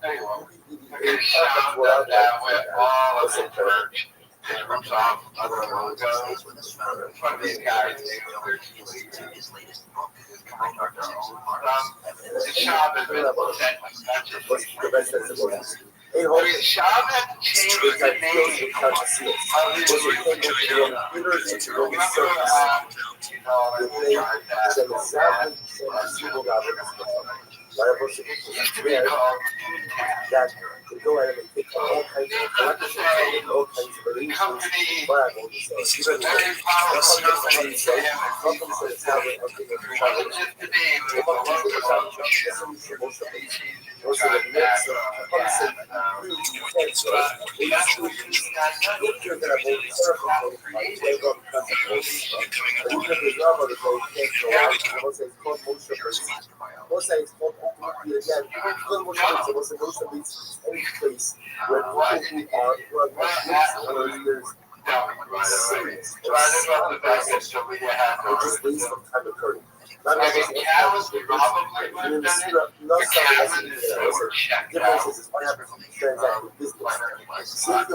name I'll say it's a shrimp gravy, like we say shrimp crackers, they get better shrimp. It's the sauce, so it's just the sauce. Big healthy shrimp, though. The big healthy shrimp. You know what cocktail sauce is, right? Cocktail sauce is ketchup and horseradish mixed together. Yeah, so that's all it makes it better. We're live, right? I'm going Europe. My Europe dates are up. Oh, we go to Europe. Crystalia.com. I got Oslo, Amsterdam, Gaza, Ukraine, that's cool. where? Gaza, that's great. October. I just put them up so far because they don't come, but I also be in Miami and Huntsville, Alabama, and Los Angeles, Dublin. Dublin. I'm going to be in Dublin. Best place I've ever performed, Dublin. Oh, really? Oh, yeah. Whenever I hear Dublin, I think of Dublin and Dublin. Right? Fucking JD, please. No, Jay-Z's the last person I think of when I think of Dublin. Yeah, but he's so Irish. He's not even in the top 10, please. Not even in the top 10 things I would think Jay-Z is. He's so Irish. What a hassle this U-Haul was this morning. Bro, that screams hassle to me. There's nothing that seems easy enough. Okay, first of all, you make a reservation, okay? You make the reservation. And then they go, hey, Eric, and they say, why you need a U-Haul? You need a U-Haul for what? I'm taking these chairs from here. Finally, for 9 months. Have we 9 months? 9 months. So you make the reservation, and then they're like, oh, they send you this text, and it's like, okay, it's all electronic. So now you gotta like, take a picture of your license, front and back, take a picture of yourself. Yeah. And then I get to the place, and no one's there. And then they're like, oh yeah, I have to do it again. And I get on the phone with the people, I'm like, I'm pissed. I'm not pissed. It was such I had two people, and then you have to give them a number of someone else. Well, they have to call and verify this. Really? Yeah. So I'm on the phone with Rachel, and I'm believe me, I'm going in. And then they get phone ring, I go, that's hilarious. Getting on a movie with a truck? Those things you need to run a fucking U-Haul. Listen, I thought it was going to be simple. I now realize you're going to have fucking me trying to help you put things in the goddamn bed. I'm not going to I'm blocking your God damn it, dude. I just realized I would have hired somebody to come with me today to help you. Also, Dexter? Jesus Christ. What? Oh, I know, yeah. So I tried to suffocate them last week. I started actually watching Dexter. It's got to be bad. I just started. Like the first episode is just like all the ghosts. Do I like that? I like that part. I don't like it. You like it or you don't? I like that part. The throwback to get you back on board. I need to do that. I totally agree with Harry. I haven't seen it, so I don't know. But he left his life behind. He escaped, and then they found him out. Now bringing people after him again. You know what I mean? Like, did you watch season? How did you watch episode 1 and 2? Just one. You watch episode 1 and 2? Okay, just one. I'm just saying, he's the big harbor butcher. He needs to be found and put in prison and given the death penalty. You know what I'm saying? Have his own show. I know, but that's why he should be like, I don't know so much Green Mile. This is why he shouldn't be around people that know about him. That's why he moved to the middle of nowhere. He flipped him, and it's not even worse serial killers. They're drawn to each other. That one was crazy. What are you talking about? He scoped them, and they ran inside. You know what I mean? In the one with his killer last season, shot him. Oh, that one. Yeah. So that killer was like... Right. Well, that was the end of it, though. That was too ridiculous to go on from that. Because you found a serial killer that had fucking dead women museum under it. That's like, all right, dude, there's nothing beyond. You need to have, if you're going to make the show, it needs to either be a prequel, which they did, or Dexter in heaven. And it's like he's fucking make a crazy show. He's in hell. You know what I mean? Or jail. Real. And it's like, dude, I would love to watch it. They haven't yet to make a show that's so successful be a completely different show. And I'm all for that. I've always wanted that. You know what I'm saying? Where you're not story, you know, but that's an anthology, right? Yeah. But no, wait, I'm trying to think. If ever been a show where they made another show, Frasier.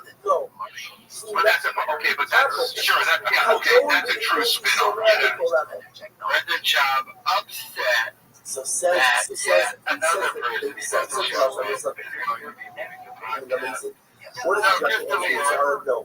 I'm spending today. I'm not going to listen to your voice. Today I'm not going to listen to your voice. ומחר, הנה, אולי נשמע אותו לאחר. Tomorrow, I can't get tomorrow. Maybe I'm going to Paris tomorrow. Maybe I'm not going to Paris tomorrow. I do know. I can't control tomorrow. But again, I can't control what I want to say. This today is the guy. And then we're going to be able to listen to me. He does know how you the most extravagant thing to say like this, right now, today. Right now, I have control over what I do right now. I have control over the thing that is in front of me. But what am I going to do? That's the yo, I am going to make today hope. I'm going to capitalize on the moments that literally are within my grasp right now. And nobody can stand from over here. Tomorrow, I don't know what tomorrow is. Sean basically so I can't make YouTube plans for tomorrow. And I can't make nothing they do promises for tomorrow. I'll get with tomorrow. So what's in here? And about something like other countries discussing again. You're looking at this like Commissioner Rodney. You're testing. If you dash them exclamation point. Exclamation point. Sanctified levels. Company gets the today. Maximize the moment you have because that's what you control in life. How do you get down? How do you use the present? How do you the daily life in front of you? Was like that's the only thing that you control life. In my heart, what's this thing about Chef Country? It's like this. If you dash down one exclamation point, actually, it's true. Exclamation point. If you dash them, I know with an emoji, right? If you dash them, like, yo, you have to sanctify me because that's all I control. Mother, is the question. Right, what about tomorrow? Can't tell you that's tomorrow. Helemaal bij je favoriete muziek met deze AirPods. Bestel ze in de computer. It comes today. I'll see you Mother to what? To you got. I tell you this, there was a waitress at the Long Beach Live Factory, and she had, what's the name, Will Ferrell, what's the Anchorman guy? What's the guy's name on Anchorman? Yeah. Ron Burgundy. Ron Burgundy, yeah. Full-on Ron Burgundy tattoo. I think it's like right here, like full-on. That's it. She was like, I love Ron Burgundy. You know, that's very weird. You know what? I don't like Ron Burgundy. I don't think that Weatherman is it. Anchorman is that fucking great. It's okay. It's okay. Will Ferrell's so hilarious, but that character is it's okay. Like he's so much funnier in other shit, I think. I don't know. So the bullshit you guys recommend and you're going bad on Anchorman, I'd like to see a Ron Burgundy footage. That'd be great. Just try. I think one of my favorite Will Ferrell performances. I always like Will Ferrell always reminds me of like a guest rapper on a Jay-Z song. Like it's right there. Sometimes when you watch that rapper had an album, it would be whack. That's how I feel about Will Ferrell. I mean, Will Ferrell love it when he like gets old school. He's hilarious. But then he's that movie like Step Brothers. No, Talladega Nights is great. Blades and Glory is great. Chicken Scream is good. Semi-Pro, come on. The Elf, he was the main character in The Elf. That's true, he was very funny in that. That's like a few. You know, he's great in Megamind. The Campaign's fantastic. Yeah, Campaign? Campaign's great. I'm not familiar with Dick.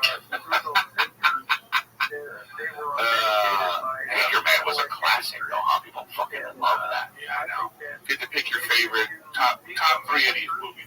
What do you think are? I haven't seen many of them, honestly. Really? Yeah. I'll tell you what I'm not a fan of. Zoolander. Oh, not me neither. I don't get it. I don't get Zoolander. For me, Step Brothers #1. What's he did? Old school. That's what she said. Megamind, Switch for Kills. Megamind's great. It doesn't cartoon. That doesn't count. He's the main character. That doesn't count. Those don't count. Asshole, come on, dude. I don't mean to not give part. Cotton Top. The best one is Elf. No, it's so great. It's talking about a classic movie. Obviously, Step Brothers. I haven't seen so many of these though.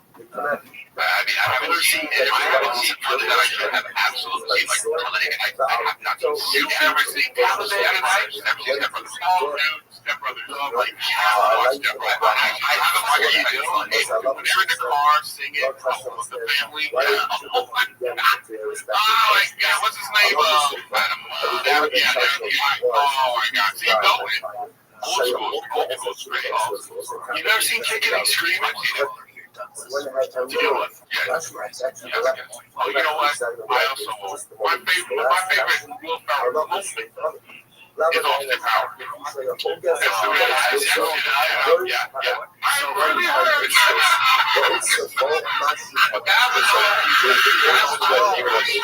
You were like, this dude is so funny. Yeah, I seen him on Saturday Night. What the fuck is he doing? And that Austin Powers. That's in my advice. That's in my top 5 funniest movies ever. It's the first Austin Powers. That shit is right here. It's like 3 Eddie Murphy movies. You know what I mean? It's like, so funny, man. I love that shit. And I think it was really good. Dude, I slept. I just it's gonna be on next Friday. I slept. It's like 14 hours on why? Because I think on the weekend was I have to sleep. I slept on Monday. I got from Sunday. I slept Monday. Sunday to Monday that night. Dude, I don't know what's going on. My fucking brain is like, did you know? How do you sleep? Do you hide from the kids? How are you able to even do that? I want to know how you sleep 14 hours with 2 kids and they don't find you. Hey, bro, sleeping in the Ferrari in the garage. I know some shit like that. I do for me, and I'm running to. Then I came home and like you look at your wife's face and you just see like broken.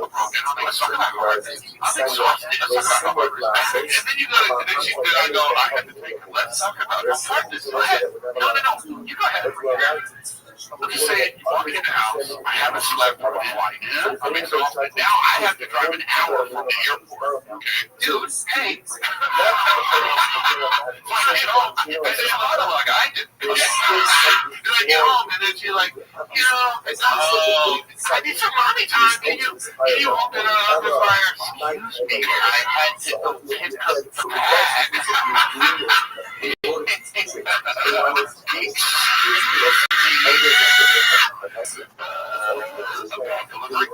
I had delivery. I had to go to Indianapolis and get the fucking bag. And they talk about, Rachel said, like, would you just on a vacation? I won't talk about every woman's dreams to have children.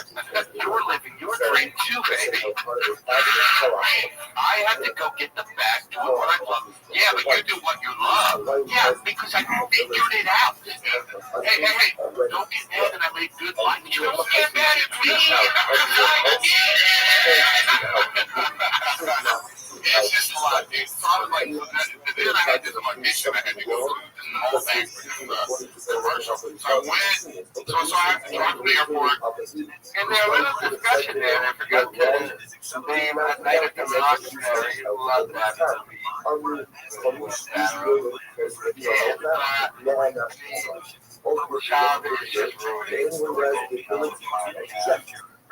This is so difficult to do. So, Have a hard degree to again, do from again, failure, is that wasn't something them that for occurred. doing the Don't research expect voices that was what only yeah, valuable as it's just God, terrible. I mean, so I was have to understand, I'm God, gonna do terrible. I said, you told me how that is one time I couldn't even touch your daughter. And to have One that, before the noble just in general, I'm gonna know. to have it on And they film, say, wow, look how beautiful the steps of the why story is he not just, he's by the way, he's in LA right now. And I bet you the entire time he's in LA, he just does not have that So when you come back, you try to increase more of the relationship. but the man is ruining the Golden Hour podcast. And then stop pushing it and letting it go. I like how they were doing it trash.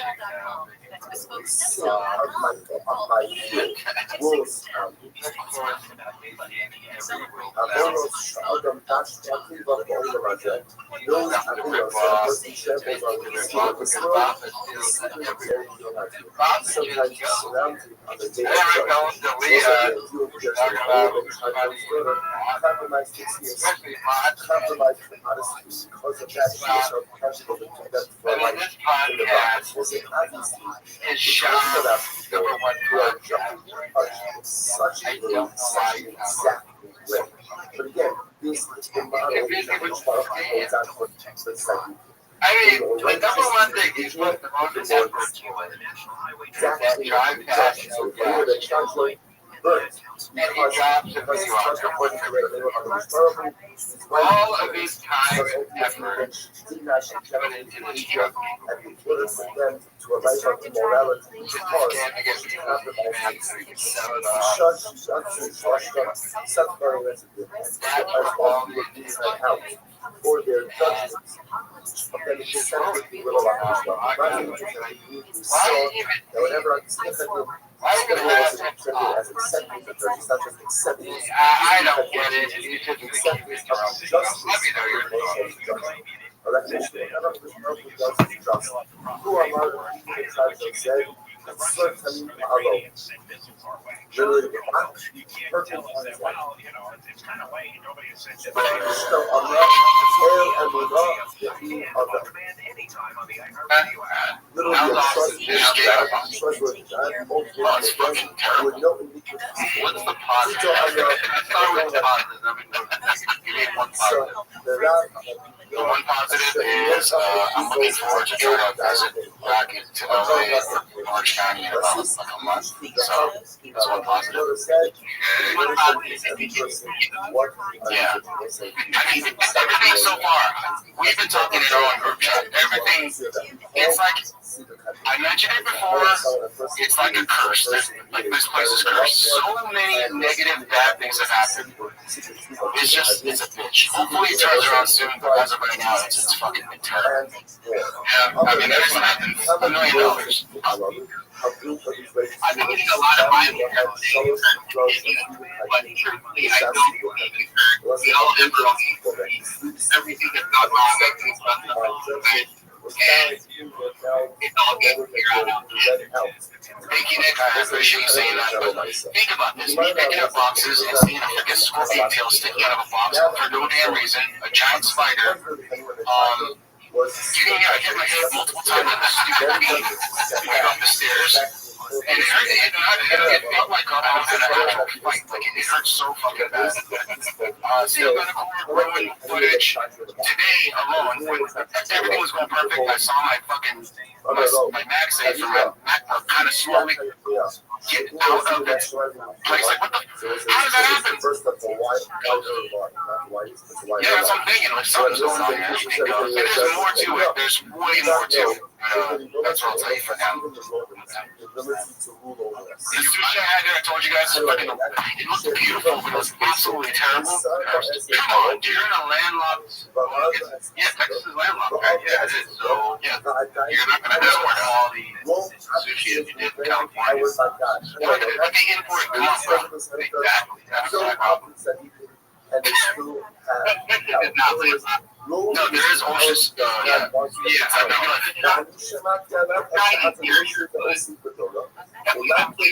landlocked. It's not landlocked. Yeah, it's far away, but it's no. Yeah, you're not. You're not. I feel like they make sushi out of bluegills. Freaking other types of sunfish. Yeah, did you guys talk? Yeah. I watched it doing funny at Belly Lab.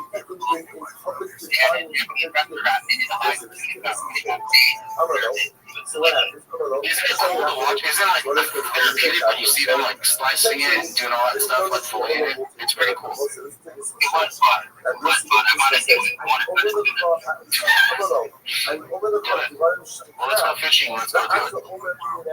My microphone down. I'm leaving when I leave the conversation AirPod. When I was in New York last week, we walked through the market, we were going to go back saying if you want to get a bag or whatever, but most of us have been looking for Gen 1 or Gen 2 AirPods for a while. We got really into the word, and I said, hey, what's up in my ears as well? And we're walking back, and this guy from the heavens just picked out a piece of AirPods. And he goes, $50. And we're like, we looked at each other and we're like, we both wanted them. But I'm like, I don't have 50, man, sorry. He's like, $40. I'm like, I only 21. I'm like, oh, this is out of my wallet. And he was like, oh, okay, fine. And walked away. He goes, okay, 21. And I got it. They pair with your phone, they say AirPods, and I thought that these are not AirPods. And that's why you accepted $21. Yes. But then at that point, I'm like, I'm not. They do work, and I was able to use the box plate of this stuff. So I'll take a $21 pair of AirPods, and then I don't look like those on the TV with $20 headphones that don't look like AirPods. It doesn't sound too bad though, so yeah, it's definitely worth $21 if they actually work. So yeah, that's a good buy, a good purchase. Quite literally the worst podcast.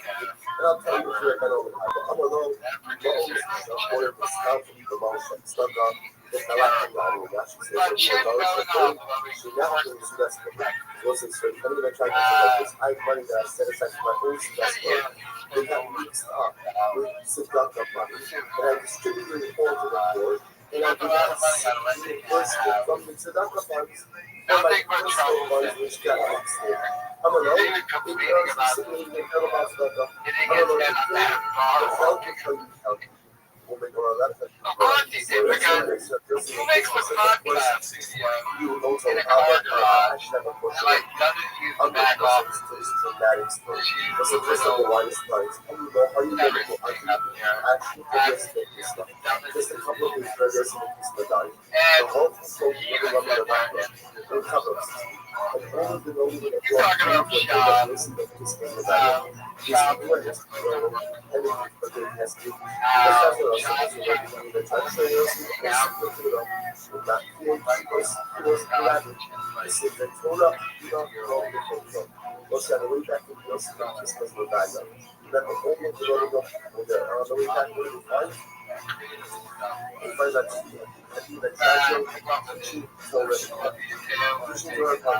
This is a quarter of less than 5 seconds. They begin to work in every person. It's one of the favorite cultural. They can move the Torah. They back to the Torah. Look at your it's spread with the branches. It's behind us all. They really move like fun. They use some extremely close quantity of red gold. They surround the line. Look at him completely. And he doesn't can't wait to go back to LA. It's not like he's living quick. He's like screwed out of it down. He'll be like, really, so it's going to be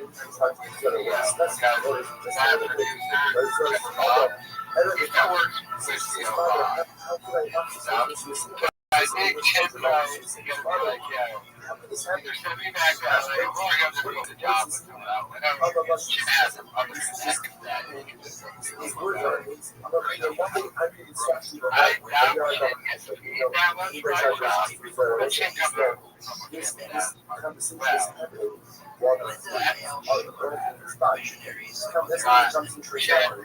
So she says to me, oh, well, then it's not the right I was saying I was working by myself. I end up a caution. This whole room is very problematic. Actually, every single something says the Torah. Now that I'm going up to say the Torah, you should have got each one of the Torah. Only about you want to just come out. This is what he said to the don't worry. Christ is coming. And he will send the Torah.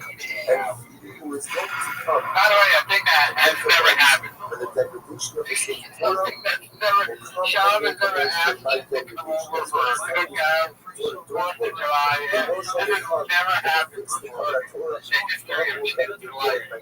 And now, one month into moving into Texas, Sean is just learning over every day, bringing bugs, videos, making the OCOs.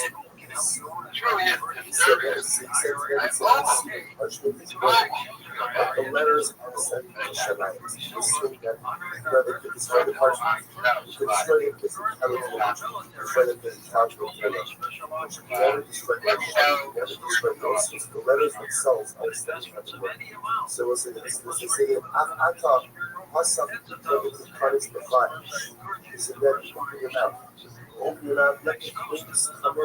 And they say that, who touched the prayer? The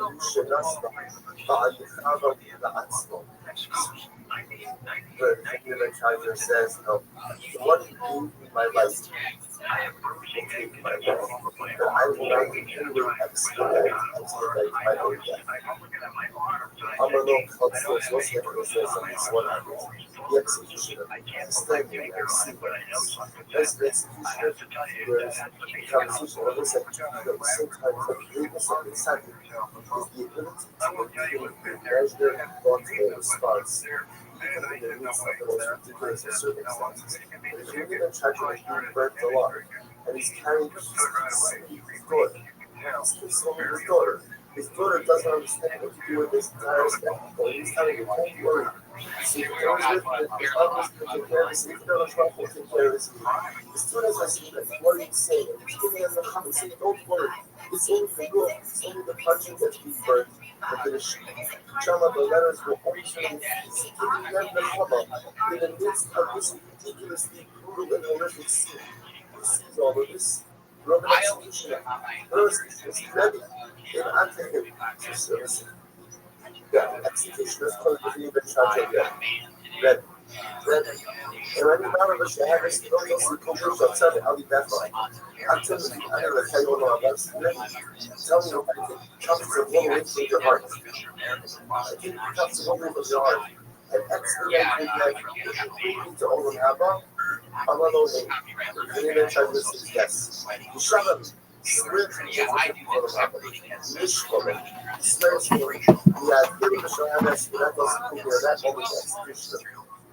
Went ahead.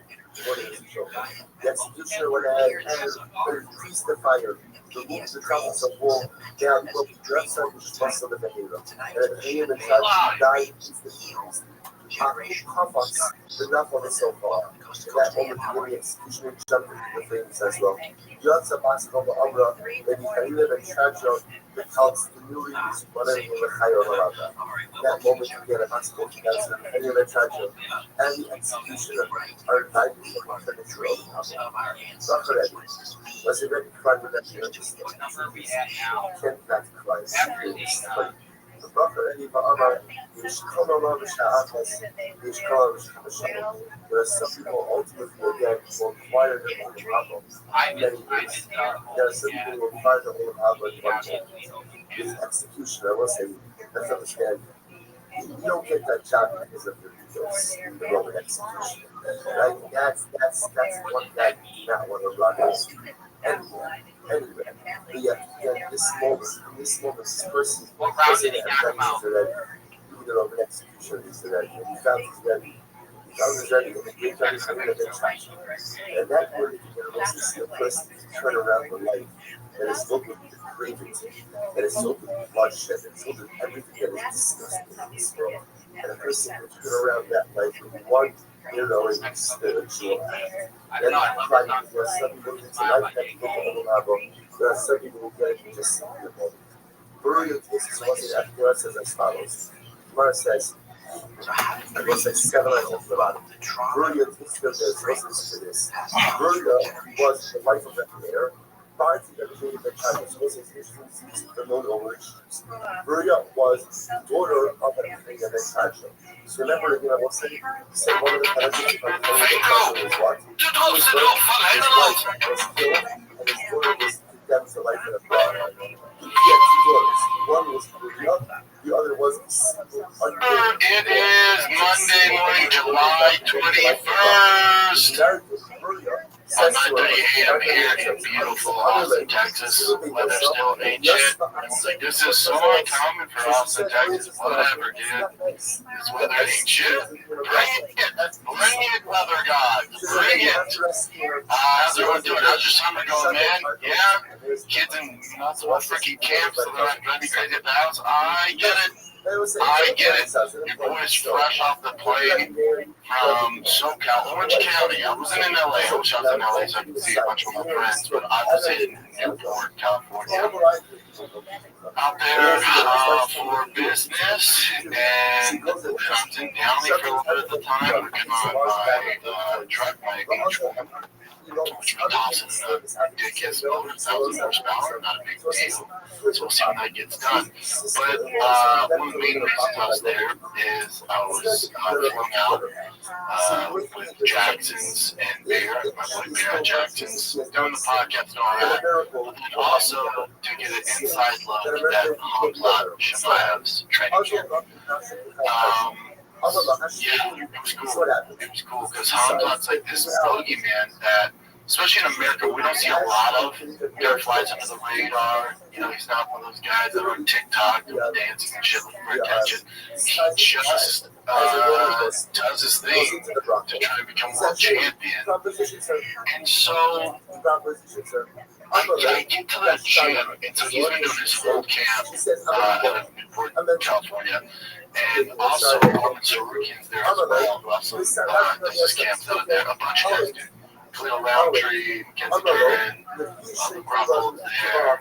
They had DJ Dilshaw, you know, coach. It's on the Jackson podcast. Obviously, they have a whole thing going down there. The environment, basically the campus. They have like 4 different buildings, and then they have their weight room. They have the recovery area. It's insane what they're doing. The strength and conditioners there. Long story short, Hamzat's there with about 10 or 15 of his team, and some of them are like, you know, up and coming or well established Pakistani and Chechen fighters, and then some are world class wrestlers. They're not big dudes because he's fighting DDPs, so they're big dudes. It's different than the camps I was in, or different than the camps I've been around, whether it's John Jones or GSP or Cheetah or insert whoever, Jill Sona and all these big-time dudes, because it was just so intense. Like, there's no joking around. It's just business. And, you know, obviously what happens in a fight camp stays in a fight camp.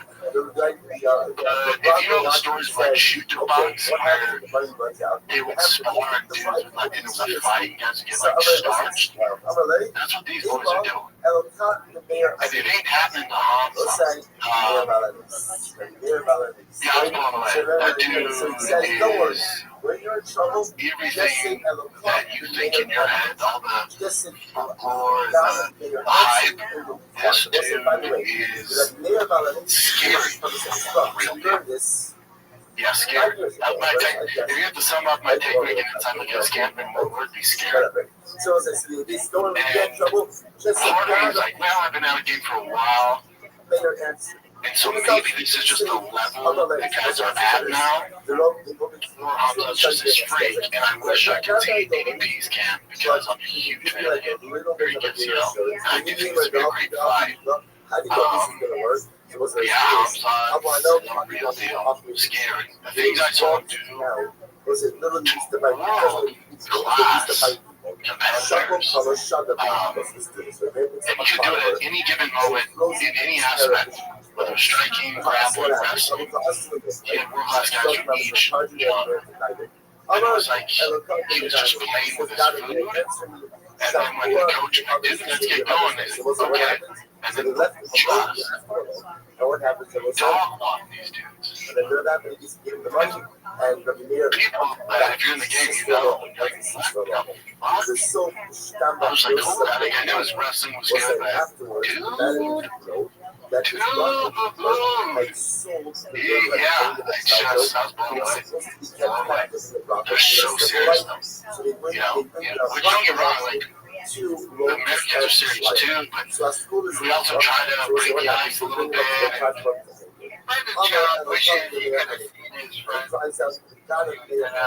Because he had to. They can't make it. For whatever the reason, what did he go to LA for? To go see another car? Whatever's happening. Go see another car. Or a YouTube channel. He doesn't drop any content. I thought you quit stand-up so you could stop traveling. If you only could get so I think it's stars on one time. Probably needed some addies and fatties. So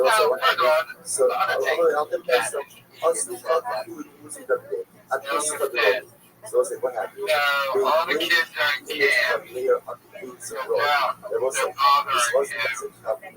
This was a precursor to the one side of the post office. Right? So they didn't travel by. Just let me try to reach over and say, this guy, under the day, lice, whoever sees this guy's image, bring him to me.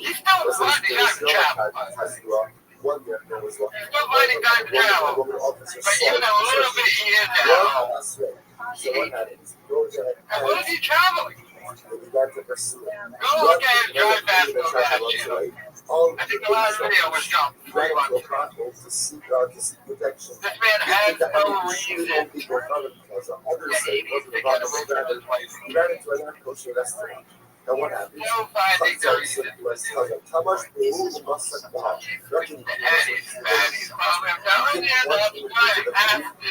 sometimes the other things. So we need a reflection as well. So he said to me,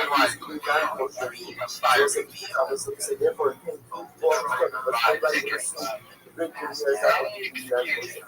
so what happened? You think on the other side, us in the soda. And we are I know for a fact. Because his wife dropped videos Instagram this whole time. So that it brings together. So the Roman officer saw this and said, oh, this must be someone else. Yeah, he came every day. The rock will be hugged by a harvest. So the Gemara says, Nobody start forcing kids to hang out. More than one. You should have to dig up. So therefore, First it was, he was flying back to LA. And then he had people coming to visit him, and then he now it's the people. Because of the episode that happened in Florida, his wife was in the episode of Florida. So I said, the mayor's wife was the daughter of the what was the episode of Florida? So what's it actually comes out of here? The Irish should have Atlas, so I said, what time is disparaging Russian titles colors? So they said, this in of itself is the statement of Russian titles colors, of what exactly does it mean. It does not mean that really Chas Shalom are not smart. It does not mean that really black intellectual prowess of men. Chas Shalom, it's Chazal's way to sing the ultimate again. Women are often more emotional. Oh, good. I was like, wow, I'm at the highest Spanish level, and it's so smart to use any Spanish in Colombia. I don't speak a fucking word of Spanish, and it's very tough. Now, my wife does, so she's fluent in Spanish, but she can speak pretty well. So I was, she had a house in Puerto Rico for many years. And Viekis. So she becomes a chief navigate. Yeah, she's having a full-blown almost. I was really impressed. I mean, I couldn't figure out how you speak so well. She's like, well, I'm a Viekis. It's like, blah, blah, blah, blah. But Colombia is a fierce culture, a beautiful culture. Suffered a great deal of violence, a terrible civil war from 48 to 57. They've always had this communist insurgency that's been in the jungles of Colombia that run the drug trade. Then you have the narcos, then you have the elites, then you have the families arriving. Well, get to it. Well, they are a very proud, fierce people, speak beautiful Spanish, and they're very classy. It's a very class-conscious country, right? But then there's also, and then there are the elite and then dirt balls, right? There are the elite families. There are the families that run it. And then there's the military. They are pretty aligned. They are very aligned. And then you have the narcotraficas, and you have the sort of communist insurgents that are now have this strange tentative peace. There's a dance between all of these groups. And then you have mostly the have-nots. You have the have-nots, the untouchables. They're not unhappy people. And the economy is flowers, coal, gas, and coffee. If you want to get plastic surgery, go to Colombia. Okay? Now, you don't need plastic surgery when you're a Colombian woman because you're born already with the kind of weaponry that Americans and everybody else spend a lot of money on. You understand? The beauty, the natural beauty of the women that don't have nots. The woman who is, making your coffee. The woman that is waiting on your table. The woman that is, forget it. Well, it's not so much happens. It's the people that have our tits out. The tits are out. It's filmed over in America. The wedding was spectacular. It was a concert. You know, like people. No, it was the elite of Colombia. But not so much. My friend will get married. Two Colombians from well-to-do families. Great people. You know, my wife is friends with them. Here's the cool thing about her friend. She had no idea he came from what he came from because he's such a class actor. I've known him forever. I mean, you would never know. So when you're Colombian from that family, there's a discipline to how you behave. Your manners are impeccable. The way you dress is impeccable. You don't show it off. Yeah, you don't usually show that off. It's not like you're like a royal. You're understated. Very classy. He was in the cast. Classy wedding. Classy people. I mean, dressed to a T. I was instructed to wear a very nice black suit and a black shirt, sir. No tie. No tie. Thank God. So all the men were black on black, and the women were some fantastic stuff. Yeah. Now, when you have money in Colombia, that money will buy you what's called happiness. Would you be considered rich in Colombia, right? Yeah. Not by the standards of the people around, but because your dollar would be maybe just fine. Yeah. You get your nails done for $5. We can get yourself a hell of a. Here's what I want. Okay, I want to learn Spanish. I want a house on the outskirts of Bogota. Medellin, you need security. And they call you Don. They call you Don Shop. Don Cannon. Or Don Brand. Don Brian. Okay? You are to take your coffee in the morning. By the way, you'll get in the shower. Your bed will be made. Your clothes will be ironed. And your breakfast will be made. You sit there. Please. These are people with dignity who work very hard. There is a class mass consciousness out there. Call it human trafficking. There's a way of doing things in Colombia. Americans, how you say human trafficking. I'm not going to get into that. What I love about Colombia, though, is that they've suffered violence, they've suffered division, but that culture is just so proud of their culture. It's the salsa cowboy, the salsa cowboy. Did you salsa? Yes, I did. You should see them salsa. Professionals show up. Professionals came to the wedding and were dancing with us. They grab you and make you start dancing. You have white people because they can't change 100%. Not a lot of whites, but now if you are of royalty in Colombia, you tend to have some Spanish blood. You understand? Because remember, Colombia, that area had a lot of indigenous Indian people. Yes, some more fair skin. Yeah, you'll see in Dominican Republic, you'll see in the Latin countries, people with fairer skin that look more Spanish or European tend to be the ones who run the show. But having said that, and there were some Mexican elites there. Some of the Mexican elites. Mexicanos. Yes, and that's also. Yeah. Colombia is not a place, like, you don't want to fuck around in Colombia. You would never go to Colombia, so in your Mexico, right? Like if you're looking for trouble, you're gonna find it. You're playing the dark side.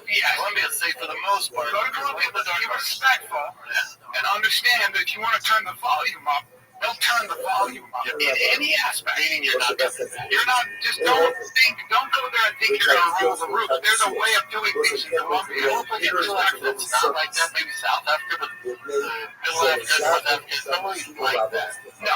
The Trump is gonna fight them out. So in Europe, right?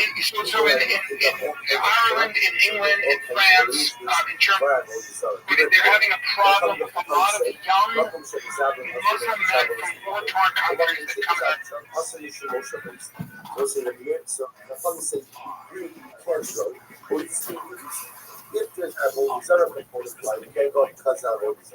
But even if there's not others, you can't go wide. So most say it's called motion leads.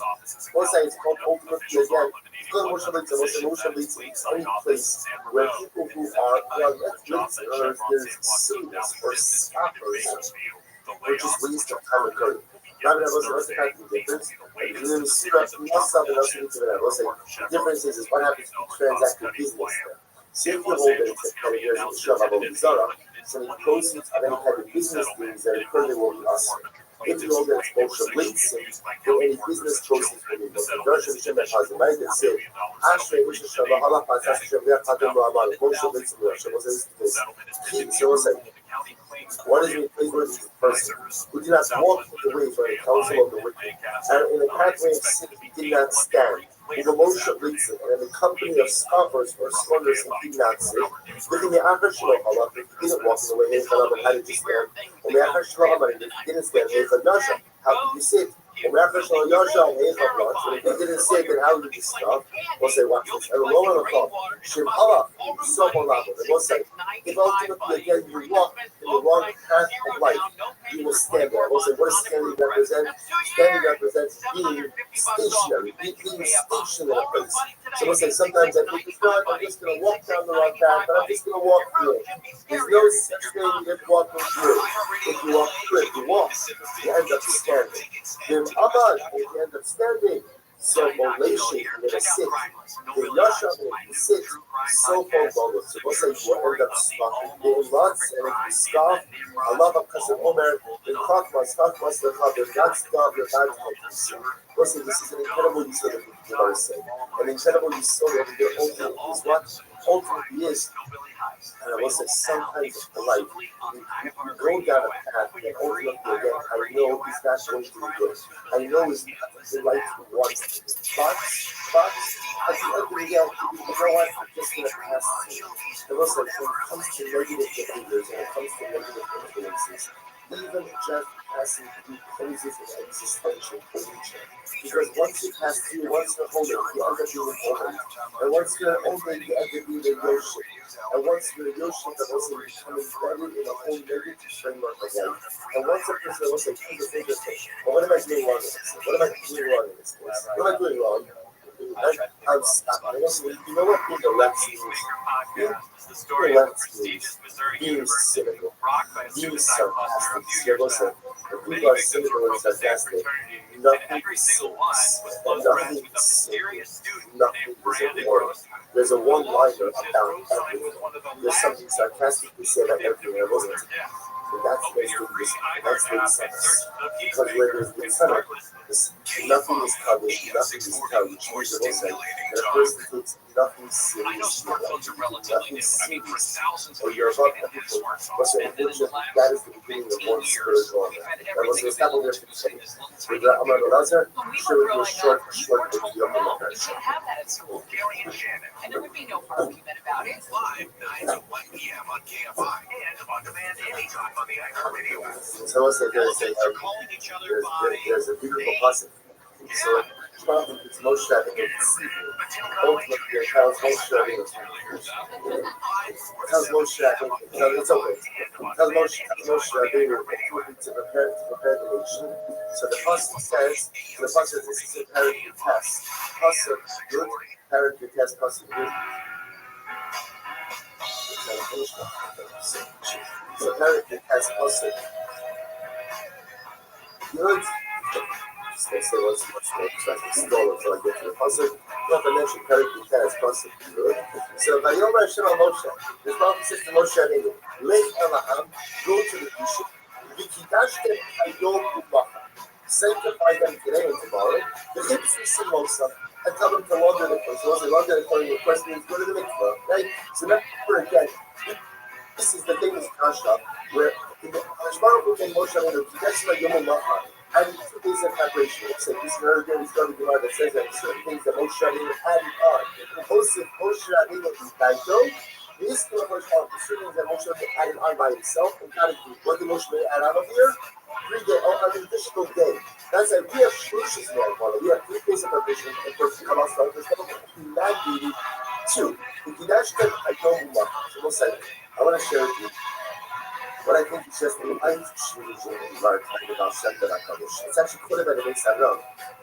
And the name of Hashem. So what's that? Listen to this. Time runs the Torah. So Hashem says here, the confession in the Machar, the Torah names to us, Taxis and Alphonse in Sahara. It was an this phrase, Confession Hayom Machar. It was a contained the very battle in Sahara, but also the very ingredient for success against the Sahara. So listen to this. So it's the heart of the factor of Allah. The Sahara often says to us, it was a redeeming sense in the Silas. The Sahara doesn't try to get me to sin. Why? Because the Sahara knows that it's everything. And I know that he is wrong. So I'm gonna encourage you not to sin. The Sahara again. The Sahara says, Rak on Hayom Sh'Araboli, V'Achel Machar Kaskel Yitzhak. The Sahara says, I know you want to be Jewish. I know you want to be holy. Listen to me. What's the rush? What's the rush? You get started on the new people. You'll turn that new page. Right? You'll turn over and you'll begin. Oh, when? Tomorrow. Tomorrow was the listen, it's already 6:41. Half the day is gone.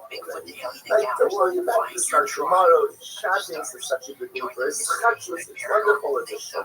You've got so much to do. Today's not the day to change. Today's not the day to be great. Today's not the day to turn over a leaf. We'll get to it tomorrow. But really, tomorrow is really tomorrow. We're going to do that day. That's the fullness I do. Like it was a session. This is again the Shara Jewish. I'll talk about this.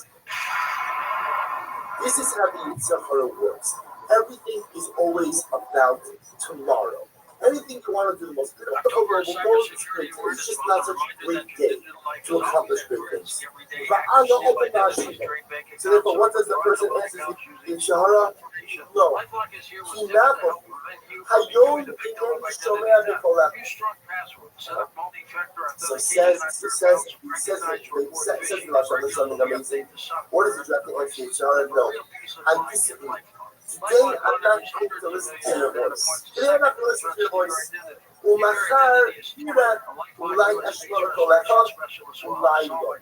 Tomorrow, I can't control tomorrow. Maybe I'm going to be pious tomorrow. Maybe I'm not going to be pious tomorrow. I don't know. I can't control tomorrow. The only thing I can control is what the Most High is today, is the now. And then for Shef Lav Shem Rabbi say, listen to how we type this passage. V'kidashtem hayom. The Most High, Shabbat you choose to say like this. Right now, it's today. Right now, it's now. I have control over what I do right now in this moment. I have control over the day that is in front of me. What am I going to do? V'kidashtem hayom. I am going to make today holy. I'm going to capitalize on the moments that literally are in my grasp right now. Hayom ani mistavish from over here. Umachar eshkol ve'idama la'asos. Tomorrow, I don't know what tomorrow.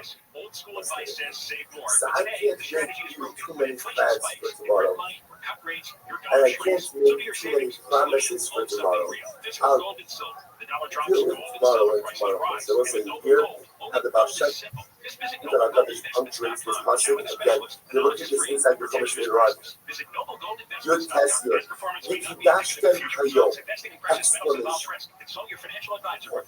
Exclamation point. Sanctify today, I will say. Seize the moment. The Carpe Diem, seize the moment. Seize today. Maximize the moment you have, because that's what you control in life. How you use the now. How you use the present, how you use the day right in front of you, that is the only thing that we control in life. Umachar, what's this? Read about the punctuations like this.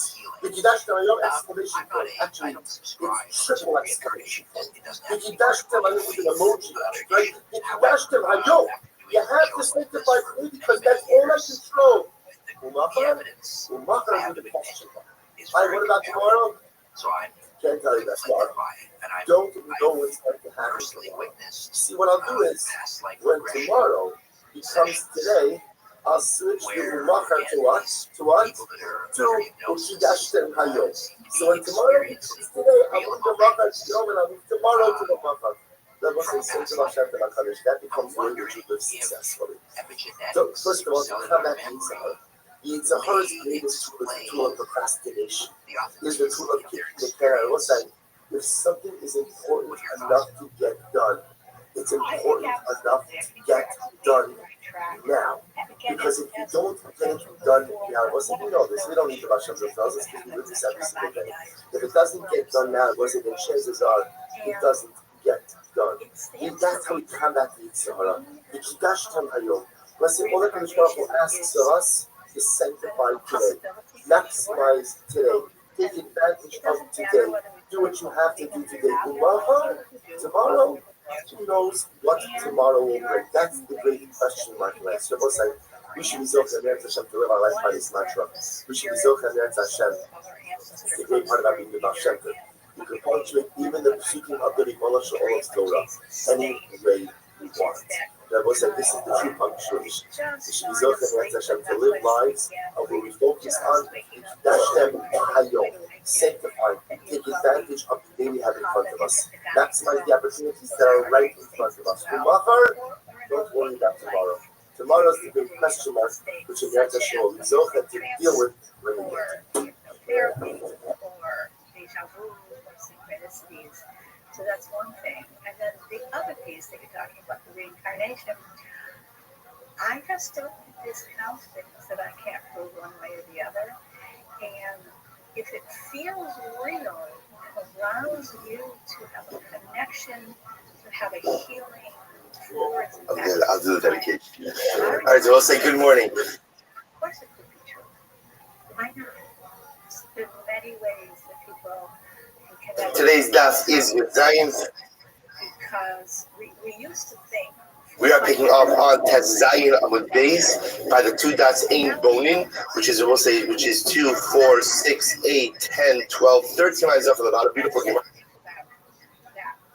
True in quantum physics, kind of actually circular and not linear, it makes the possibility of reincarnation.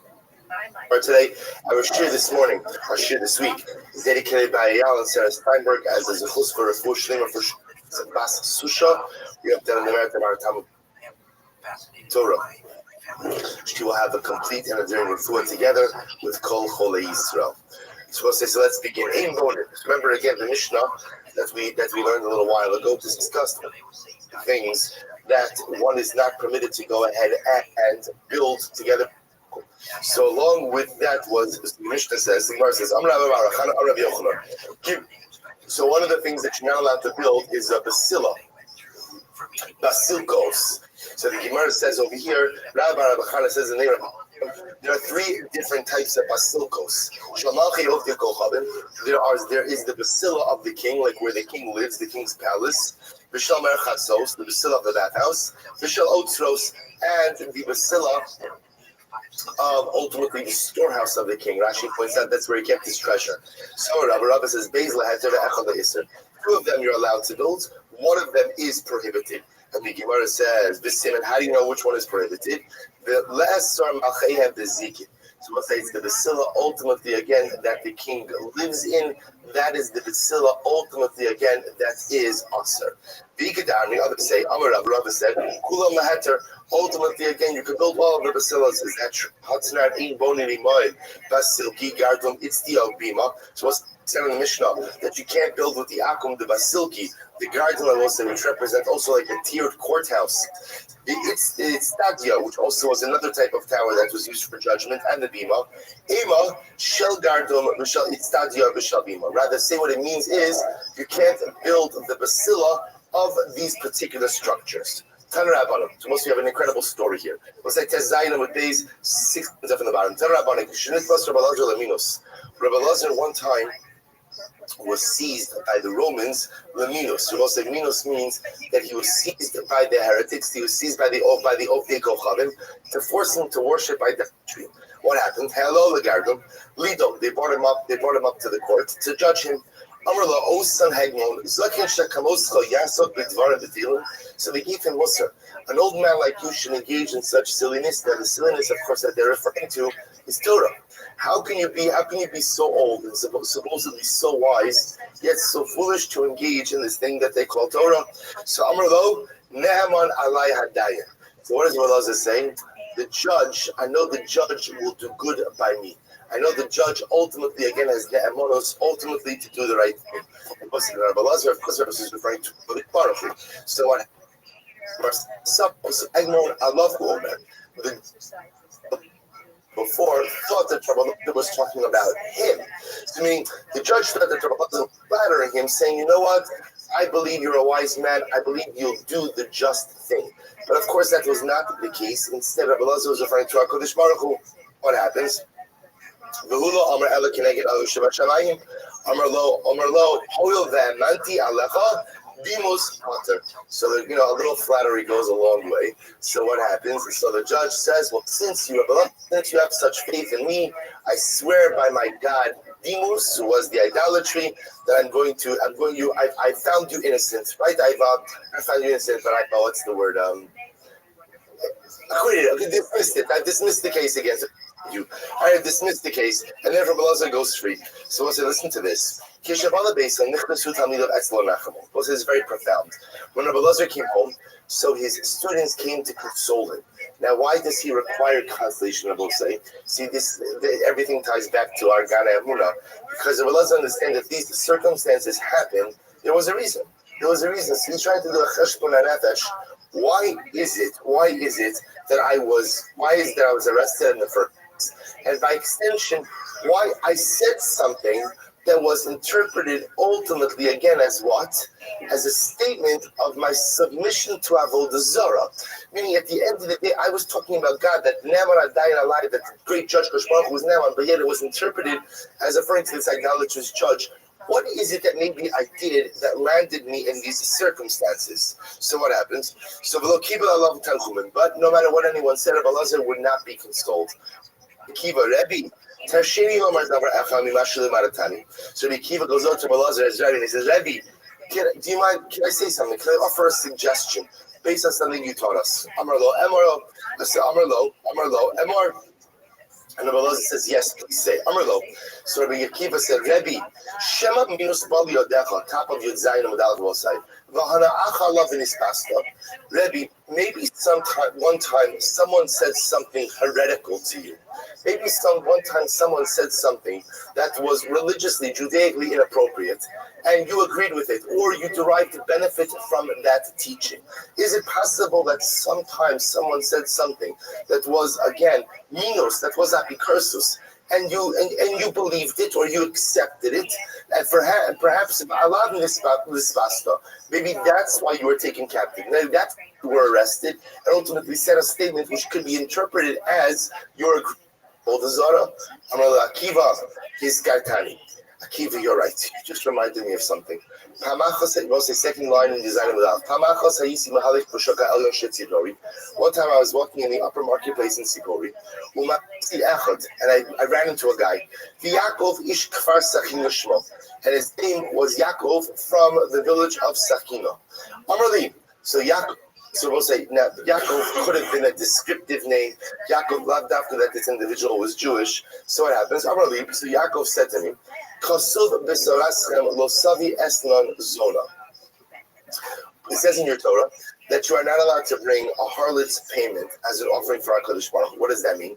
So let's say again, a harlot receives as her payment the sheep. You can't bring that sheep the carbon. So listen to the following case. What happens in the following case? Let's say a harlot was paid in building materials. And what happens? Can we take those building materials and use them to construct a bathroom for the Kohen Gadol? Now, why does the Kohen Gadol need his own bathroom? Well, Rashi points out the Mishnah in Maseches Yoma, first Mishnah, that ultimately, again, what happens after Rosh Hashanah? They go out and they sequester the Kohen Gadol for the days leading up to Yom Kippur, in an effort to prepare him for the avoda.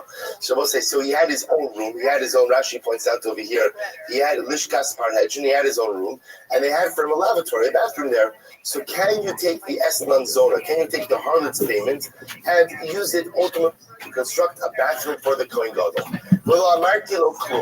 And I didn't say anything. I didn't respond. Now, the reason Rabbi doesn't respond is because you don't engage in theological discussions with heretics. Generally, again, don't engage in conversations with people who are never really interested in hearing what you have to say. Some people, when they click to engage in a conversation, aren't really engaging in a conversation.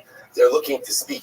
Sometimes you question, they're not interested in the answer, they're just interested in being argumentative. In that case, as we all know, we learn this about life, it's more kedai just not to engage and not to answer because the person's not interested. So same thing with these apikaros. Rabbi Elazar doesn't respond because then it says at the end of the day, generally these conversations don't really have any kind of benefits. I didn't say anything. Amrli, so Yaakov, this guy Yaakov keeps talking. Amrli, Kachlin Dani, this is what I learned.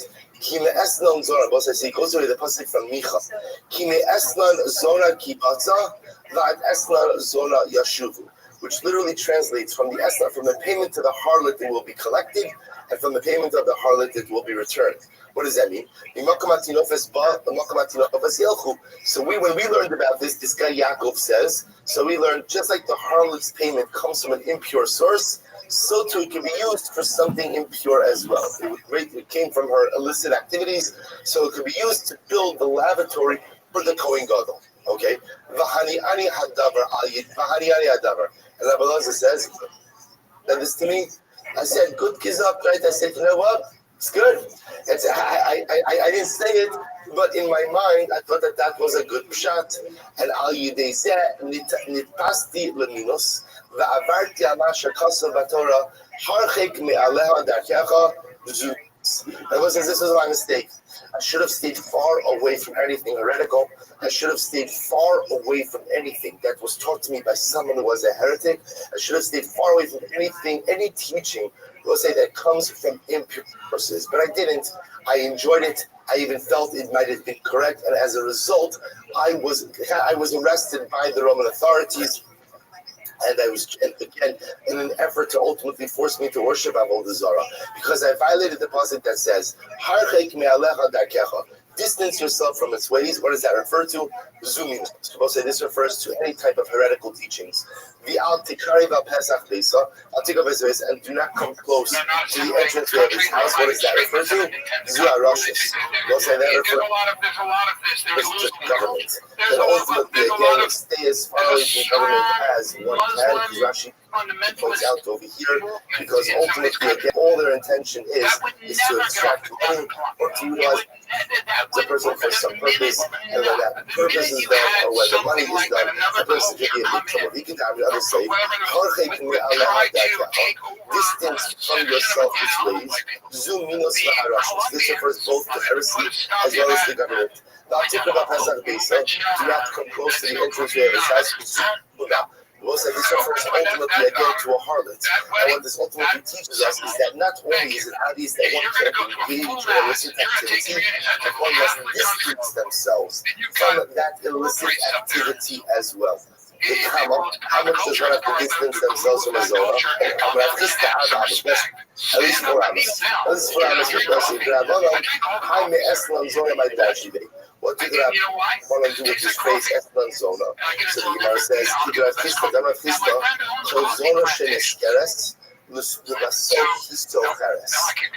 out there and stay at one of the coffee places. Just in any zona which hires herself out for illicit activity, at the end will have to buy companionship as well. What does this mean?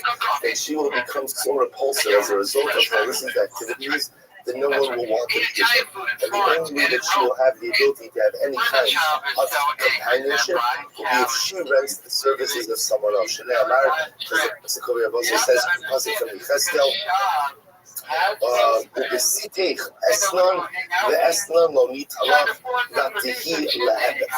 Upliga the Rabbi Padas. And also, besides Rabbi Padas, what does Rabbi Padas say? Rabbi Padas lo asra Torah ala kreva shal gili arayas bilha. Because Rabbi Padas holds that one does not have to keep an extra distance from a zona. Rather, the prohibition is just to obviously engage in illicit behavior. But again, I have to abstain from illicit behavior, but there is no obligation to keep greater distance than that. Shene'emar, ish al kol she'er v'saro, lo sikravu legalos erva. That a man may not come close to anyone who is close to him or relative of him to uncover their nakedness. So the idea over here is that gilui erva is what's awesome. Ula, when Ula would come back from yeshiva, this is when he was a younger man. He would kiss his sisters on their hands. Others said by the top of the chest. There was a Rashi picks up this really means like by the neck. So Rashi actually points out over here that this was often the way that people greeted each other, not just with a kiss on the cheek, but by a kiss on the neck. So Ula came back and I was like, these are his sisters. Now it's possible that it's also talking about adult sisters. So the Amri Le'abei Chadaru, please, supposed to say, what are you doing here? Now a sister is in purple. Like, the relationship, yet what? Yet Ula's coming and kissing them. And Ula's going ahead and contradicting himself, because what did Ula say? Ula holds the most that coming close in any way to anyone who is an Erev to you is also showing the suppose that this is always the catchphrase. Means go away, love here, go around. The idea that we see the Nazir coming close to the vineyard. And I say the vineyard, ultimately, again, it's a shortcut to get to where he wants to get to. Ultimately, we tell him, better not to take this shortcut. In other words, don't place yourself in harm's way. Better to make distance. So Ula says, that when it comes to matters of illicit activity, it is much better to place a distance, as much of a distance as you can, between yourself and anyone who is an erva to you. So we'll say, first of all, it's just an interesting discussion in general about the halachic parameters of kissing female relatives. Obviously, again, with immediate relatives, the issue is not as much, but with extended family, it can become an issue. Again, we're not on topic for today. The interesting part is Ula. What do we do with Ula? Because Ula himself is the one who said, the sicker Hulagalos Erva means you don't even come close to an Erva yet. he's kissing his adult sisters, which again is not halachically prohibited, but it's interesting that it seems to me that he's not following his own teachings. So if you look at Rashi, if you look at Tosas is something very interesting. Tosas says, that which means more than now.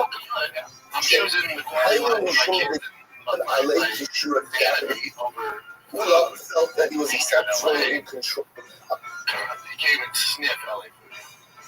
I'm not gonna say no about barbecue. I can't eat barbecue fucking 7 This would not engender any type of illicit feelings within it. But Ula also cautions that every person has to know themselves, and every person has to know their weaknesses in the realm of morality or immorality. And therefore Ula says better to be careful and safe than to take certain licenses and get into trouble. Okay, so the Gemara goes like this. No, Aluka, supposed to have the Gemara quotes the Chassid from the Mishlei. La Aluka shtei baros. Aluka has two daughters who say, give me. Okay, he was like, who's Aluka? So if you take a look again at Tosas, Tosas says, La Aluka, Pshat, Haini Gehenna. Aluka is another name for Gehenna. Okay, so Aluka has two daughters. There are two daughters in Gehenna, and they both say, have, give me. I have, but also, what does it mean, have?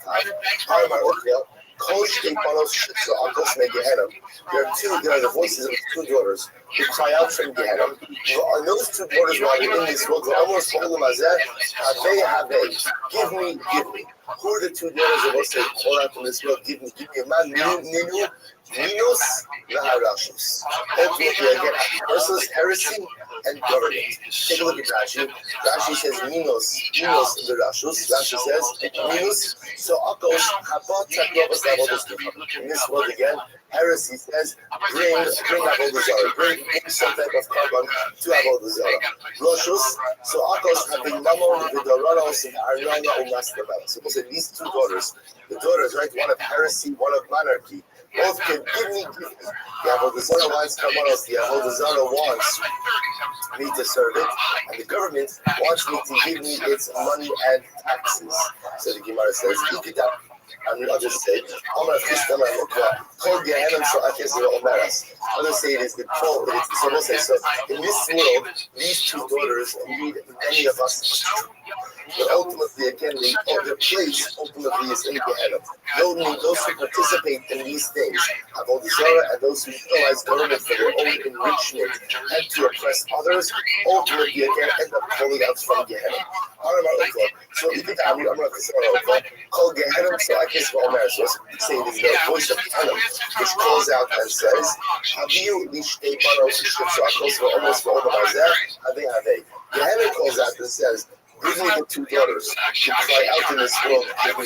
So again, the two daughters of Minos and Rashus. So you learn also here now from the Pasuk from Mishlei. This is actually amazing. So it's literally, all those who come to it, Lo Yeshuvim, will not return to Lo Yasigu Archosai, and not find the pathways to life. So take a look at Rashi just a moment.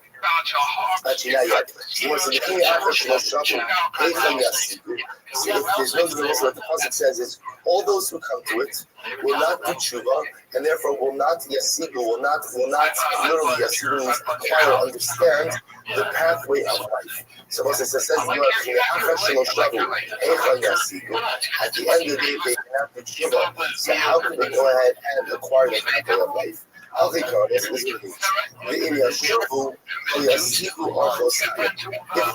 tshuva, they will no longer have life. Now, we'll say, this is referring to all the avodas. So the Martin says to me, if a person does avodah zarah, then what? Does tshuva, they will not be given any eternal life. That's the shot. This is amazing. Look at Rashi. Rashi says, anyone who engages in avodah zarah,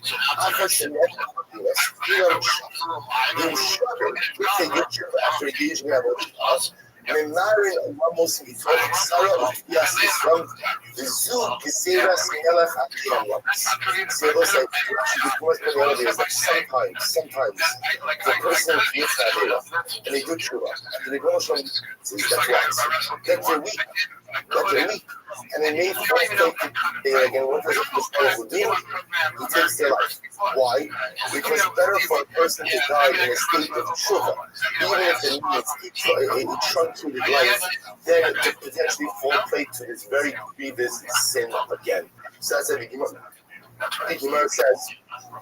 Ultimately, again, tshuva. In Yashuvu, lo yasivu archos chayim. That sometimes, again, if tshuva occurs on both sides, the Rebbe Shalom does the chesed, ultimately, again, of ending their life there, in order that they cannot fall prey again to the clutches of sin. This is specifically talking about Avodah Zarah.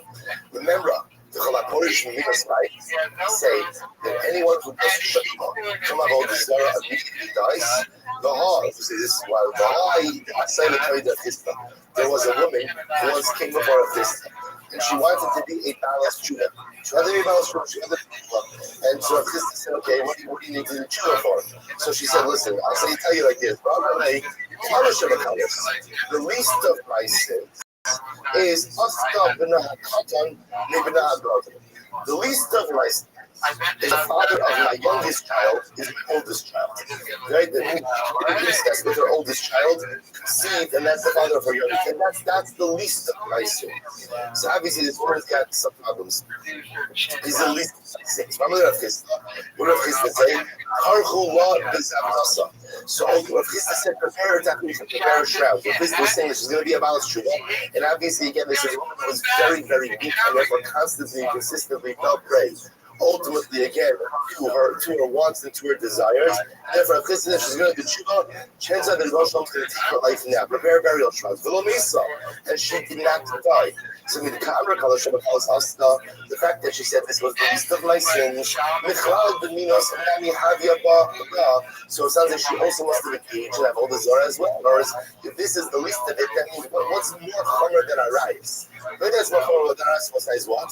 Is either she was or it's so you have to she murdered someone, but she has she worshipped the Zara as well. Yet again, she did not die in the immediate aftermath of her tshuva, to which the Gemara says, to the Hajjah B'Shakra. The case of it is she did not make the complete tshuva.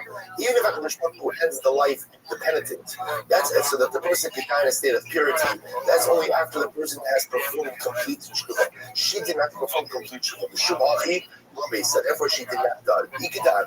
Others say both sides. The minos tend to have low. Are you telling me that it's only when one does tshuva from Avodah Zarah that ultimately it's possible that Baruch Hu may take their life right then and there, so that they can die in a state of purity? Is that only true by Avodah Zarah and not by other averos?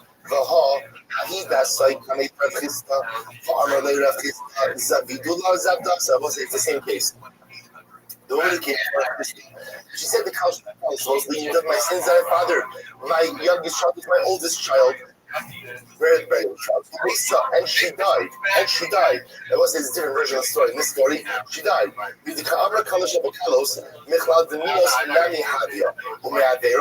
So the Gemara says, it sounds like over here she must have been engaged in Avodah Zarah. But again, you tell me that this concept of immediate death after tshuva only applies by Avodah Zarah, but not by other averos. We'll say, here comes the famous Maisa. So we'll say, just let's know what's happening over here. The Gemara put forward a model, and the model is that sometimes when a person is plagued by a particular avera, specifically Avodah Zarah, and a person finally summons up the courage to do tshuva, sometimes we don't show chesed of what? Of removing this person from the world so that they can no longer fall prey to that same Yetzer Hara. And that is the chesed. The Gemara is asking, is it only by Avodah Zarah, or is it also by, it's only by Avodah Zarah and not by other averos?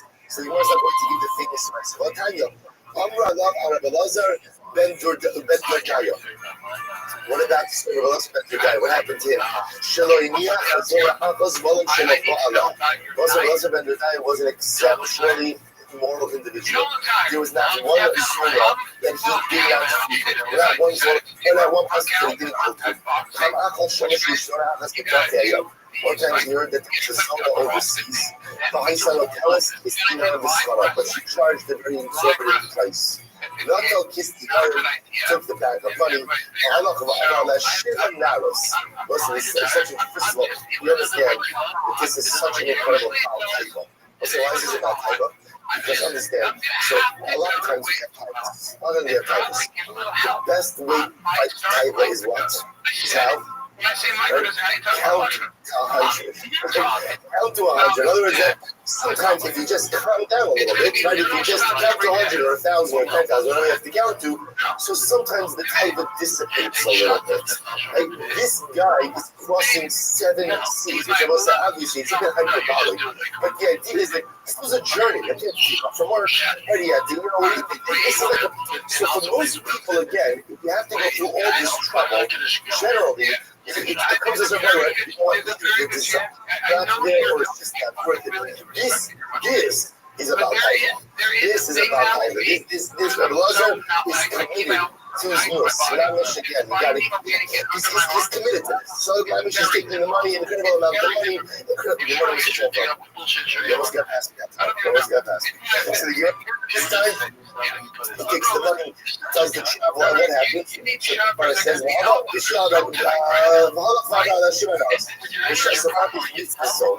Bishas Heryo, and with that moment that they're about to sing, she exhaled.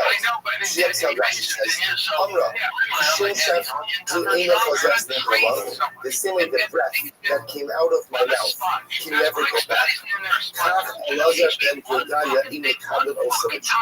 So to Elazar ben Gedaya is not going to be true. I will say, this points out, she didn't say this. She's not a Mashkiach. She's a Zohar. Right? So I'm saying at the end of the day, she's not giving him Musar. She's not giving him Musar.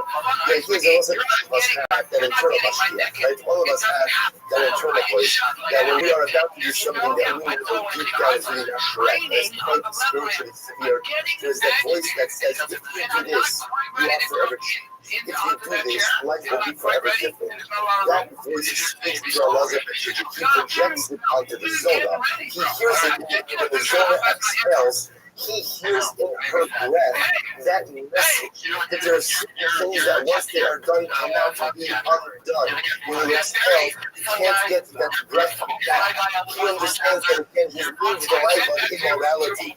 But perhaps this is the most profound act of immorality that he's about to commit. And I will say, not just because an act of immorality is an act of immorality, but the amount of effort and resources that he put into this act shows that his life is all about immorality. See, I was like, sometimes we all have weaknesses and we all commit averos.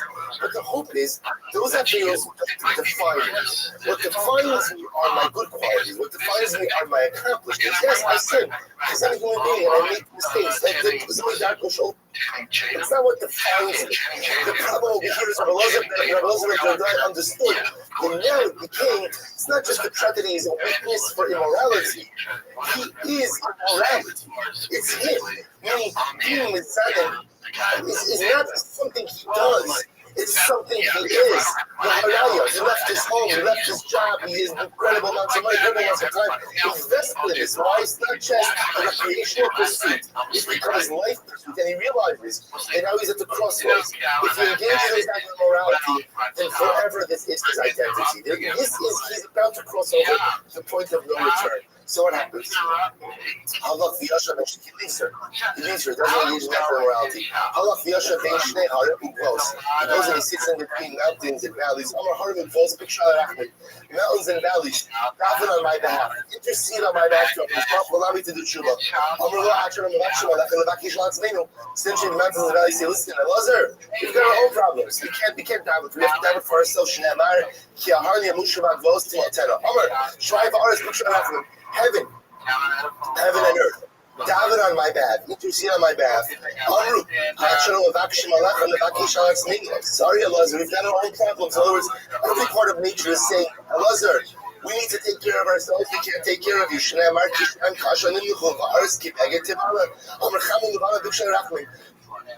Sun and moon suffocate on my behalf. Before we down for ourselves, moon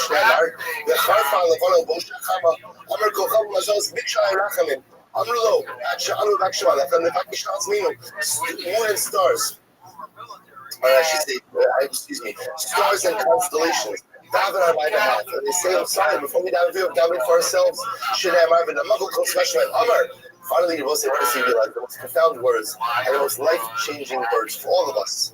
Ein hadavar taloi ela B. I realized that the matter is dependent on me. So it's like all of us have that Elazar ben Dordaya moment. Because in life, we like to go ahead and outsource our success to others.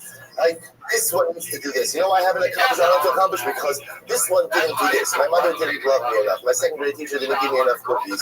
You know, my boss isn't nice enough. My coworkers aren't supportive enough. And again, there's a million and one different reasons why we don't accomplish the things we don't accomplish. And by the way, some of them might be legitimate reasons. But at the end of the day, you have to live life with the mantra, Ein Hadavar Aloi Ella B.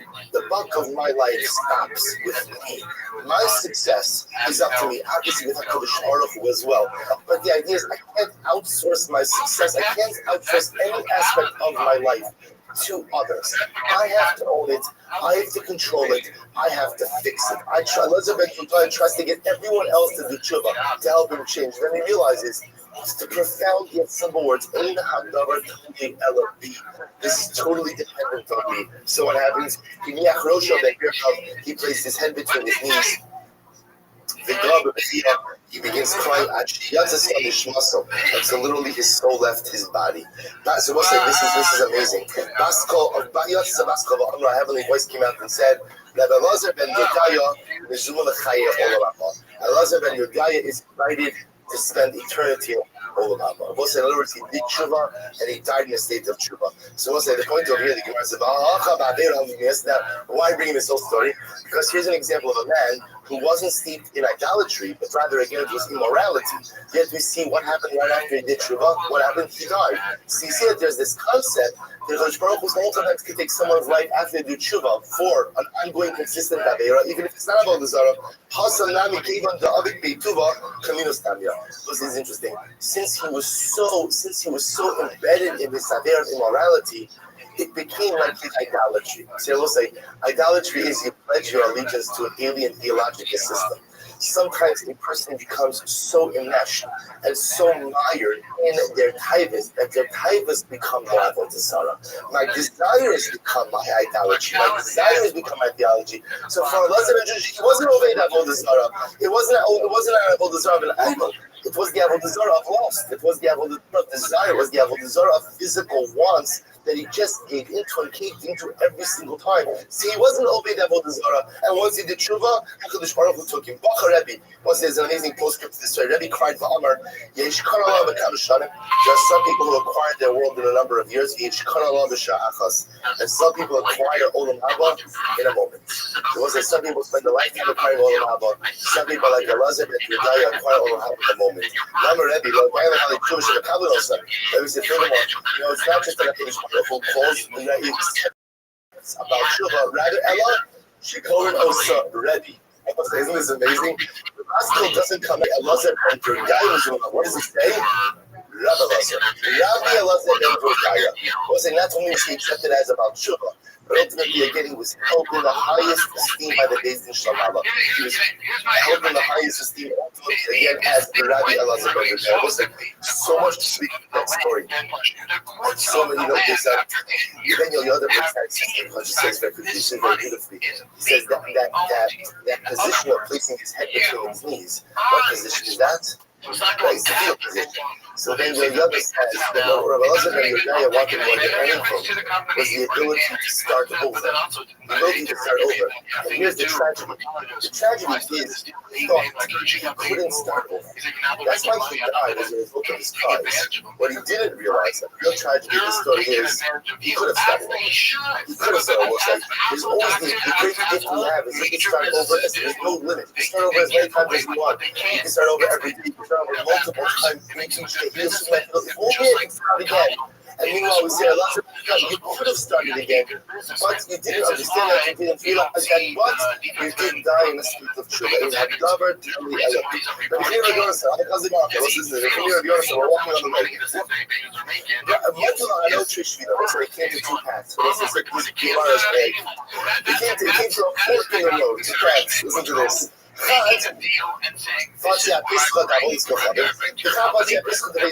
we'll say one path went by an idolatrous temple, one man went by a brothel, a house of dollars. All right, so which path do you take? This is not a metaphor, by the way. This is not like they literally. I mean, it is a metaphor. It actually, and that's what the metaphor means. It's a metaphor for the fact that the truth is there is no path in life that is absolutely kadosh b'tahor. Every single path in life has its pitfalls. Every single path in life has its spiritual dangers. The shaila is, how do you treat the least of the dangers? So the shaila is, which I'm going to let's take the path of idolatry. Let's take the path that passes by the Avodah place. And what happens? Right? Because after all, you read the Sanhedrin, aren't you convinced that Noah Gavin, that means there should be blood? So we have a better chance of not being lured to Avodah Zarah. He passed by the basis nodos, the battle, that Yitzhak is still very much alive. We run the risk of even being pulled in there. So I'm just going to point something out to you. Do you understand what we're talking about today, right? Goes into Rabbi Hanina and Rabbi Yochanan. Rabbi Hanina and Rabbi Yochanan are nervous about walking by a brothel, lest they be enticed to sin.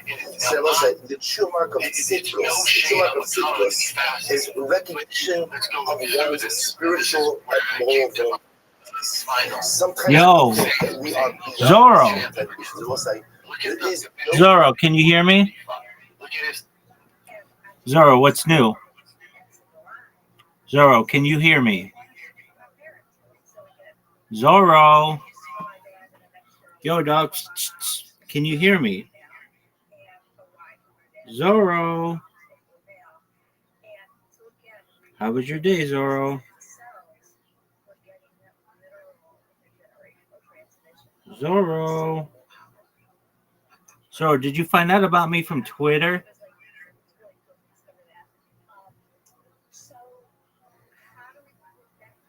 Zorro, do you speak English?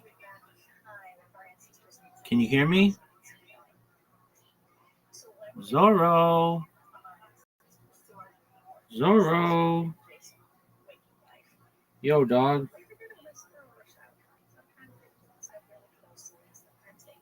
All right, that's cool. We're just chilling. Temptation that we are give people the opportunity and we read all kinds of stuff.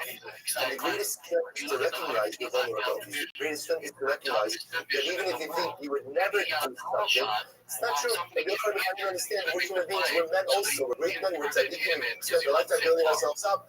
But we are not oblivious to the temptations of life.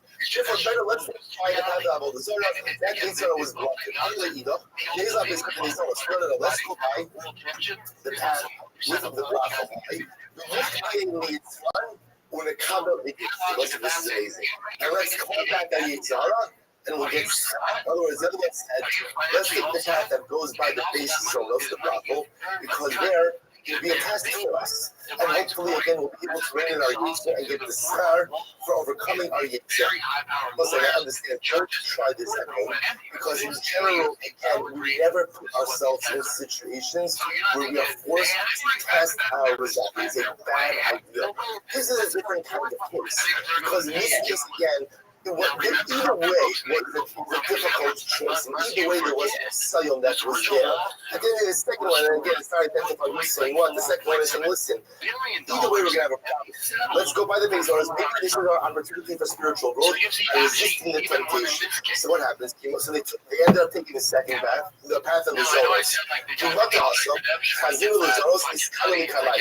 what happens? They're passing by the brothel, and all of the Zoros ran inside and closed the door. So one said to the other, how did you know? In other words, the one who suggested that they passed by the path of the Zoros must have had some kind of inclination that they'll be saved from Avera. How did you know this was going to happen? Amalek says, doesn't mistake. Mezima tishma lecha tevura to that's exercise. So what is this? You literally see what you want. Like after see what you don't want to do the state or you want to party. What is this? I'm going to see what is it? Anything with Torah. This is the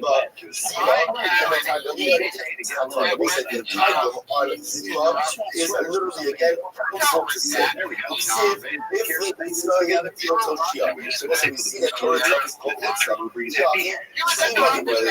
Should have said to say Torah to that spirit, what it means is also that you will be steered ultimately again from immorality and you carry the rest of the Torah. Also, the Torah is the ultimate. So, I gotta have you. We'll say this is morality. The way sometimes, in addition to counting, but the way sometimes to go ahead and want to decide Torah has the the desire for understand the ability to bring in lost. Tell me let's listen to this. These stories are amazing. We'll say now we're going to be talking at the Asar Harugei. When Elizabeth and Rabbi ben Chacha were arrested by the Romans. My brother Rabbi Chanina ben Chacha. Ashrecha, Chanina ben Chacha. How praiseworthy are you? Why? Shenispasta al chamisha dvarim. So you are ultimately to me. So let's listen to this. So I skipped a lot. Sorry. Yeah, good. So, those are parts of the Chanina ben Chacha. Those are parts of the Chanina ben Chacha. Ashrecha, shenispasta al davar echad. You are so right. You're praiseworthy. Are you that you were arrested for one thing? Oili, shenistapasti al chamisha dvarim. Will to me that I was arrested for 5 things. And also, we'll see exactly what that means. Chanina said, no, praiseworthy are you that you were arrested for 5 things, yet you are going to be saved. Chanina ben Chacha says, woe to me, then what? I was arrested for one thing, and Chanina ben Chacha already realized that he was not going to be saved, he was going to die. Rabbi Chanina ben Chacha says, because you engaged in Torah and Gemilas Chasadim, and Chesed, Torah. Like, and I only learned Torah, I didn't engage in Chesed. Was his profound Gemara. The one whoever just learns Torah and doesn't engage in Chesed, wow. Was a son who learns Torah but doesn't engage in Chesed, it's like he doesn't have a God. The Yom Rabbi when you swap the law okay MS. My the law okay MS. Shekala Osi the Torah Bilbot Doma Kinisha in Elaka. The ultimately again what's like the Elokim MS is the God ultimately of Chesed. So therefore again if a person learns Torah but doesn't serve the Torah doesn't do Chesed, it's as if he doesn't have a God. Gemilas Chasad al is that true that he didn't engage in Gemilas Chasad? But yet, and the Belas Rabbi Yaakov Omer, Lo Yitin Adama Osam the Ariki Shal Staka Ela Aim. Mamuna Alav Tam Tachem Rabbi Chanina ben Chacha. So also listen to this. After see the Rabbi Chanina ben Chacha also saying Elizabeth Harta, you're going to survive because you learned Torah and you did Chesed. I learned Torah and didn't do Chesed. That's what the Chanina ben Chacha didn't do Chesed. Yet the Elizabeth Yaakov says that also you shouldn't contribute to a tzedakah fund unless it's administered by Tam Tachem like Rabbi Chacha. So Rabbi says, so what do you say here? So Rabbi Chanina ben Chacha was associated with Rabbi Tzedakah, to which the Gemara says, even though with the Haman the heaven, all it's saying is that a person in Chanina ben Chacha was trustworthy to administer the fund. It doesn't say that what? It doesn't say that. It doesn't say that he did it. It doesn't say ultimately again that he administered the tzedakah fund, or that for that matter that he engaged in Gemilas Chasadim. But I learned Amar Lo knows Amar Lo Moshe from this Chafuli the Moshe Tzedakah. So listen to this. He had but the Chanina ben Chacha said, and I gave it all. I gave it for it. Has to go to experiment. And can't be given for other purposes. So the Chanina ben Chacha saying one time, I stuck in my mind, stick in my rock and stuff, and essentially again, I gave it trips to get there to make sure that both the Purim as well as the general needs. So you must say that what's this type of conversation? And if I even try to give us a month, we can go and lay no on it. We get into a tough for someone who's expanding, should have done, should have performed more active. So basically, the power of chesed. Torah by itself is not enough. If you're in charge and says, you're going to be sick because you have Torah and chesed. I have a lot of Torah. Don't have chesed. So what happens? You let Elazar doesn't have to go to the story. The Romans want to Elazar before them. Amru, night time of Tanis. The Elazar, why did you teach Torah? And why were you in a feast? So they accused him of two things. They accused him of being a thief and teaching Torah. So this is a statement. I'm ready. Be safe for those sefer. Be safe for those sefer. If I held the sword, then I didn't hold the sefer. And if I held the sefer, then I didn't hold the sword. Otherwise, if I was a teacher of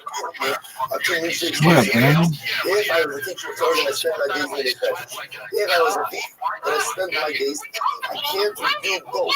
You make the whole myself and it shows that the charges are false. In other words, one of these charges are false, and if one of these charges are false, the person who's making the accusation is obviously a liar as well. Right?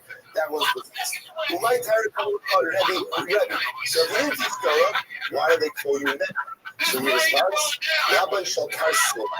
I'm a Rebbe of believers. I'm a believer. I'm a believer, so so they call him Rebbe of believers. Really? So the Gemara says, isolate Shekibui. They part of the two schools of bread. He said, let's see what you can do. Which one is the warp and which one is the wolf? So when you tell me which one is which, how do you arrange it on the loop? Thank you. It's not pertaining. Obviously, Rabbi has no idea because he's not a believer. So a miracle occurred. Asya Zipurta and Sikwa al Dishasya. There was a female came and rested on the warp. The Asya Zipurta Biyasa of the Hadra. And the male came and rested on the wolf. So the wolf is thicker than the wolf. So he was able to see the male, which like this, so associated with the wolf, with the wolf side, and the female with the wolf. So that's how I was able to tell. How was he able to tell the difference in the gender of the bees? I'm not sure. But okay, whatever it is, that's the culture. Hide the shots here, the hide the armor. He says, this is the wolf and this is the wolf.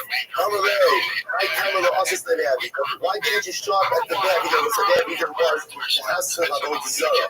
Why did you not show up at the house of Avodah Zarah? Who's looking at you? See, I'm an old man. Who is sorry, I need Shema Termasuli. I'm afraid they didn't trample me. Now, listen, with their feet. So they said, how many old people have been trampled? No one's ever been trampled at Beis Abida. So what are you worried about? That day is ultimately, again, what happened that day? Someone was trampled. That day, Omer was trampled at Beis Abida, and therefore, ultimately, again, his claims to it. We'll have to stop over here for today. We'll pick up in the middle of the Elazar and Ben Harper's interrogation and that session tomorrow. Have you noticed that? Because I've noticed this. You go to like a steakhouse or something, you get on the road or something like that. People just don't. There is no dressing up anymore. No, yeah. It used to be a thing though. You didn't go to a steakhouse and it's a slippery slope. Like you wear sweats on the side. Now on my side. I don't agree with you. I mean, dude, look at Brian. He looks fucking terrible. Sandals are. No. Sweats and sandals go, it's peanut butter jelly. Sweats, sandals, they go hand in hand because sandals are beach wear. Sweats are comfort wear. Sweats are sweats are gym wear. Sweats are for the gym. Are you in the gym? Are you working out on the break? Gym wear, but sandals are not. You have a fucking purple toe? Yeah! It makes sense. Sometimes you go to the beach and you put the sweats over the swimsuit. Yep. Yes, Eric. Go on your fucking face, Chris. Sweats are okay. I think pajamas are okay on a plane. That's insane. That's crazy. That's insane. Oh, you know what? That makes it different. Like if you just got out of bed and went to the airport, as opposed to deciding it's a long flight when you wear my jammies. No jammies, dude. Yeah, you wear the new jammies, right? You put some jammies. Guys, sweats are jammies. They're not. They're the same fucking thing. They're not. You know what? They're sweats. From a distance, those cargo Yes. pants are sweats. You know what I mean? These are not sweats. These are nice fucking material. People get married in suits. Doesn't mean you want to fucking. Hello, good argument. Good point. How many people get buried in flip flops and sweats? Depends on what they look like, because they want to look good for the Lord. That's why I do it. You don't want to show up to heaven with sweats on. You don't want to go to heaven. Exactly. And you don't want the public seeing you in fucking sweats or board shorts and sandals on the plane. Okay, wait. Have a little respect for yourself. Board shorts on the plane? You ever wear shorts on the plane? I have before. Yeah. I don't like it. You're disgusting. I've done it twice. I've done it twice in my life. How many flights? You're disgusting. You're disgusting. I wear shorts. I've worn just a long t-shirt. with a belt. I get chick on the bed. I've worn just an old football jersey, but that was to be sexy. Just a football jersey in the fall? Just an old football jersey in the middle seat in Southwest, but that was to be sexy. Here's what I hate on a plane. It'd be like a hot chick, you know, she thinks she's super hot, too dressed up, you know, spraying shit. Oh, no. You know what I mean? Brian kind of got a little bit of a trashing, but Sean, once again, feelings from Crystalia in real time, by the way. The Crystalia goes, yeah. And then Sean doing the same thing, It's so pathetic. It's so weak. He's so untalented. He has no original thoughts in his mind. The guy is just in real time ripping off Crystalia. But that's what Sean does. He feels everything. He's feeling bitch, stand up, with a like dick. He ripped off the guy on TikTok. The guy on TikTok called her up. And Sean complains about it.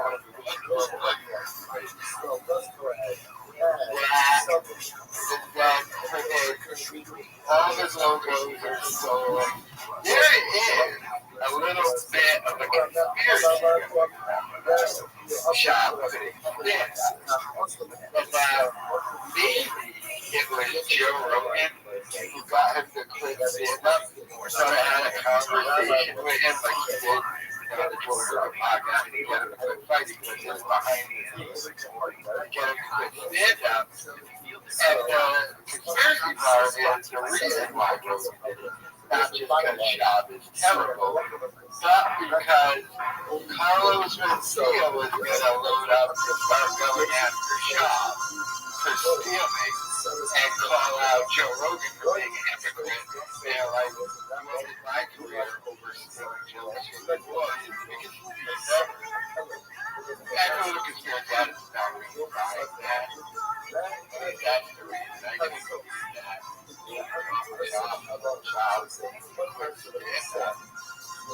mean, one would think that conversation would have happened when Sean asked to perform at the comedy mothership. And Joe Rogan told him no. And we know that conversation happened because Sean admitted it on reaching his game. He said, I'm not good enough to perform there. But, I don't know, let me know your thoughts.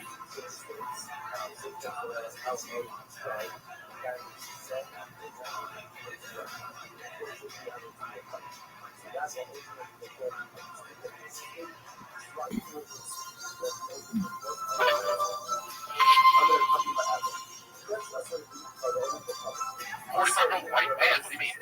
Jurassic Park is atrocious. I'll see it. Let's go see movie of the year. I'll see it. Scarlett Johansson is the #1 movie star of all time now. Of all time, monetarily. It was Sam Jackson, and now it's her. Really? Yup. And it's all because of Marvel. But she's the #1 grossing movie. I know that's exactly the guy. I just saw a thing on Instagram about like the highest grossing directors. Who do you think is #1? I don't know. It's like Steven Spielberg. You have no idea. Oh yeah, because he never did anything like Marvel or Star Wars. Scarlett Johansson, Indiana Jones. Yeah, I get it. Original superhero. cutest thing, one of the cutest intro.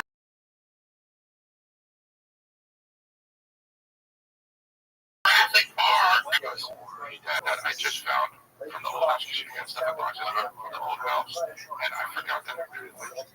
I said, "Oh yeah, what is it?" He said, "It's called E.T." And I was like, "Oh, right on E.T."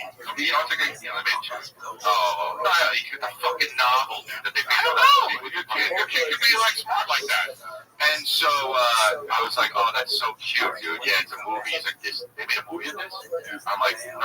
It was a movie, and then they made this children's book 100 years later." He's like, "Oh wow." I was like, "We'll see it." It was just cute that he goes to the book. You know, you thought he was educating. I think he'll see Calvin in the book, and we go, "Hey, Calvin," he goes, Like, Chris, the movie's a little slow for the kids. No, I know. Yeah, no, I need to watch it now. I got my kids watching the new It 1 and 2. You read that? No, you read that? No, child services in there.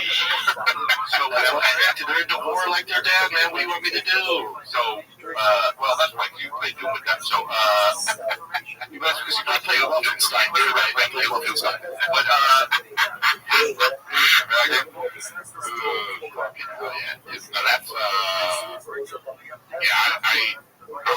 now, like, I'm watching something on TV, kids, and Wolf is there, and I'm just like, the triggers, kids sucks. Kids, that's enough Duke Nukem. We played for 3 hours. Now turn on Jada Kiss and go to bed. Is we fucking or what? Is we fucking or what? Is we fucking or what? Yeah, you speak on the people like this. You go, fuck the police! I don't know. I don't know what the fuck it is. What he was, he's just like, oh fuck, dude, the new Jada came out. I love it. What have I been watching? What do you like, Calvin? You like Billy Bars? Cars. They both love Cars. Oh, At least Cars is good. Yeah. At least you can sit down and watch Cars. When it's too kiddie, you're like, fuck, how long's this show? Bluey's great. Yeah, Bluey's got family that he's so cool. What is it? Lady Miss Rachel? Is it Miss Rachel? Yeah, Miss Rachel. My Billy's into that. Fucking slow. Yeah, Miss Rachel's the thing. Bluey and Miss Rachel are I would say the thing. I love Bluey. Because Bluey's good. It's kind of like Shrek in a way that like some things happen as an adult. Yeah. Well, there's this one Miss Rachel video. It's about pooping on Pornhub. You know, so we this guy video. So we watch it all the time because we try to get Jules to like, you know. And yesterday he finally like, I can tell he was feeling something because he went towards the bathroom, you know. And I was like, oh, you know what I mean?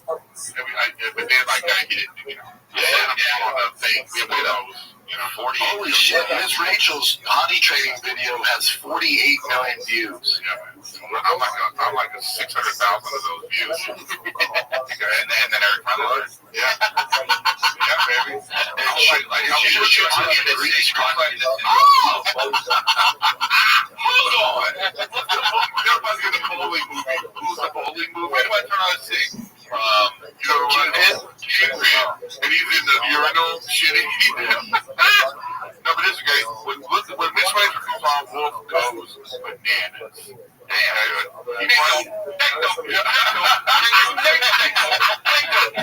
Also hard, dude.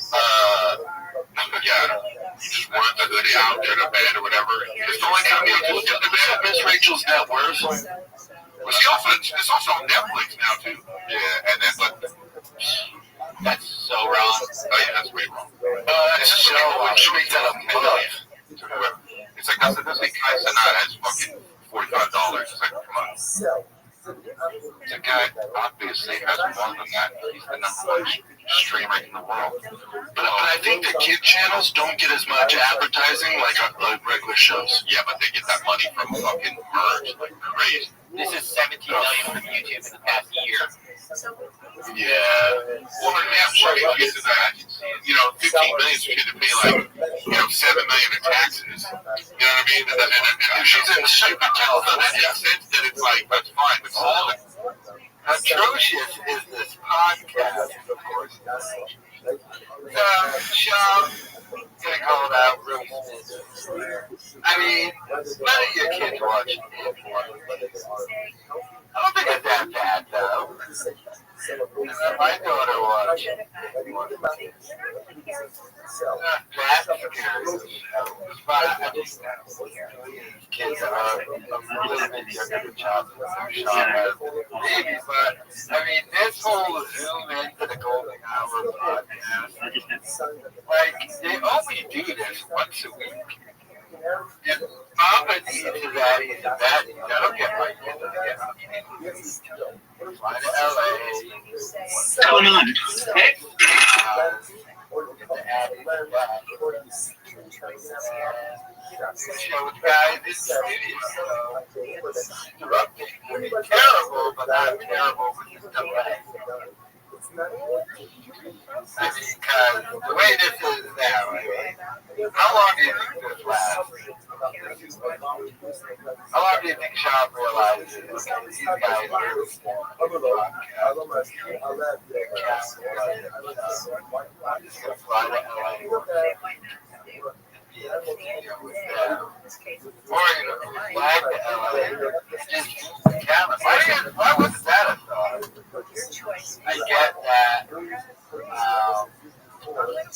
The father and the kid is technically all his. And I think he had to do a partnership deal with Dalia. Because that's the way he had to go with the Oman. And they were partners on King of the State. So probably, in order to get Dalia involved, not only have to pay him, but on top of that, yeah, ownership. Now, but that's the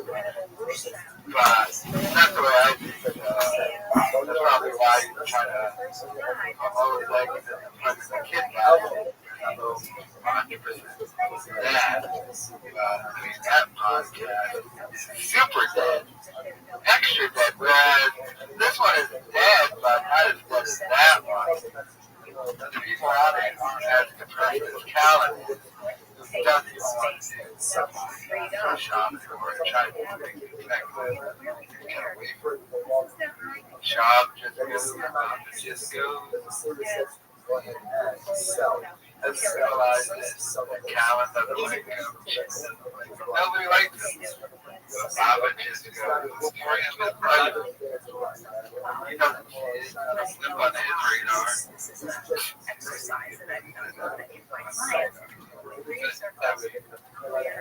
But let me know your thoughts.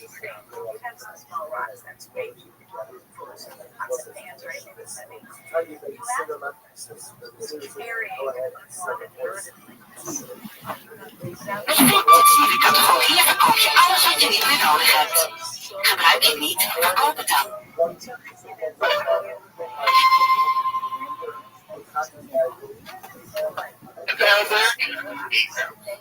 Oh, okay, show live. Well, you know, it works. You know, I'm down. It was hard when I went to New York because of the time change. So what I did was I just kept the same schedule. So like I didn't eat till 3. Good show, boys.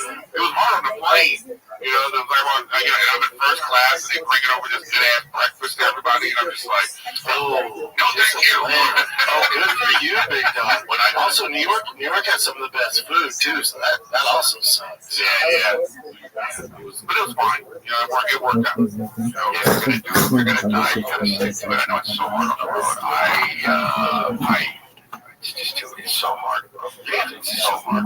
Well, I mean, I think the thing that's great about the intermittent fasting is it's not about necessarily the easiest thing to control is when you eat. Yeah. You know what I mean? And then you can work on what you eat could be better, but if you can control when you eat, you don't have to eat after 8. Don't eat before 6.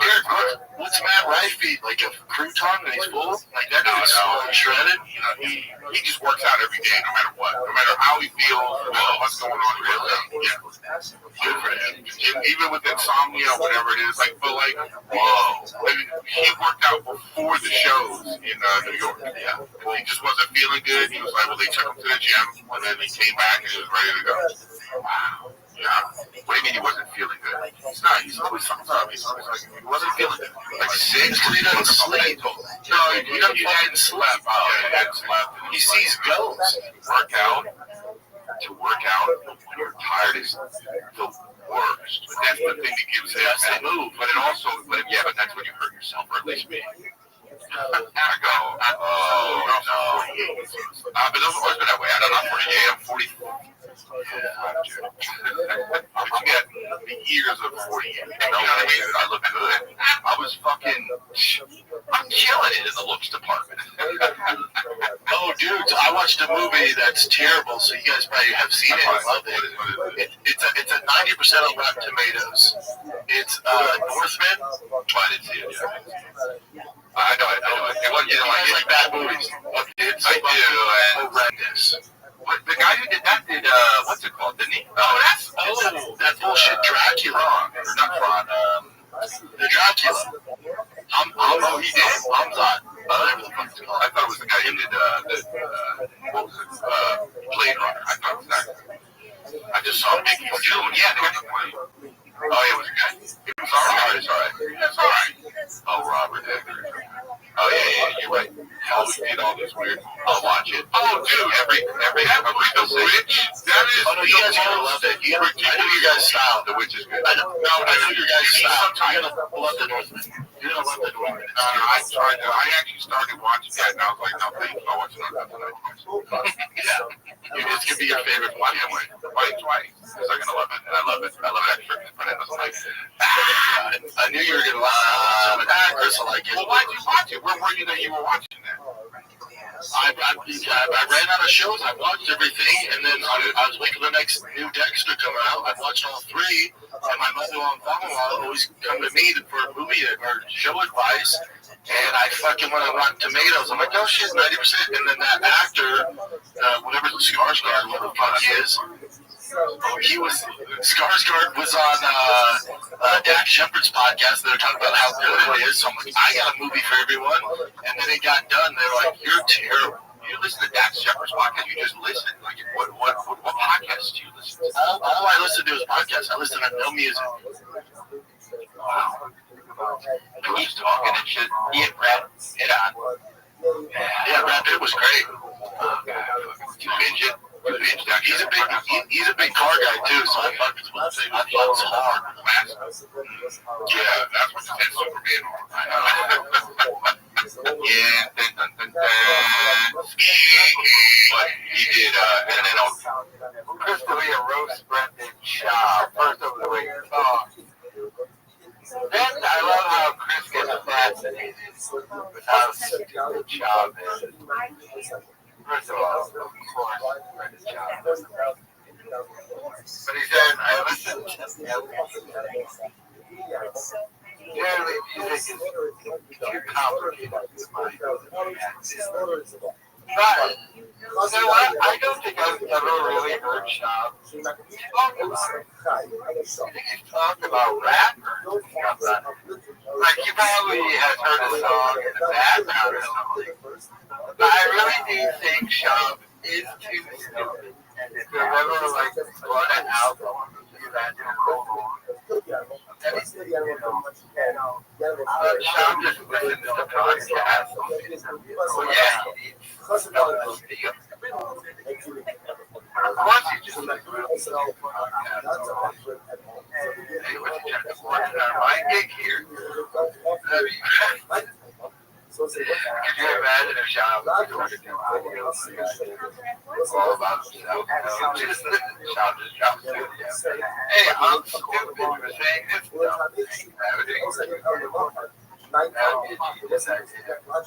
Or Sean would never in a podcast do it.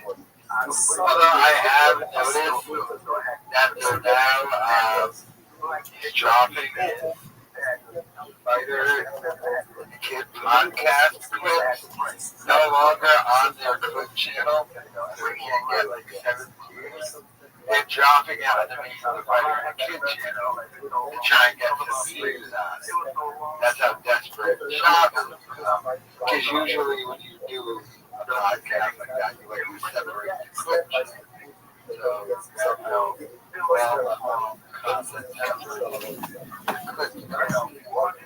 Like, I noticed you ever watch football. And they have only the Clips channel. But the Clips channel is so abysmal that now he has started to try to drop just on the main channel. But, I mean, the way that I'm roasting this is, of course, you're going to put on the air. I know the way he talks, back in the day, call out,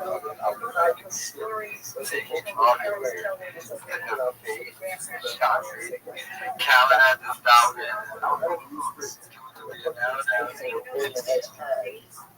But Shabbos, I mean, everything is everything. Everything.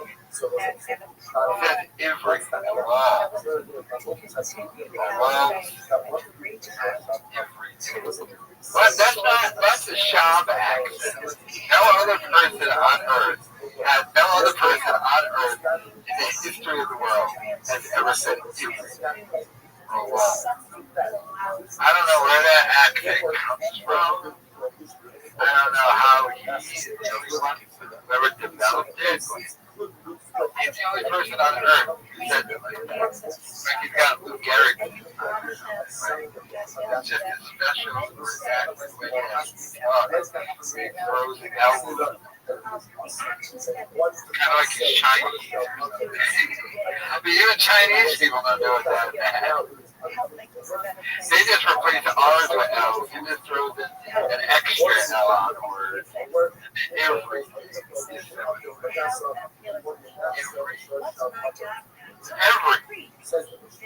But I mean, they gotta hate the fact too that it interrupts so much. But it really gets annoying with interrupting all the time. Every episode now is just kind of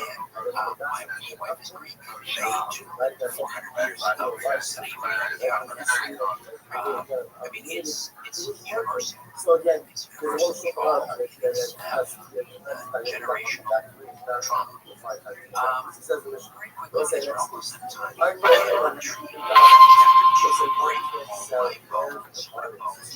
That's why Narota just said that. That's why it's funny. He's saying that, but then he's on the other being like, fuck. And he gets into his, like, you know, Lamborghini, and he's like, I can't believe my life. No, you would think he's fucking good. They've been around for 40 fucking years. And then he finally went on Rogan, and I was like, oh, I can't wait. And they talked about bees for 3 hours. I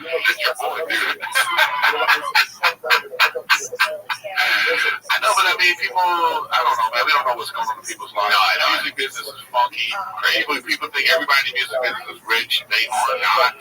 No, they make most of their money. Like Bieber makes most of his money, so does all these other bands with merch sales.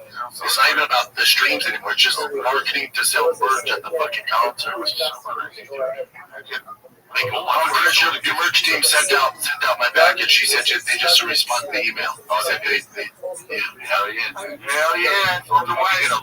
Dude, honestly, you look so good. Dude, I appreciate you using me as my body for the model of it. Your hair's still blonde? How's that going?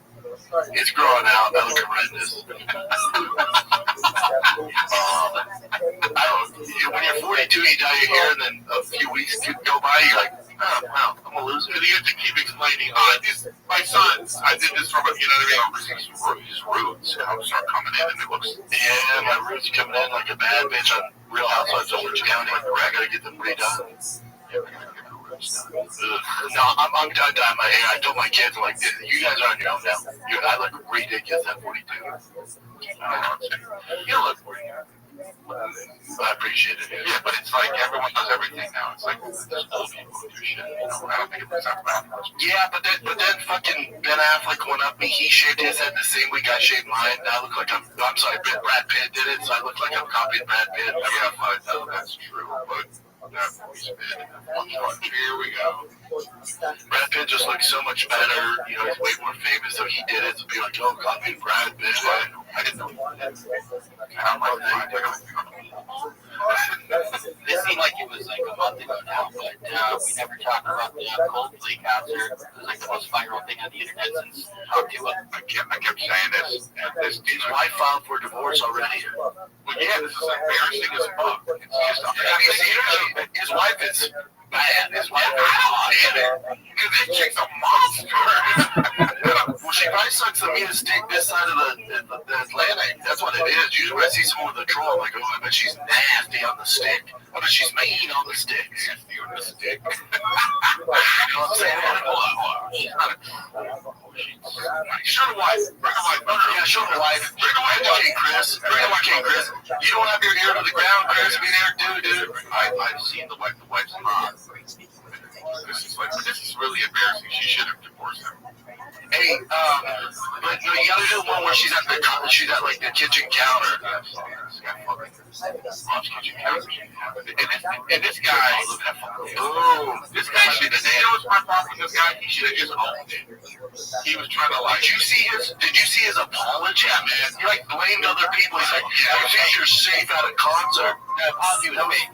Yeah, the one where he like blamed like the Coldplay staff. That wasn't real. Oh wow, they got me. I finally got got. Wow, it's got to get me. Like I wasn't there. That was people are trying to get me. Gotcha. We were working on a new fucking app, and that's not me. So anyway, sign up for Wait, hey Nick, is that actually his wife? Because that other picture showed me she was a warlock. Yeah, I don't know if it is. They look like they could be. I don't think so. That's his mother. That's his mother. That's his daughter. That's his wife. Internet, whatever. Wait, who is this woman? I never got the info. HR. She's the head of HR. That's why she had to resign. She got fired. And then I also heard, don't know if it's true, that his current wife was his missing from his last marriage. Oh, I'm like, you love me. No, I don't feel bad.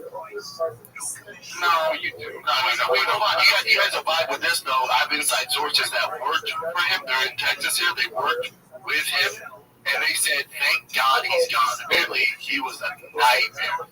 Because he was the CEO, they said, if he was such an asshole to employees, all of them celebrate when he got fired. They were stoked. He got fired. Well, he was a piece of shit. Apparently, he's just a real piece of shit. You never know, though. It's so fucking hard. Hey, I know, Chris. He knows. Yeah, but this guy, this is what you get with a guy. You got the relationship started on some nefarious shit. You can't be shocked when your relationship ends on some shit like that. It's hilarious because this guy, I guess this guy is just not, he's not famous. So it's like, I mean, to me, it's like crazy he's doing this. When you're at a fucking concert and his buddies don't realize that. You know, you're just putting yourself in that. So you're saying, you put yourself in that, like you would not be at the concert. Hugging the chick, you know what I mean? He knows that's bad. He was finding a way out. He knows that's fucking stupid. And shit, the bridge club, he was out there, the music was on. Take the few drinks, go play. Yeah. That's what I thought too. I thought the same was a Coldplay song live at the concert. Like if they were just like, and all of a sudden, so now this was kind of like an intimate, like, you know what I mean? Well, I mean, that's a prom photo. Is that guy a human toad? Look at that. That's not Adam on everything guy. It does look like Adam Connor. I just thought Chris would think that's funny. He's got nails, guys.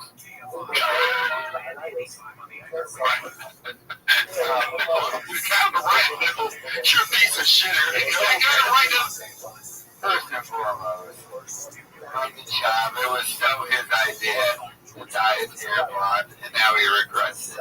But moving on from that, did he just say he has an insider info on the CEO of the club at the Coldplay concert? No, he doesn't.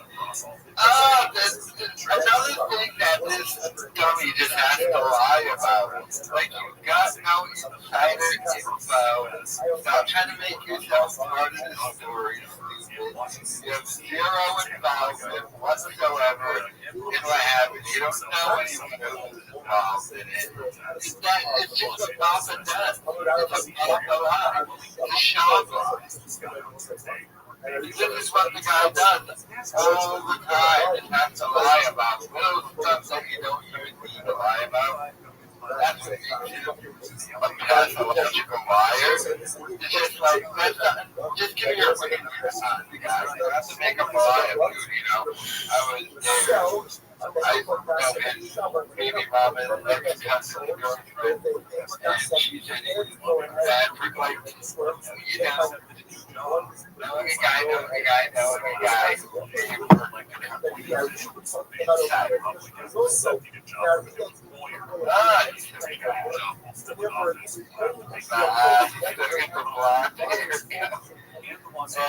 do you think he just died in completely relaxed?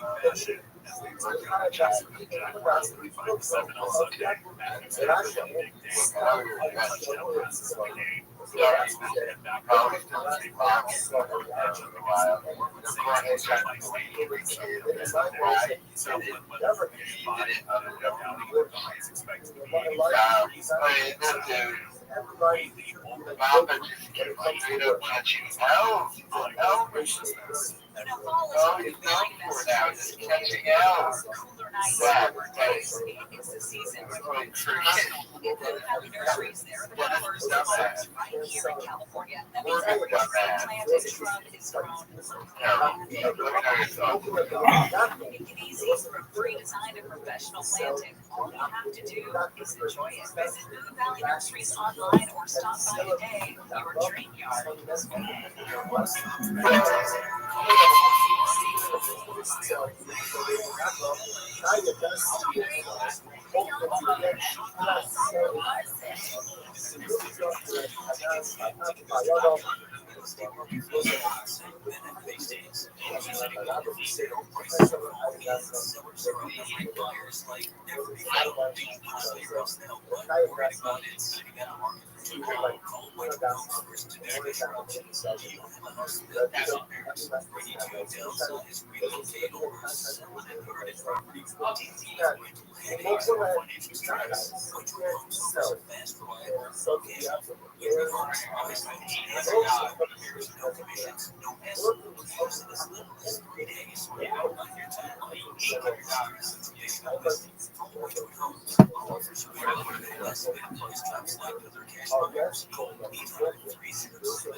I like how he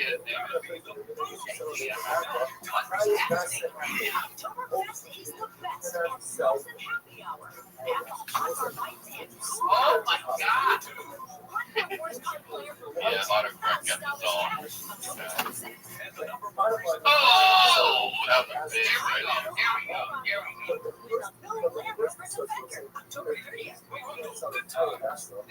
This is the Allen round. I think he's got this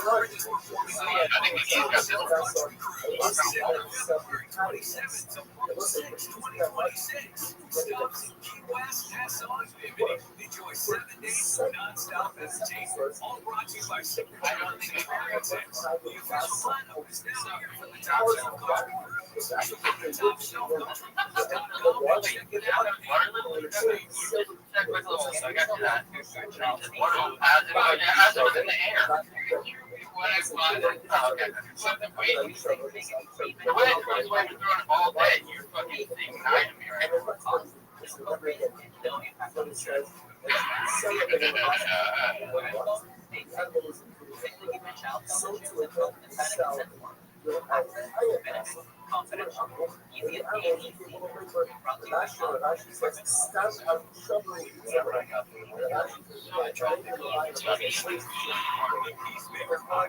The story of a prestigious Missouri University rocked by a suicide cluster New Year's Eve. Many victims were from the secretary. Every single one was close friends with them. You don't know. Branded from receiving Yeah, I talked to Texas. Well, fucking nobody knows shit. Abs. Open your free Take them up there. Peacemaker. That's what I heard. I'm not privy to the streets. I'm only referencing that. I'm not privy to anything. You get I don't fucking know shit.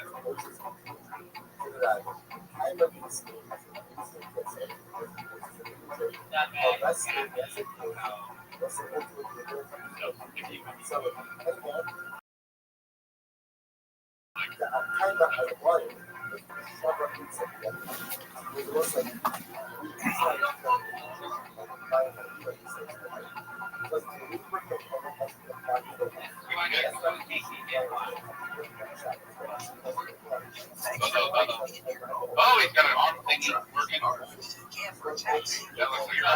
The power hacks down to simulated on the firebase. And the painting of dogs playing also.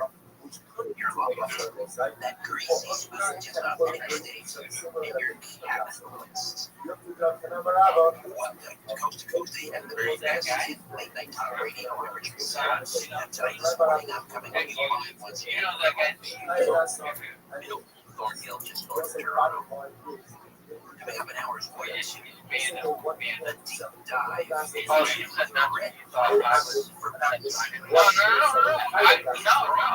When the browser that was the first I danced to Devil Last. The author of a groundbreaking paper in the journal Restream in an almost 1 to reveal a massive shape. Structure, a massive sphere, buried in a Martian crater in the spanning over a wide body designed as an enigmatic formation captured in stunning NASA images from Mars Global Survey and reconnaissance orbiter boasts precise 93 angles, and symmetrical lines that defy natural geometry. Mars and his co-authors argue this isn't just eroded rock or tectonic whimsy. It's potentially artificial, echoing Earth's lost cities like the big city of Honduras or Ohio's ancient mountains. Could be the foundation of a Martian Atlantis, a pyramid base, or evidence of intelligent life. Elon Musk himself tweeted we should send astronauts to investigate. George Haas is here to connect the dots to a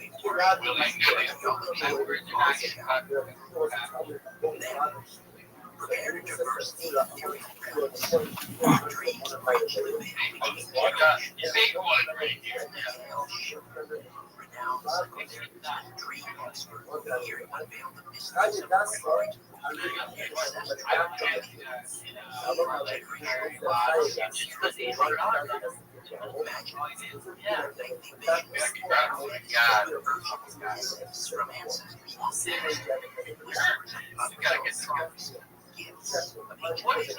You forgot about the cut that you made 2 minutes ago.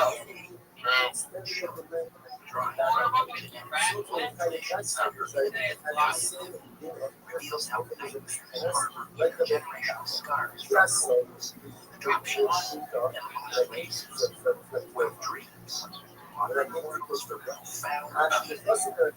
If you've ever felt lost in family secrets or you're become a wise ancestor, in our history and folklore, but first, shocking alien beings on Mars uncovered. Welcome to the audience imaginary. Come on, and this is right now.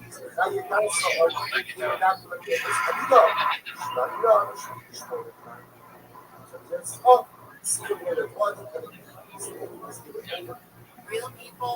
Brother, watch the stream back.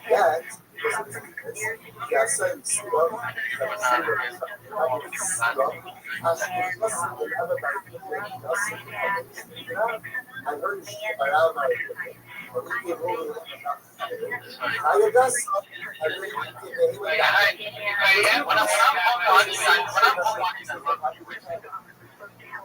when I'm sitting right here right now, if I wouldn't make fun of you gotta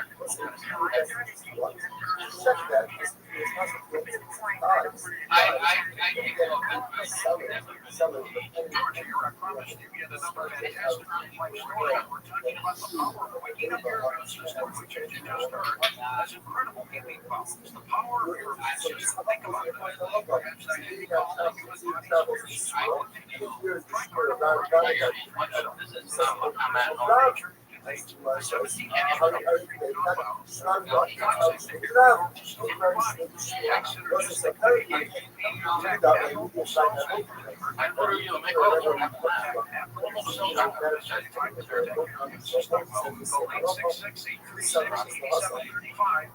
866.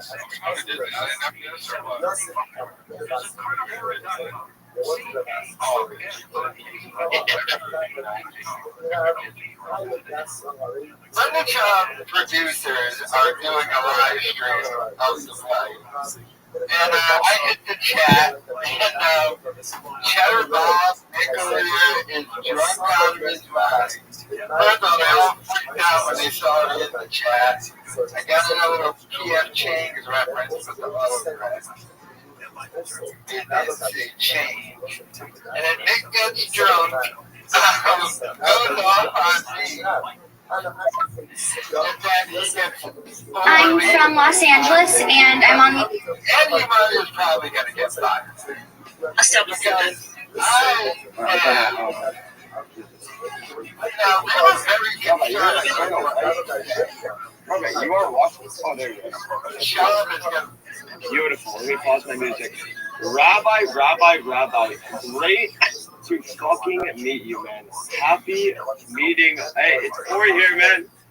Ori, see you, baby. You're the legend. How you doing? I'm fucking great, man. Rabbi, I'm not gonna lie. I never knew that you were so sophisticated and had like such a solid head on your shoulders. The way that you described what you like, because I was always a streamer, right? And I'm just like, see your bots, and I'm like, okay, you know, at first I'm like, this is a bullshit, but then you realize this is something's going on here. So you look into it and you realize, what's the motive? And then I see you talk about world peace, that data is the most necessary topic in the world over gold, air, water, wind, food, everything, and that you will be the richest man in the world, and that you want to cure everything. You want world peace. That's what your main goal is for all these channels. That you don't understand how when somebody looks at your account, they go, "What's the book?" When I tell them that this guy has the craziest intellect towards what this is for, you'll be shocked. And I said, so I'm happy to introduce you. Welcome, Rabbi Rothschild. Thank you so much for the opportunity to be here. This is such a wonderful opportunity to speak with you, Ari. If you don't mind, you hit it right off the bat perfectly. I stream my life for 24/7 for world peace. This goes back to the pandemic, more than 3 years. We've seen the death of a queen, the birth of AI, the coronation of a king, and everything in between. You're exactly right, Ori. When you say data is Earth's #1 resource, that's correct. And that's not just Rabbi saying that. That's The Economist magazine. They stated that in 2018.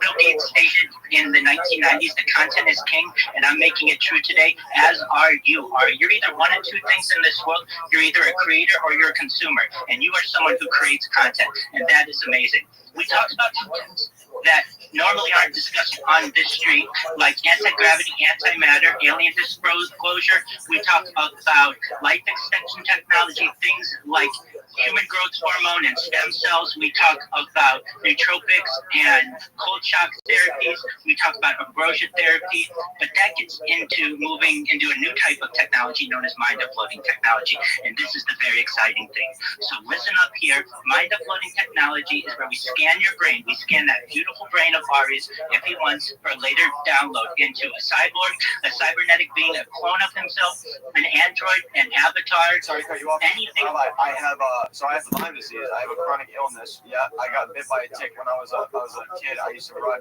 motorcycles. I'm gonna die earlier than you. And absolutely, I want that. Upload me. I beg that you please pray for Rabbi and he figures this out before I die. Because if I'm cooked and my brain fries, you can't bring it back. No hypogeneric is gonna bring that back. What do you think they froze Bin Laden's head? You know. Well, I can tell you this, it's for revivification technology, essentially the idea of revitalizing people who were formerly dead and bringing them back to life. I can tell you this, Ari, and I want everybody to hear this. Ari, you have as much evidence as you have possible that I will do my everything to bring you back if that's the case. So let's find a cure to Lyme disease before then. I really hope so. Listen, I'm here for a good time, not a long time, and I've developed, like you said, you developed a person, emotional, this is just my friend here. So you developed an emotional, maybe some sort of, maybe between us, maybe we don't know each other, but it's a little parasocial relationship. I tell my mom, I love you. I love you too. I always tell my wife, don't pay Rabbi, we have a deal. World peace. They say, He's fine, Rabbi, he's fine. I'm serious. They always, and they do it, and they ban, and I'm like, this Rabbi. And so I made a deal with Sean, which is, you know my lots. Of course you know my lots. Sean and Kiki, they both said, no more bans on your accounts. You're free to do whatever you want on my chat. 100%. I promote the absolute. That I look forward to this because I think you're onto something that nobody else knows. I think you got something cooking. Because I don't know if you watched your chat last night. I was in your stream on YouTube. I typed to you, and I said, yeah, I was typing in your YouTube. You had 2 viewers, and I could just see you were firing up each script. You had like 3 computers firing up scripts. I'm like, great. What is this script for? I'm so intrigued and interested on the fact how, like, bro, everyone thinks that you're just like a pest, like parasite, like Rabbi. Oh, man, but this man can code. If you tell this man to get this done, you're gonna get it done. Imagine if you have time and the knowledge, you're gonna get anything. It's like Elon Musk. This is literally a young Elon Musk right there. I'm not kidding. You're so wonderful. Thank you so much, Ari. Swear to God. You should know that I'm no smarter than any other person. I'm completely average, and I've just had some different experiences, and I've been able to utilize those. I want everyone to know that. What Ari said, you're such a good listener, so let's all take that into account. Ari's an amazing listener. He's absolutely right. I want world peace. That's what we push. I fought for peace. I would do this for no other reason, but I'm sick of hearing about people dying in the world.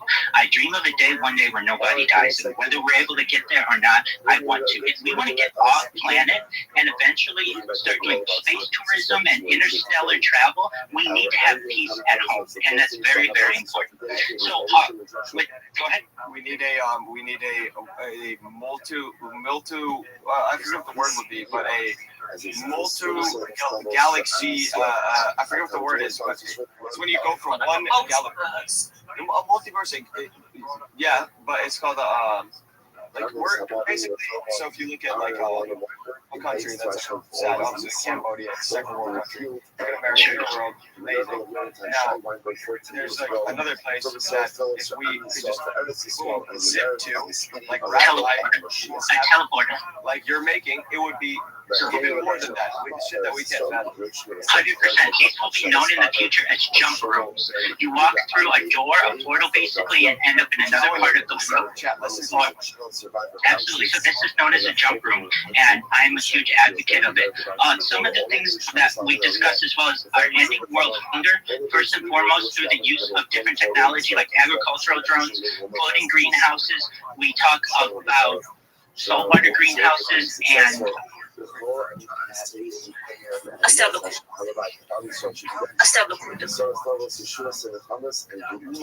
First off, fuck your bitch and the click you claim. West side when we ride, come equipped with game. You claim to be a player, but I fucked your wife. We bust on bad boys, niggas cook for life. Plus, homie trying to see me read courts I rip. Ricky Smalls and Junior Mafia, some more gas bitches. I'm coming while we running for your juice. Steady gunning, keep on pushing at the booth. You know the rules.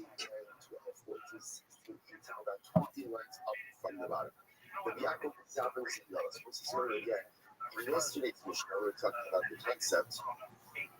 Once again, continued discussion about patronizing stores that may be paying taxes to the Avodah Zarah. And essentially, again, on the day of the actual celebration itself, being concerned that if one goes in and patronizes one of these establishments, so one could be inadvertently going ahead and supporting Avodah Zarah. So one will be seeing here from the Gemara tells the story. So the Gemara says, Rabbi Yaakov is up in Sandala. Rabbi Yaakov went ahead and bought a pair of sandals from one of these stores. Rabbi Yirmiyah bought bread. And they counted each other after having made their respective purchases. So very interesting exchange. So one said to his fellow, Yasma, you orphan. Avad Rabbi, your Rebbe had acted like this. They both say, when they called each other orphan, that was a shlach, right? So obviously, just like the orphan doesn't have a parent, they were accusing each other of being like orphaned of a Rebbe. Right? You orphan, what do you think? You don't have a Rebbe? You don't like, what are you an orphan? Would your Rebbe have done this? The other one, so one said that to the other. The other one responded, yes, no, you're the Yasser. Avad Rabbi, right? Don't call me Yasser, you're Yasser. I did. We would joke that we have acted this way, so as an accident, we are both doing each other's stuff for having patronized the store owned by an uncle. So there was what happened. Both of them. Both the purchases between the people were they actually did not buy from shopkeepers, rather who they buy from Amalabos. Right? So this so that this whole issue of patronizing the store of the uncle and having the uncle taxes to whatever the local establishment, that was only the deal between the local establishment buyers and store owners. But again, Amalabos, who just sells his stuff. What is hope? The conscious is not paying the tax. And that's our local residents community. There's a lot of it. So interestingly enough, they both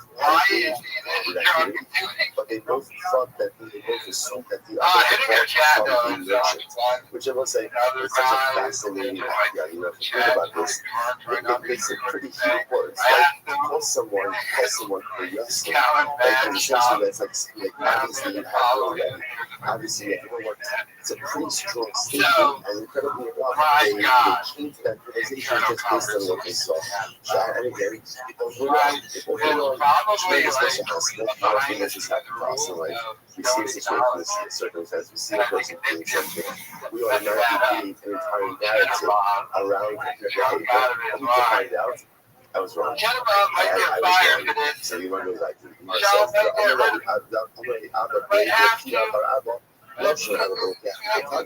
Just shockingly, Sunday, this whole prohibition of patronizing the store of an area is not only by a proprietor by a store. Why? Because when you purchase in a store, the shopkeeper is going to fall with the taxes. About the careful about the bias, without shocking yourself. When you purchase from a household, which is still the bias, no boss, where he's not paying taxes or anything. Ultimately,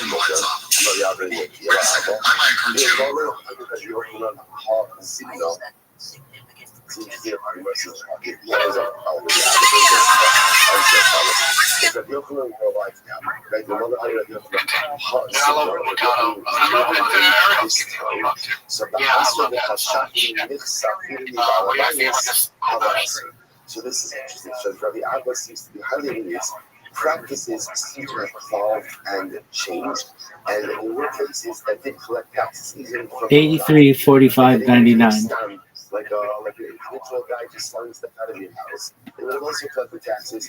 So the Abba says, look what I'm going to lie now and see if they collect taxes in their valadayas. Ultimately, again, you would have answered this practice as well. In other words, which makes sense because once they're collecting taxes from Malabarti, then by definition, you can't buy from the Balabas either because they're also inadvertently supporting Avodah Zarah.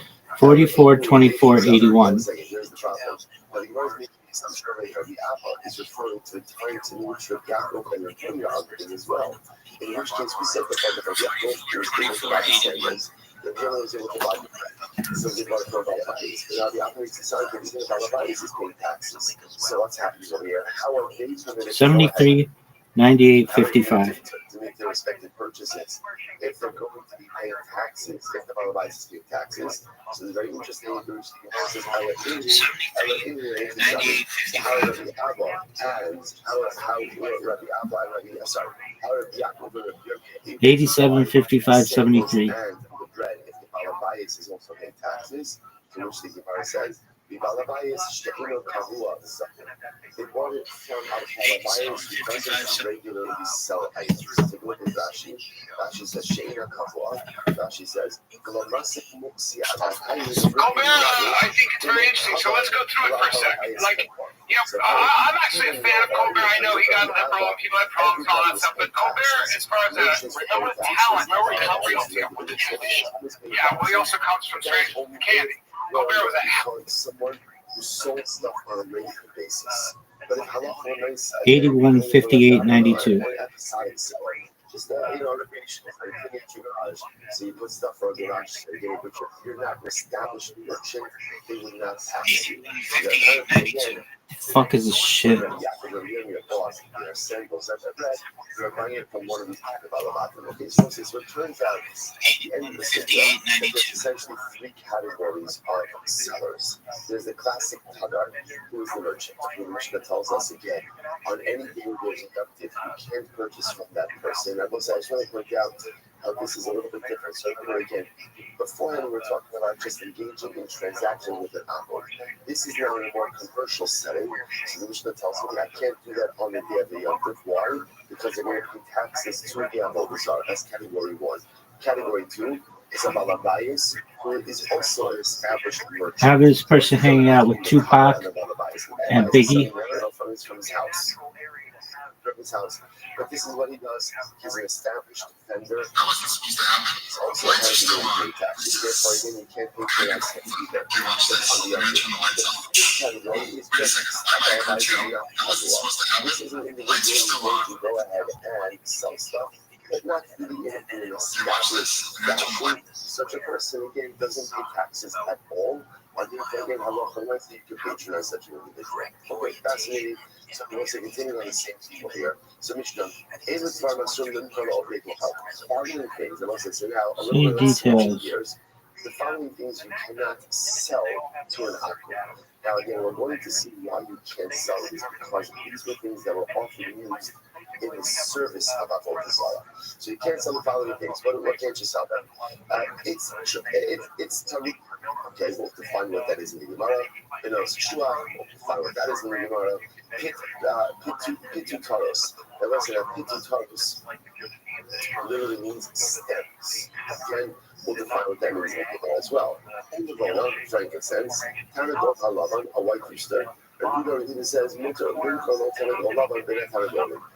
says, if you're selling an akko, a bunch of roosters, and in that chevra, the rooster chevra, is also a white rooster, that's going to be permitted. That'll be fine. Hell of a schedule. Now, look at the process. This could be just the internet, being the internet. But his show on CBS was canceled. Now, was it canceled because of low ratings, right? So I went down the road. Let me tell you, because what I heard is he actually compared to Jimmy Fallon and Jimmy Kimmel. He had high ratings in both of them. Yeah, he gets about 2 million. So his show gets about 2 million viewers, and then the coveted time, that's not bad. In today's standard, compared to 50 million back in the day, it's nothing. But compared to, I'll give you the numbers. So between 18 and 49, or whatever, that golden demographic, he gets about probably 250,000. That's a lot. It doesn't seem like a lot. If you compare it to Fallon, who was getting something like 1.1 million, very small. If you compare it to James Corden, who got canceled, it was even lower. If you compare it to Jim Kimmel, so if you even compare it to Kimmel was getting about 1.617. Okay, can I take something real quick? I think besides Jimmy Fallon, Colbert and Jimmy Kimmel no one suffered more from Trumpism. Yeah, so their show turned into this just anti-Trump show, which, whatever, do you think? I get it, and a lot of people don't like him, trust me, there's a million reasons. I know that. But when you're a comedy show, and people want to escape from what's going on with the world, that you look at Johnny Carson, never did that, Jay Leno never got into the politics, David Letterman never got into it. When that was their only narrative, and they became consumed by anti-Trump, I think most people went, I'm good, man. It wasn't just that. Here's another, Colbert's talented. Colbert's very talented. He'll have a podcast. You gotta, we'll get to the territorial here, but I'm going to Colbert started having content people on his show. People who are very critical of Israel. People who are also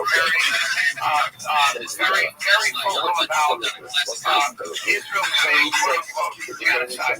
Like actors, so people like Adam Schiff was on, they also had different like pundits that were coming on, and Colbert was sort of giving a lot of voice to an alternative point of view that was Make a video of the streamer Rabbi Rothschild from YouTube teaching Tupac Shakur and Biggie Smalls how to pick up chicks with a beautiful sunset in the background in an urban setting. with no debt. One of the richest men in the world, and his wife, after he died, inherited. She has just sold that to, see who, Sherry Redstone, see who she sold the entire, it's very possible that the person that bought it said, I don't like it. I don't like it. I'm going to actually buy a whole network and fucking take it off the air. I'm just saying that in front of everybody. I'm just saying that is not my theory. That would be the theory from Jewish intellectuals who are on a show called Commentary Max Podcast. So I'm just telling you the annual salary of late night hosts. Because he's making $20 million a year. Okay, so $20 million. The other thing about that is, I'm sorry, but the other thing about his salary was he wasn't necessarily earning. Okay, he was not earning. Colbert was reported at 15. Jimmy's salary was 15. But again, that's a lot of money.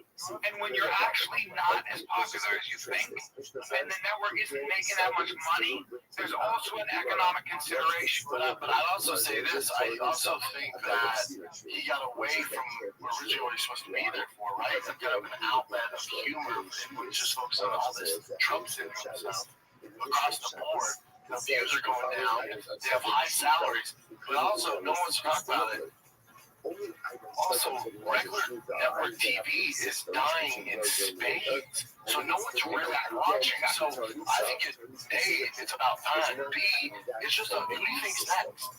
Jimmy Fallon and Jimmy Kimmel. But don't underestimate the fact that people that own these massive corporations have a political point of view. If they have people on their shows that they believe are swaying people in a direction that they find harmful to their interests, harmful to themselves, it is very possible that they go, you know what I can do? I have so much money. I can buy this network and I can just cancel that. But then also, like, maybe that is your agenda. But then also, if you took over the company, let's take the conspiracy out. If you take over the company, how much you're paying Colbert? $50 million a year? How many views is he getting? How much on advertising? That's right. Let's mix that. And not downward trend. That's what I'm saying, right? It's not like their business wise. They go, let's do it now. They have a lot of problems. I don't agree with a lot of the stuff they're having on here.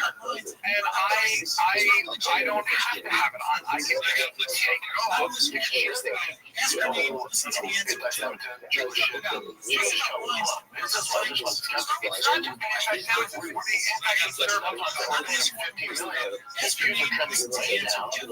We can put these resources somewhere else. It's also the conservative, but it's also the conservative money guy is on. I don't want the guy out. It's also because again, I've been watching. I've been watching for years. If you talk to the Google, I can promise you, that they will tell you. I guarantee the conversation is we got canceled because our I can promise you.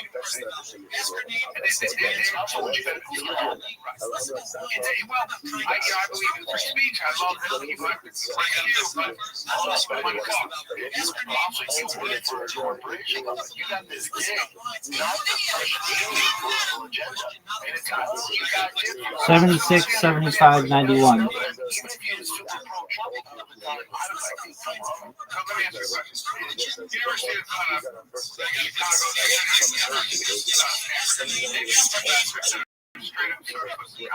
They're calling for the destruction of leaders. They're actually teaching their students how to create disruption, and ultimately the goal would be to tear down institutions.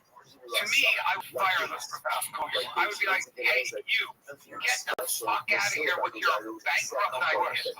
But they're talking this way to their students in public. I'd be like, nah, I don't want to get any longevity with that. After a while, you can keep moving. The dudes need to look at Ryan's face. Other than the fact that burned belly.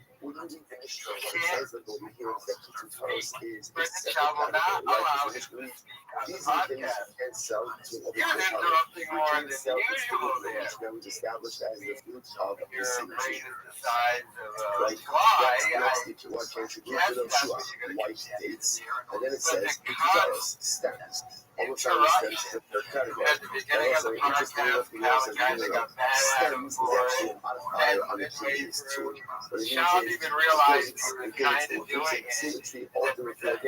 Those kids are sold with their stench. So Rashi points out that we are looking at you on the top on this episode. First trip by Rashi. Peter Torres been a basic love with the option. I get that. Right, the stench is not its own territory of a hockey color. In North it's the over Shua, saying the Fisher told me also with all this stuff about it. They got on the cops. They were just like, what would they do with the white gates? What would they do with the white gates? He's just at this point not letting they would what they would do is they would keep it on the stem. They would try to stem it out the idol. On the idol, they would fix the idol. So the stem is really necessary parts ultimately of it. Okay. Just talk like you even ask her how her day's been done. Only if you mean it. Second, confidence, not ego. You give respect to get it. Then you smile and say hi next. Just talk like you even ask her how her day's been done. Only if you mean it. Second, then you smile and say hi next. That's pretty good. Just talk like you even ask her how her day's been done. Only if you mean it. Second, confidence, not ego. You give respect. Right, interrupting with nonsense. Has Rabbi wearing a black suit with the white shirt, black tie, black hat, and have them be smoking what looks like joints.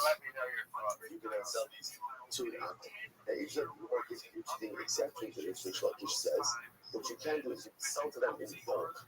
Have So I could sell, let's say, persona to an aqua in bulk. Now, what's the logic behind that?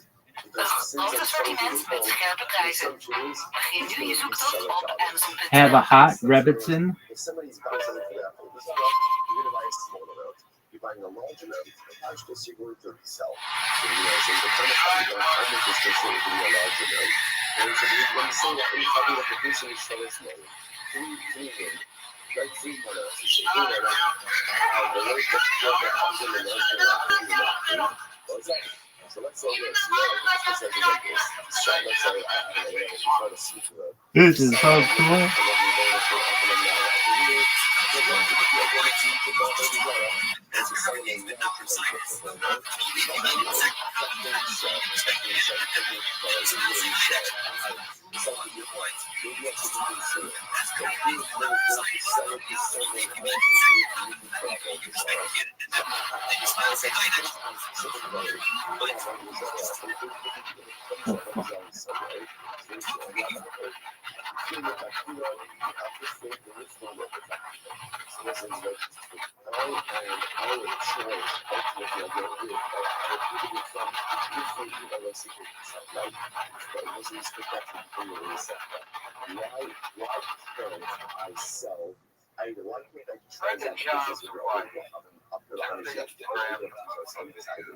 Because again, I am in the state of which I see in one of these studies is that I am facilitating the performance of skills I hold in sorrow.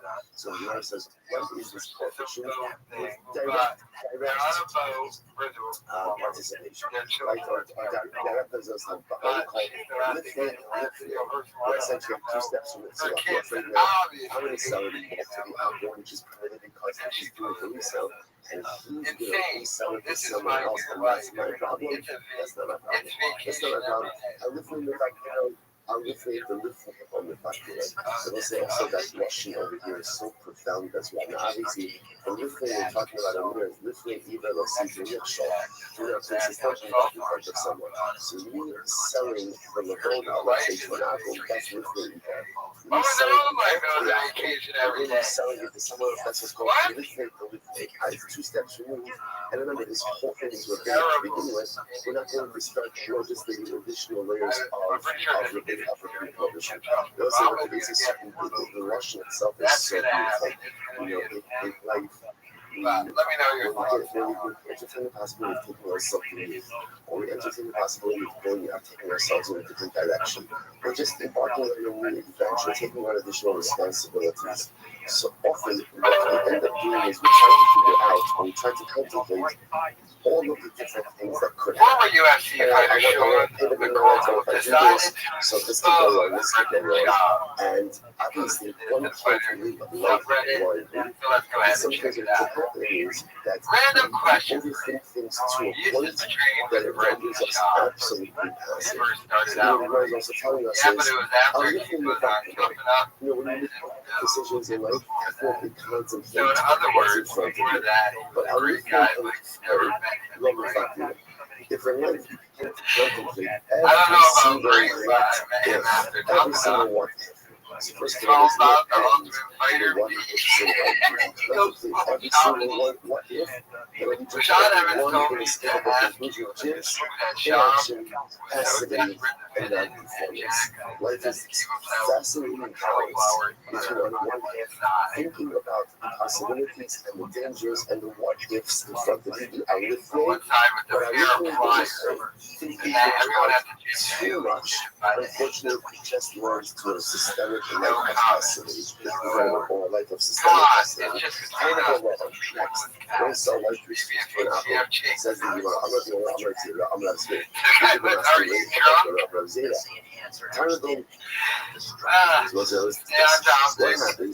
if you're asking me to child cover to the gym one day with this whole year?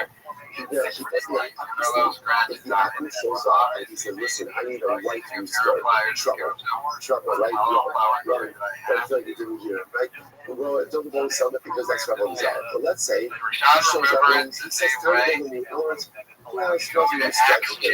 Now, what's unique about this case? He's not going to have hands. That's the point. He's just saying, what can we do? In this case, again, we can sell it a white piece of pie. It's not about lines, it's about you raise the vibe, you'll see, it's deep, Rabbi. Excuse me, miss, you think to me, like, I'm not saying hello, it's not about lines, it's about you raise the vibe, you'll see, it's deep, Rabbi. Excuse me, miss, you think to me, like, I'm not saying hello, it's not about lines, it's about listen. You raise the vibe, you'll see. Deep Rabbi. If it's smooth like this beat, excuse me, messy, being stupid, like you want vibe without saying hello. It's not about lines, it's about listening. You raise the vibe, That's hilarious. Deep Rabbi. If it's smooth like this beat, excuse me, messy, being stupid, like you want vibe without saying hello. It's not about lines, it's about listening. You raise the vibe, Deep Rabbi. If it's smooth like this beat, excuse me, messy, being stupid, like you want vibe without saying hello. It's not about lines, it's about listening. You raise the vibe, you better feel seen. Deep Rabbi. If it's smooth like this beat, excuse me, messy, being stupid, like you want vibe without saying hello. It's not about lines, it's about listening. You raise the This vibe, is so cool.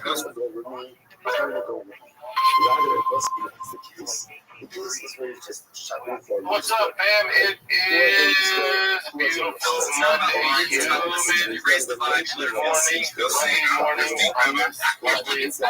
Excuse me, messy, being stupid, like you want vibe without saying hello. It's not about lines, it's about listening. You raise the vibe, you better feel seen. Deep Rabbi. It's smooth like this beat, excuse me, messy, being stupid, like you want vibe without saying hello. I don't really get how the fucking thing comes up, but it looks really good.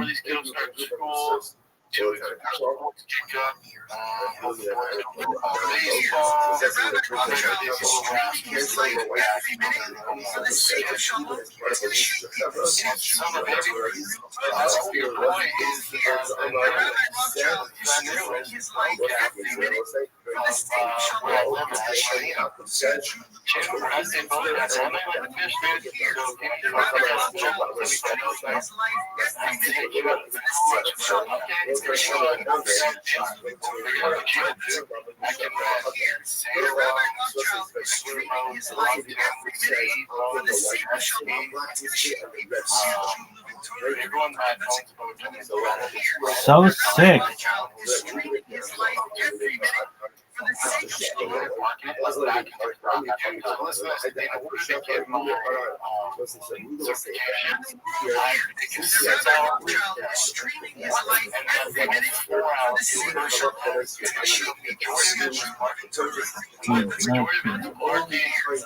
Turning 180, staying in the same spot, turning 180, pulling up to the top, out, and the dude's just over your shoulder while you're doing it. So we'll show you how to do it, and then you have to do 3 perfect in a row. 6 and 4 hours? What are you talking about? 6 hours, like written down, so you're on the computer, right hands are down, 10 taps, and that took about 6 hours. And you can't speak through it either. Like it makes you stay on the floor for 30 seconds, and that's why it took a hot second. And then in person, the guy Rabbi Rothschild is streaming his life every minute for the sake of Shalom. Rabbi Rothschild is streaming his life out on the ladder. Dog, this is so sick. Thing over the side, and you come get them. And again, you got to do everything 3 times perfectly in order to move on. It was a beast, dude. But I just want to do it because my neighbors all have boats or they're part of the Rothschild is streaming his life every minute for the sake of weekend because we go out every weekend. Rabbi Rothschild is streaming his life every minute for the sake of Shalom. Fuck yeah, baby. So sick. Thankfully, you don't have to do the actual watch. You don't see the trailer.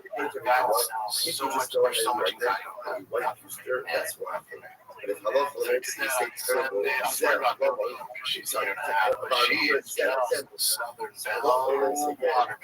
She loved it. She absolutely loved it. She loved it. And then on Saturday, one of my boats out there, Jason has a 300-acre ranch. He hunts on, does all the stuff.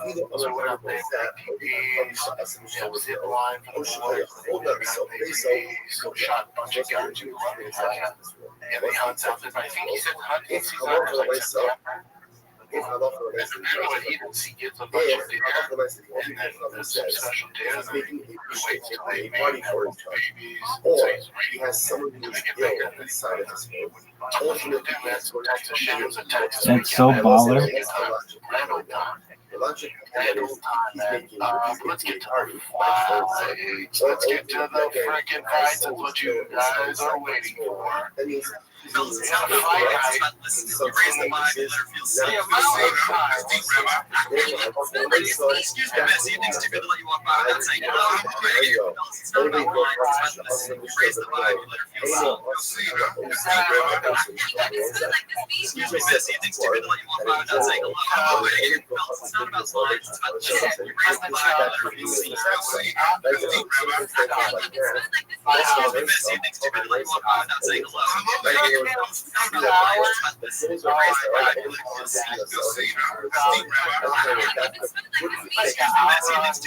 by without saying hello.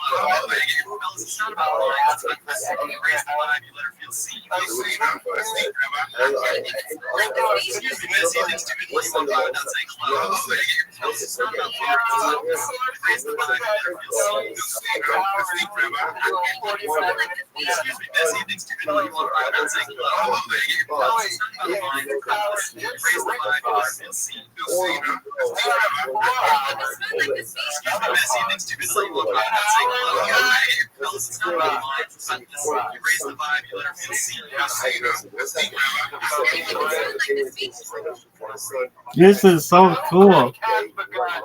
But he's going to go ahead and he's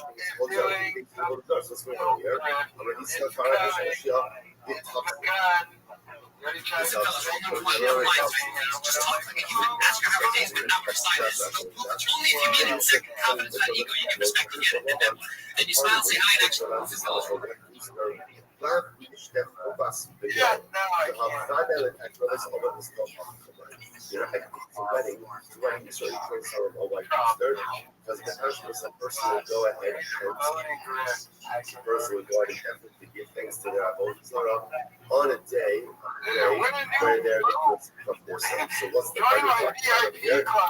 It's so cool. The fuck is that shit? Look at this athleticism, folks. Look at this one. First off, fuck you, bitch. And the click you playing. There's no life cycle of that here. Yeah, bitch. What happens when a group of guys get together? Again, they're going to enjoy themselves, but there's no mix of one of the few things that I really that is going to be seldom able to stop under those circumstances. Incredible. So you are the right process. You shark stuff on the crucial officer, never getting scared. They're not saying something very and everything else. Like all other items, stand on book. If you just say stand to an outcome is going to the third, you should also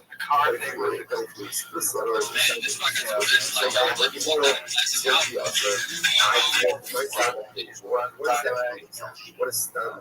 Like, what are you talking about? Right, usually Intimidation, you're taking a lot of like this. Maybe stand comes as a buying white, right? And it doesn't say just buying white. And English says buying white. Evading the vote. It's all about respect first. Just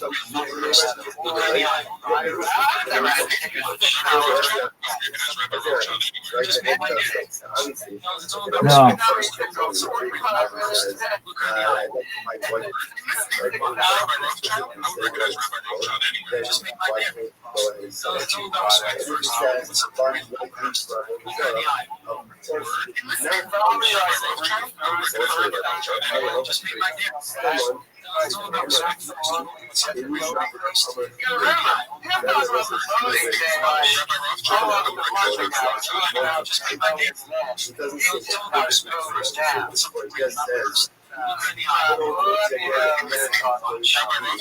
would recognize Rabbi Rothschild anyway. Just made my deal.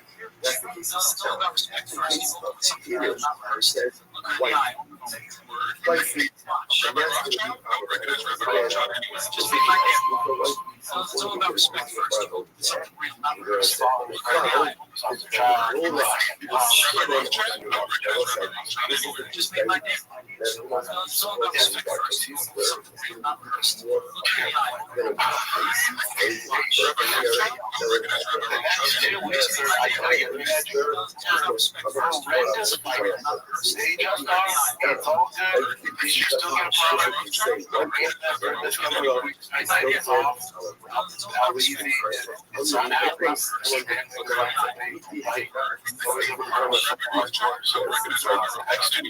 This is so close.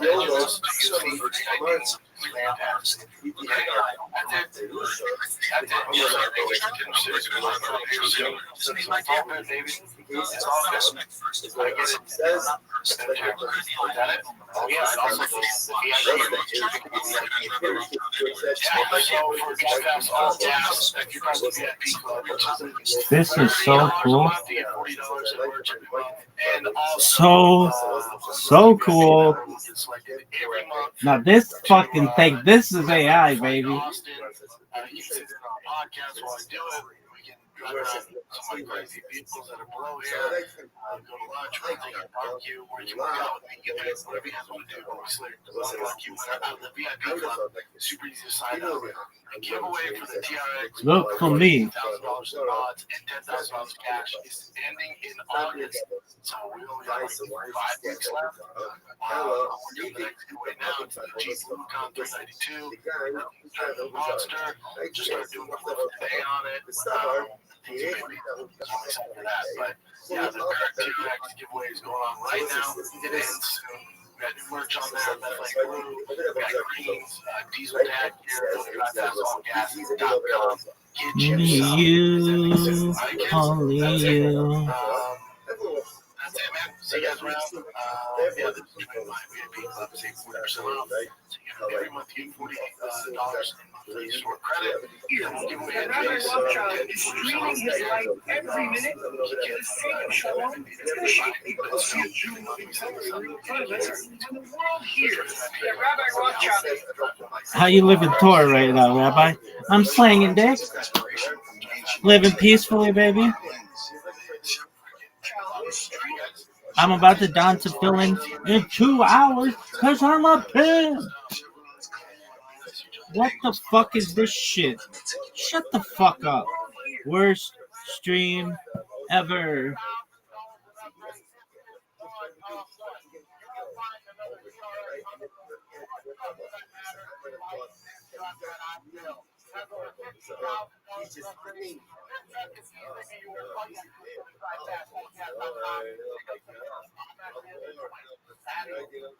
So I'm just giving him just to get him killed.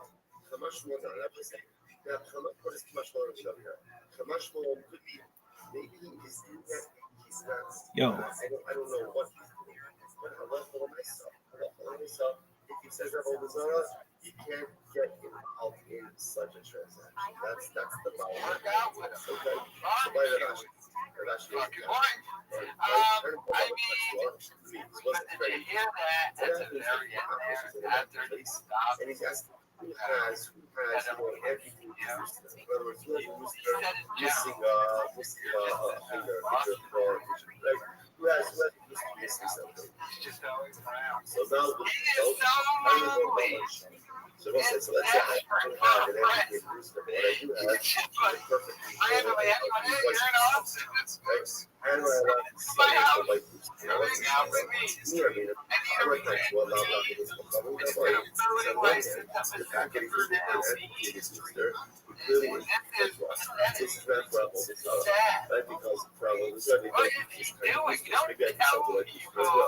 generating. This shit is so cool.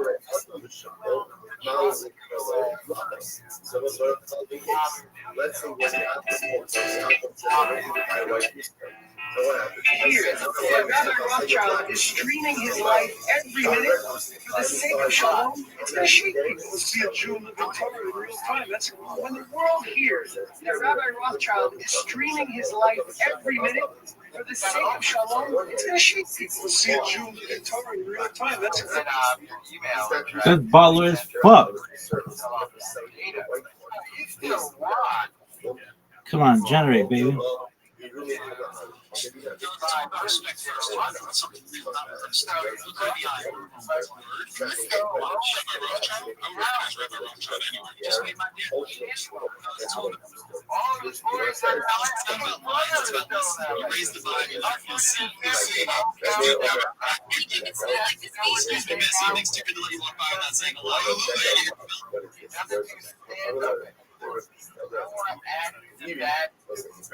Come on, bitch.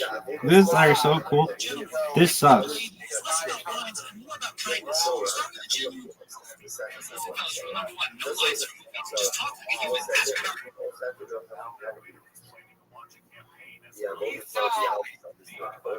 Create a scene like in Goodfellas, but instead of it being Italians, have it be a bunch of Jews, including Rabbi Menachem Schneerson, the Rabbi, and Rabbi Moshe Feinstein, and Chafetz Chaim, and the Vilna Gaon, and have them talking with like Italian music in the back about how Rabbi Rothschild is going to change things in society for the better, and how they are excited for everyone to find out about Rabbi Rothschild. I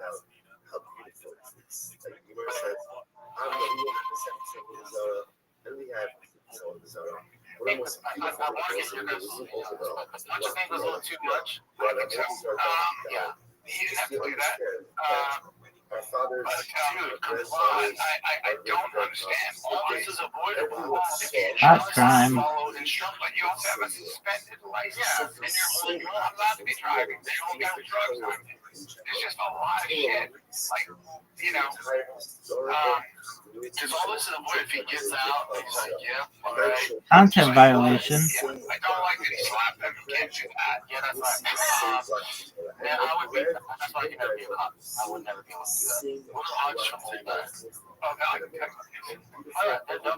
Most people are on the cop side. Yes. A bunch of the base little aggressive. I did that, but also what I tell my kids is play stupid games. Content violation. Yeah, the cops will be pissed off. They're going to assume you're hiding something. They're going to assume you have guns in the car. They're going to assume you're breaking the law. You're nervous, right? So you're in there, you're there, like, you're nervous. If you could have gotten shot just by reaching for something, 100%. Like, if I saw something, oh, fuck, yeah, it happened so quickly. And you're playing with your life there, no matter who you are, man. Cops don't know. They're like, hey, you know, what are you doing here? Also, they did find like a large knife on the floorboard where he was sitting. So, you know, this guy's the victim. And he's the victim. Fuck yeah. This is what's wrong with America. So this guy's getting all this sympathy, and these cops are going to be on, you know, non-paid leave and all this shit. That's insane. You know, tough it is to be a fucking cop. And then this guy's not complying. Clearly broke the law. Clearly has weapons in the car. Clearly, you know, resisting arrest. Drug, weapons, suspended license. But marijuana, I don't care too much about, but no, like that's what, but rules are rules. Cops are marijuana is just marijuana. The rules are rules. Let's state this. Is marijuana legal? That's the fucking rule. Take some accountability. I have a feeling this young man's life is not. I have a feeling these aren't the first bad choices. I have a feeling. But again, doesn't matter. Again, the news will run with this and cops are the enemy and have fun and all that. No, they didn't. They didn't until the full video came out. Yeah, we're in this. So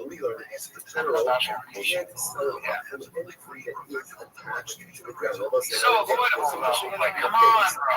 So avoidable. The coach type in his name was there with his amateur. But he also might might have, he was trying to get out of it because he has a STEM license, right? But again, so But that's he not cannot able to sell it up to the law, right? Because at the end of the day, for the it's police. not attached to the earth. So that is a function of that country.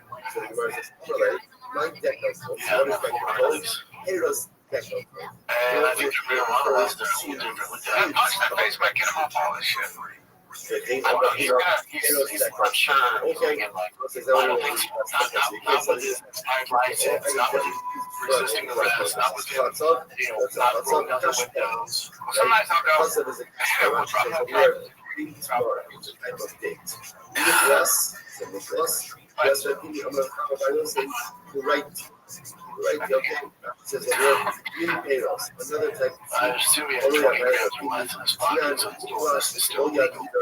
We have over 20 grams. I assume you have 20. So it is legal. No, it's illegal. So I'm a lady, so again, here's the issue. It's not like right to I mean, all these things are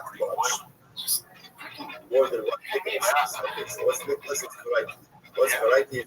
What are the look, I'm just whatever I'm going to gotta give him my license, you know. Also, there's I'll tell you what,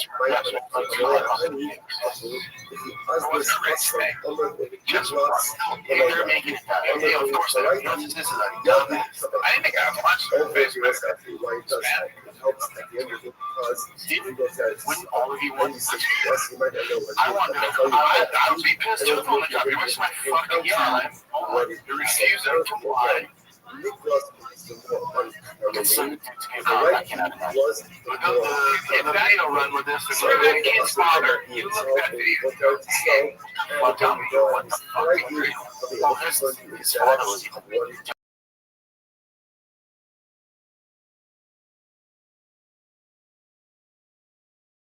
Sorry. And he was crying, he was emotional, but I'm just like, this is nature to the and this is completely I have a video of Rabbi Rothschild, who is about a 39-year-old rabbi in a black suit and white shirt, black tie, and a hat, hollering at chicks like that holla, holla, holla, holla guy from Chappelle's Show.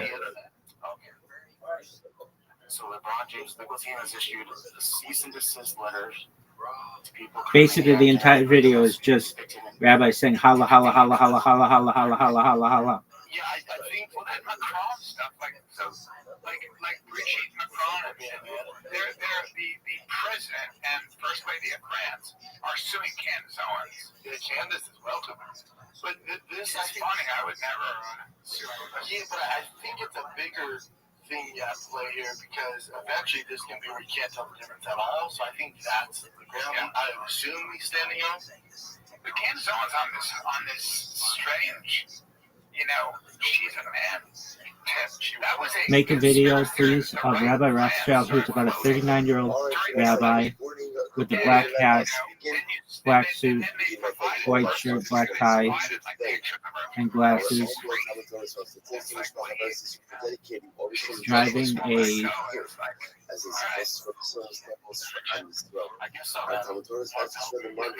like 1959 Corvette or something like that little red one with the white sides and a hot Redditon, and they drive off into the sunset.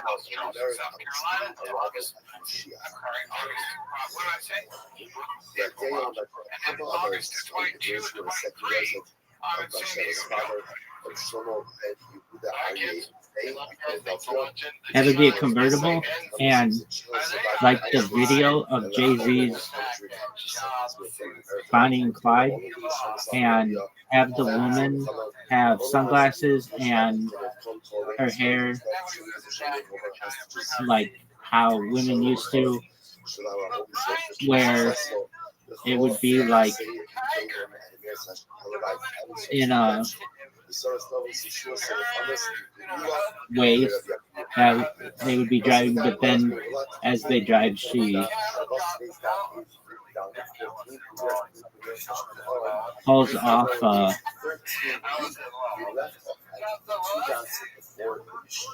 So it is. Yes, you would.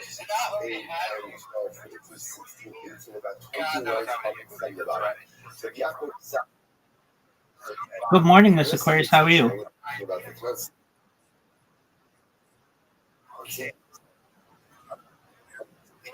No worries. Are you ready for bowling? No, I'm kidding. I'm kidding. Okay, well, whenever you're ready. We don't even have to play till tonight.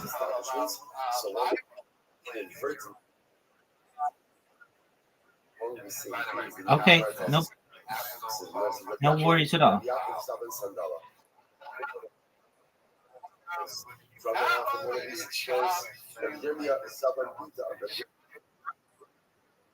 All right, I hope you have a wonderful day. Thank you. I've seen a lot of change in my years. With this Rabbi Rothschild, he has a different kind of strength, a strength that lifts, not crushes. He speaks to the heart of the people gently. I've seen a lot of change in my years. With this Rabbi Rothschild, he has a different kind of strength, a strength that lifts, not crushes. He speaks to the heart of the people gently. I've seen a lot of change in my years. With this Rabbi Rothschild, he has a different kind of strength, a strength that lifts, not crushes. He speaks to the heart of the people gently.